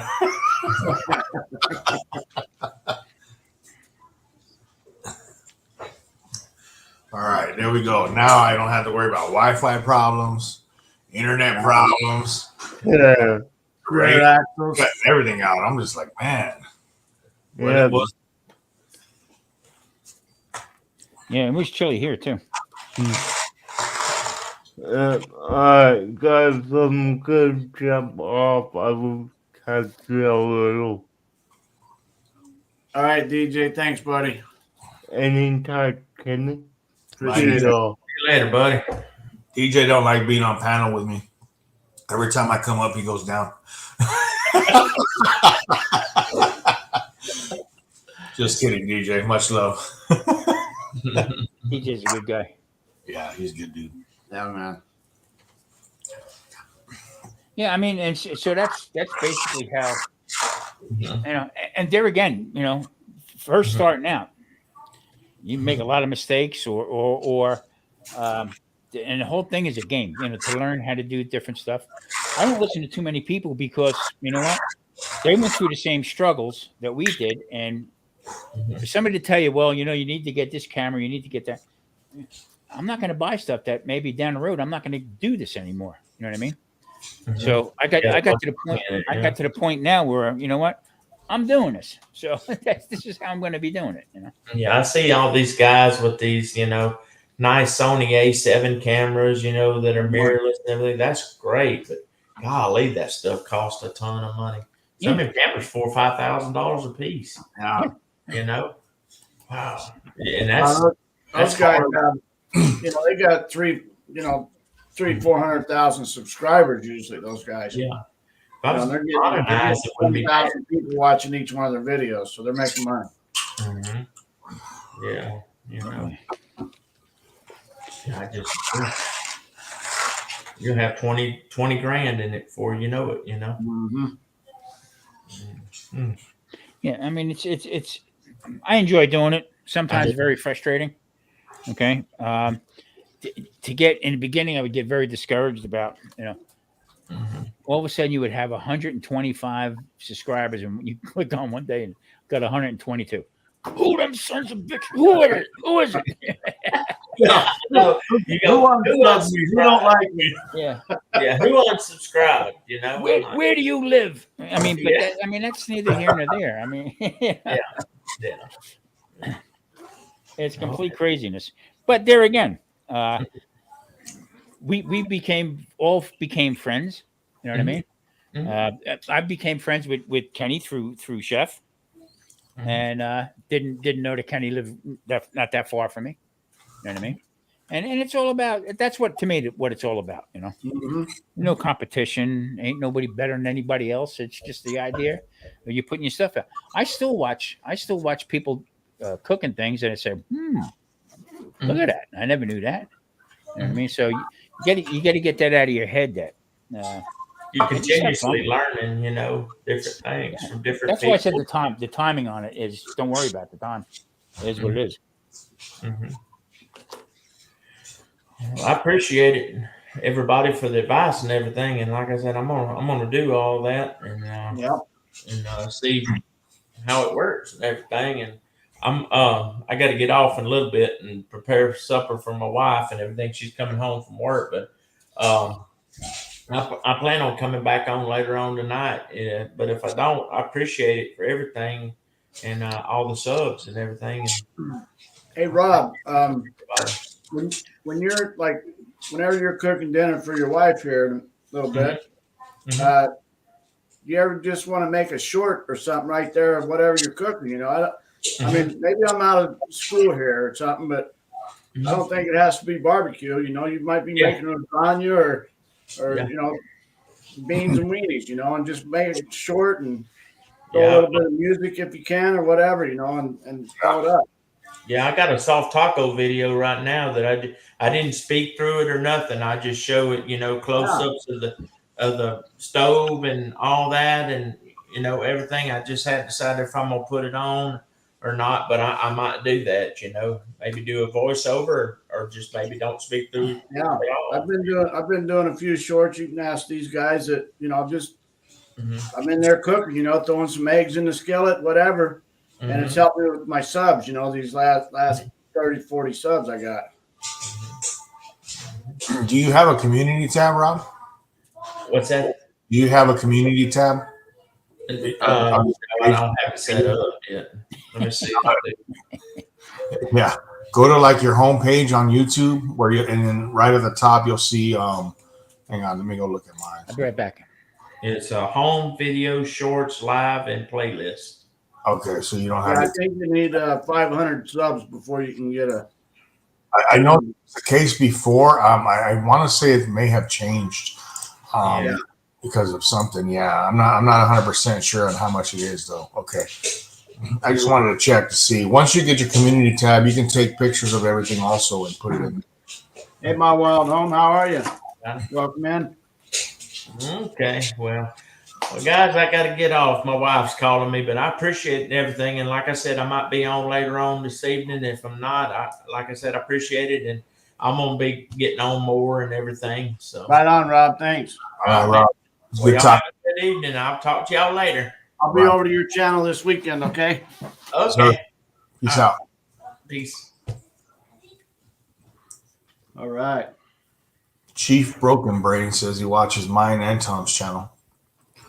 That's what's up. Appreciate you. Yeah, everybody loves cooking video. I mean, we all got to eat, so Yeah, Chief comes over and checked out quite a bit of stuff.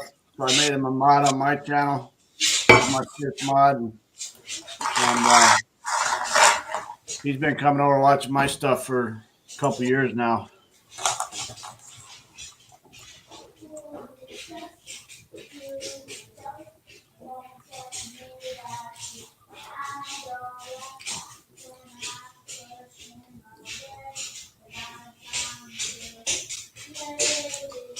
So how you feeling, man? How you feeling about your first 8.5 hours so far? Yeah, I feel great. I mean, I'm refreshed as ever. I don't feel the least little bit tired. I don't feel bored. I don't.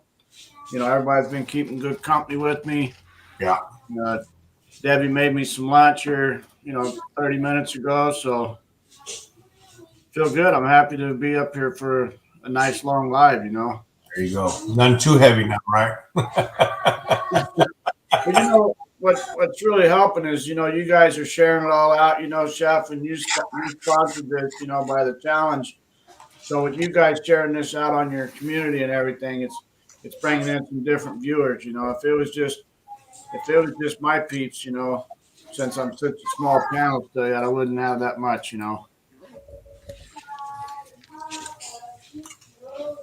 Yeah, that's really what it is, man. Community, every community coming through and being able to share it out, and bring different people from different communities or different likes and things like that. So far I've been listening in. It's been pretty good. It's kept me interested listening in, What? I tell you what. Thank God you don't have to use a walker, Kenny, to go to the men's room. Holy crap.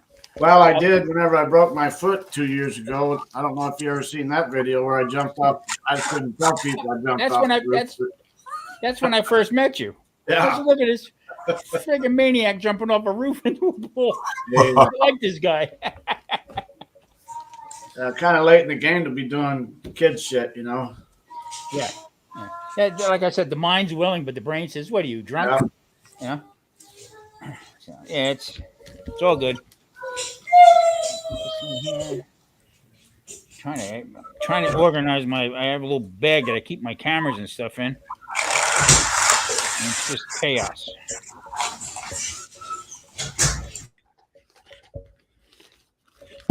All right.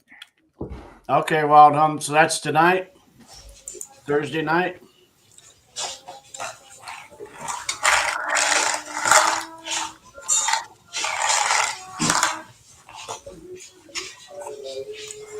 think that's like at 6 o'clock my time.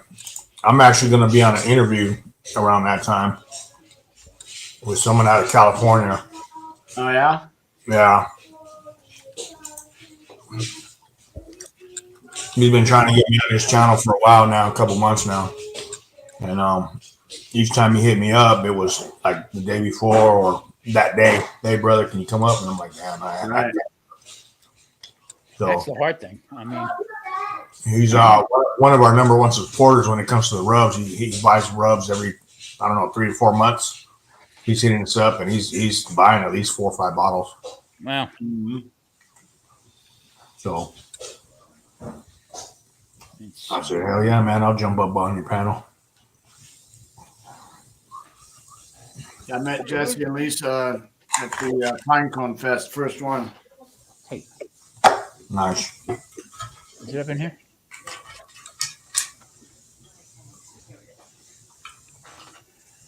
Oh yeah. Trying to fix wires. And... Oh wow. So you guys are, I think they're in, are they in Alabama or Mississippi, or I think they were somewhere out there. I can't remember. 80 days ahead, I think they're in Texas. Texas? I believe so.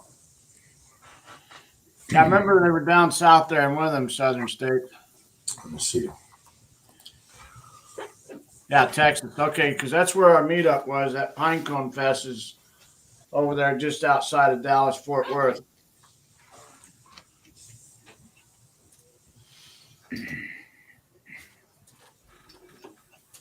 Everything's a mess.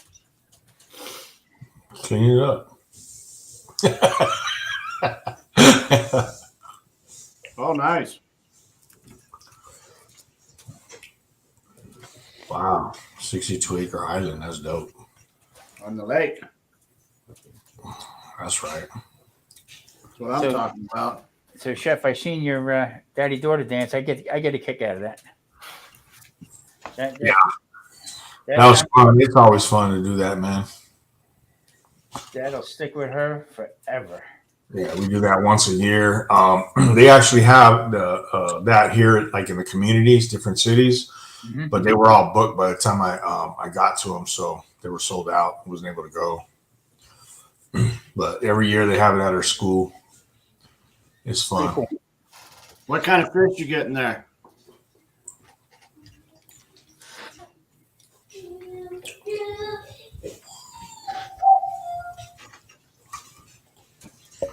Traveling Martin Sue, what up?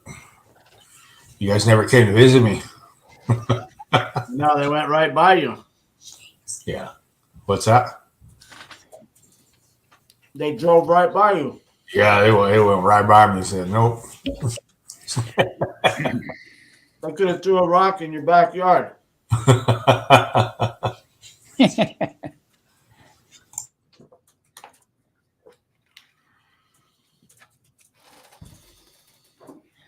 The other night, Marie says, Kenny's on. I said, Kenny who? I said, he might try to lure me over there to break concrete. I'm asking everybody. I don't care. Bring the walker, man. We'll find something for you. Hey, Tom, get that barbecue going while we're working. We're getting hungry. That's what I said. I'm a good boss. Yeah. But look like you got too many of them anyway. Yeah. Yeah, there's always plenty of chiefs. Yeah. So, Chef, what's up for the summer? What do you got this year coming up?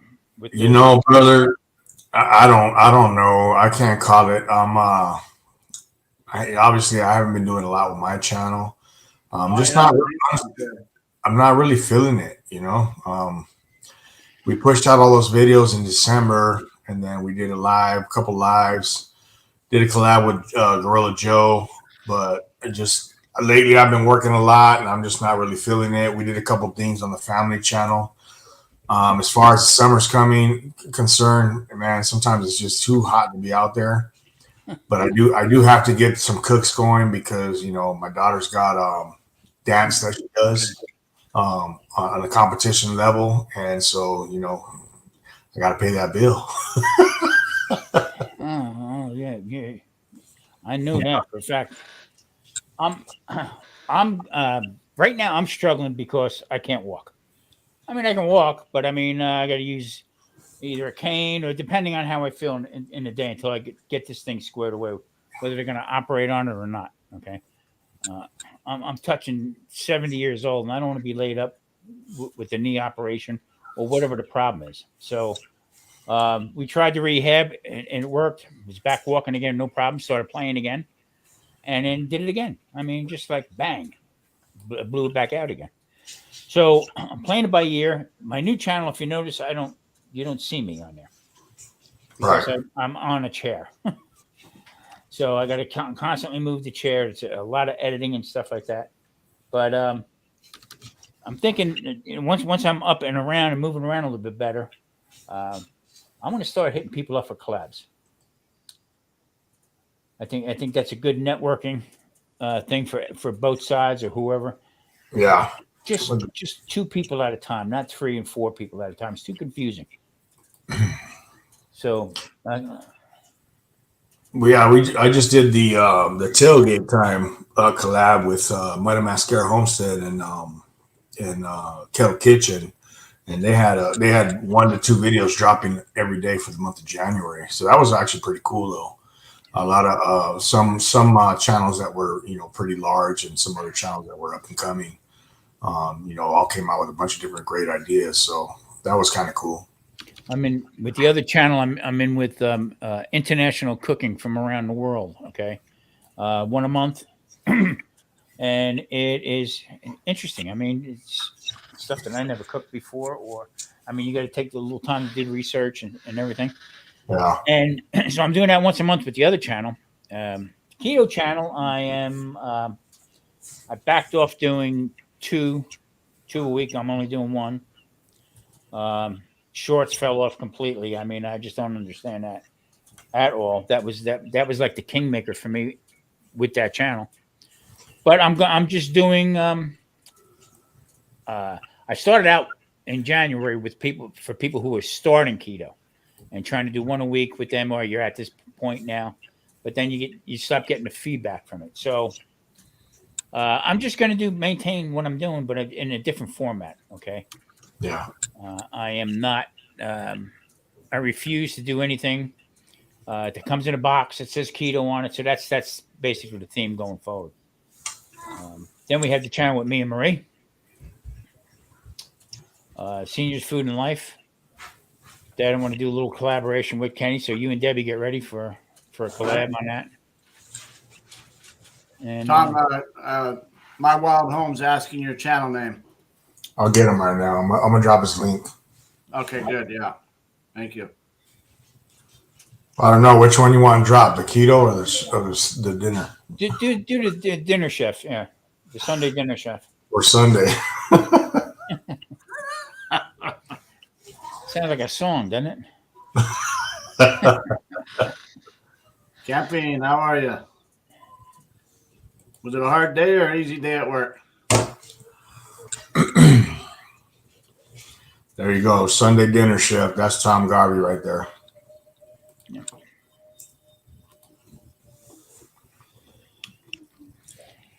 Can you believe I got some feedback on it too, Jeff? What feedback on your Bad Sunday? feedback. I mean, that means your keto channel is full of crap. You're cooking the other channel. Yeah, well, okay, whatever. Do what you got to do. You're never gonna make everybody satisfied or Yeah. everybody, bro. You know what I'm saying? Like, there's always gonna be one.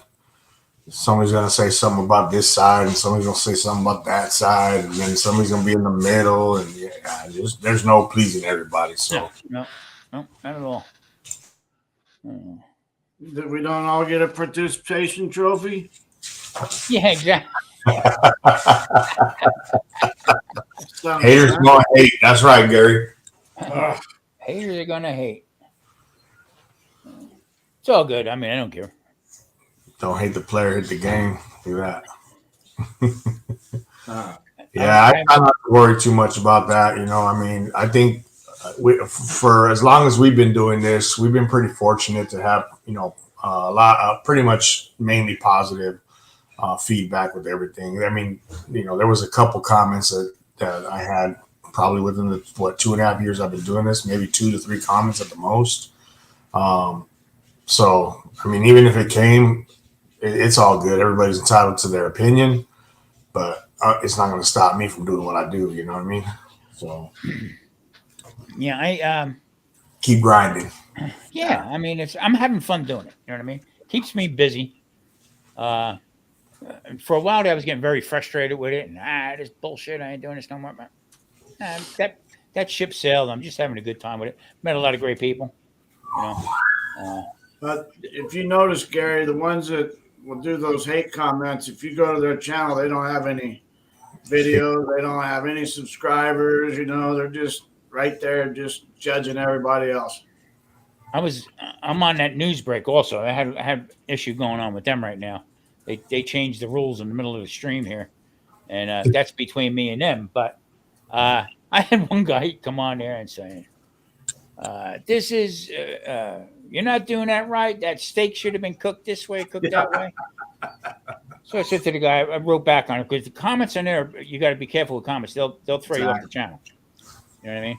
Exactly. So I wrote back to the guy. I said, "Let me have your address so I can send you out a sweater because it might be very cold in Mama's basement."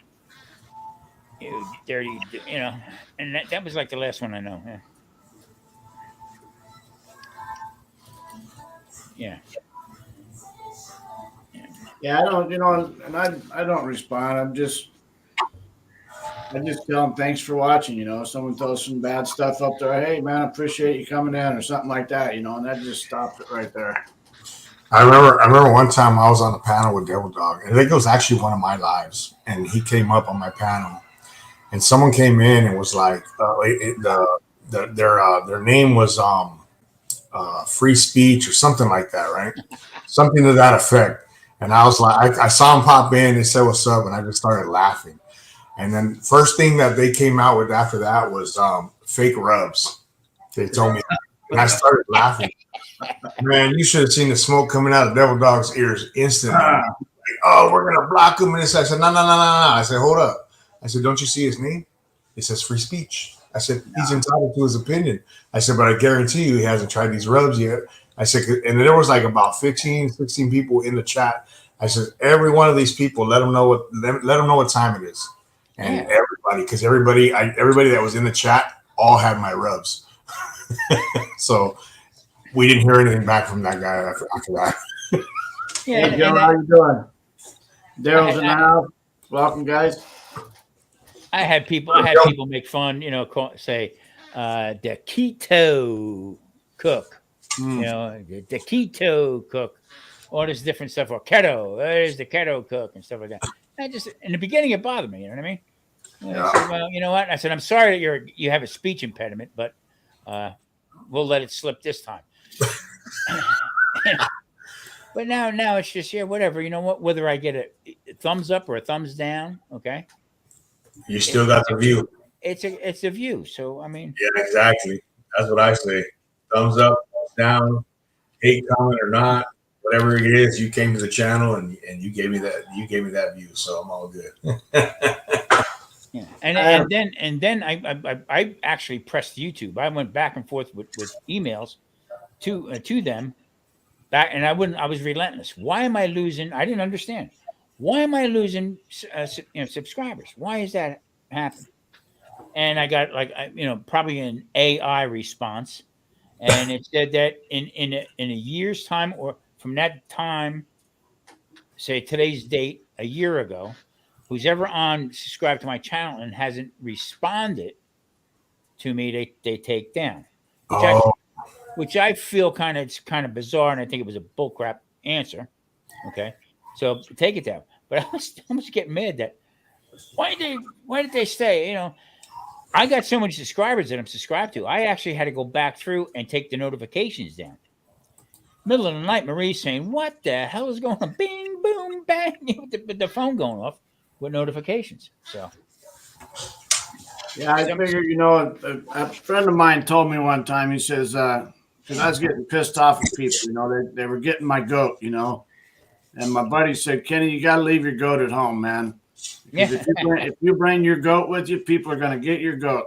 So just leave your goat at home. Don't let nobody bother you. It'll be all right. Yeah, you're right. You're right. Patience. I never had patience my whole life until It's giving somebody else power over you. You know why? Why do you want to give somebody power over you? Yeah, exactly. I never forget the first time I was getting really into it. The whole bit. I had the tripod, the camera. Okay, pointing down at the soup, and the friggin' camera fell off the tripod into the soup. Oh dang! And I was like, "What?" I mean, the money I spent on the camera and all that stuff.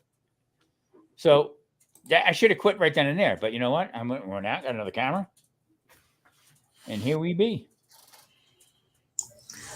What's up, brother Joe? How you doing, man? Good to see you in here. Appreciate you for tapping in. Yeah, somebody told me the other night I shouldn't be a marinated a flank steak, you know, and I seen that. They got on me for marinating the flank, you know. I marinated it. Meat. I'll tell you what, I marinated it, and then the next, you know, I brought it. I'd already cooked it. The next day, I cooked it, and then I put it in a pan with some teriyaki. Spun it up, threw it in a skillet, warmed it up, made some great tacos, man. I'll tell you what. Where'd you get that flank steak? They're far and few between out here. A buddy of mine brought it over to my house the other day, believe it or not. He said, "You ever had flank steak?" I said, "Man, it's been a long time." He said, "Yeah, I brought you one." He said, "I thought you might like it." That was our go-to in a restaurant, you know, on a lower price range. Yeah, flank steak's fantastic. I've marinated flank steak before too, so don't even trip. You know, everybody to each his own. Salt, pepper, garlic, just the rub. You know, just like that. I marinated it. I mean, come on. On the grill, couple ways, you know? Kenny, that video looks so good. I'm saying, ha. We got somebody else stepping into the realm here.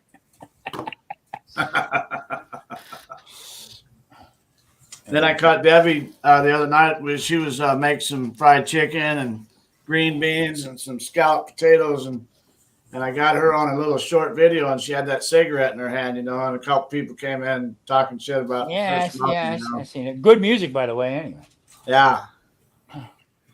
That's the thing. That's, you know, I misread YouTube so much when I first started. Okay, I thought you go in with the camera, take a video, and put it up. I didn't know there was all this work involved in it. Okay, and you think that you think you're getting people in from the outside, but most everybody that you sub to has a channel. Yeah, you know, and that sub to you has a channel, so it's, you know, it's a pretty cool. Well, that sounds good, Gary.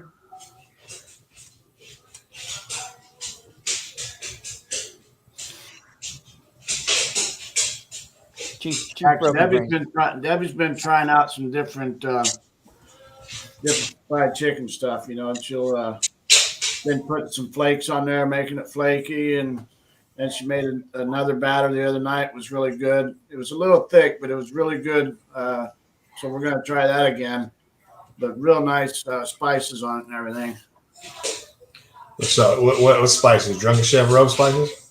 Yeah, there's Drunken Chef, you know. I ain't gonna do you wrong now. I'm just kidding.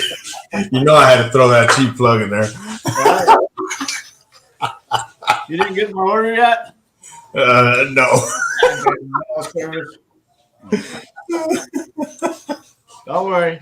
I just got so damn many spices right now, man. I'll tell you what. I got so much stuff up in the cupboard. Well, might as well add some of that Drunken Chef up there too, right? No. Do you have any of our rubs? Not yet. No. Okay. No, I'm getting some. Next time you come through, man, hit me up. Yeah. Yeah, I got to make an appointment with the health department down there for my son, so I got to come down there here within a couple weeks. Then one of my brothers is going to be moving out of state here, so I'm going to take him down to Phoenix with me, and we're going to go see our other brother down there before he takes off. So we'll get down there here in a couple weeks. I'm gonna have to get some more jalapeno from you, chef. I don't know what Marie does with it, but I'll tell you, she blows through that pretty quick. And you know what? The other one, I don't know if it was the ghostly. One of them, a little darker texture to it. And I tell you what, that Joker had some heat to it. Woo, good stuff. And like I was telling you before, for a while. like I was telling you before, I am going to be putting you up there a little bit more once I get back on the camera again and getting through there, because I think it's important. It really is good stuff. Mr. Simon, what's up, Rem?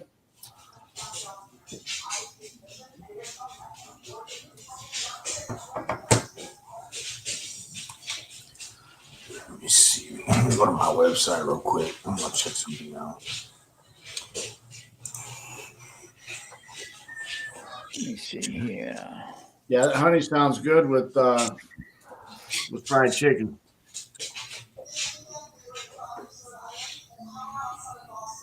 Take some of Chef's rub, the jalapeno. Rub on put a little honey on your chicken and throw some of his jalapeno rub on there and cook that Joker up. Mm-hmm.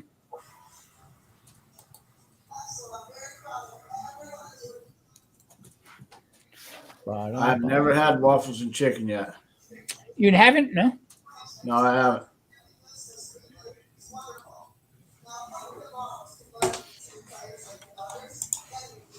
It's coming. Chicken and waffles. Look at Joe over there. He's gonna make everybody hungry. Joe comes to my channel quite a bit, and he always puts good insight on different foods and stuff. Yeah. So what's Gary doing wrong to where the crust is falling off? Can't fry chicken. The crust falls off. What's that? The baking powder, the baking soda. Probably got to add a little bit more to that. That's supposed to help it. Could be, make sure your heat is up too. I think I over batter it.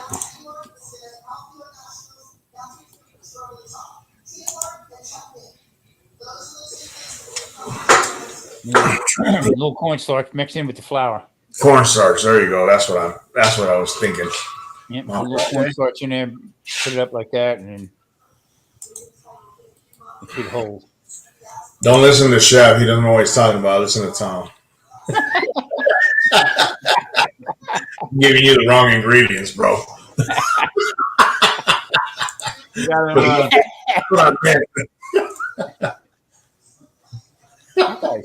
got to be keto, though.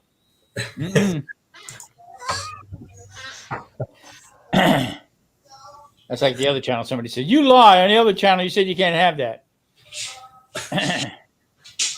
It's got to be without the starch, okay? Yeah. And that ain't happening to make battered fried chicken. Right.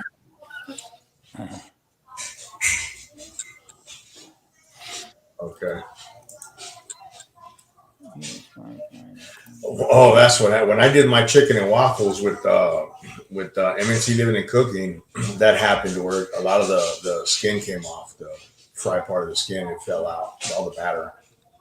And I think it was just because the heat was too cold. Like after doing the second batch. Yes, it is, Simon. It was just getting soggy after a while. Yeah. Cream cheese keto, cool.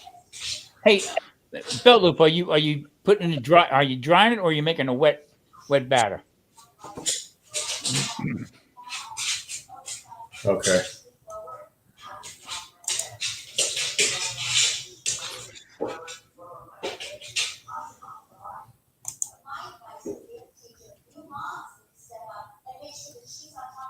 The double dip.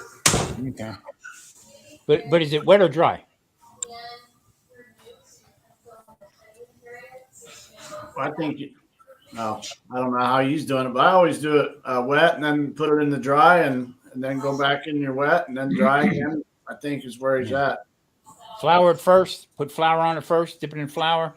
If you use an egg, go into the egg and then go into your breadcrumbs. If you're using breadcrumbs in there, and then do that process again, Okay, and it should stick. But if you just putting dry flour and cornstarch together on it, that may have a tendency to come off. Usually, if I make a wet batter, what I'll do is I'll batter them up and I'll let them sit for a while. Let that all blend together. So Tom, you're putting the flour on first? Yeah. And then going wet? Then go into the egg and then into the breadcrumbs. And then breadcrumbs. Yeah. Okay. And then you, if you want, sometimes you go back into the egg and then back into the breadcrumbs again, and then put it up. See, now I use on the keto channel, I use pork rinds. Okay. Okay. So I'll but for deep frying, like say chicken legs or something like that, it's hard to do. But if you're doing like a fillet or a chicken fillet or whatever, what I'll do is I'll dip it in the egg and then dip it into the pork rinds. But I make sure that the chicken is cut very thin because the pork rinds are already cooked, so you don't want to burn that. So you want to make it as thin as you can. So Okay, Daryl. Thanks, buddy.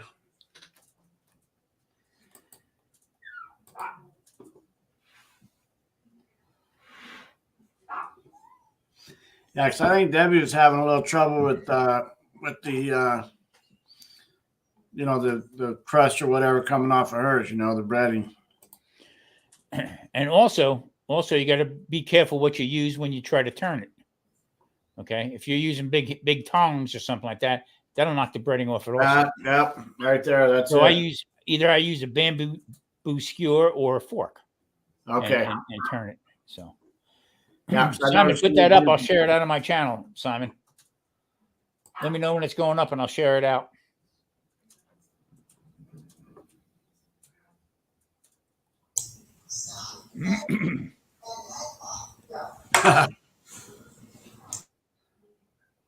I don't know. That kind of got a tie going on there, Joe, with that microwave stuff. I can't microwave for nothing.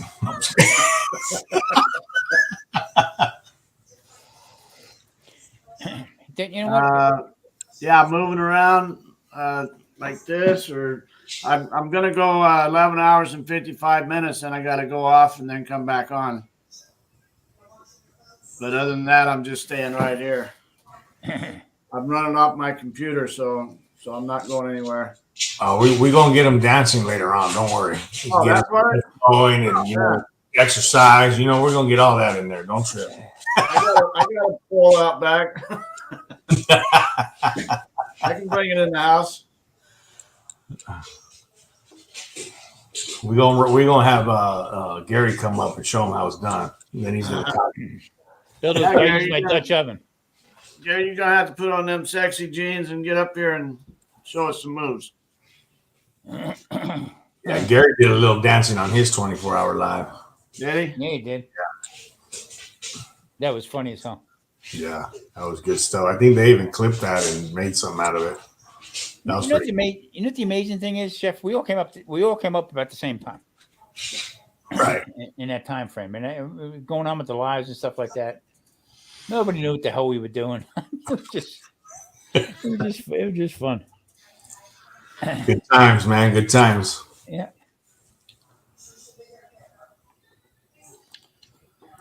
Yeah, Radio Jonesy clipped it and made a little short out of it. Yeah. Yeah, Jonesy took off, didn't he? Yeah. He really did. Yeah, I'm not gonna be doing push-ups or anything physical today. We've been swinging the sledgehammer out in the backyard, so I'm all out of muscle right now. Breaking rocks in the hot sun, fought the law and the law won. That's what you should be playing out there, Kenny. Yeah. Let me just get the kids away from the phone and the iPads and stuff. Yeah, Debbie, when the kids come up here, when the grandkids come up with mom and dad, Debbie will take their electronics away from them.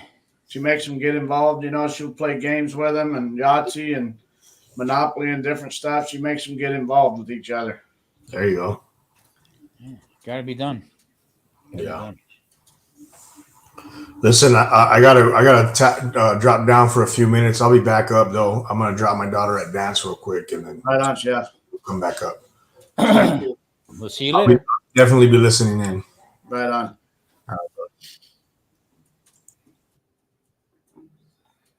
So yeah, we got a link up here. If anybody wants to come up, you can come up at any time too.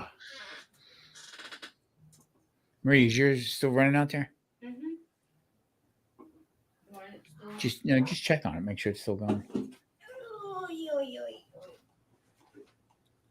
Marie's running your channel also on there. They're live on there. Right on. Thanks, Marie. And as we're speaking, she's writing another story. Oh, is that right? Yeah. Yeah, Louie's still here.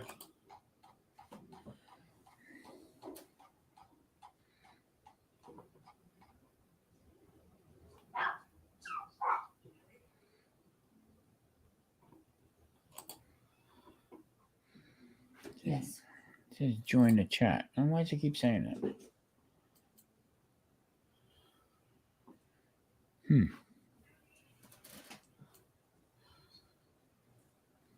Hey, Marie. Gary says hello.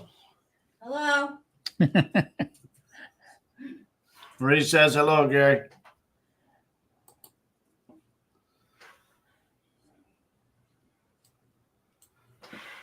All right, Simon. Thanks.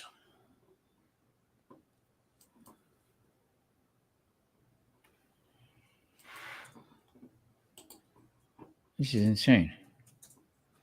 Okay. Wow, I had to. I can't believe it. Now I had to join StreamYard to YouTube. It wouldn't let me post anything. Hey, Mallywick. Welcome back.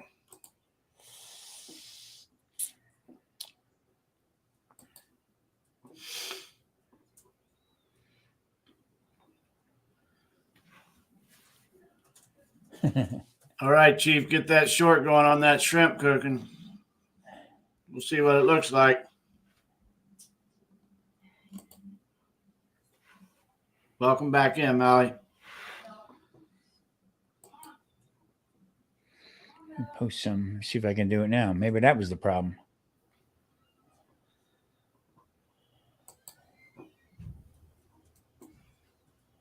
The channel. Well, Gary, I'm thinking maybe the Fiesta omelet.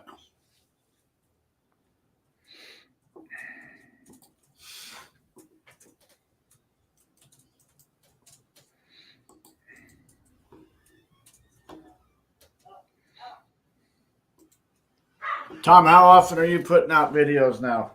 Once a week. Once a week? Yeah, when filling in a few shorts. That's three different channels though. Yeah, 3 channels. Yeah. So.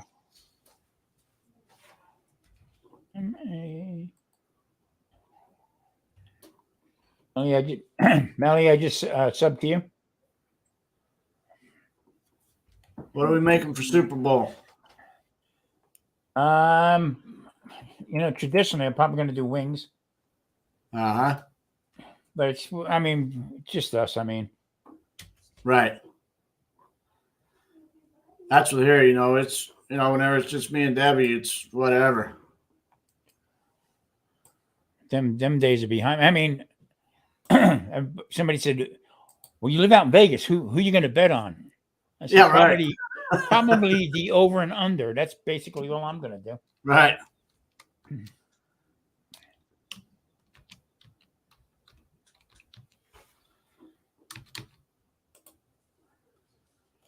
Get some more channels in there. See, Kenny, I actually had to sync StreamYard to my YouTube. It wasn't doing it before. On your channel. It's the only one that does it. Oh, is that right? Yeah, I don't know why.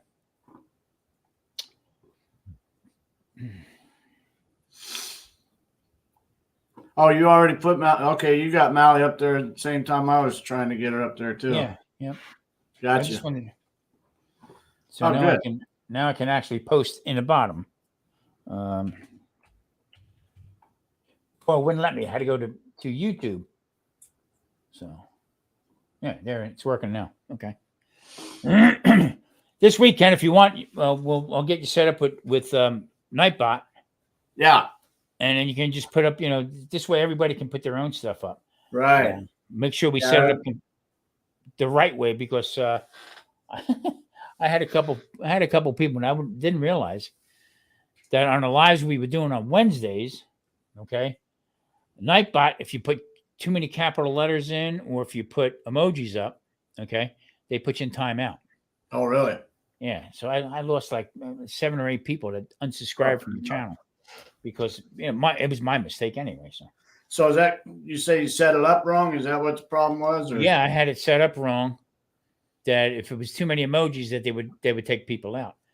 And that's what Nightbot is all about. Nightbot is for people who want to come in and disrupt your live or whatever. So what's a Super Bowl? Yeah. That's a super big bowl.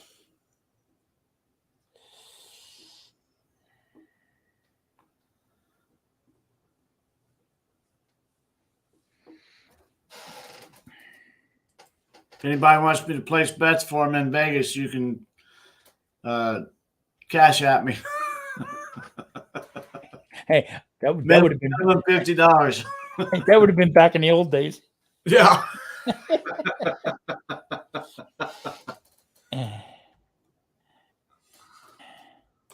That's funny stuff. And I got to be careful of how I say things and do things. Right. Amazing. There you go, Gary.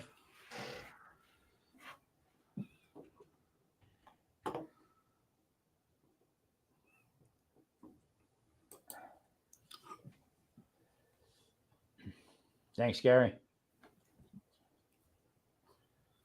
All right. And I also have a second channel, the Sunday Dinner Chef. I just started that.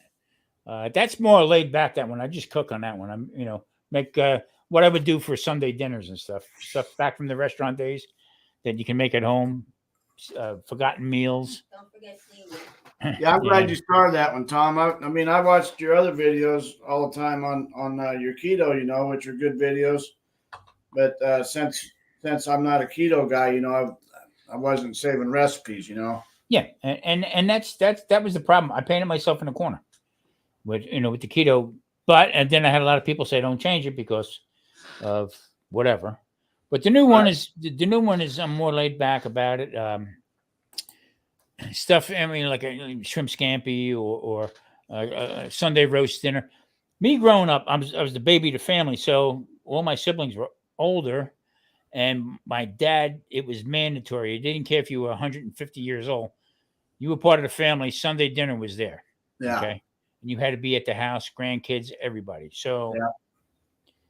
that was the premise of that whole thing. That's pretty good. So Ken, you gonna have camping? You gonna do some camping this year, or? Yeah, definitely. Debbie's feeling much better this year, so she said she's ready to do some traveling. We had some doctor's appointments. I think she's finished up with all hers. I've got one doctor next Wednesday. Once I get that done, should get a clean bill of health and start making some plans. Cool. Very good. Belt loop, but everybody on either team is going to get trophies. Don't worry about it. Tom Louis asking about keto right here. He wants to know what keto is. Keto is, in a nutshell, low carb, very low carb, no sugar. Get away from sugar as much as you can. Keto is a state. What happens is our bodies run on two things, either ketones or glucose. Okay. Very rarely does somebody actually run on ketones because our diet, what we eat.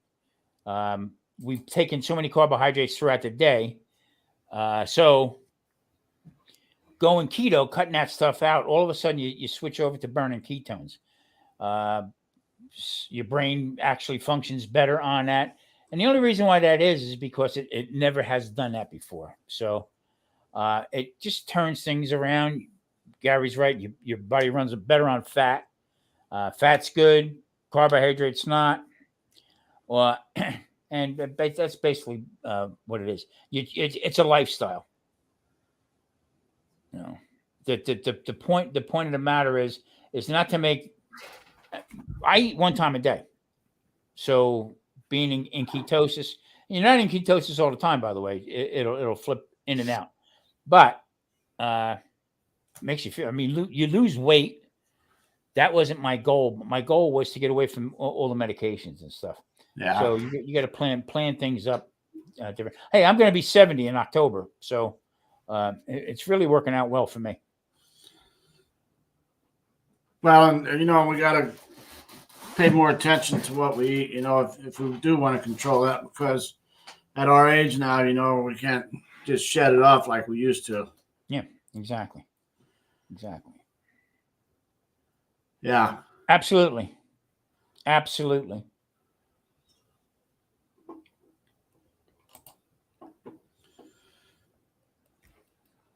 Some food. What happens is, I'm a type 2 diabetic also. So I got to be real careful. I'm insulin resistant. So as soon as you open your mouth, as soon as you start chewing, your liver sends out what is it? Insulin. It's overload yourself with insulin. So anything you eat, you store it as fat. So that's the whole idea, is to switch that around a little bit. So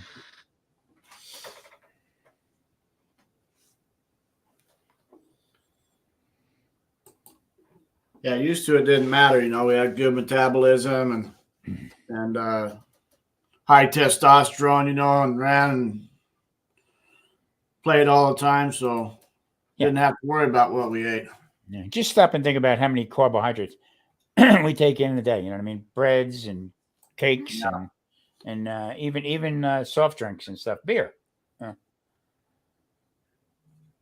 So.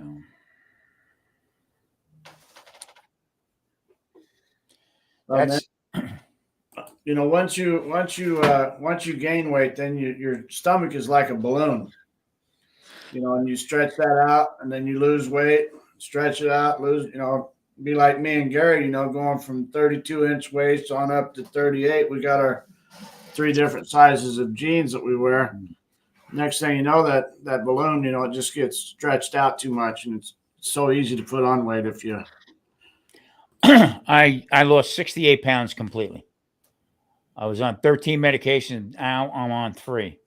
And here's the kicker, okay? You got to be careful what medications you're taking. If you start doing keto, okay, and you're a type 2 diabetic, they had me on, excuse me, they had me on a couple of medications that raises your blood sugar. So, I mean, I was like the guinea pig in the cage just running.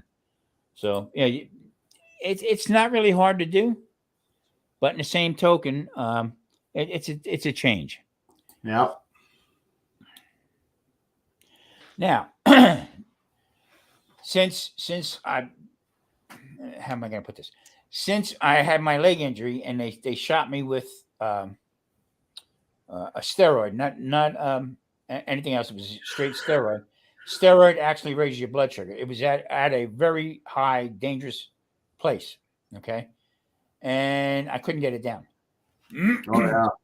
So you got to be real careful, with that stuff. So I said to the doctor, so me eating carbohydrates and sugar is bad, but you giving me that shot and raising up, for weeks is okay. So he didn't have a straight answer for me. So, well, they weren't selling the food. They're selling the medication.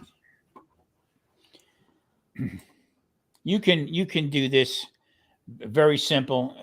Don't jump in with everybody goes about things the wrong way. Gradually, okay? I lost 68 pounds, but I didn't get to that high weight in a day. You know what I mean? Right.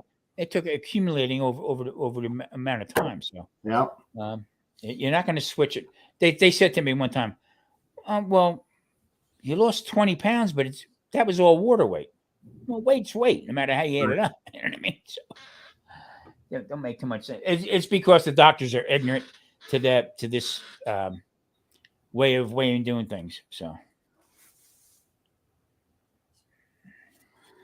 Yeah, for me, whenever I get serious and want to drop weight, which I hope is here pretty soon, the biggest thing I do is I walk more, and then I'll eat twice a day at 11:30 a.m. and then 4:30 p.m.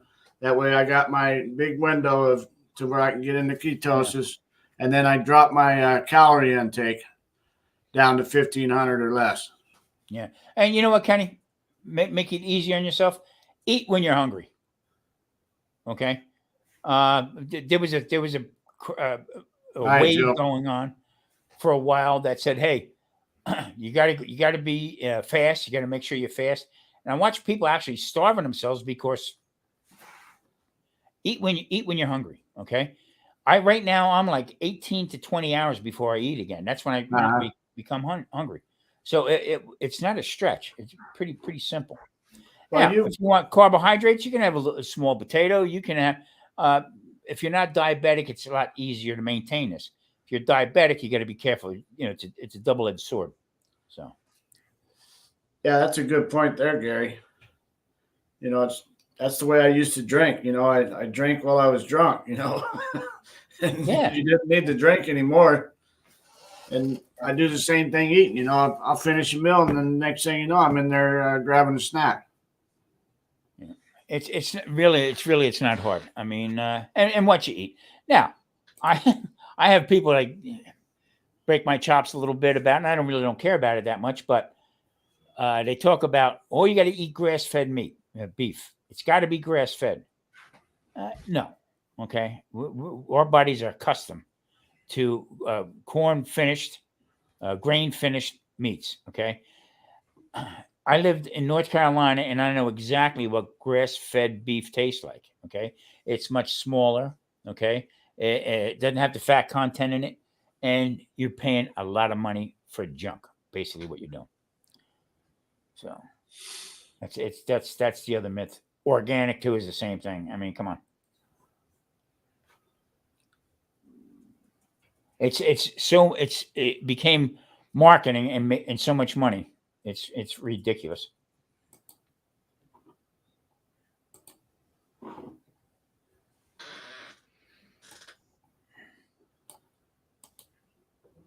Hang on, Gary.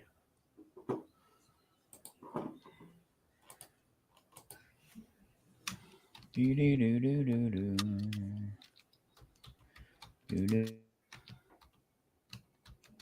know, Tom, there is one thing, you know, that I got it, Chief. One thing, Tom, is, you know, you said it's easy, and I agree. For some people, it is easy. You know, it's like everything. You know, there's some things that I can do that are easy that can be tough for somebody else. You know, and like whenever I used to drink, you know, people would say, "Well, why do you drink like that? You know, why don't you just go out and have a good time and kind of pace yourself?" You know, but that's not the way my system was made up. You know.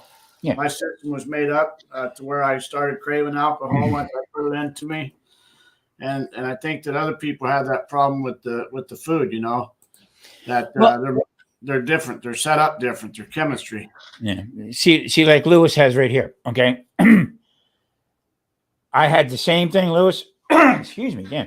I had the same issues. Okay. And all I was doing, I was chasing my tail with medication. All right. Just stop and think write down every time you eat something, write down what you ate, okay, for the day. So breakfast, you can have bacon and eggs, no toast. All right. Not saying you can never have toast.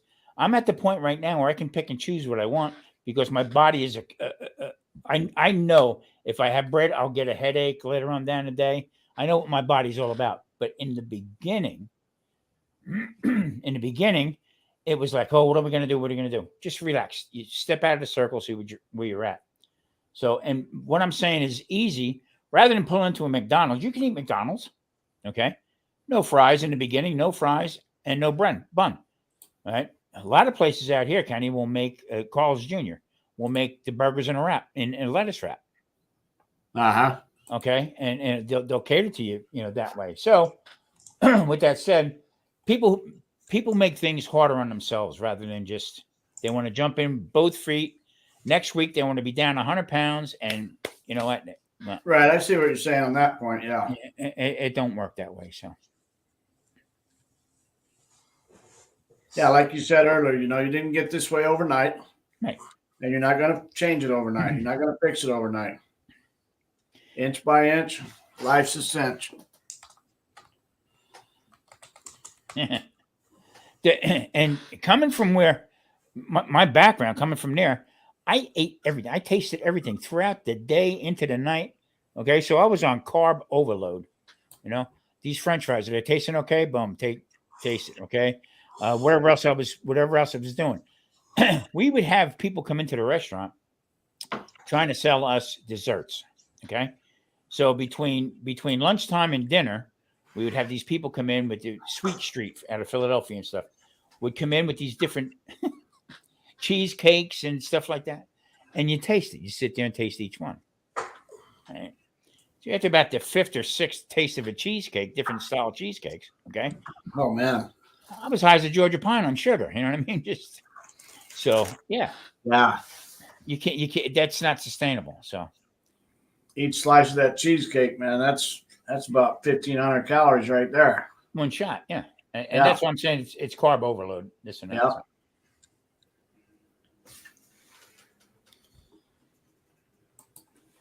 It's good though. I was just at the Cheesecake Factory the other day with a buddy. Had a nice lunch and I passed on that dessert though. Well, there again, if I started out with this and I was doing 20 carbs or less, and it sort of was torture. So you should stop and think about it, because on an average, you're anywhere between 200 to 300 carbs a day. That's based on a 2,000 calorie intake. Right. Some people a lot more. So take that, say 350 on the high side, and drop it down to 20. I mean, come on, bird feed. But it's what you eat and how you eat it and when you eat it that gets you through. So that's what I'm saying with all. Hey, I remember when brisket was throwaway meat. Okay, ribeyes I would cut and marinate. We never used a ribeye to sell. Only it was $6 and $7 the way we sold ribeyes. I looked at the store the other day for a full cut, no bone ribeye. I forget how many pounds it was. It was $230. Really?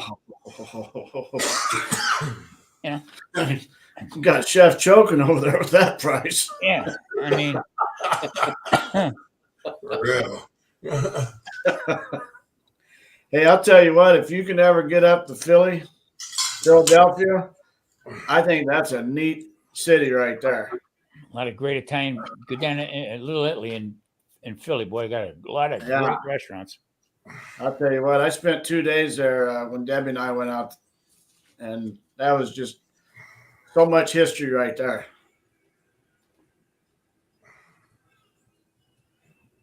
Where's Mississippi, Gary?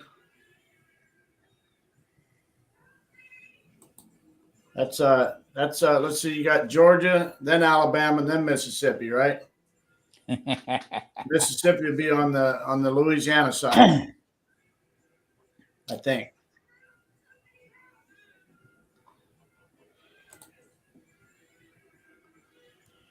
Very Oh wow. rated.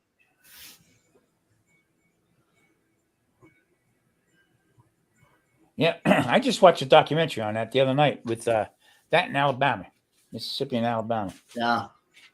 This guy who's on YouTube, I can't remember his name right now, but he goes all these different towns in the city, or in the country. Oh yeah.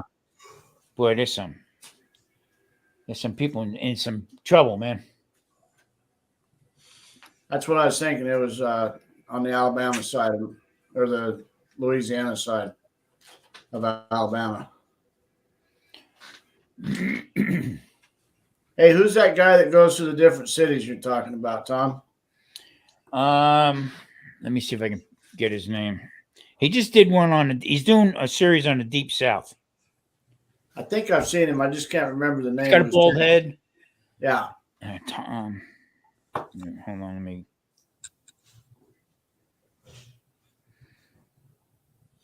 He's a pretty straight shooter. I don't like it. It's not one sided. He's right down the middle. Yeah. This is almost a joke.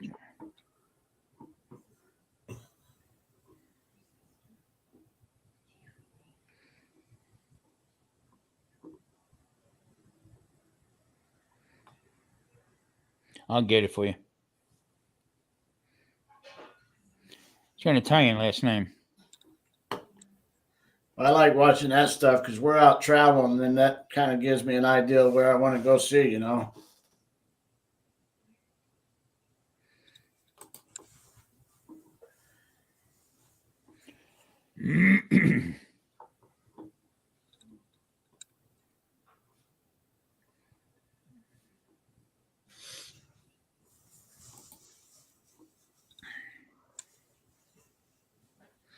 Oh, yeah.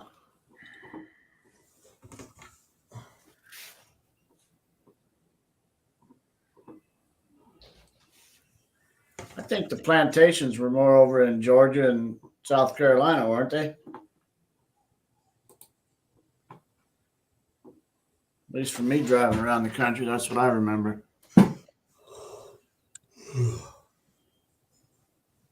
Oh, the Antebellum, yeah.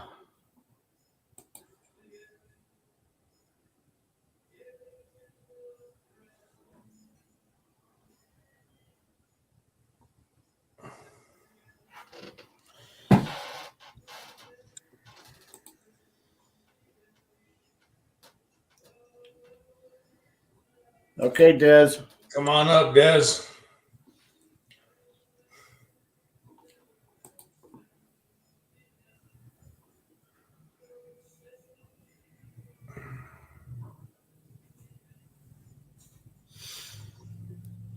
Thank you, Gary. Don't let nobody take you away from me, okay? I'm gonna take everybody from you in about an hour and a half. No, I'm just Yeah. kidding. It's just going to collapse. I'm just going to watch the whole chat just collapse. No, I'm not. I'm not gonna. I'm debating whether to share it on my channel or not, just because I don't want to take from you. I mean, people could pop in and out if they wanted, you know, run both, but I want everybody here. So, Hey, Kenny, that guy's name is Peter Santinello. Yeah, Peter Santinello, yep. That's the guy who goes all over the place. Yeah. He did one out here about Vegas. Yeah, he goes down. He was down on the border, the Mexican border, not too long ago, and everything. Yeah. He He goes down into the slums of LA, and I think he should come here. We got more people living in the what do they call that? the drain, the streams, the drains. Yeah, the flood channels, the box culverts, whatever. We got more underground people here in Las Vegas than probably anywhere. He did one because I guess I don't know how long ago when we had that heavy rain. Yeah. He did that one. How many people? 2 or 3 guys died from that. Yeah. Oh yeah. Every time we have a rain here, people are dying in those. Yeah, they call them the mole people here. The mole people. Exactly. They go way underground, man. Amazing. Yeah, I built. Whenever I was doing bridge work and whatnot here, we did flood channels along with that. And we was working on all the flood control here in Las Vegas, and we were adding on to those box culverts, and the homeless people would come out there, and we'd like, "What the heck was that?" Yeah, exactly. Yeah. And he did one. They say he did one in here in Vegas where the guy was down in them things for 15 years. Wow. So you got to say to yourself, "Hey, hold on a minute. This is a choice." Right. And then one guy I know, he was homeless for a long time like that, living down in over there by Paradise and Koval and Flamingo, and he was stabbed by a serial killer down there. Yeah, he got stabbed 3 times, and he's lucky he got away. But that guy wound up being a serial killer. Yeah. What a Fruit Loop that guy was, huh? Oh Surreal. man. Chef, what are you doing yawning? What am I? What? What are you doing yawning? Nothing. I wasn't. You're seeing things. Oh, you try to hide it. Yeah, I've been up since 3 o'clock, man. I hear you. I hear you. That's like you had live. I went on with you. You were doing your 24. I went on with you for a little bit. I couldn't help it. I started yawning. What are you doing this for? You killing I me. was sitting just like this too in my life. Yeah. At one point, he looked like one of them bobbleheads in the back of the car. Like I got my first yawn in at 9 hours and 13 minutes. So that's pretty good going 9 hours with only one yawn. Yeah, I was trying to hide it so that, it didn't affect Kenny in any way, Gary, I think you're right, Gary. Is one thing that I try to live by is I don't know what somebody else is going through because I've never went through that. So I try to be careful on how I look at people and try not to judge people. And I learned that in 1982 whenever my mother passed away. And people would always say, I know how you feel. I know how you feel. And I thought, you don't know how I feel. And when there was 6 of us kids, and each one of us took it a different way. It affected each one of us a different way. We all felt a different way about the same incident. So if we could all feel different about the same incident happened, then we really don't know how other people feel. I know how it feels to lose your mother, to lose a mother, but I don't know how you feel whenever you lose your mother, and so on and so forth. We've had so many murders in our family, and people die, and each one of us take it a different way. I'm just grateful that I'm living the type of life I am now to where I began to look at things differently and hopefully with a more empathetic heart and understanding.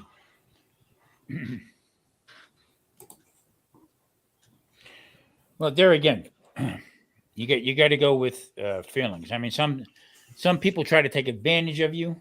Okay, I've learned this over the years. All right. Back in the day, you had, like I said, family dinners. Okay, everybody got together. Your dad ruled the roost. Right. Right. Now I'm looking at it saying, there's no more Sunday dinners. No, family don't get together like that anymore, like we used to, and you can't change that. Right. You know what I mean? I can't turn around and be mad at my daughter or anybody because they don't want to come over for Sunday dinner. They just don't want to do it. Right. So you can't be mad about it. So things change, and you got to look at things in a different light. So that's how I try to roll with it now. So. Right. Live and let live. Yeah.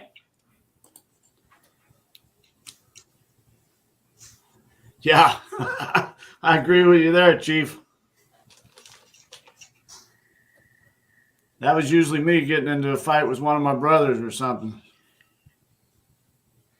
Yeah.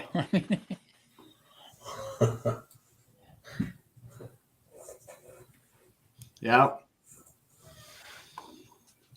Yeah, I remember, I think it was 1995 or something like that. I was asked not to come back to the family gathering for Thanksgiving. Yeah. That's a wake-up call. They did tell me, they said, you know what? We love you, but we just can't stand you anymore. Right. That's the best wake-up call anybody could get. Yeah. You know what I mean? And then now it's up to you to do something about it. Right. So whenever they put it that way, they said we love you, but we just can't stand you anymore. Because I used to think, oh, nobody cares for me, nobody loves me, and that wasn't it at all. I had to take a look at my own actions.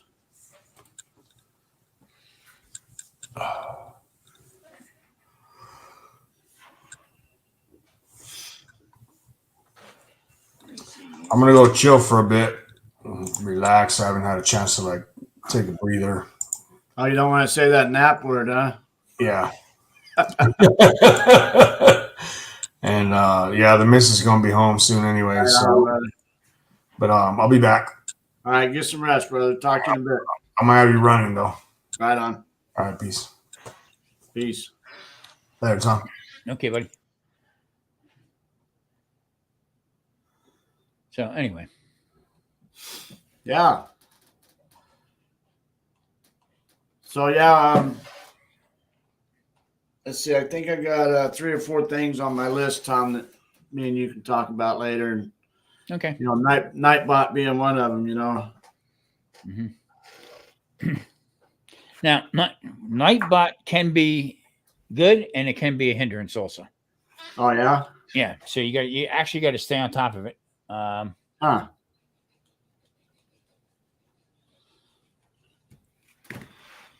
That's basically was designed to keep hackers out. You know. Yeah. Okay, Gary. And let's see. Now, Ken, when you use your GoPro, you use that on your Motorcycle. yeah, and all that kind of stuff, or you use your phone. Yeah. I'll do my phone and make a short video on my motorcycle, which that takes a little bit of talent. What I got to do there is I'll set my cruise control, and I go without any hands on the handlebars, and I'll do a short video with my phone.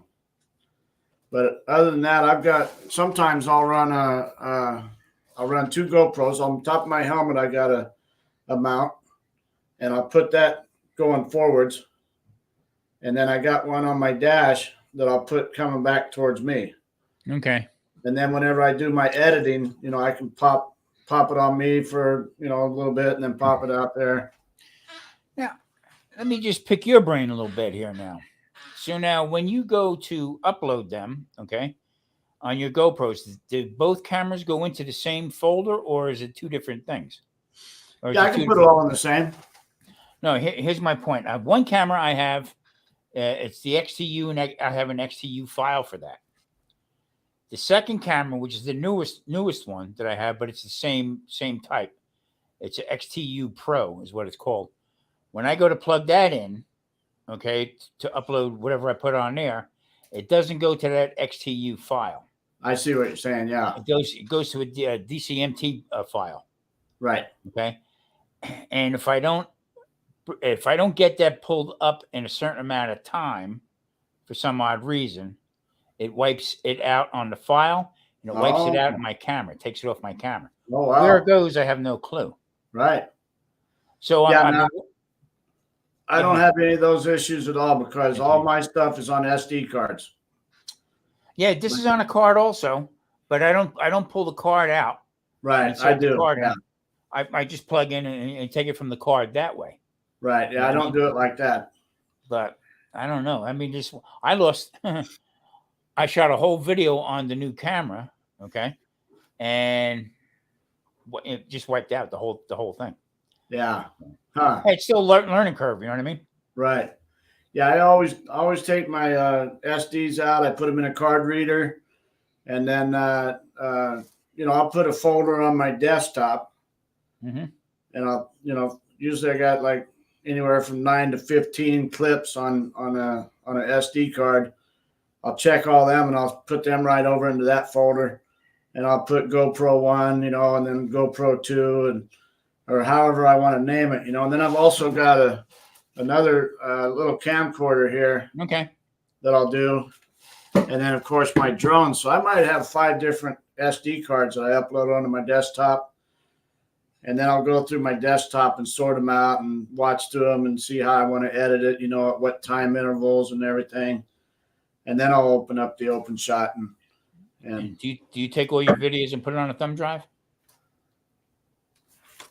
no, I got you showed me that the last time. Yep.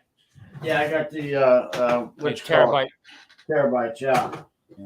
I got like 4 of the terabytes, you know, one for my other channel, one for this channel, and I got one that I take with me with my laptop whenever I'm traveling, you know, on my motorcycle. That way I can get everything off my stuff to record more.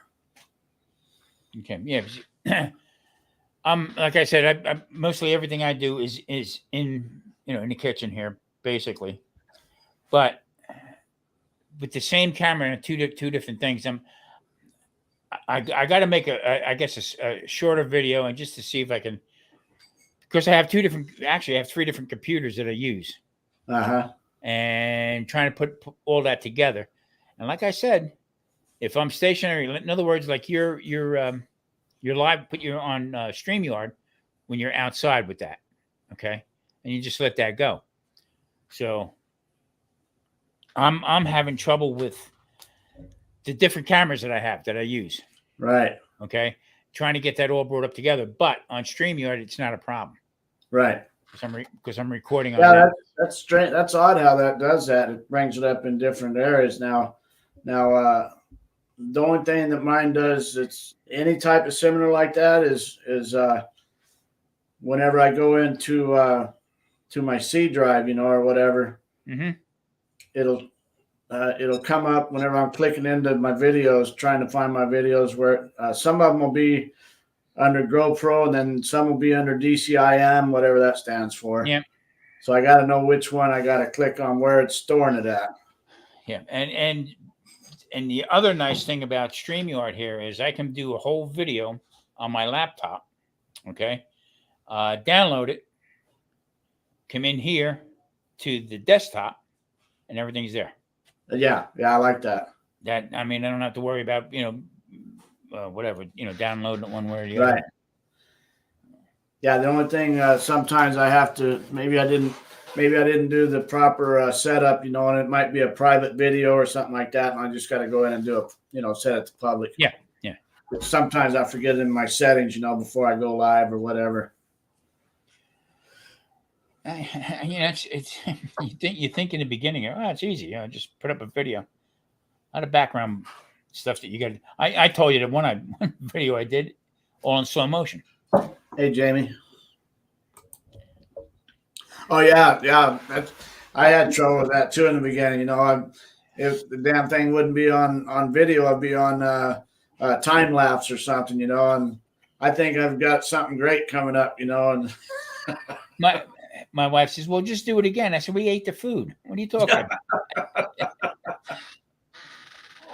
Yeah, whenever I do my podcast on my other channel, then I'll record with 3 different camera angles, and because I've lost video before. Well, I find it fun. Okay, there we go. That's digital camera images.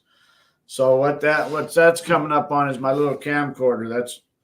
That's coming up for digital camera images, and then my other stuff comes up in the GoPro.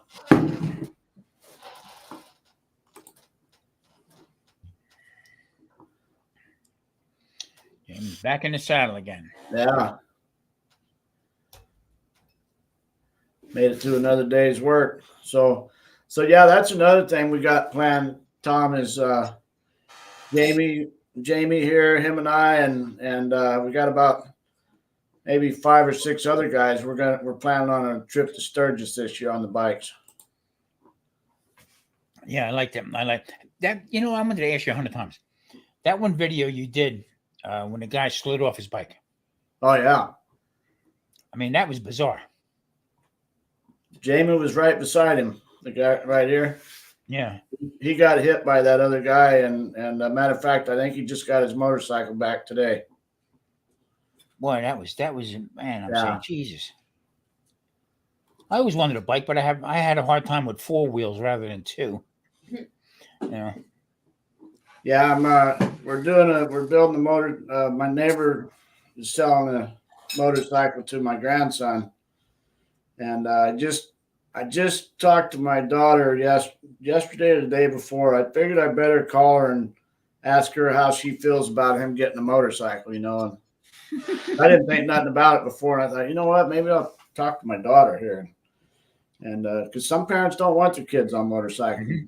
And she told me, she said, he's a grown man, he can make his own decisions. And she went as far to say, if that's the way he goes, at least maybe he'll go happy, And she said, I just want the kid to be happy.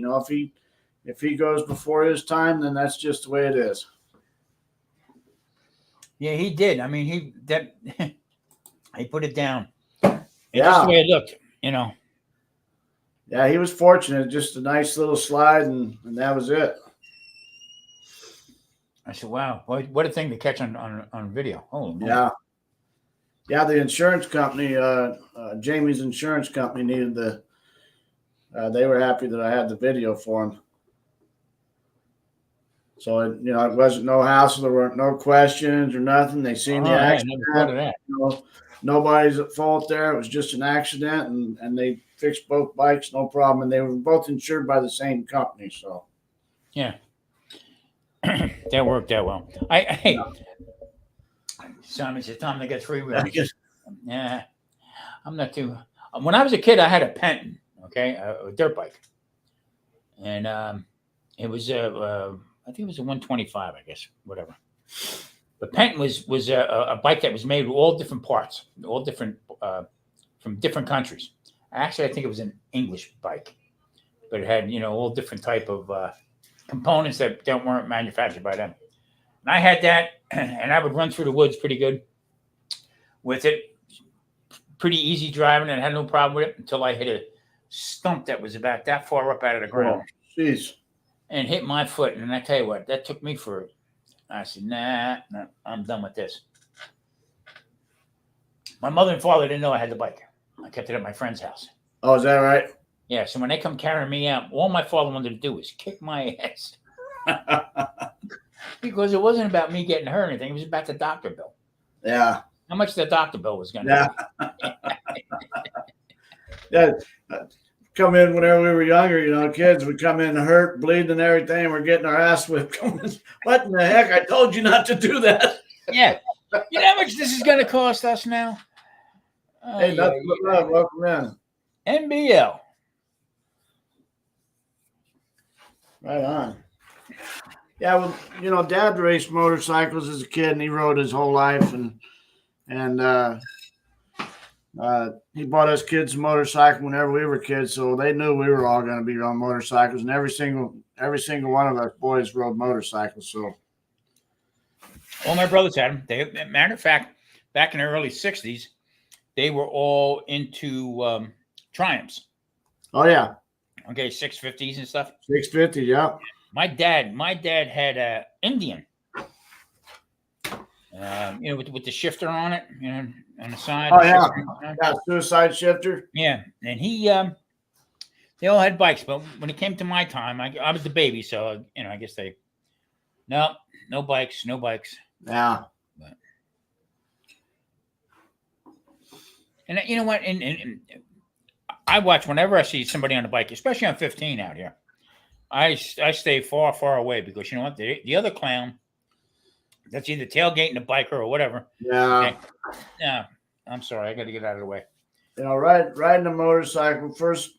I like to give people pointers. That are newer on motorcycles, and first rule is you're invisible. Nobody can see you, so you better watch out for them because they're coming over. Yeah. Yep, that's a fact. The second rule is there's only 2 kind of riders: the ones who have went down and the ones who are getting ready to go down. Yeah, it's respect. It's all about respect. It's basically what it is. I've been blessed. I haven't put one down for years and years. It's probably been 30 years or better since I put one down. And and there again, where you live. Now, and this is just my opinion. Like I said, where you live, sometimes it's not a good idea to have a bike. Right.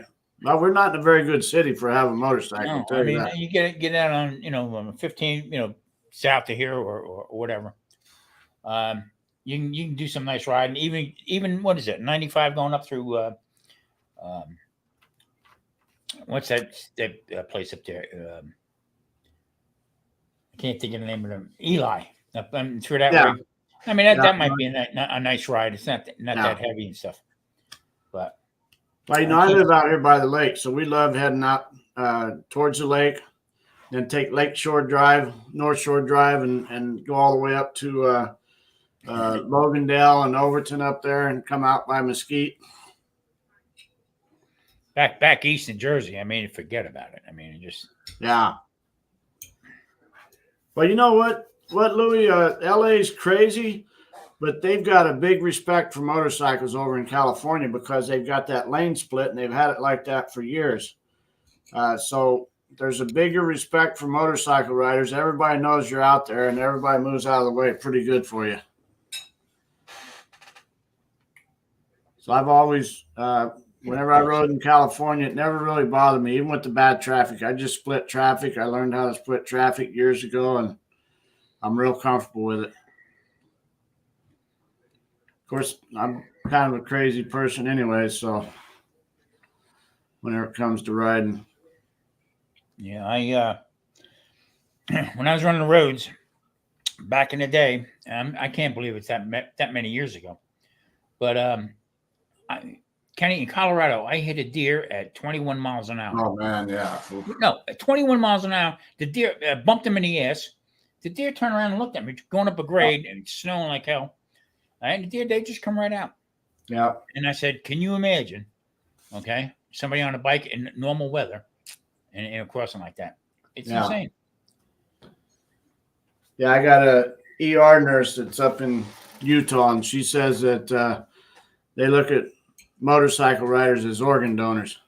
I don't want to laugh, but I mean, that's that's true. The truth. So the big key to riding motorcycles where there's a lot of deer at is you don't want to ride around sunup or sundown, because that's when the deer are crossing the highways. Is either sunup or sundown, because they're either going to bed down or going to feed or what have you. Yeah. I haven't seen any of that out here. Yeah, Nevada, we don't have not down south. They got them up north. They'll go up Ely and Elko and hunt up there. I wonder how Dark Lodeman's doing. They got hammered again with snow the other night. Who's that? Dark Lodeman. He lives north of here. Okay. He said, Tommy, you're getting hit with rain. I said, man, I tell you what, I've never seen it. I've been out here going on 5 years, and I said, haven't seen rain like that out here in that whole time. I know.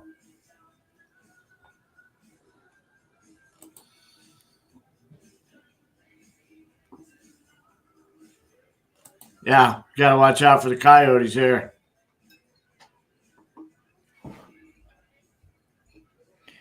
I took my one grandson when he turned 21 years old. I said, what do you want to do? I said, I'll take you whatever you want to do. You want to go to the restaurant, mom museum, whatever you want to do. He said he called the mom museum Pop's place.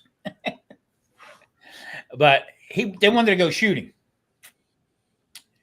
So we went to the indoor range over here on off of I guess 215. And I can't remember the name of the road in there, but we went in there. I'll tell you what, a lot of great people there. Oh yeah. Yeah. We went and blew off a couple. The boys were good. The one's 21, the other one's just turned 15. So they did a good job. It was something different anyway. Right. A lot of good things to do out here. If you go look, you crack me up, Kenny. I mean, one minute I'm Saturday morning, all of a sudden, where's he heading to now? You know what I mean? And I think that's great. I really do. Yeah, I don't let much grass grow under my feet. I've been that way my whole life. When you're in that silver mine that time, you said you got claustrophobic. Marie cracked up laughing at that.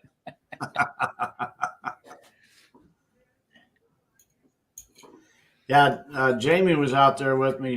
Jamie that's in the chat here, he was out there with me at that mine.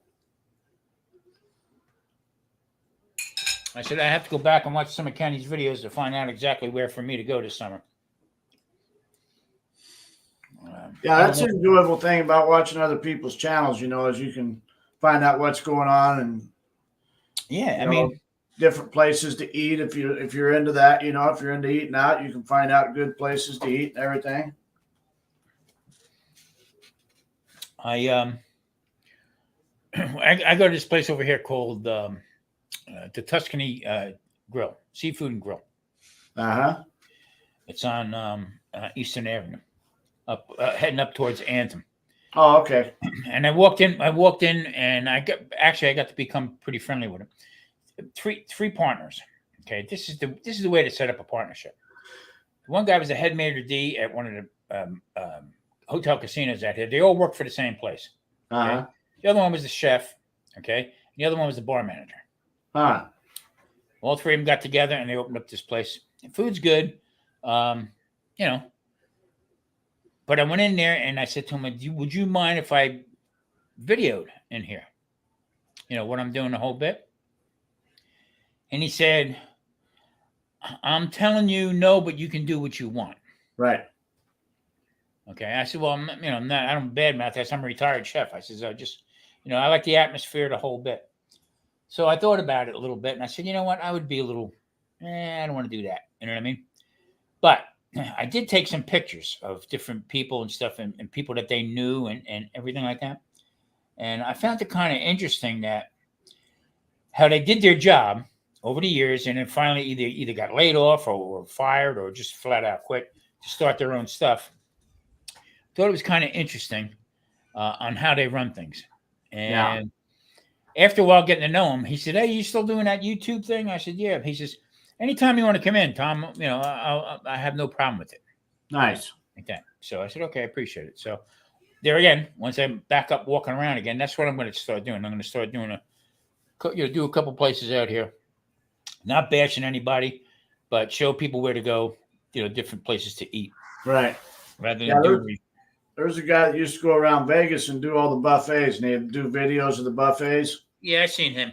Yeah. Of course, we don't have buffets anymore. I think there's only a few places now. Yeah, he blew up. There's another guy out here that does, I can't think of his name right now. Big husky guy. He does a lot of review, a lot of information about Vegas. Yeah. He has. I think he was in real estate to start with and then started the YouTube channel.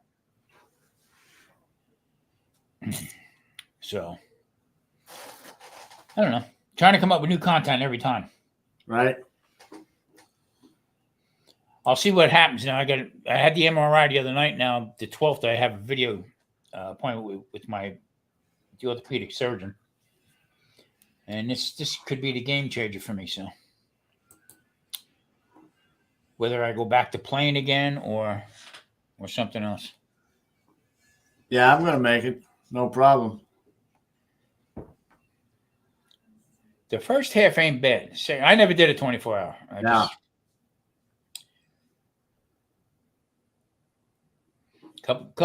Couple lives I did. I forgot to shut the camera off, and I went longer.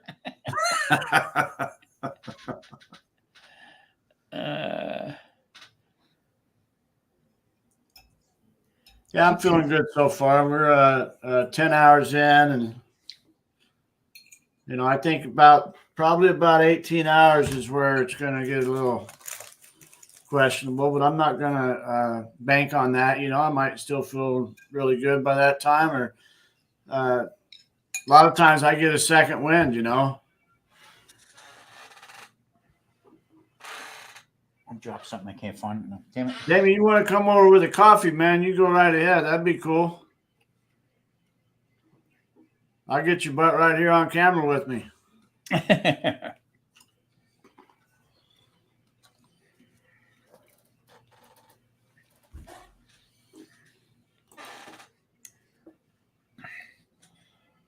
Yeah.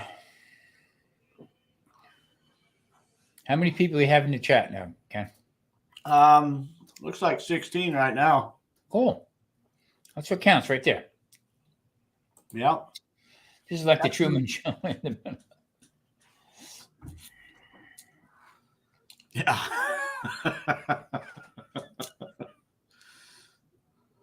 There you go. That was a funny movie.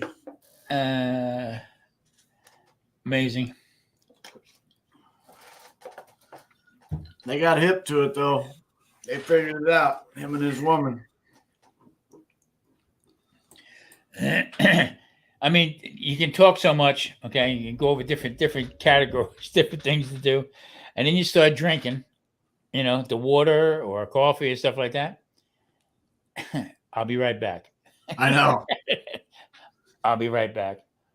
Funny. Yeah, I think I went about every 15 minutes earlier after I did my morning coffees and hit the water, and there for a while I was live streaming. Unbelievable.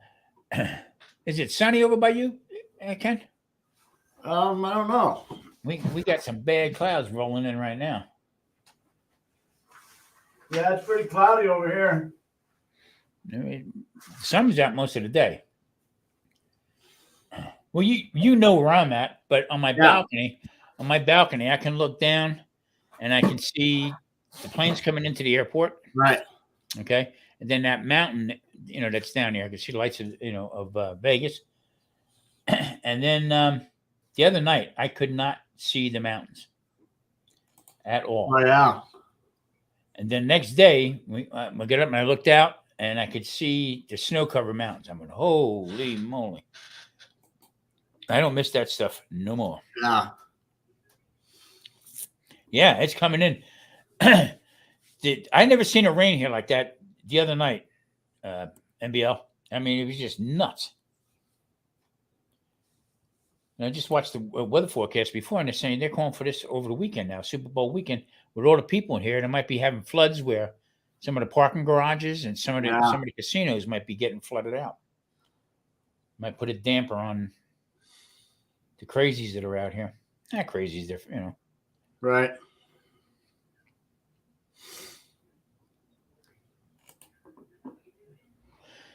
Kenny, what attracted you to come to Vegas? I mean, obviously work, but I mean, what was going through your mind about living out here? You want the truth? Yeah. So it wasn't that I was attracted to Las Vegas as much as I needed to get out of Arizona.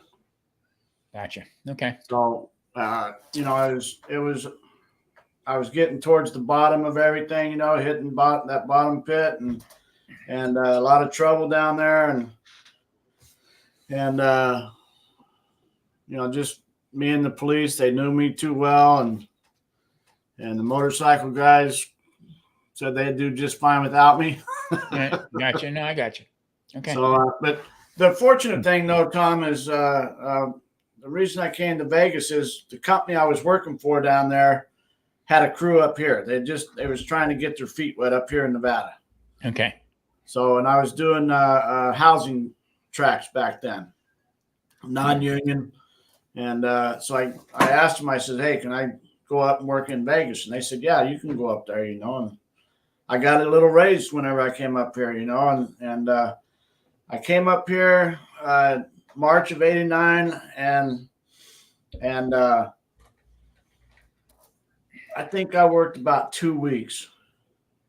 And some young cat came to work with us on this one day, and he talked about how he was in the union and he worked 2 or 3 days a week for this one company. Then he would come over and help our company out, on his filling days. And I tried to pump him for some information, but he acted like it was a top secret situation, but come to find out, he didn't want me to go over there and take his job away, I guess. But so what I did is I started following concrete trucks around to the job sites, and I found a job site and they were union, and talked to the guy there, and it was just the right company because the superintendent for the company turned out he knew my uncle back in Illinois. His brother and my uncle had taverns kitty corner across the street from each other. Okay.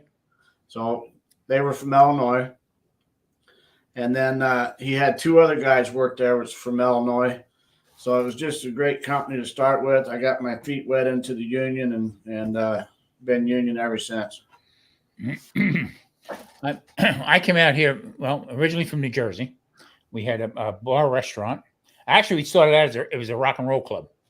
And that was from 1972 until my brother sold it. My brother had passed a couple years ago, but they just sold it. My family. I was out of it, but we changed it into a restaurant. We got it back 3 times. Three times. Yeah, 3 times people thought they could make it, and they just couldn't. We just had to touch with it. You know what I mean?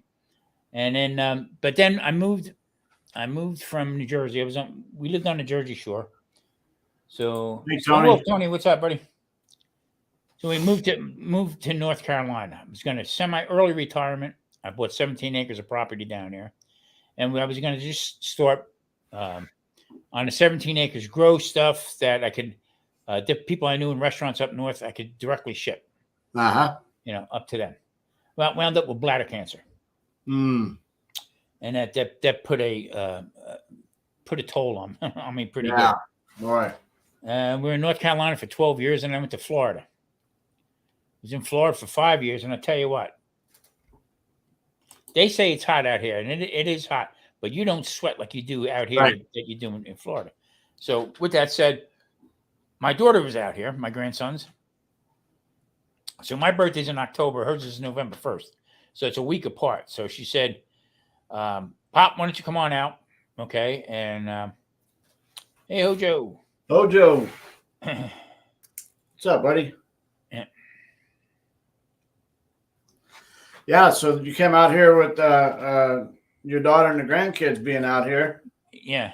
And what sold me on not so much Las Vegas. I've been in Las Vegas quite a few times in the past. Okay. I lived in New Jersey, Atlantic City. I used to go to Atlantic City every Tuesday night when I got done work. Back in the day, I used to have a limousine service. I had a couple limousines. And we were all private on going down to AC. So when I sold it, I sold my car. The guy who bought it, part of the payment process was that I had the use of it on a Tuesday night, and I would go down and spend the night down there and have come back and go back to work again. So coming out here to Vegas, we come out for my birthday, her birthday. And just looking around, I'm saying, it's super clean. I mean, yeah, all the parking lots are, seal coated, painted. The curbing's all red, and the palm trees and everything else like that. And I said, damn. I said, yeah, it looks pretty nice. I said, told Ray, I said, the best thing of all is we can pack up and leave anytime, go anywhere we want because we have no anchors. All right. Right. So after looking around that night, Kenny, I started getting chest pains. Oh, wow. What the hell? Okay.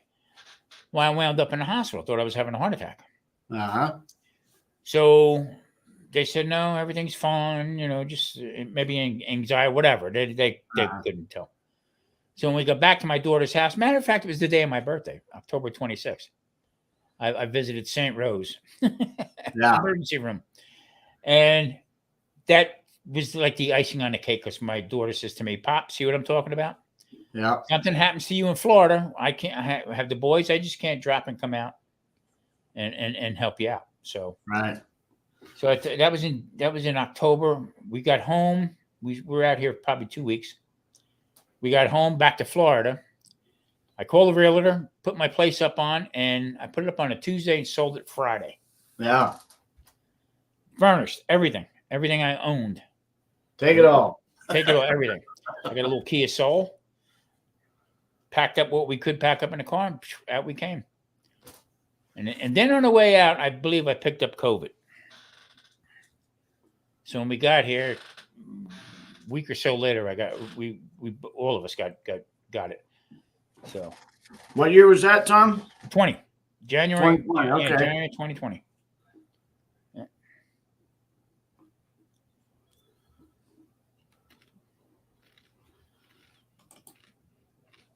Make your special invite, Tony.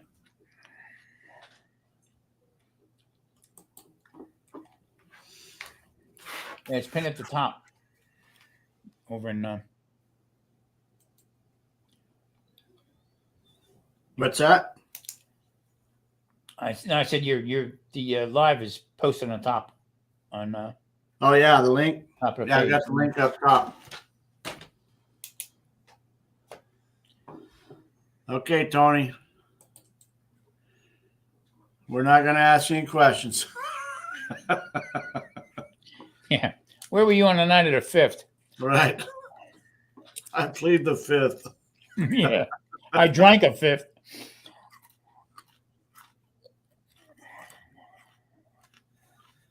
Yeah, you've been doing a lot of jeeping lately, haven't you? He's in Arizona now, isn't he? Yeah. Did you make it back down to Yuma yet, or are you still in Quartzsite?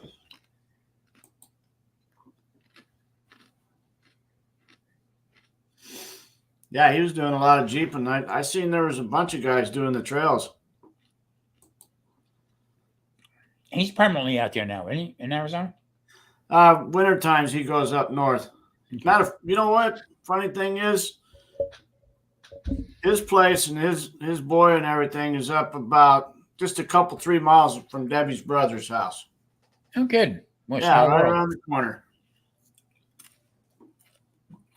Small world. Yeah, down in Yuma right now. Then summertime goes up there to Washington State. So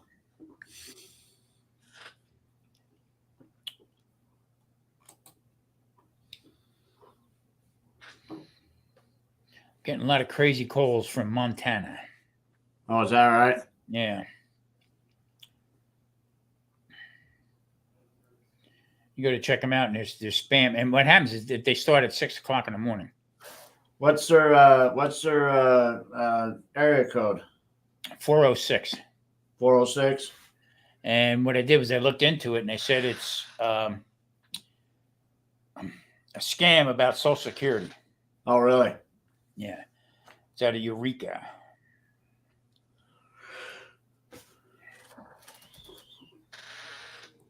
But I mean, 2, 3, 4 times a day.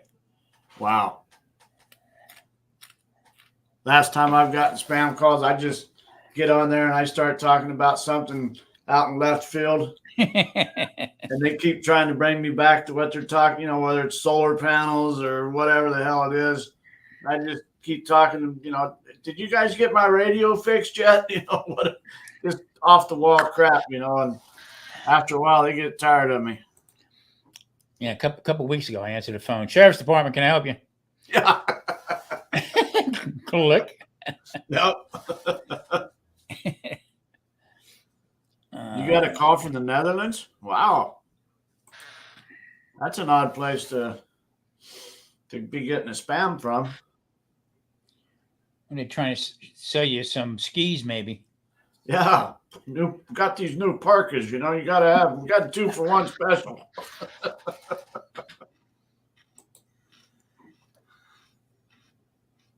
Yeah. Yeah, exactly. But your car warranty. It's amazing the different scams that they got that they come up with. Yeah, I guess if it doesn't come up as spam, then you can report it as spam. That way it'll start coming up as spam after that. I called Verizon. That's on a Verizon phone. I called Verizon, trying to get through to somebody to find out about what you can do. I mean, you can block them, but they got so many different phone numbers. Exactly. That they use. I mean, on my block list, I think it hit the infinity point.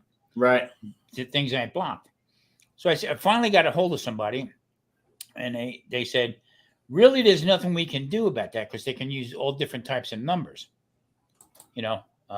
So I said, well, kind of crazy. I said, how can I block anything from 406? And they said, well, you have to go. Let me put you into that department. Put me on hold, and then click. It was disconnected. Yeah, you're gone. Yeah. So it took me 25 minutes to get to the guy to talk to. So I said, I told Marie, I ain't going through that again.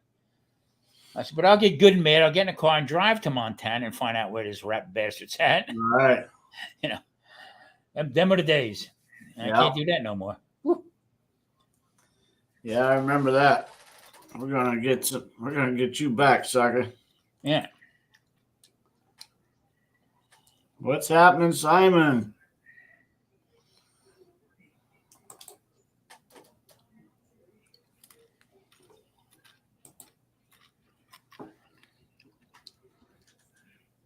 All great supporters you got in the chat.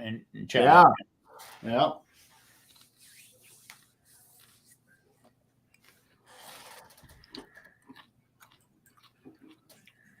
You know, there's one that I'm surprised hasn't checked in yet is the Bud Files. Yeah, they probably will. You know, everywhere I go, I see them checking in with everybody. Yeah. See that logo back there, Ken? Yeah, on your dinner. Yeah. Simon made that for me. Oh, is that right? Yep. Just out of the blue. Nice. Hey, Tom, look at this. I said, yeah, you know what? I'm using it. Thank you very much. Very nice. Great bunch of people. I'm telling you. I mean, I try to, as many people that I'm subscribed to. Okay. I mean, I can't keep up with it all. Yeah.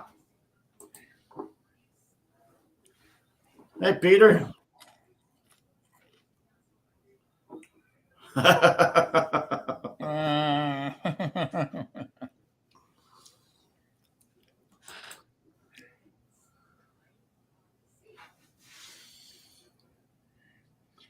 Simon There didn't you like go. the yoga. Yeah. There you go. It worked for me, buddy. Really did. Absolutely.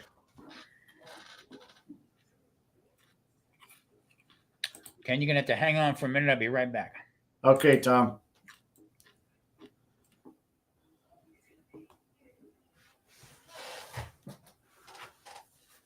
I'm all lonely now, guys. I'm on my own.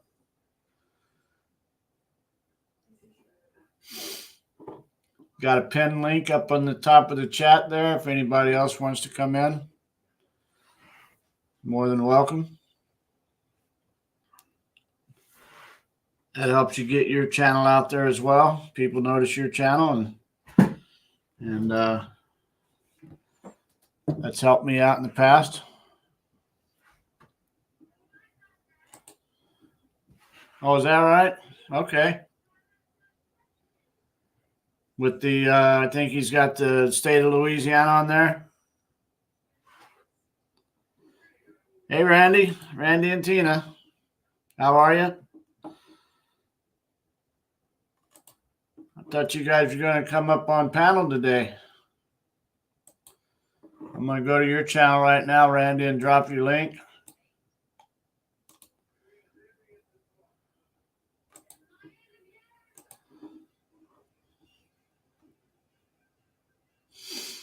Thank you, Jamie. Let's see.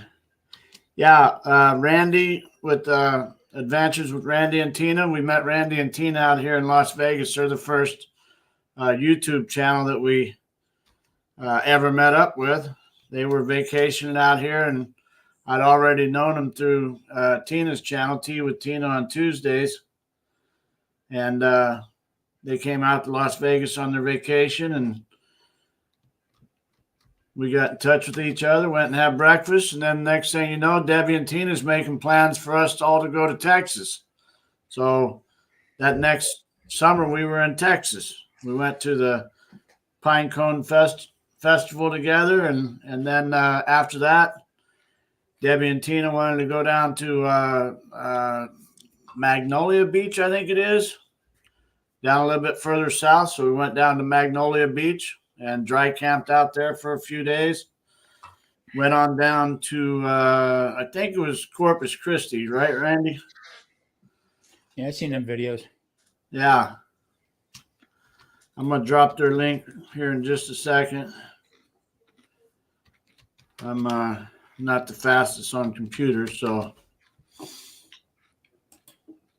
I can finish the race. I'm just not very fast. There you go.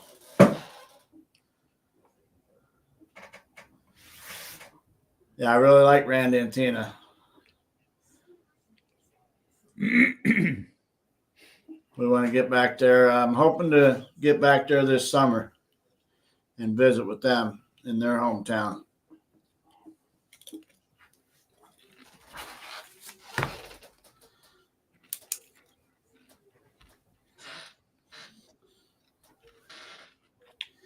Yeah, one thing we got to realize, with like whenever Rob was up earlier, and we were talking about how in the beginning, it's hard to get up on a panel or get behind a camera, or in front of a camera rather. We got to remember we're just everyday people. Yep. You know, nobody on here is anywhere above anybody else. Nobody's below anybody else. We're all equal. We're just everyday people, you know. Yep.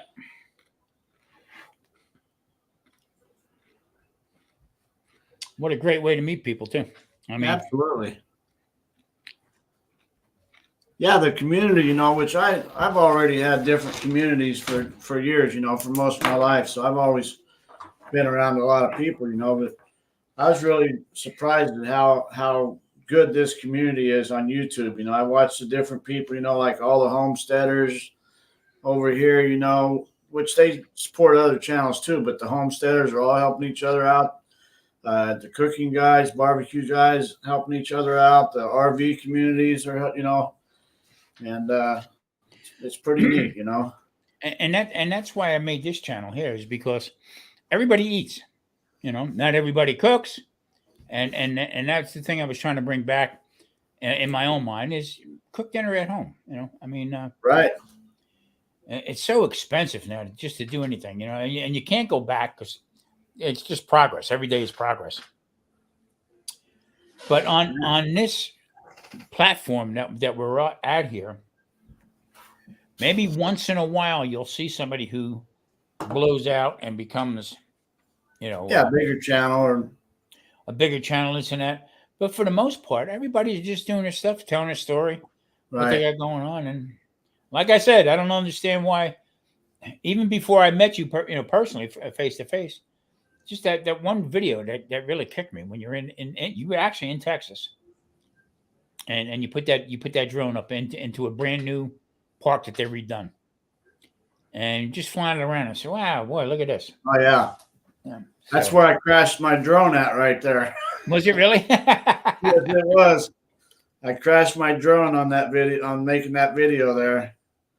And I'd already had the drone, and I just felt like I couldn't live without one. So I ran down to Best Buy in the bigger town there and picked up another drone. Then whenever we got back home, I had to send that drone into DJI and have it repaired. I'm afraid. I mean, I can't fly the drone in the kitchen. Well, I probably could, but All right, Randy, get that battery charged up.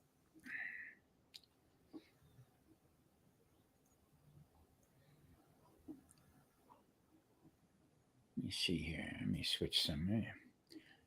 Put some. I food finally in. realized I was, you know, because I was live streaming, going back and forth to Arizona, and I didn't have my phone plugged in. So next thing you know, my dang battery would be dead, and I'd have to cut the live stream off there. So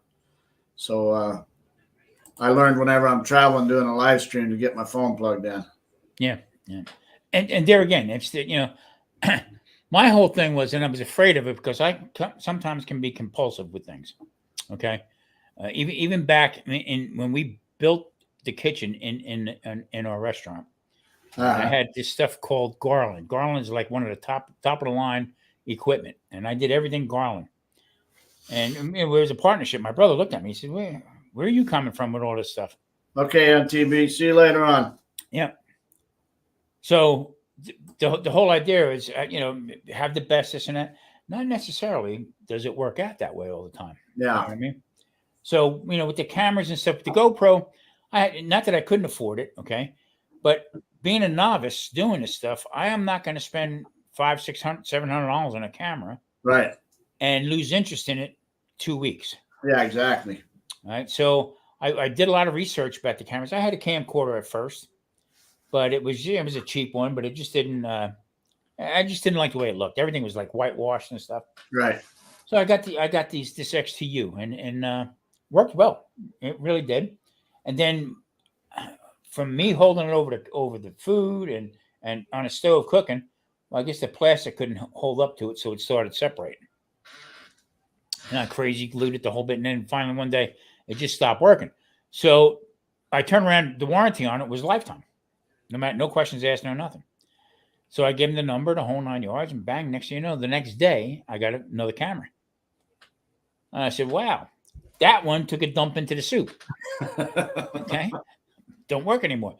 So after 6 cameras, the company finally said, "You go home now. You here for too much." From China.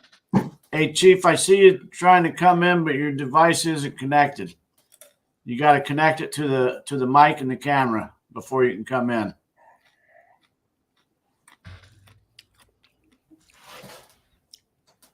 So that was my thing. I didn't want to spend a ton of money on it. Yeah.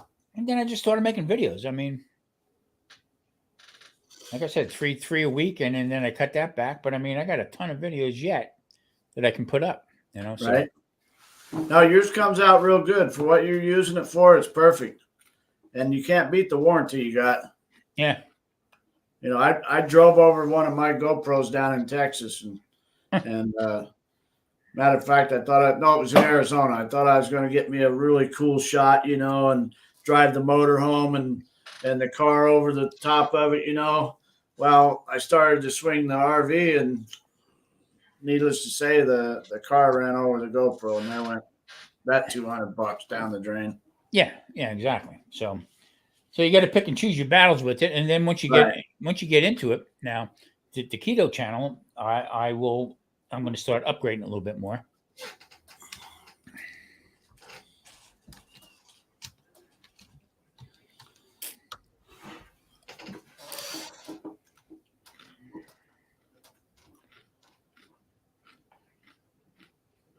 Great supporter right there, Chief Broken Brain. Yeah, real good supporter. He also puts up the shorts. He puts up a lot of good music with it, and there again, that's part of it there too. Yeah, he's coming up with some good music on his videos, and you know, between some of his cooking stuff and then he's out there catching some trains and different things. I dig it.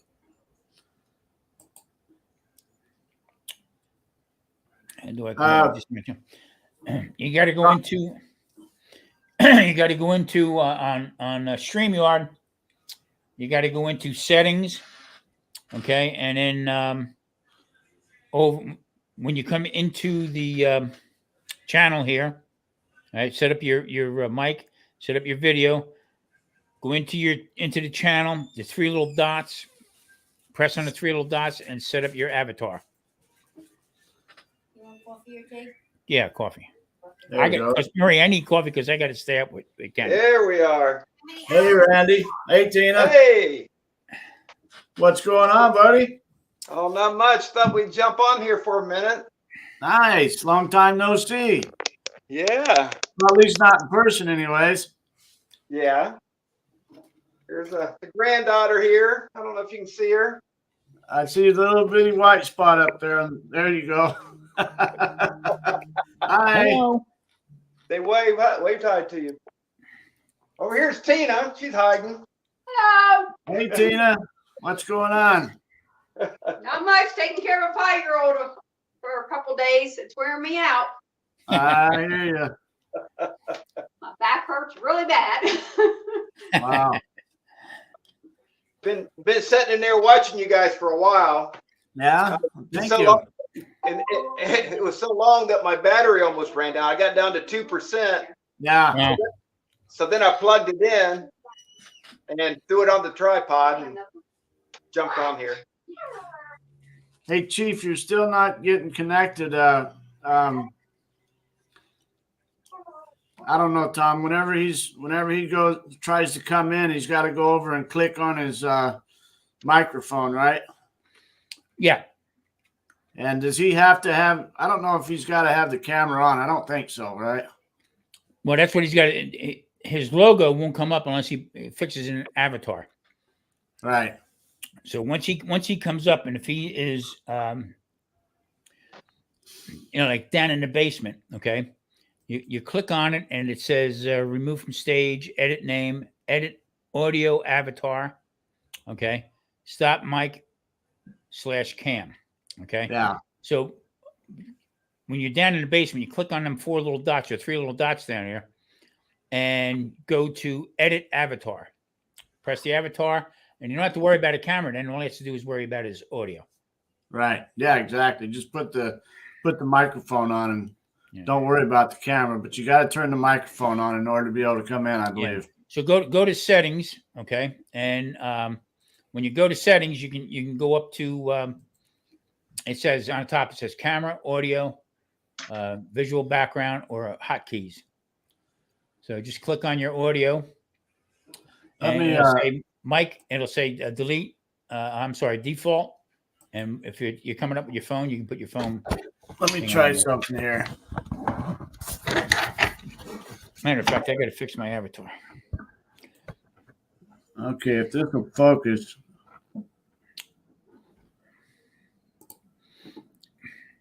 I don't know if you can see this, Chief, on this right here, but this is you'll be down in the basement here, and you He's he's off now. yeah, if he's as long as he's watching, if you go down to the bottom here, right here on the bottom is settings. You got mute, stop cam, and settings. You got to click into your settings there. Once you go into your settings, then up on top it says general, camera, and audio. You just click on your audio and make that live, and then you should be able to come up. Right, Tom? Yep. With audio alone. Yeah, because it'll only be his avatar. Yeah, and if you can't get it today, then I'll get on with you. Me and you can get on and do a little test run. That's how Tom taught me how to do this. Me and Tom got on a test run, and he walked me through a few things here to get going. Hey, Randy and Tina, I noticed that you guys hadn't posted any. You haven't been going live any on the T channel. I'm gonna start that probably. She said she's gonna start that probably next week. Oh, okay, good. I actually have a video loading right now. It's concerning a recall on my. I had a Honda Ridgeline and it got recalled, and Honda actually did me really good on that. What happened was it got recalled for the gas tank straps, and if they couldn't fix it, they told me they'd buy it. And so I took because I worked at Honda. I retired from Honda. Right. And they told me that if I bring it in, if they can't fix it, they'd buy it. And of course I took it in. Sure enough, the frame had rusted out. We're talking about a vehicle that's, well, it's a 2007. So it's pretty old. So I took it in, they told me they couldn't fix it, and they're giving me almost $8,000 for it. Wow. Is that right? I mean, that's crazy. I didn't even pay that for it. I paid $5,000 for that Ridgeline about 5 years ago, and now they're going to get investment. They're going to give me almost $8,000 for it. So, but anyway, it's not just because I worked at Honda. I guess if you have a Honda Ridgeline and those gas tank straps rusted out and they can't fix it, they'll do the same thing for anybody else, I guess. Oh, wow. Tony, how you doing, buddy? I'm doing all right. You get that Jeep cleaned up?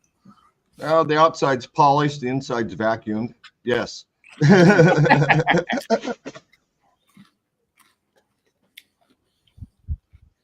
Yeah, I got it pretty dirty over the last couple of weeks. I know. You were out there doing it. Yeah. The worst part was the salt, the mud and the salt. Uh-huh. We're out there on the Indian reservation going through all kinds of slimy stuff. I was literally with the pressure washer crawling under this thing to get it clean. Oh, yeah. Wow. Now, are you with the Jeep Club, or was that just a bunch of people there courtside or whatever doing it? It was just the group we were camped with there. Yeah. Yeah, because I know Steve's got his Jeep. And so is that at the Ironwood meetup that you did that, or? Oh, no, I didn't go to that one. I was just up here at Plamosa Road for a Monaco meetup. Right. It was fun. Yeah, it looked like a lot of fun. Yeah, I think most people were just shocked that you don't need a side-by-side to go everywhere. Right. Right. Yeah, them Jeeps came long before them side by sides. I like the Jeep better. It's more fun, more versatile. Randy, you said you had another upload coming here soon.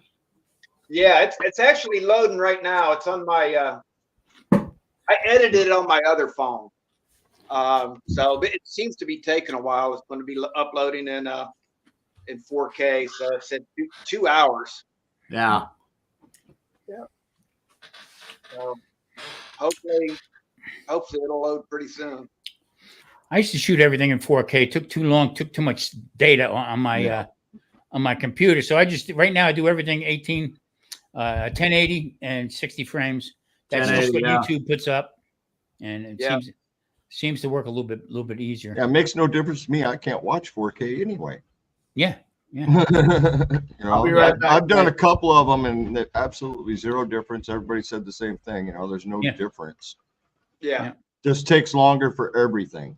Yeah. Editing, uploading. The only reason I do this when it's on the phone. I do the 1080 also. Yeah. Because the 4K is it's too much. I did. I mean, I can remember almost agonizing, sitting here by the computer waiting for it to upload. You know. Yeah. And then I had another YouTuber turn around and said, "Why are you doing that? You know, you're blowing so much space out of your, using so much space, and that they're not going to put it up in 4K. It says 4K on it, but it's not going to show up in 4K. Yeah, just because it's filmed in 4K doesn't mean the viewers are going to watch it in 4K. So I said, really? There again, novice. Yeah. I don't plan on being Cecil B. DeMille, but you learn. I mean, it's a learning curve. Oh yeah. Yeah, when I first got the drone, that was one of the things I did. All right, let's set it and let it film it at 4K. And boy, oh boy, that file, just getting it from the chip to the file, I was like, oh boy, that should have taken like 2 seconds. No, that took 10 minutes. Yeah. I'm gonna take my dog out. I'll be back in a couple minutes. Okay. Yeah, Tony, that's when I first connected with you. I watched you when you first got the drone. You're somewhere in the woods like that, and it just that caught my eye. Just the way you just took it up and went down to the trail to where you were going to go. Right? Yeah, I thought that was fascinating. I'm saying, wow, you know what I mean? And then I seen Kenny do it. Yeah, that was fun. You know, really hard for the first time flying a drone to do it on a tight little trail like that. I'll say that because, man, I was cutting down blackberries.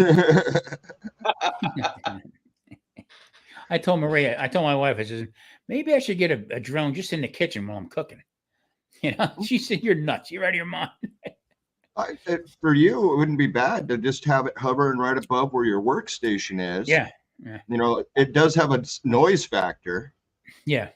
But not having to hold the camera over anything. And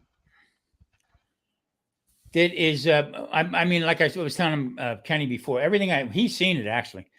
I was buying tripods and stuff like that, and you spend a ton of money on this stuff. Yeah. And I'm saying the construction of it, it's all junk. You know what I mean? Mm-hmm. So I wound up going to Lowe's, okay, and I come up with 3/4 PVC pipe, a couple cans of black spray paint, some elbows and stuff, and I made my own setup. You know what I mean? Yeah. I took coffee cans. I had the big Folger coffee cans, filled them with concrete, put a PVC pipe in the center of that, a bigger one, mount everything on it. It worked out fine. So, yeah, I mean, I all of a sudden became the cheap guy on on YouTube. But that's the way to do it, though. I mean, if you can do it without spending the money, and best part about it is, oops, I broke it. Whoop-de-doo. Yeah, cut it, couple it back together and going, you know. Yeah. Well, my dad always told me work easier, not harder. Yeah. Yeah. I seen you, Tony, a couple of weeks ago. I tuned in. I guess you just got at that campsite. Yeah. On there, I said, "Wow, I swear he really gets around. I like it. I enjoy it." Yep. I think I'm heading out Saturday or Sunday for a camping trip. Just me and the dog. Cool. Now the Jeep's clean. I got to go get it dirty. Hey, that's what you got to do with him, right? Yeah. Randy, I'm gonna connect with you and I'll look you up and I'll attach you. I have 2 channels. I have the keto channel, and I just started another the Sunday Dinner Chef. It's called. Okay. It's, Oh, cool. no restrictions. I mean, I don't know keto or anything like that. I had a connection out here to do some, I guess, cooks at a couple of different smaller casinos, and the guy said, "We don't want you to do the keto stuff, though." So okay, he said, "Just do your normal stuff." And I thought about it, and I said, "You know what? Not everybody wants to do keto. If they see keto, they run the other way." You know what I mean? So I just, being a retired chef, I said, let me just go back, try to keep my mind straight with my recipes and stuff that I had from the old days, and that's what I did. And you know what? Much more relaxing, much more. Oh, I'm much more sure. easier. I have no problems with keto. There's just more stuff I want to eat. Yeah, I mean, you know what it is? It's a mindset, basically what it is. I mean, Yeah. You know that Hershey's bar is going to cause you havoc, so you can have a little bit of it, but not a lot of it. But people don't understand that. So. Yeah, I don't touch those things. Nasty. I'm not a chocolate fan. And the first thing I did, on the new channel, I made bread. Oh, perfect. My wife went like this. Oh no. Yeah, pretty cool. Pretty good. We were saying before what a great community it is. How you meet different people. You know what I mean? Mm-hmm. And just it's what a nice atmosphere. It is. I mean, like Kenny was saying, it's amazing, how many different styles of YouTubers are out there and still have no problems getting together because we all enjoy all the things. So it doesn't matter. You do a lot of cooking videos. I don't hardly ever do any, but I cook every day. You can see my kitchen right behind me. Yeah. But see that's the difference for me. Okay, you're out sometimes in the middle of nowhere, and you adapt and you come up. You do your cooking. To me, that's fascinating.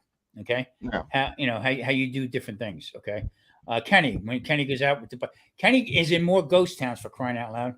Out here driving through, but that's intriguing to me. It is. You know what I mean?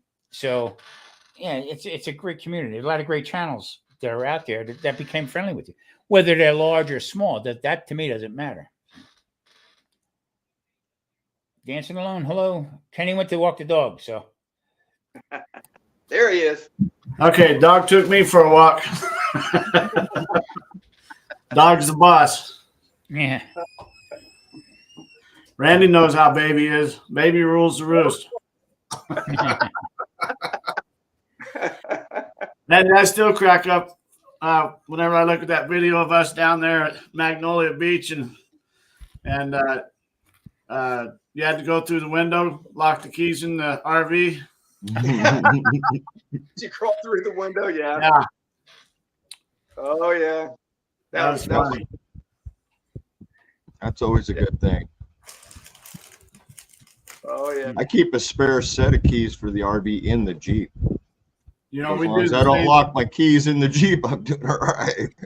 We do the same thing, Tony. We'll keep a spare RV key in the car, the tow car, and we'll keep a spare car key in the RV, because we're liable to lock ourselves out of both if we ain't careful.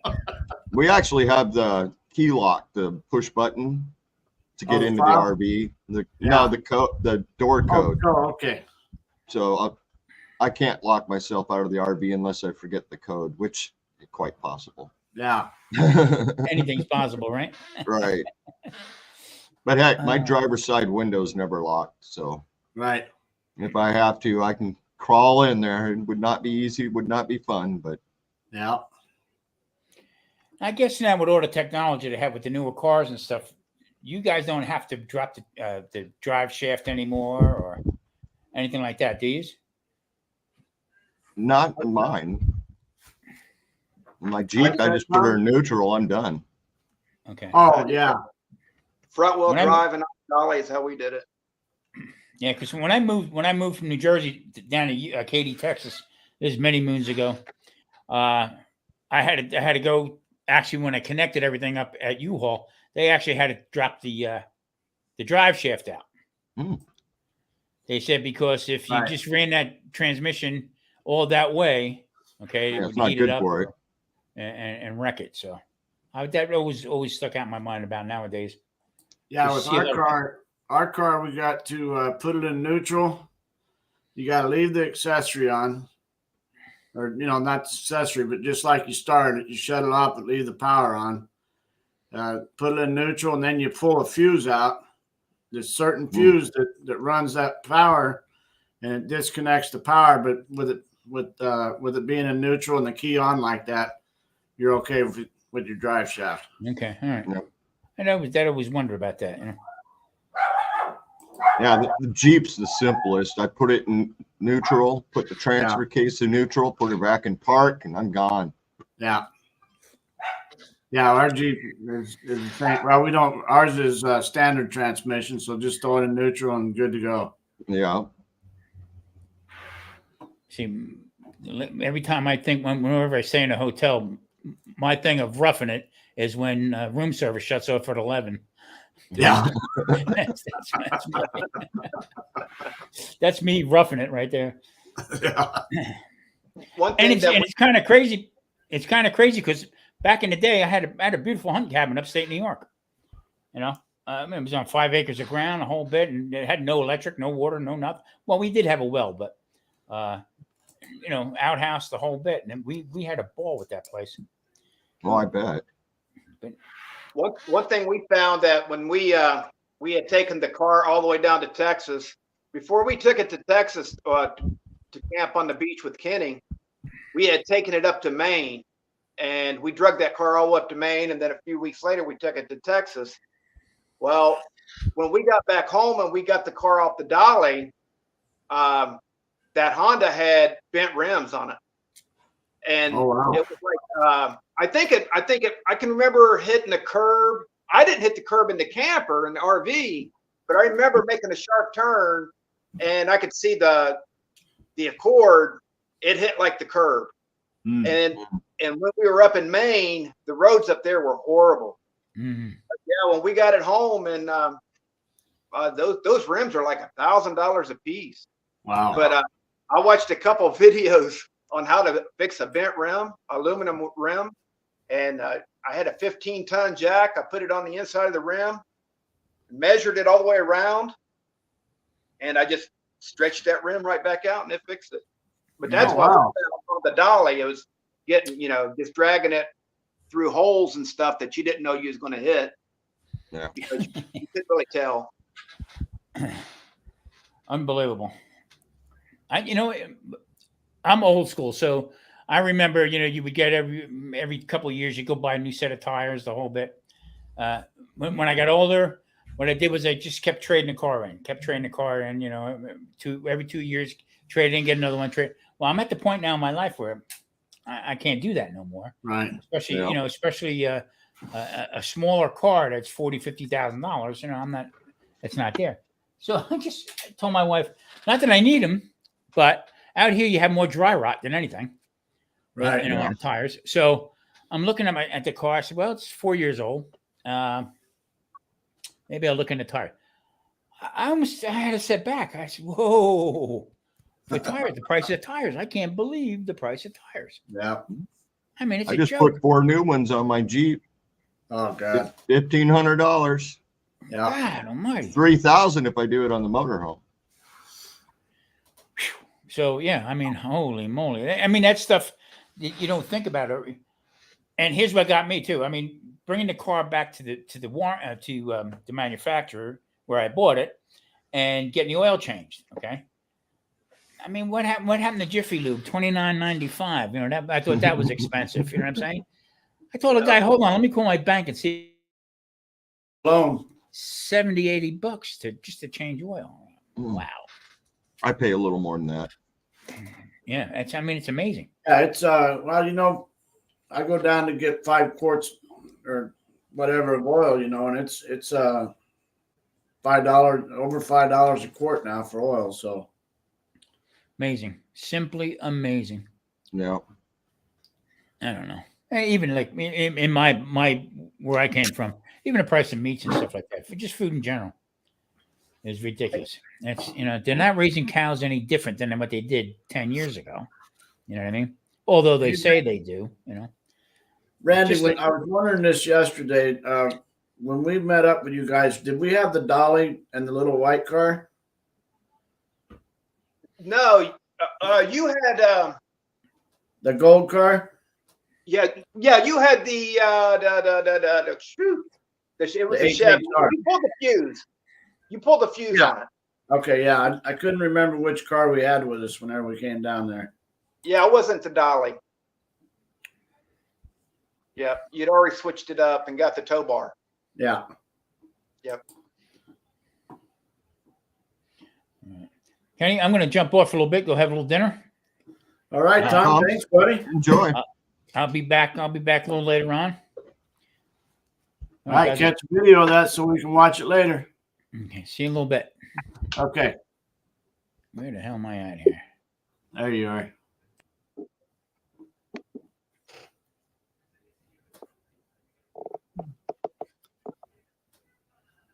Yeah, Tom's local here. Me and him hook up every once in a while. He's good help. He's been a big help for me. That's good. You getting that concrete dug up yet? Yeah, we're about 3/4 of the way there. Okay. Made 3 trips to the dump already. Oh yeah, I seen you guys beating on that. I made me think of times I've done that, man. That's terrible on your hands. Yeah. Oh, They broke my dog. They broke my pick the other day. So, and I told them I seen the way they were bending that pick, pulling back. I said, "You can't do that. You're gonna break the pick." Yeah. Next thing you know, I was gone for a little bit, and they broke the pick. Yeah, I can't even imagine how much concrete I've moved over the years. Yeah. Hard or wet. Yeah. Yeah, 44 years of it. I've done my share. yeah. It's nice to be done with that though. Yeah, as long as you don't answer that phone, right? Yeah, exactly. Well, this last year I didn't take on one job, but I had one friend I helped out on a little deal, but no phone calls. I'd have people call me and I'd tell them, nope, I'm done. Yeah, that's what I had to do. Yeah. No, I'm just not doing it anymore. Yeah. It was tough in the beginning, but it got real easy after a while. Yeah, you take some time off, then you go do it. Yeah. It's like, oh, I can't do this anymore. Yeah. Yeah. Yeah, I find myself relaxing way too much. Who's behind Randy? We are. Oh, is that the TV? Is that on the TV there? Oh yeah. Oh, yeah, okay. I just set it up in front of the TV. Okay, gotcha. Yeah. That's Randy behind Randy. Randy's got his own back.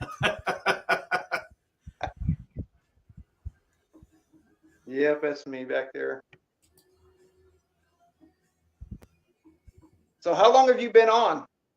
Well, you've been on 12 hours yet? 11 hours. Got 11 hours coming up here in a few minutes. Oh. Yeah, 11 hours, and then I'll have to get off here at in another hour. One more hour, I'll get off. That'll be 5 minutes before the 12 hours. And then I'll get into my next stream 5 minutes later at 6 o'clock.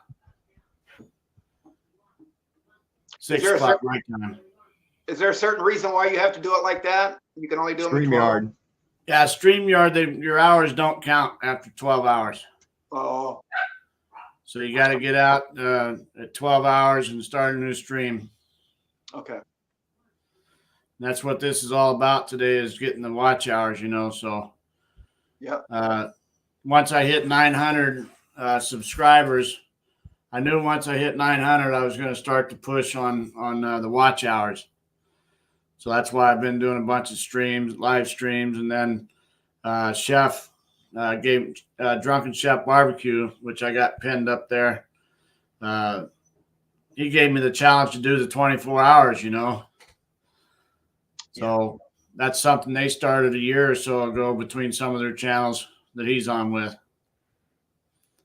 Yep, I said no. Oh, they challenged you and you said no on that, Tony? Oh, he didn't have to challenge me. I told him there's no way I'm doing that. Yeah. Yeah, I remember watching Pompsy. He's from Vegas, and he would do a lot of those 24-hour streams. I don't know if you guys know who Pompsy is. Pompsy is a guy that he basically would go from casino to casino, and that's pretty much what he would do. And Oh, he was doing reviews on the casinos? Yes, and he would do, yes, what he would do is reviews, and then he started gambling. And he would do the gambling thing where he'd sit at a machine for 15 minutes, see how much he could win. But he was doing it daily. Wow. We was watching him, but then we started noticing that he was just doing a lot of reruns, and he was he was doing different things. And I'm like, hold on, we've already watched this. Yeah, he was using his old videos and just editing them up. Yeah. Yeah, and what he would, to me, he should gave us a heads up on that. So I stopped watching him because of that, because a lot of those were just reruns, and he was just renaming them. So yeah, that's good. That's good to know what the audience has to say about that, because I got different ideas in my head of what to do. Because I want to take some of my own videos and freshen them up, and do some voiceovers instead of the music on some of them. Some of my early videos. Yeah, I think if that you give a heads up, some may, some clips may be review, Yeah. I mean, but we were watching him religiously. Right. Every day he had a new video come on at 6 o'clock, and all of a sudden, yeah, he just started showing the same thing over and over, and I'm like, hold on. Yeah. I mean, if I was friends with him or whatever, I'd have thought, but I wasn't friends. I was just watching. Right. So I guess that would make a big difference too. So Chief was having fun about this. He's talking about how your TV, is about 15 seconds behind the actual stream, so there's that delay, and he was laughing at the pictures behind you. Yeah. If I turn it up, there's no way I could communicate with you guys and try. Yeah. Yep. It's like my eyes is really bad. I'm looking at the phone, and I can't see any comments or anything because my eyes are so bad. Right. But I can turn it on, and the comments will come on over here. Okay, so are you using your phone to stream, and then you're reading? Then you read the comments off the TV. Gotcha. Yes. That's a good idea because I understand that. I had trouble doing that on my phone as well. Yeah, I can't. My eyes are so bad, and then it's bifocals is what it is. Yeah. And if I put them on, then I won't be able to see anything else around me. And right. But it's part of getting old. Yeah, boy, it ain't for the getting old. Isn't for the weak. Are you guys planning on any traveling this summer? Or? We're probably just going to go locally. I don't know if we're going to go any, take it out on any long distances. Right. Go over to the cabin. You guys still working on the cabin, or? We plan on going back down there and working on that. We'll just take the car for that. Yeah. We went down and worked on it a little bit this past year. There's some other things I need to get done on it. But, we had put the metal roof on it. Right. But yeah, there's some other stuff I'd like to, level it up. It's starting to sink on one side because it's sitting on concrete pillars. It's like this big around. Right. And there's a stream that runs right next to it. Well, but over there, close to the stream, it's probably dropped about 3 or 4 inches. Yeah. The cabin has. So I'd love to jack it back up and level it back up, but hopefully we can do that this summer. So how deep are the concrete pillars? Do they just set on top of the ground, or? No, they go about 3 feet into the ground. Okay. On one end, okay, because it's kind of like it sits on a hill. So on this end down here, it's like the cabin's 3 feet off the ground, and then down here at the other end, it's only about 1 foot off the ground. Gotcha. But it sits on, those are at each corner and then in the middle, and yeah, it started settling. The dirt there evidently is, it's soft.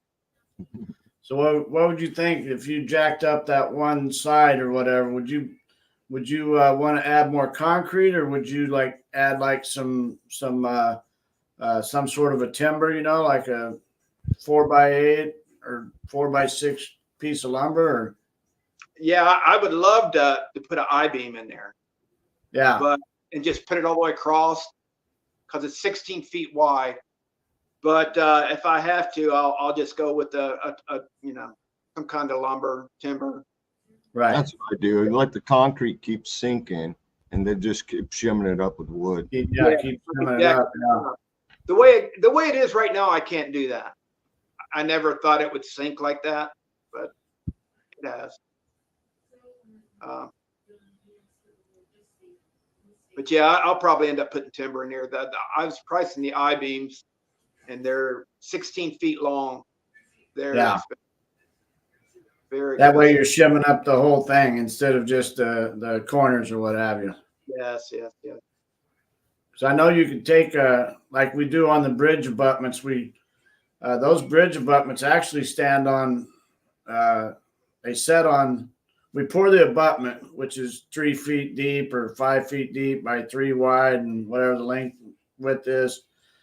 But what we do is we pour a base on top of those. So the beams are just setting on a base that may be 20 inches wide or so by 12 inches. And we pour that with like a 10,000 PSI grout. So that's all, so it's setting on a small amount of concrete, but it's such a high PSI right there. And those are all made that way the beams on the bridges can move. Yeah. You gotta have earthquake, because the earthquake and everything, or ground settling, and your beams have to be able to move on top of your abutments. Or otherwise they'll just break. Yeah. Did you ever get to watch the video that I did where I went down there to my cabin and we worked on that bridge? Worked on the bridge, yeah. Yes, that bridge is like, it scares me. Yeah. I mean, the way it's set up and stuff. It's been there ever since I was a kid, and all we did was put oak across the top of it. But the beams that are holding it, the concrete that's holding it there, right? I don't know. I wish there was a different way to do that, but yeah, when they did that originally, I don't know if they did it to code or what. Probably, they did it themselves without permits, so you don't have the right type of rebar in there and all that. So yeah, I could my grandpa. Yeah, my grandpa did it when I was probably 2 years old. Oh, okay. Your grandpa put that in, yeah. Oh, yeah. So that's on your property then. That bridge is on your. Yeah, it's on my uncle's property that leads to the property that my cabin is on, which is my dad's property. So yeah, it goes on the whole family, whatever family is out there. Yeah, your uncle and then your guys's. Yeah, I wish there was another way onto the property. That there is, but that they would have to buy some land to connect to the road, because the creek goes like this, and but they'd have to buy so many acres up what they call down the road, because the creek runs down the road. They'd have to buy a couple acres and then make a road, and even that road that would come to the property would be pretty long. But it's probably something they should have done years ago. But yeah, then you got to worry about easements and all that, and then you're getting into trouble whenever you have to worry about other people and property. Yes. And that part of West Virginia is like a really rough part of West Virginia. People don't play around down there. It's the Hatfield McCoy area. Right. Everybody seems to be nice until you piss them off. Well, that's the way they were down in Louisiana too. Whenever I lived down there for a couple of years, they can be that way everywhere in the country. Yeah. But I'll tell you what, there's certain places in the country where it's a little bit more serious than others. Yeah. That's true. And I know what you're talking about. And down in Louisiana, you know, I had some of the best friends down there, but they let me know without any blink of the eye that you know, you rub our back and we'll rub yours, but you cross us and you're dead, you know. Yeah. Can I say that? I didn't mean to say that out loud. That's true, though. Yeah. Yep. That's the way it is down there. It's, I mean. Hey, James, how you doing? Thanks for coming in. Yeah, there was even in Illinois, you know, there were certain smaller towns that you know, it was kind of like you're welcome there during the day, but don't stay the night, kind of thing. Yeah, be gone by dark. Yeah. Yeah. We don't mind you coming over here to see your ma and your pa, but we don't want you to hang out too long. Yeah, some of the reservations up there in British Columbia are that way too. Yeah. Hey, and you know, you got to respect wherever you're at, you know. Yeah. Oh yeah. I mean, that's their place, and they grew up there, and if that's the way it is there, then you just follow their rules, and everything will be just fine. Yeah.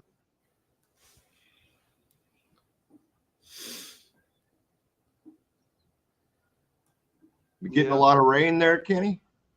You know, we have I mean, not heavy rain or anything like that, but Vegas is never really much on heavy rain, but it's kind of been. I mean, we get the heavy rain. Don't get me wrong, you know, which we had some flooding and stuff here in town not long ago. But I think probably the last 5 days, it's just been kind of a steady clouds and, you know, a little bit of rain here and there. And a couple of days there, it was like a all day long type drizzle, you know. Yeah, we've had a couple of those. Here they just blow through, and I'm right next to the foothills out here, so they just kind of the clouds saw. Yeah. And it just flat dumps. Oh wow. Yeah, we'll get maybe 3 or 4 of those a year where we get a heavy rain, you know. But I mean, I came from Illinois, so I know what rain is, and even Arizona gets a good rain, you know, down in the monsoons, you know. Yeah, I'm from Washington. I know about rain. Yeah, you know about rain. Yeah, Debbie's from there too. You know, well, her whole family is, you know that. But yeah, they grew up right just on the south side of Seattle there, the south end of Seattle. They called it White Center back then. It was out right in the convergence zone from the Olympics. Yeah, it doesn't stop rain in wintertime. Exactly. Yeah, I think Seattle had the highest suicide rate for a long time, and I think that's what it was. It's just depressing because it just stayed. You don't see the sun for 6 months. Yeah, yeah. Definitely low on vitamin D. Well, guys, I'm going to get off here. I unplugged my phone to move it around, and it's getting about ready to go off. All right, Randy. Glad you and Tina came up. Good to see you guys, and we'll talk to you soon. Hopefully, I think she said something about she's going to start her streams again next week. So, Yep. It'd be good to see you guys on there. All right. It was nice talking to you guys. Thanks, Randy. Okay. Bye-bye. Bye. Back for the duration. That's gutsy. Well, except it's only like 45 minutes. Hey, Dan, how are you? Oh, the duration of the first half?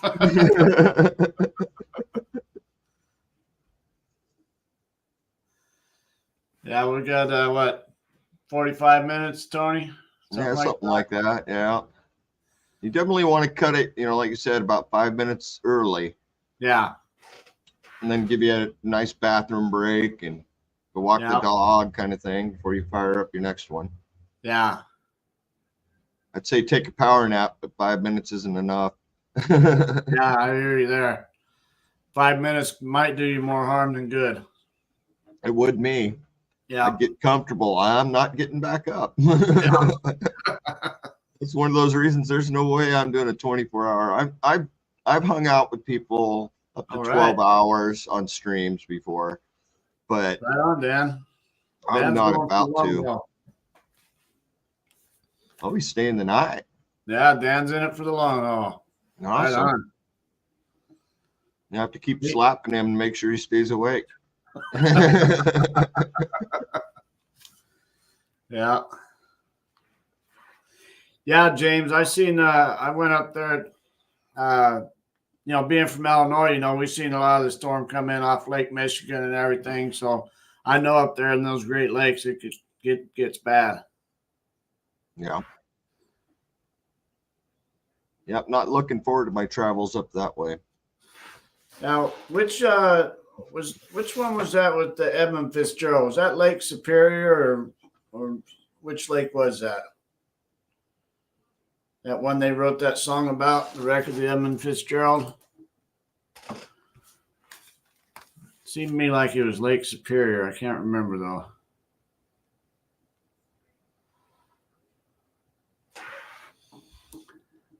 Well, Dan, as long as you're got it running, that's good. Whether you're asleep or awake, I really appreciate it. Yeah, I'll leave you running either way. Right on. Yeah, I really appreciate that, guys. Everybody. Give you some hours. I know at some point I'll have to do the same kind of thing. Just start pumping out more videos than I'm used to. Yeah.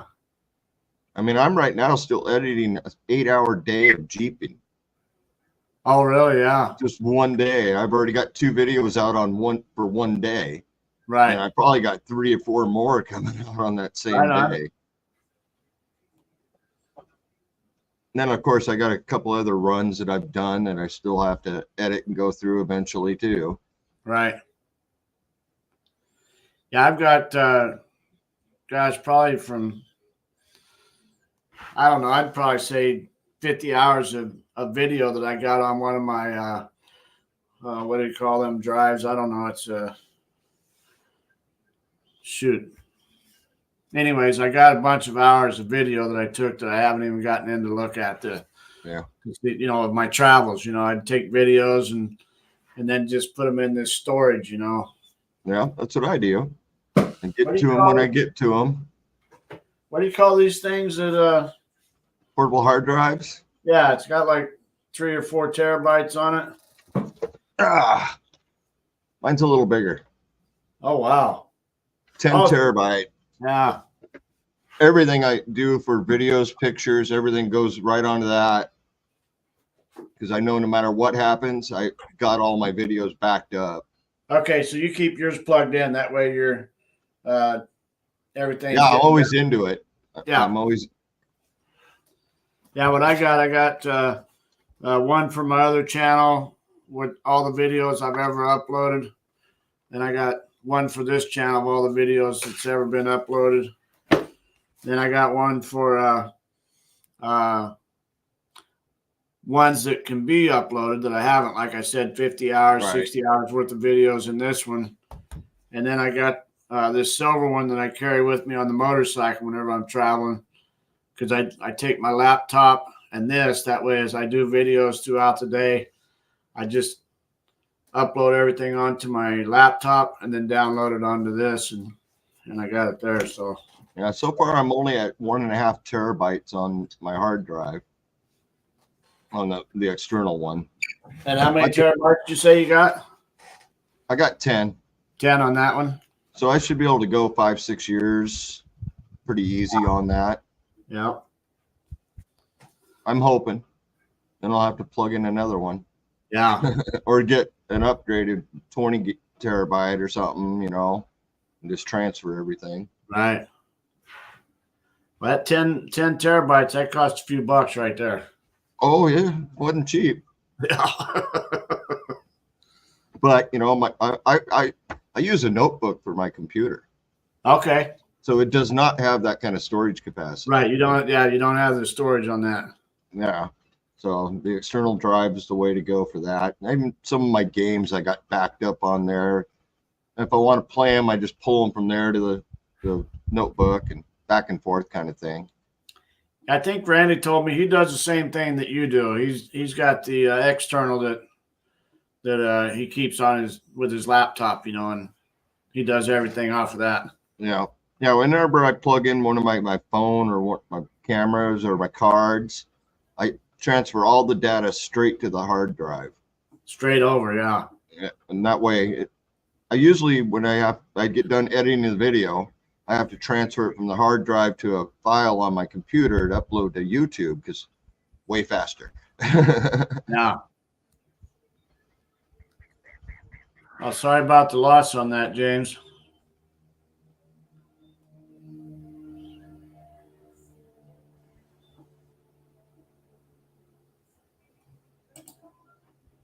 That's too bad. Yeah. Yeah. But all our clocks are ticking. Yes, they are, man. As soon as they wind them up, it starts ticking right there. Hopefully we got a few years left in us. Yeah. I got a lot of adventuring still to do. I know, man. I got plans still yet.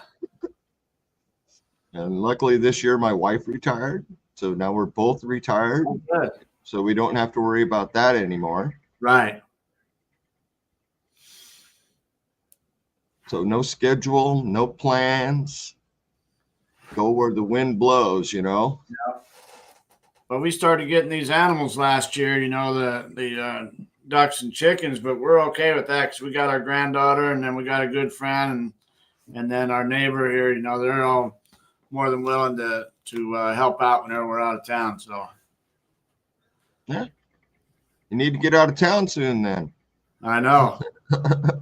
Yeah, we was trying to get down there to Quartzsite and then the grandkids, his father got killed up here in Vegas. Right. He got shot, and so we've had kids in and out of town for 3 weeks now. Yeah, understandable. I mean, it's Yeah. the way it goes. Yeah. We don't hook up this year. Maybe next year we'll hook up. I mean, no worries.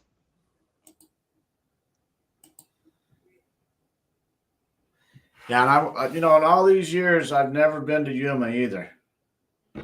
You can miss it. It's not a big deal. Yeah, but It's just another town.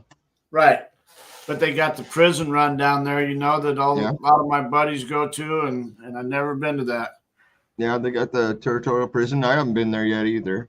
I really don't have an interest in that kind of thing myself. But I'll tell you what, the Marine Corps base, right? That's worth it. I mean, I get jets flying over all the time. Last night, I was sitting out in the front just watching them because they're shooting off flares as they're going by. And it's like, oh, that's cool. Another one goes by shooting off flares. Yeah. Well, I don't know if they probably got restriction on the drone there at that territorial. Oh, yeah. I cannot launch my drone where I'm at now. I can't imagine being able to do it there. Are you too close to the base then, or is that why? Yeah, I mean, less than a mile. Oh, yeah, definitely. From the military land, at least. They got a lot of land out here. Right. Yeah, I'm too close to even launch my drone where I'm sitting, which is too bad because the other day I had the wash filled up, and it would have been great to be able to fly the drone up and down it. But, I used the GoPro, went out there before the rain started, and then I got footage of it after it filled up. Now, how far do you got any idea how far you have to be away in order to get out of that no-fly zone?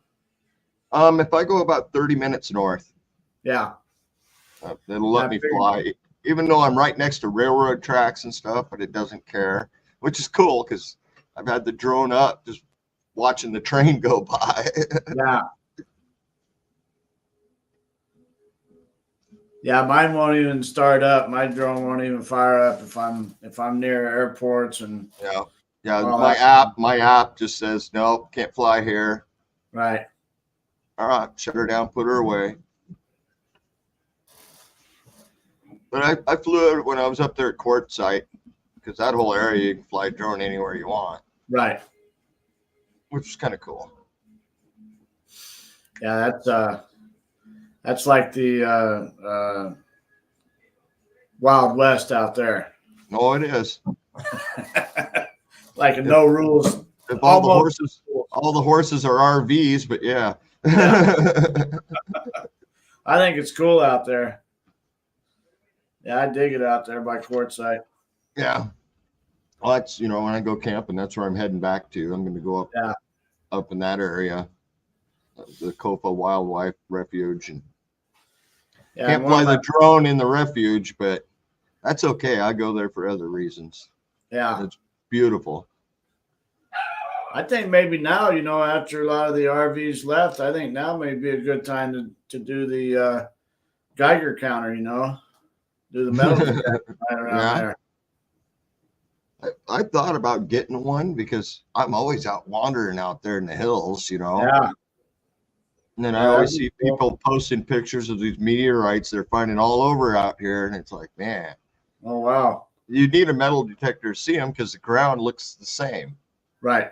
Unless it's quartz or something like that, which is different color than the black rock. Right. Yeah, that'd be cool.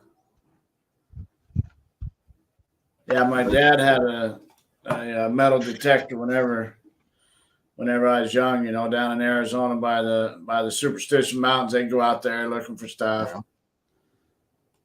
Dreaming about the Lost Dutchman gold mine, Well, you can come west any time of year. Northwest is a little different. We had it snow one year in April. But he's talking come west in the summertime, though.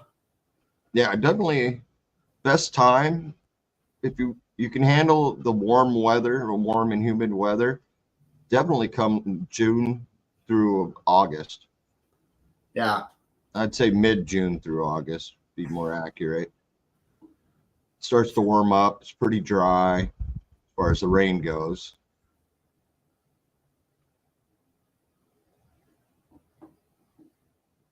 Yeah, definitely hit the beach if you're going that way, though. You go through Oregon or Washington, hit the beach. I think the best time to come through the desert is about 3 a.m. Yeah, especially in the summertime. Yeah.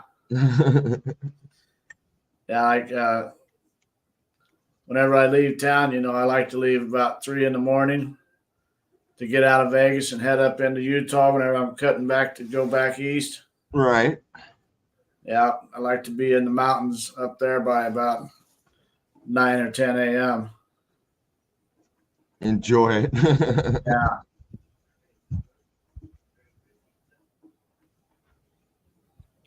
Yeah, we're going to head east from here. So we'll be going over to New Mexico, Texas, and then head north. Okay. And just do that big old loop going through the north. Uh-huh. Hopefully we don't get into the upper states too soon. Right. But if it looks like it, we'll stay wherever the heck we are. That's what happened to us 2 years ago. We was down in Florida in March and April. Then we started heading north. And by the time we got somewhere in South Carolina, we started hitting too much weather. It was cooling off. And so we just made a left and went over to Tennessee for a while. Yeah. Yeah, that's a nice thing for us. We don't really have a schedule. We're going to be in Tucson here at the end of the month. Uh-huh. That's it for our schedule. Right. And I think we got plans to be up by Phoenix for 3 weeks or something like that. Yeah, we're in no hurry to do anything. Lots of places to still see, but right. Yeah, that's a good thing, not to get in any hurry. Yeah. And you guys got the e-bikes too, right? Yep. Yeah, those are cool. Yeah, I got the 2-wheel one, and the wife's got a 3-wheeler. Yeah. Yeah, those are cool to go, especially if you go into smaller towns, Yeah. And then just set up camp and jump on your e-bike and really go do some exploring. Yeah. I like to. The wife not so much. She likes the pavement for her riding, but I don't care. Yeah. I'll take it through the rocks, the mud, the beach. Yeah, absolutely. Especially the beach. Now, you got the big tires on yours? Yeah. Yeah, that's what- we both got the 3-inch tires on them. yeah, those are cool. Definitely helps to a point. If the loose soil gets more than 3 inches deep, the height of my tire, basically, Hi, Nikki. I lose traction. Oh, I is might that right? come to Arkansas. I'm just not happy about going to Texas. You're getting close. Yeah. We'll hit Arkansas probably next year. Because each year we're just doing a loop further east, further east, further east. So you got some different points that you're gonna make it to then. Oh yeah, I mean, every state, every county has points of interest. Right. It's a matter of going through how many times you want to go through this state, this different areas, kind of like that, you know. Like Utah. Right. Last year we came down the west side of Utah and left through the east side of Utah. Uh-huh. Which was awesome. Got to see all the almost all the canyons, but we'll be going back through Utah 2 or 3 more times, I'm sure. Yeah. Just to catch more places. And they got kind of cool. They got a lot of national parks there. Yeah. Most of the country. Yeah.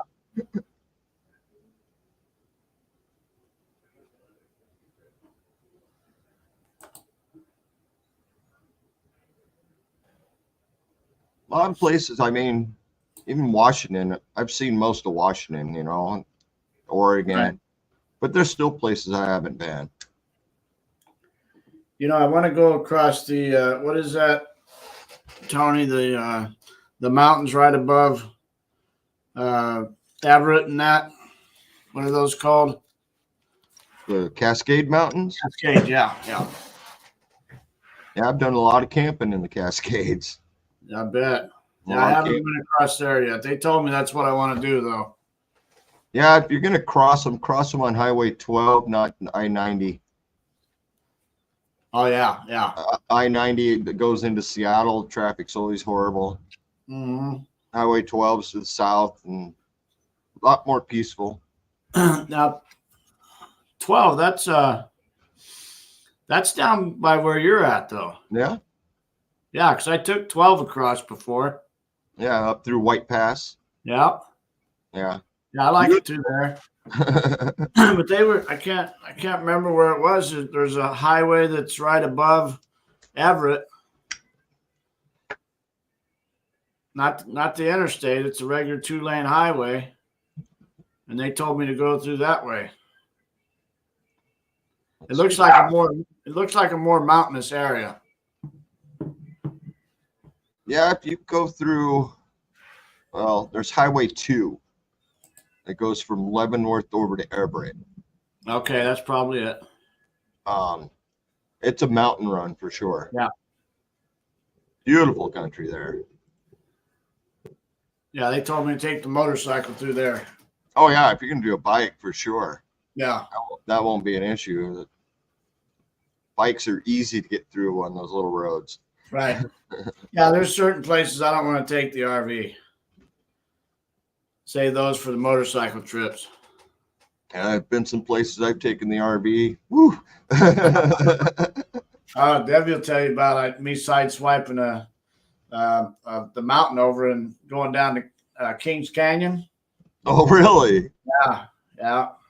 The one point of the side rock there was protruding out just to the edge of the road there, and it's pretty hairy going down to Kings Canyon. Yeah. And I sideswiped the back of my RV, and I got a little slice in there about maybe 12 to 16 inches long. Nice. Yeah. It's always good to have souvenirs. Yeah. Yeah, I've been lucky. The only thing I hit a log pulling into a site once. Yeah. And that's so far been pretty good on the RVs. Yeah, I did that one. Then I banged mirrors over in LA, LA County somewhere. I don't know which highway I was on or whatever, but I think we was going from, we was out at, what's that, Magic Mountain? Is that the one? That's the one out north. Yeah. We was going from Magic Mountain over into Anaheim. Mm. And it was pretty busy that day, and I clipped the mirrors on a semi. Yeah, I've come so close so many times. You're getting those, like, what was it, Bakersfield? We were going through there, and they had construction barriers pulled in on both sides, and this truck decides he's going to pass me, and it's like, man, I'm surprised we didn't hit. Oh wow!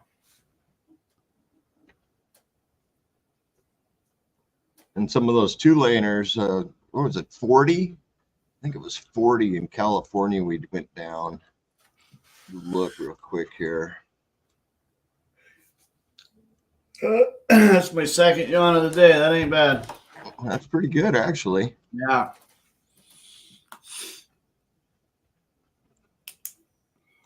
Eleven and a half hours. That's pretty good. Yeah. Let's see if I can find it here.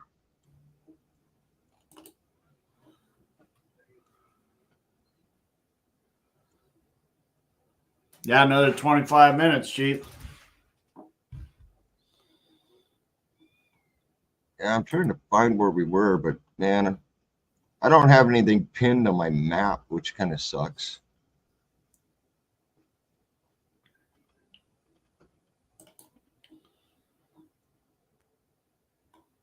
But man, that road was so narrow, and it was a zigzaggy road. 2-lane or? Yeah, it was a 2-laner, but it was not built for RVs. Right.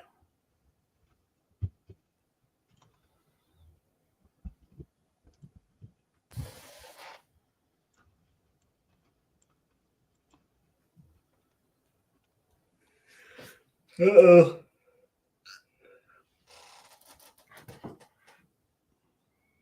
Don't keep yawning. That's just going to make things worse. Yeah.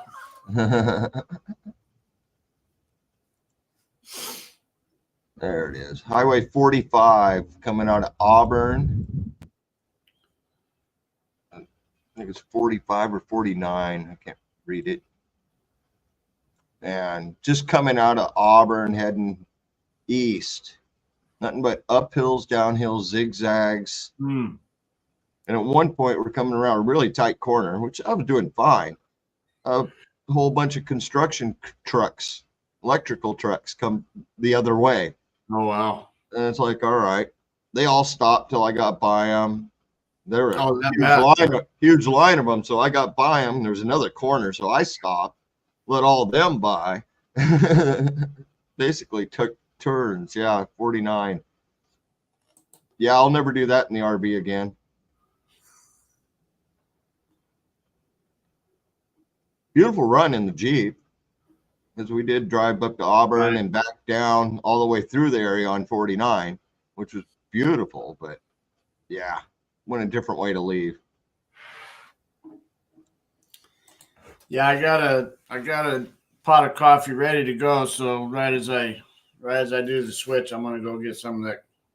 Get that pot going.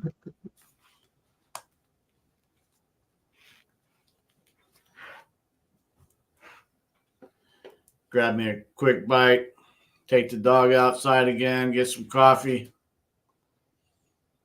Yep. It's always a good idea. Yep. Well, you could always have Debbie do the next 12 hours. That's what I tried to. So I'll do the first half, you do the second half. That'll Right. work. I mean, it's only fair, right? That's what I said.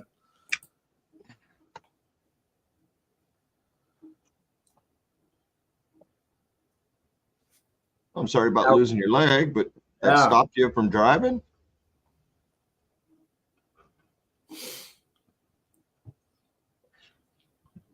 Now, are you all East Coast, James?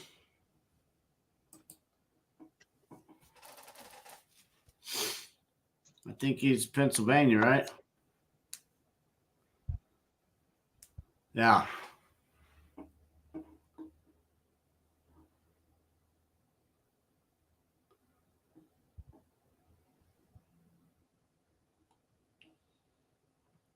Yeah, I got the RV stuck one time too. Oh yeah. Don't trust Google Maps. I would have been fine. There's a hill climb and it just slipped into a rut. Oh, is that right? But got out, walked to the top of the hill because I figured I'd just back up and hit it again. There was no way I could make it over the hill. Really? I would have high centered on the top of that hill. Oh, wow. It's like, all right, I'm backing all the way back out this road, turning around.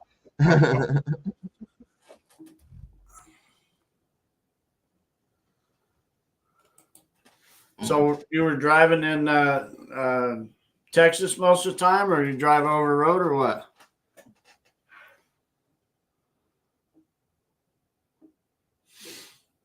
I don't like long drive trips. Off-roading's a whole different game in the Jeep, you know. Yeah, my dad drove over the road for most of his life. Yeah. Yeah, he was. I know whenever I was coming up in my early teens and everything, he was driving. He was out of Chicago. Was his whatever they call it. His terminal was out of Chicago, and they drove 5 different states. And they, for the most part, they carried a lot of craft foods, and they delivered to 5 different states. So he would leave out on a Sunday night and be gone 3.5 days, and then home 3.5 days. That's tough. That was back whenever you could run 2 logbooks, you know. Yeah. I guess they can't do that anymore with all the GPS and everything now. Most of them trucks have GPS. Yeah. Tracking everything now. Yeah. We got they got one here on us too. Yeah. Yeah, I don't mind 4 to 6 hours is pushing it for me. Yeah. With the motorhome, you know. But if I have to get somewhere, so be it, you know. Yeah. Yeah, I mean, in an RV, what's the hurry, you know? Yeah. You're retired and let's find a place about 200, 300 miles from here. Yeah. Stop there. Exactly. That's what we do, you know. Yeah, 300 miles is that's about the end of the day right there if you do that. That's my belief, anyways. Yeah, I don't want to drive in the dark. Right. It's just no fun to get where you're going in the dark. No, trying to set up in the dark and everything, no way. Yeah. Yeah, I don't want to get in a hurry in the morning, you know, whatever I'm trying to break down. I don't want to get in no hurry. Just take my time, get broke down, and most of the time I break down the day before most days. Right. And that way I got an easy morning. I can enjoy my coffee, you know, and then hit the road. Yeah, you can flush your tanks or whatever and have all that cleaned up. Basically, all you got to do is electric, a slide, you know, whatever your slides are. And slides in, hook up jacks, your feet and go. Yeah. I don't have jacks, so that was kind of nice about this rig. There's no jacks. Oh, you're all air? All air, yeah. Nice. Which is great as long as the air is working. Yeah. I've had problems with my air system a couple times now. I had one where my air brakes didn't even work. So are you got a diesel pusher then, or? Yeah, diesel pusher. Yeah.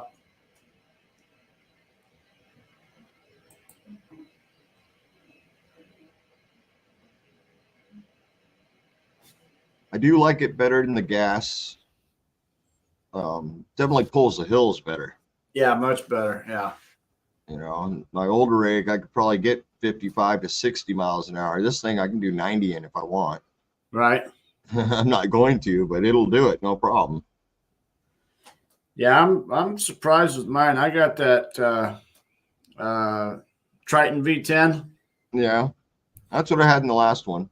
Yeah, and I'll tell you what, I can run 80 miles an hour down the highway, 85 if I wanted to, pulling a trailer. That thing, it's got the power as long as you're in flatland. Yeah. Yeah, I never had problems till I hit a hill, then it was like, Yeah. okay. Yeah. I remember I was coming last time 2 years ago. We was coming across from Missouri, and we was going to drop down into Arkansas. Not drop down. We had to climb up first, Right. and then drop down into Arkansas. I think we was probably about straight north of Little Rock. And man, I'll tell you what, that motorhome got down. At one point, I had to stop.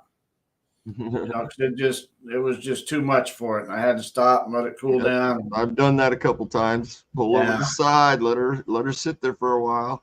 I thought I was going to have to pull one of your numbers and back down and turn around. Yeah, that would suck too. Yeah. And you're looking out your mirrors and you got 10 cars behind you, and yeah.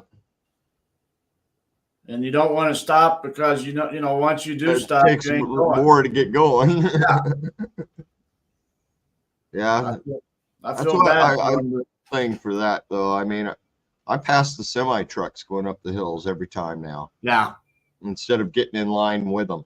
Right. Right. Yeah. Every time I'm able to pass the semi, I'm like, woohoo!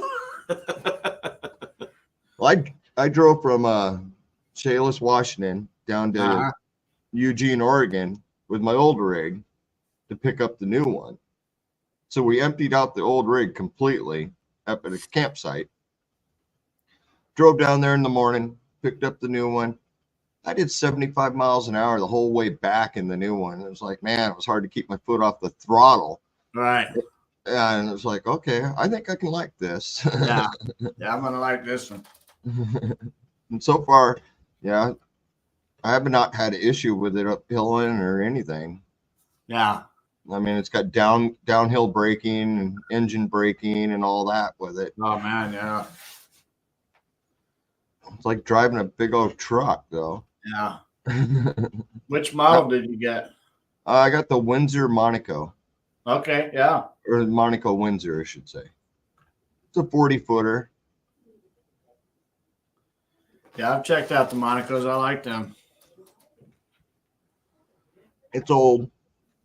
It's an 04. But I wanted one pre-def.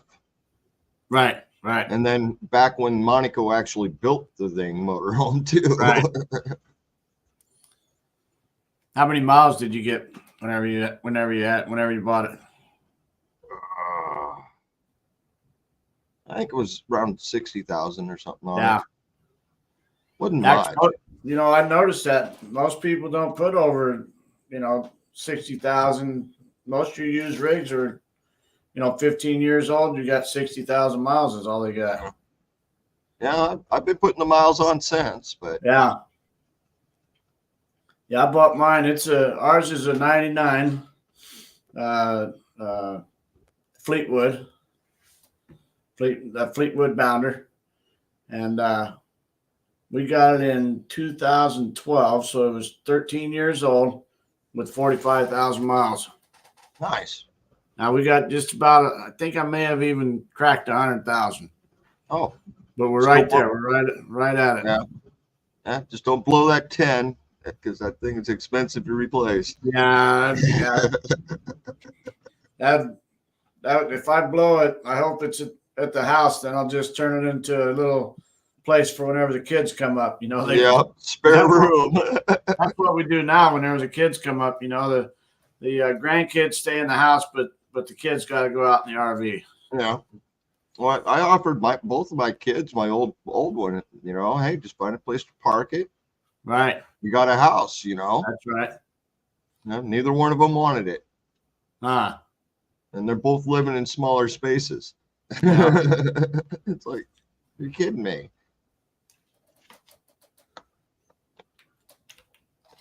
Help me keep an eye on that clock, Tony, because now you got a little over 12 minutes.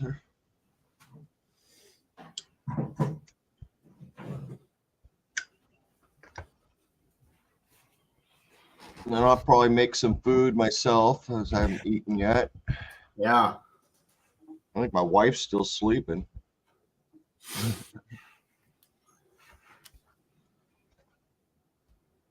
Yeah, TV's not on in there.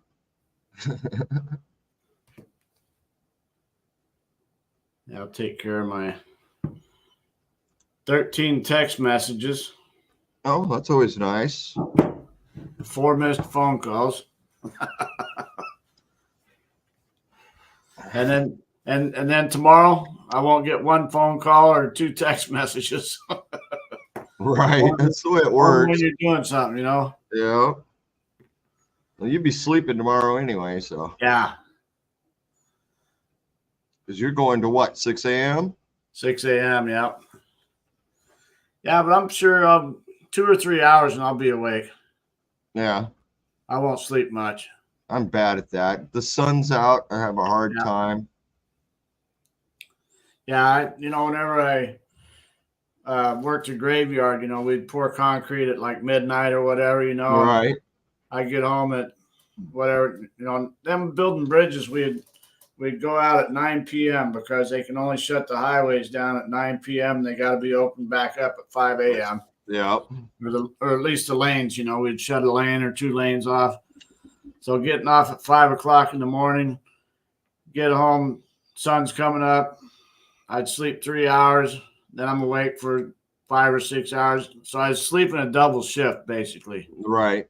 Sleep 3 hours in the morning, up for 5 or 6 hours, and sleep another 3 hours. Yeah, we used to, when we were doing that, we'd all go fishing after work in the morning. All right. Yeah. Go fishing, drink some beers, go home, Yeah. go to bed, get up, eat dinner, go to work. Yep. I hated that. But yeah, it's pouring, especially pouring concrete. You could only do it some places at night. I worked in a lot of hospitals and factories doing slab work and stuff. Right. So it was like, hey, we can only do this when they're shut down. Right.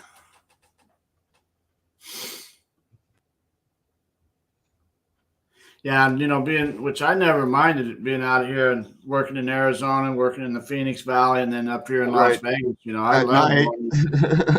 going in at night. Yeah. Yeah, I worked out in California desert for, I don't know, a couple of years, framing houses during the day. And I'll tell you what, the summers were tough. Yeah. Yeah. You get a 2-hour lunch at the Oh, heat of really? the day, and we go to get lunch and some beer and I don't know if I can make sit it back under to the work. shade of a tree and then go back to work. Yeah, you give me 2 hours to drink, and I don't know if I'm going back to work. I'm just getting revved up. I guarantee you there wasn't much work getting done the late day. Right. Yeah, we would concrete, the concrete dictates whenever you're going to Yeah. take a break, so Yeah. so I think I got 5 minutes to look away. right. Dang it, I only had 4. I couldn't tell you how many times that you just go grab a sandwich out of your lunchbox and you're right back out there with your trowels, Yeah, you're eating while you're working. too many times. Yeah. I'd rather be on it than late on it. That's 'Cause right. Concrete is not forgiving. Yeah, you don't want to have to chase it. No, no fun at all. You're working 3 times as hard as you have to. Yeah.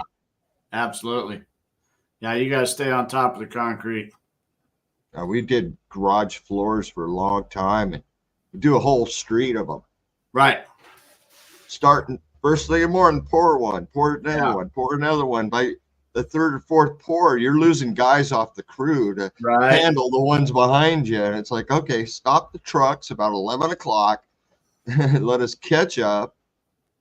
Yeah, you might start off with 15 or 20 guys, but like you say, after you pour 3 or 4, then there goes 2 guys and Yeah. 2 more, and there goes a couple more guys. And Yeah. Everything moves a little slower, especially when you got to get it down, get it down, get it flat. yeah, Get down, get it flat. That's always the priority. absolutely. I hate concrete. Yeah.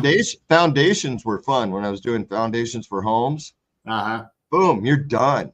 Right. Once the concrete's poured and screeded off, you're done.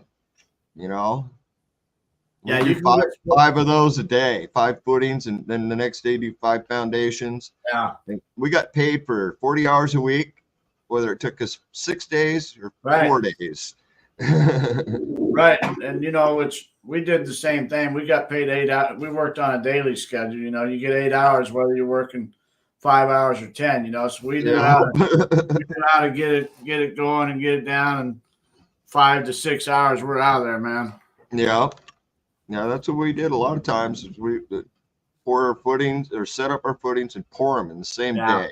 So you work 10 to 12 hours that day. Right. The next day you got to strip all the footings and set up the foundations and pour them. And we're doing them 5 at a time. Right. And then there were so many times that we got off work early on Wednesday because we'd clean up all of our mess, get it all stacked, piled, and shipped out. Yep. I don't have to work Thursday or Friday. We're going camping till Monday. I'll see you on Monday, you know. And then there's the other times where it's not going so well, working Saturdays. So be it, you know, that's the way it works. Concrete doesn't forgive. Yeah, and you know, some people, you know, like sometimes the carpenters, I'm just going to use carpenters for an example, because sometimes they would get mad at us for taking off an hour early, you know. Yeah. I'll tell you what, you pour concrete for 7 hours, and that's like a 10-hour day right there. Oh yeah. Yeah. And carpenter's got no choice. He works 7 to 3:30 every day. Right. When it's break time, they sit down. When it's lunchtime, they sit down. Yep. You know, we like I say, we eat on the go most of the time. Yeah, you're lucky to get lunch. Yeah. You know, as you call it, you know, and carpenter gets a 30-minute lunch and 2 15-minute breaks. Right. Concrete worker might get lucky to get a 15-minute break. Right. Now, did you work union out of California or no? No, never did join a union. Yeah. My brother tried to get me to join the carpenters union in Washington for many years, and it was like, hey, it's just going to take the fun out of what I'm doing. Right. You know, I was building houses from the ground up. We'd dig the hole, pour the concrete, build the house, yeah, do the landscape, and we did it, every bit of it that we didn't have to hire out. All right. So ran the plumbing, ran the wiring, just had an electrician and plumbers come in to certify it, you know. Right. Got to get your inspections.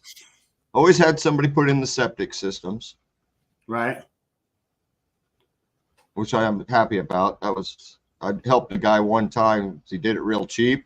If we helped him, yeah, I don't want that job. Yeah. Big old deep holes, setting tanks in it. No, this is not fun at all. Yeah, we started out doing, or I did. I started out doing storm sewers and sanitary sewers back in Illinois, and being in them trenches and stuff. I'm like, no, I'll pass on that. Yeah, that's not my thing. It's bad enough for some of the times we had to hook up water lines to the mains and stuff like that. It's like, I don't like being down here. Yeah. Hated digging them too. Yeah. Some of the jobs we had where you couldn't get any equipment in, you had to use a shovel. Oh man. Yeah, hard work there, especially in hard terrain, you know. Yeah. Yeah, picking and shoveling, man. Well, we're getting close. 5:53. Yep. So anybody in the chat who doesn't know, we'll be shutting down in 2 minutes. If you can, Kenny, drop the link for your next live. Okay, let me see here. I got to. I know you have it scheduled. Right, I got to figure out how to get over to the link. I could drop it, but I'm not a mod. You got 5, 6 thumbs up already on it. Let's see. Are you on the? Leave a comment real quick, Tony, and I'll make you a mod real quick.